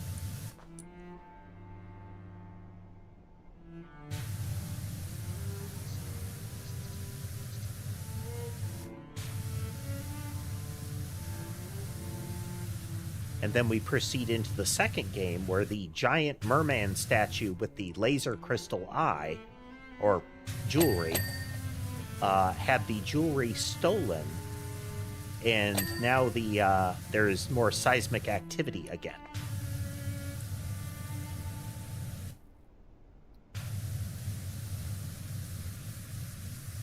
But yes, PowerWash Simulator 2 has a pretty involved plot line.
Yeah, this whole chunk was a segment.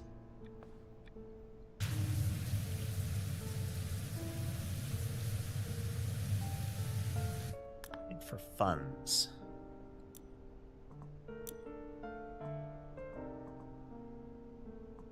$3,000. We're still gonna need a lot more to get the Urban X fully up and running.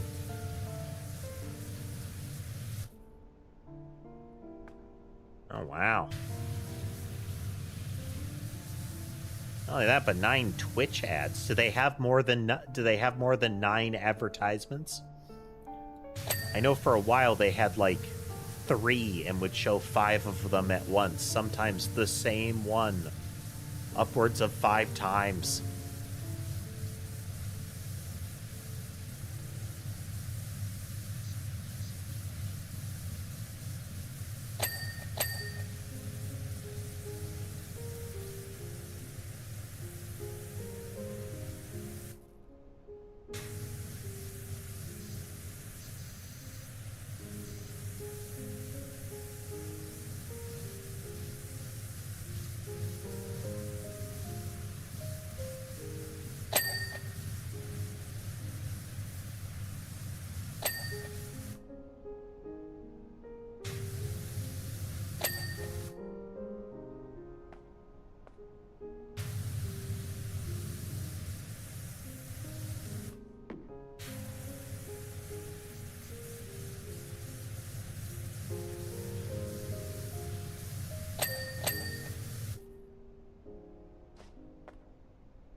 So our goal for the evening is to finish this map. It will take an indeterminate amount of time.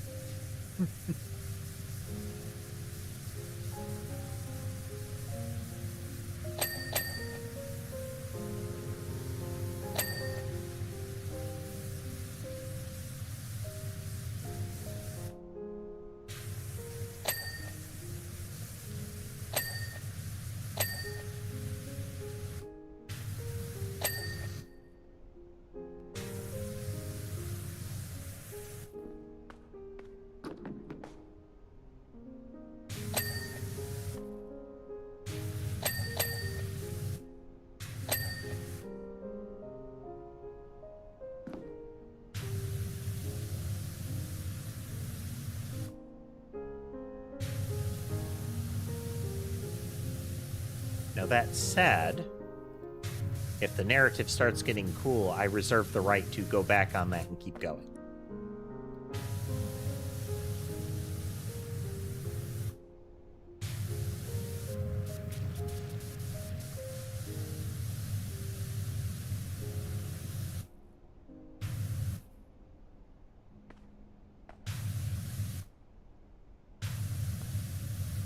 I feel like stopping and doing things like eating would be a good idea.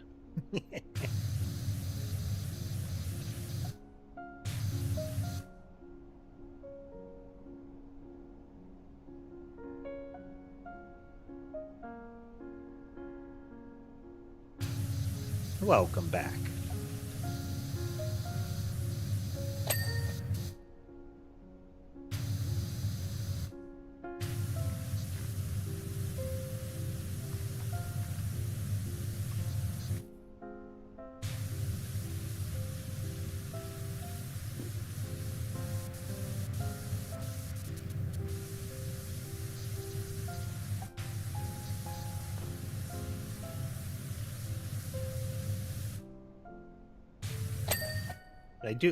I still love how, like I said, he's the ex-mayor of Muckingham. And his plotting almost destroyed the town, let alone technically the world. Oh,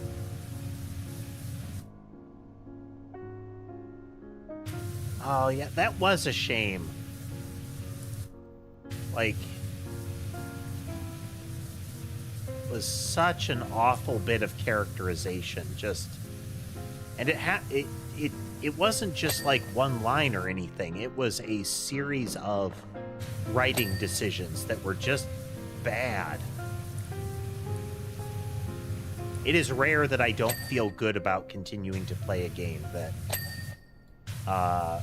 that character decisions, both in the game but also as effectively expressing the artist's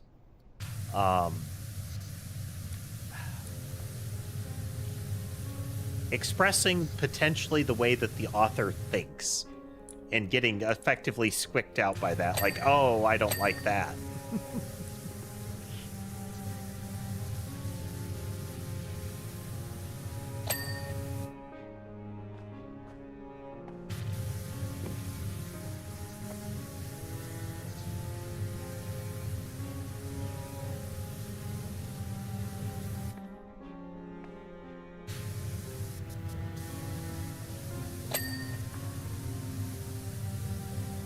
It was one of those games where, or at least one of those bits of writing where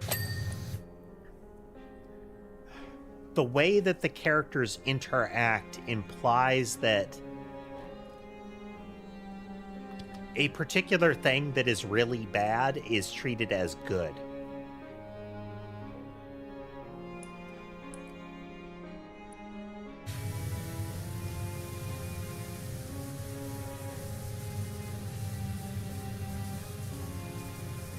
And the POV character not only goes along with it, but actively assists in the actions that imply that.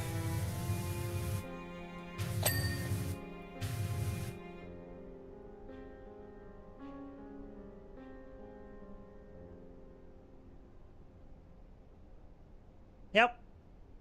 The big one was Sky, and the little one is Ember.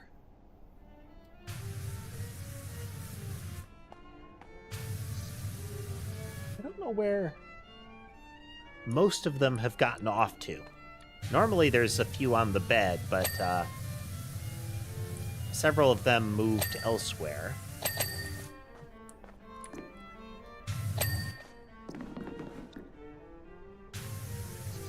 Let's do a quick kitty check.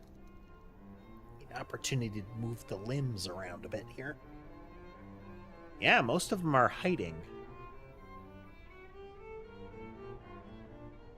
Ember in the tree, Sky and Sammy getting some food. Mason, Sherbet, and Molly unaccounted for.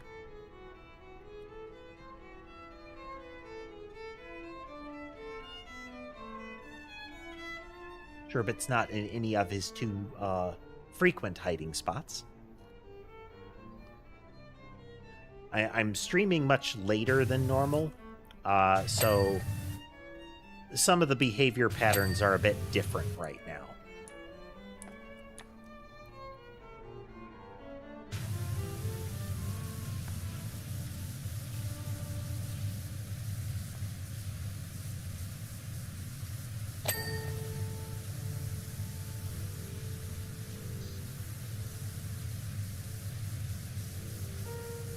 Stream time is usually a great deal of nap time, but it's been going long enough that they're popping back up to get a little bit more food.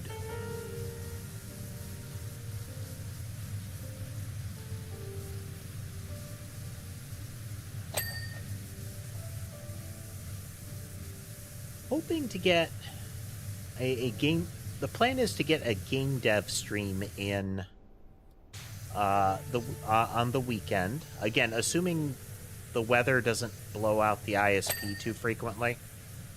And then ideally we get some game time in on the weekend as well.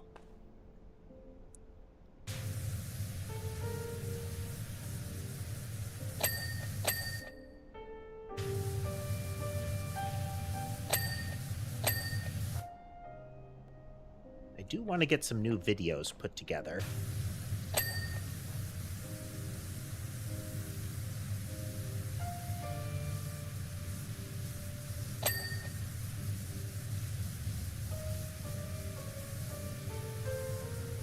We'll see. We'll see. And I still got to work on the thing. And slacking off on the thing. The dings are such a huge element for gameplay in this. They accomplish so much as far as gameplay.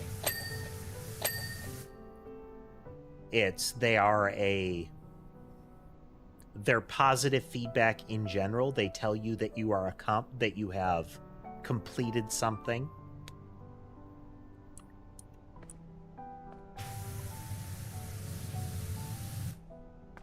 It is the equivalent of why in games like things like RPGs and especially MMOs, the level up sound or similar is usually very emphatic.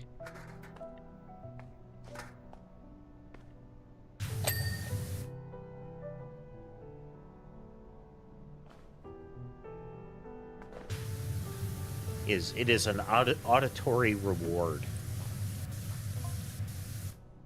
Talk about perfect timing. Just as everyone was moping about after the theft of the merman's gems, the mayor comes up with this genius scheme.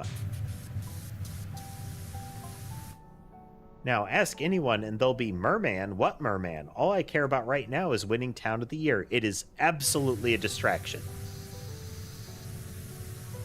If you remember, if you were here for it, but otherwise, the mayor, when he first contacts us again, he says, you know, hey, we should move on from this whole, the gems were stolen. It's not a big deal, and it's not like we can blame the security guard. It was just one guy. And is that the mayor bypassed just one guy, and that's how he knew it was just one guy? Was it that the guy was on the mayor's payroll. But there is very emphatically a, hey, look over there element.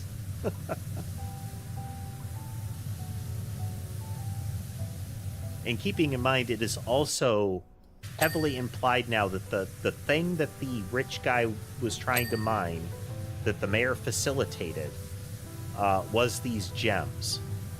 And now we have more rich folks sending in more digging operations at the same time that the gemstone has also been stolen.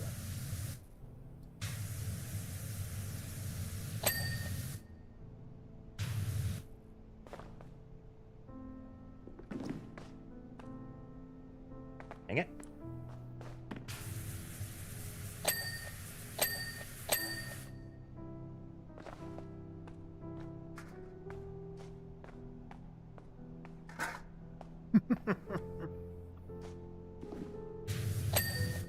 I like games where I get to speculate on what's happening.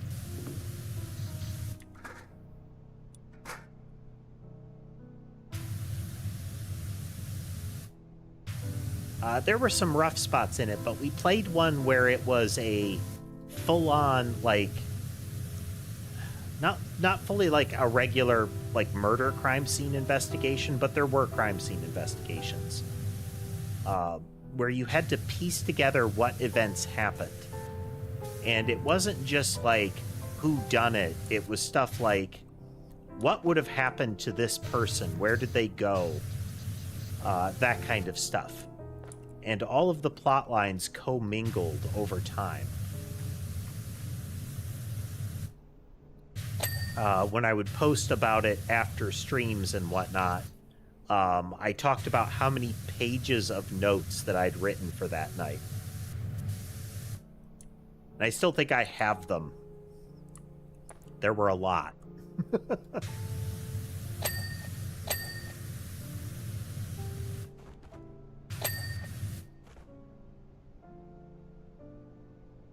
You know, I've only ever played Among Us, I think, twice.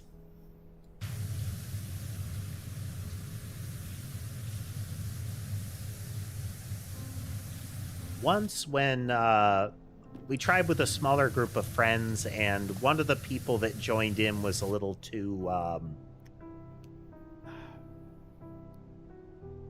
intense, sweaty, metagamey. And the other time was there was a kind of a small VTuber group that put together a kind of a giant collab sort of thing. And we tried to play it there, but it was kind of... it was a little too chaotic. I think if there was like a dedicated group that was playing it to have fun, like, you know, you're all buds and you're all playing it casually, then I think that kind of game is fun. But the minute you're playing hardcore to win, that kind of game falls apart real fast.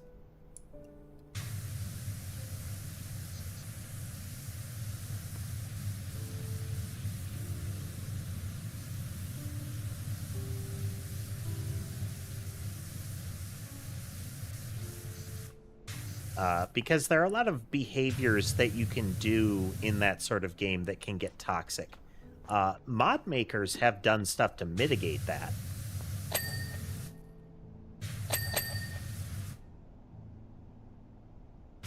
Like, one of the things is if crew members all form, like, particular-sized groups and move together, that's one thing.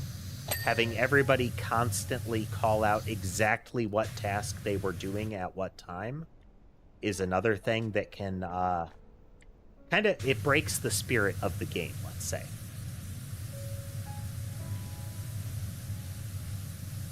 It is not the kind of game that holds up well, again, when you're playing to win. Not just doing what it takes to win in the game, but I mean, like, really playing hard to win.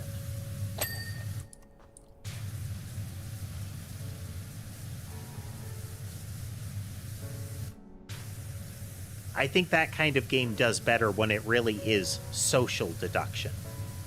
Trying to determine, is this person trustworthy right now?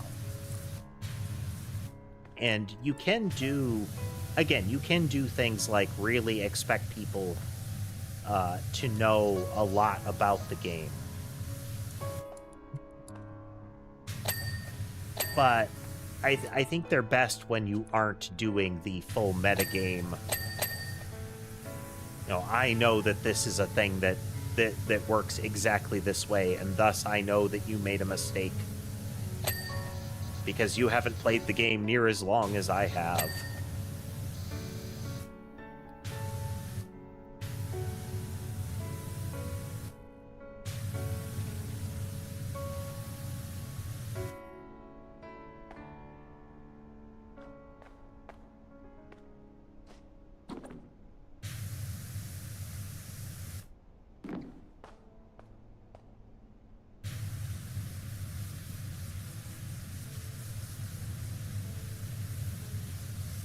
Like, I like asymmetric games.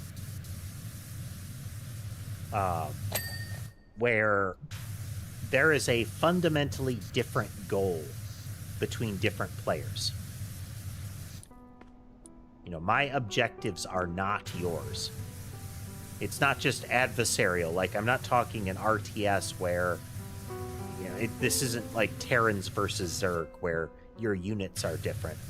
This is, you know, my goal is this thing, and it is either antithetical to your goal or just completely disparate to your goal.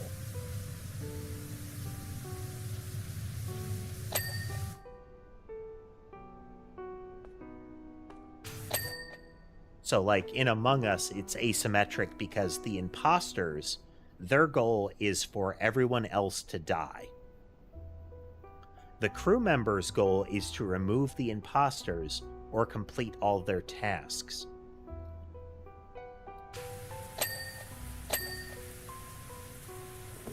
And the abilities of those players are disparate.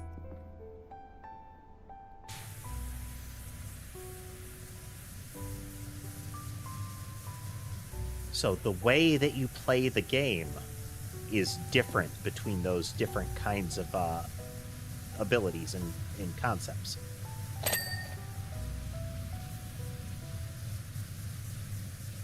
And that is one of the places where modding and patching on the game, very different, like separate of each other.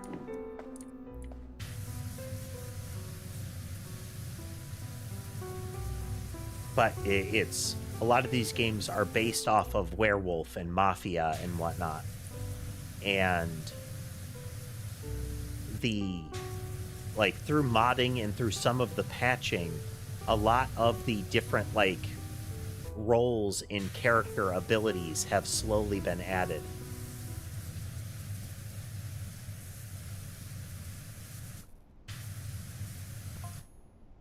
Yep. So officials are claiming that seismic activity has started back up on the moon for the first time since the dinosaurs. Apparently the whole moon's ringing like a bell. The vibrational rise I'm sensing down here at Rushless is connected. I just know it.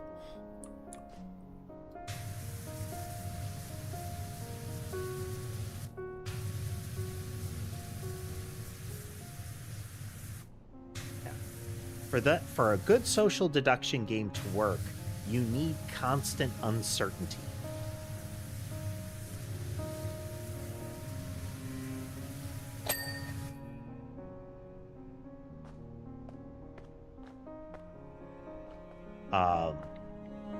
Two roles that I've seen in play in like modded Among Us and base game and some others are the Jester and the Executioner.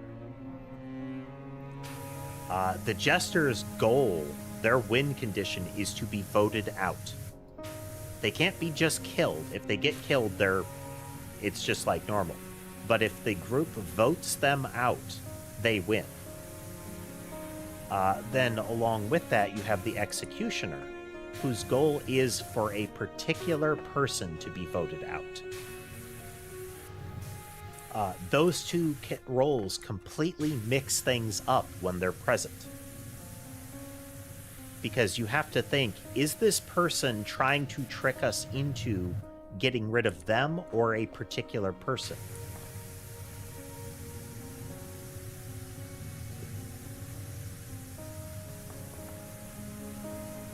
There's another fun one, the lovers, who it's a pair of characters. And that pair is irrespective of your role. So you could have an imposter like a killer and a crewmate, the regular player. If either of them die, both of them die. But if those two are the last two standing, they win.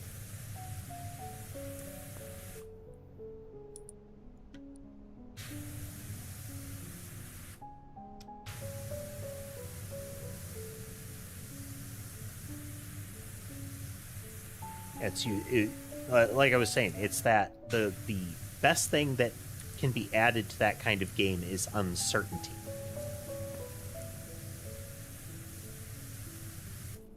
Like, is that what's actually happening? That's why, from a killer role perspective, the shapeshifters, the morphlings, the doppelgangers, and whatnot, greatly increase that, because it can't just be, I saw this person, it's definitely them. Oh, yeah. In Modded Among Us, that's frequently the veteran. Where they in this iteration of them, they have a lot of uses of it, but effectively they have a self-shield. And if anybody touches them when that shield is active, if anybody interacts with them at all, that person explodes. So, like, if the medic protects them when they've got their shield up, the medic explodes.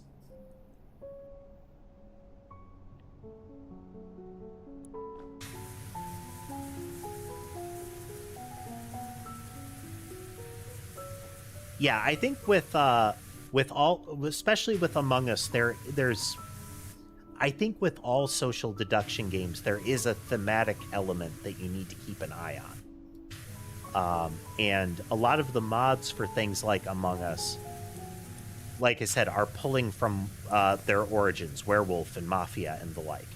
So the roles that come over are not themed to Among Us.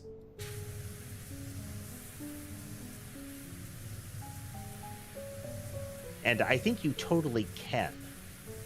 But that's more effort than some folks will put in.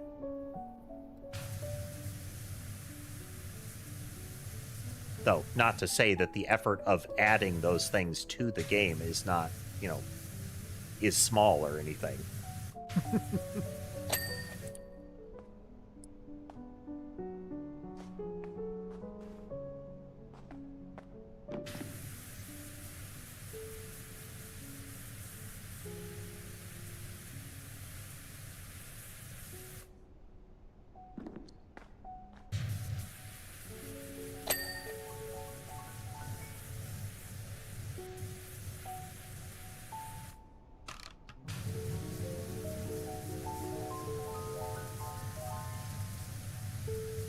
It's just been a steady process.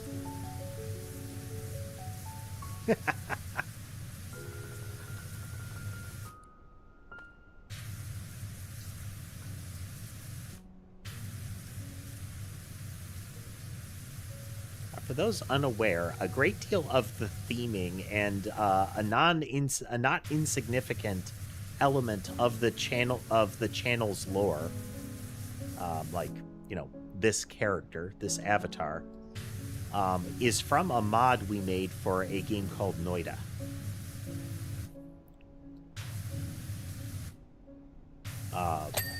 Very heavy on like community interaction and whatnot.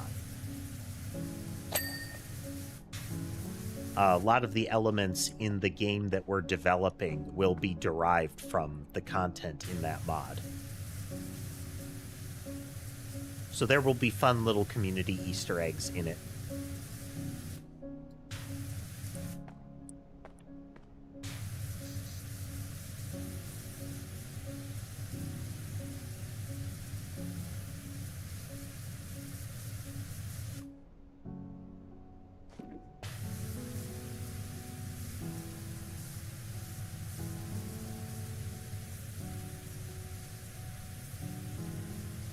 What was another fun element I've seen?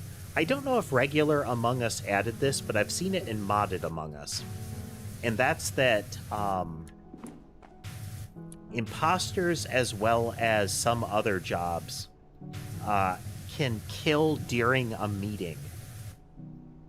Either like a limited number of times or just by correctly guessing another person's role. So if a killer knows you're an engineer and they haven't already spent their in-meeting kills, they can end you.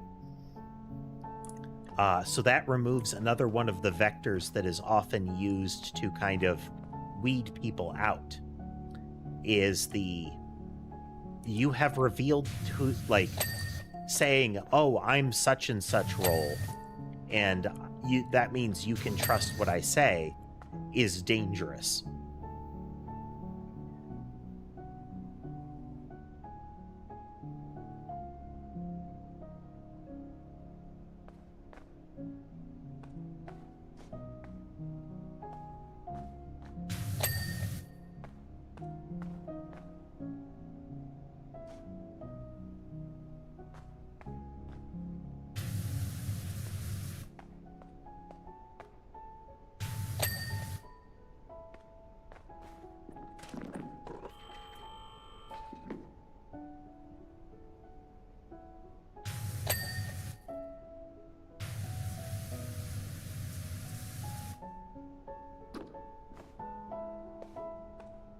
What's another good role in that regard? In Among Us, there is the engineer. And engineer can use the vents, and they can also disable sabotage. So an imposter can, like, blow out the lights, and the engineer can hit a button to fix the lights instantly. Limited number of times. But it's no without an engineer present, if you see a person jump into a vent, then that's an imposter. But if there's an engineer present, that might be a friendly who is really useful.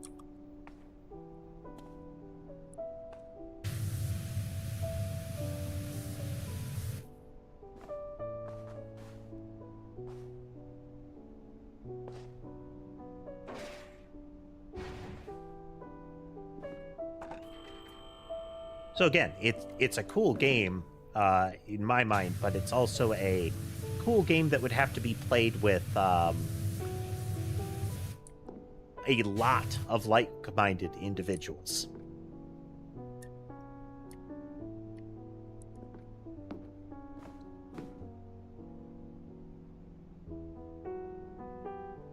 Large lobby, people that like to play the game in the same way you do.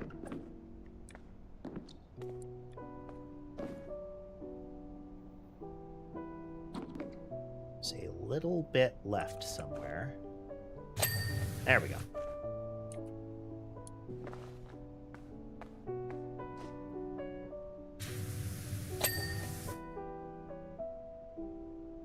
Okay.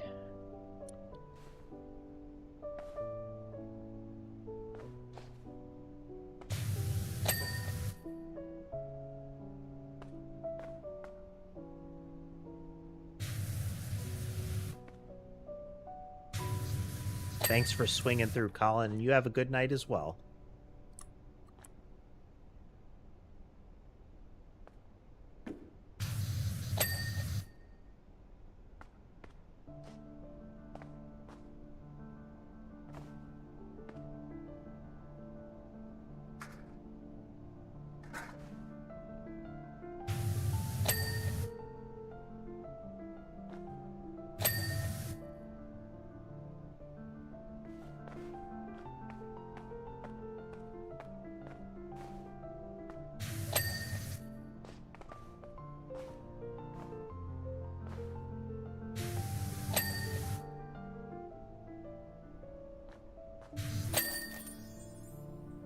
right, let's see that time lapse.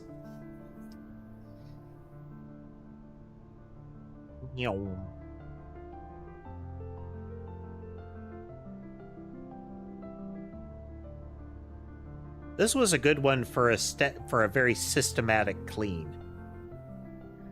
Ka-ching! Shopping mall looks fantastic. Thanks, Illustra Wash. We'll just get the guys in with their Geiger counters to give it all an all clear, and then we're all ready for the mayor.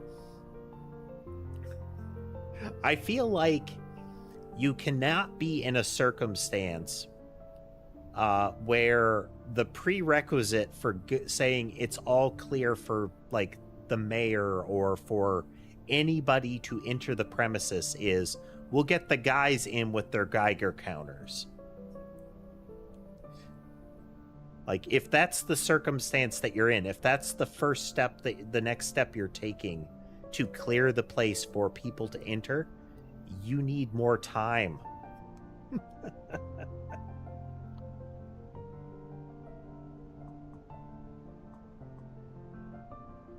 All right, though.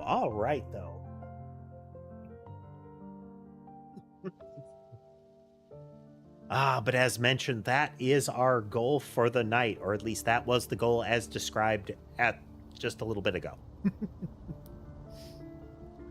We have cleared that map. I am still impressed with how much is in this game. There's at least a little more juice left here. So maybe we'll try to get another session in on the weekend. But in any event, I hope you all had a good time watching with us tonight. If you like what you saw and would like to see more, remember to like, follow, subscribe, comment, all of that good stuff. Helps the channel grow and will help you see more of this kind of thing in the future. If you'd like to consider financially supporting the channel, you can do so through platform-specific means like subscriptions, memberships, as well as through other methods like Patreon, Coffee, and Throne. Links to all of these are in the description and bio of the channel. With all that said, though, I do hope the rest of your day is good, and I'll see you next time.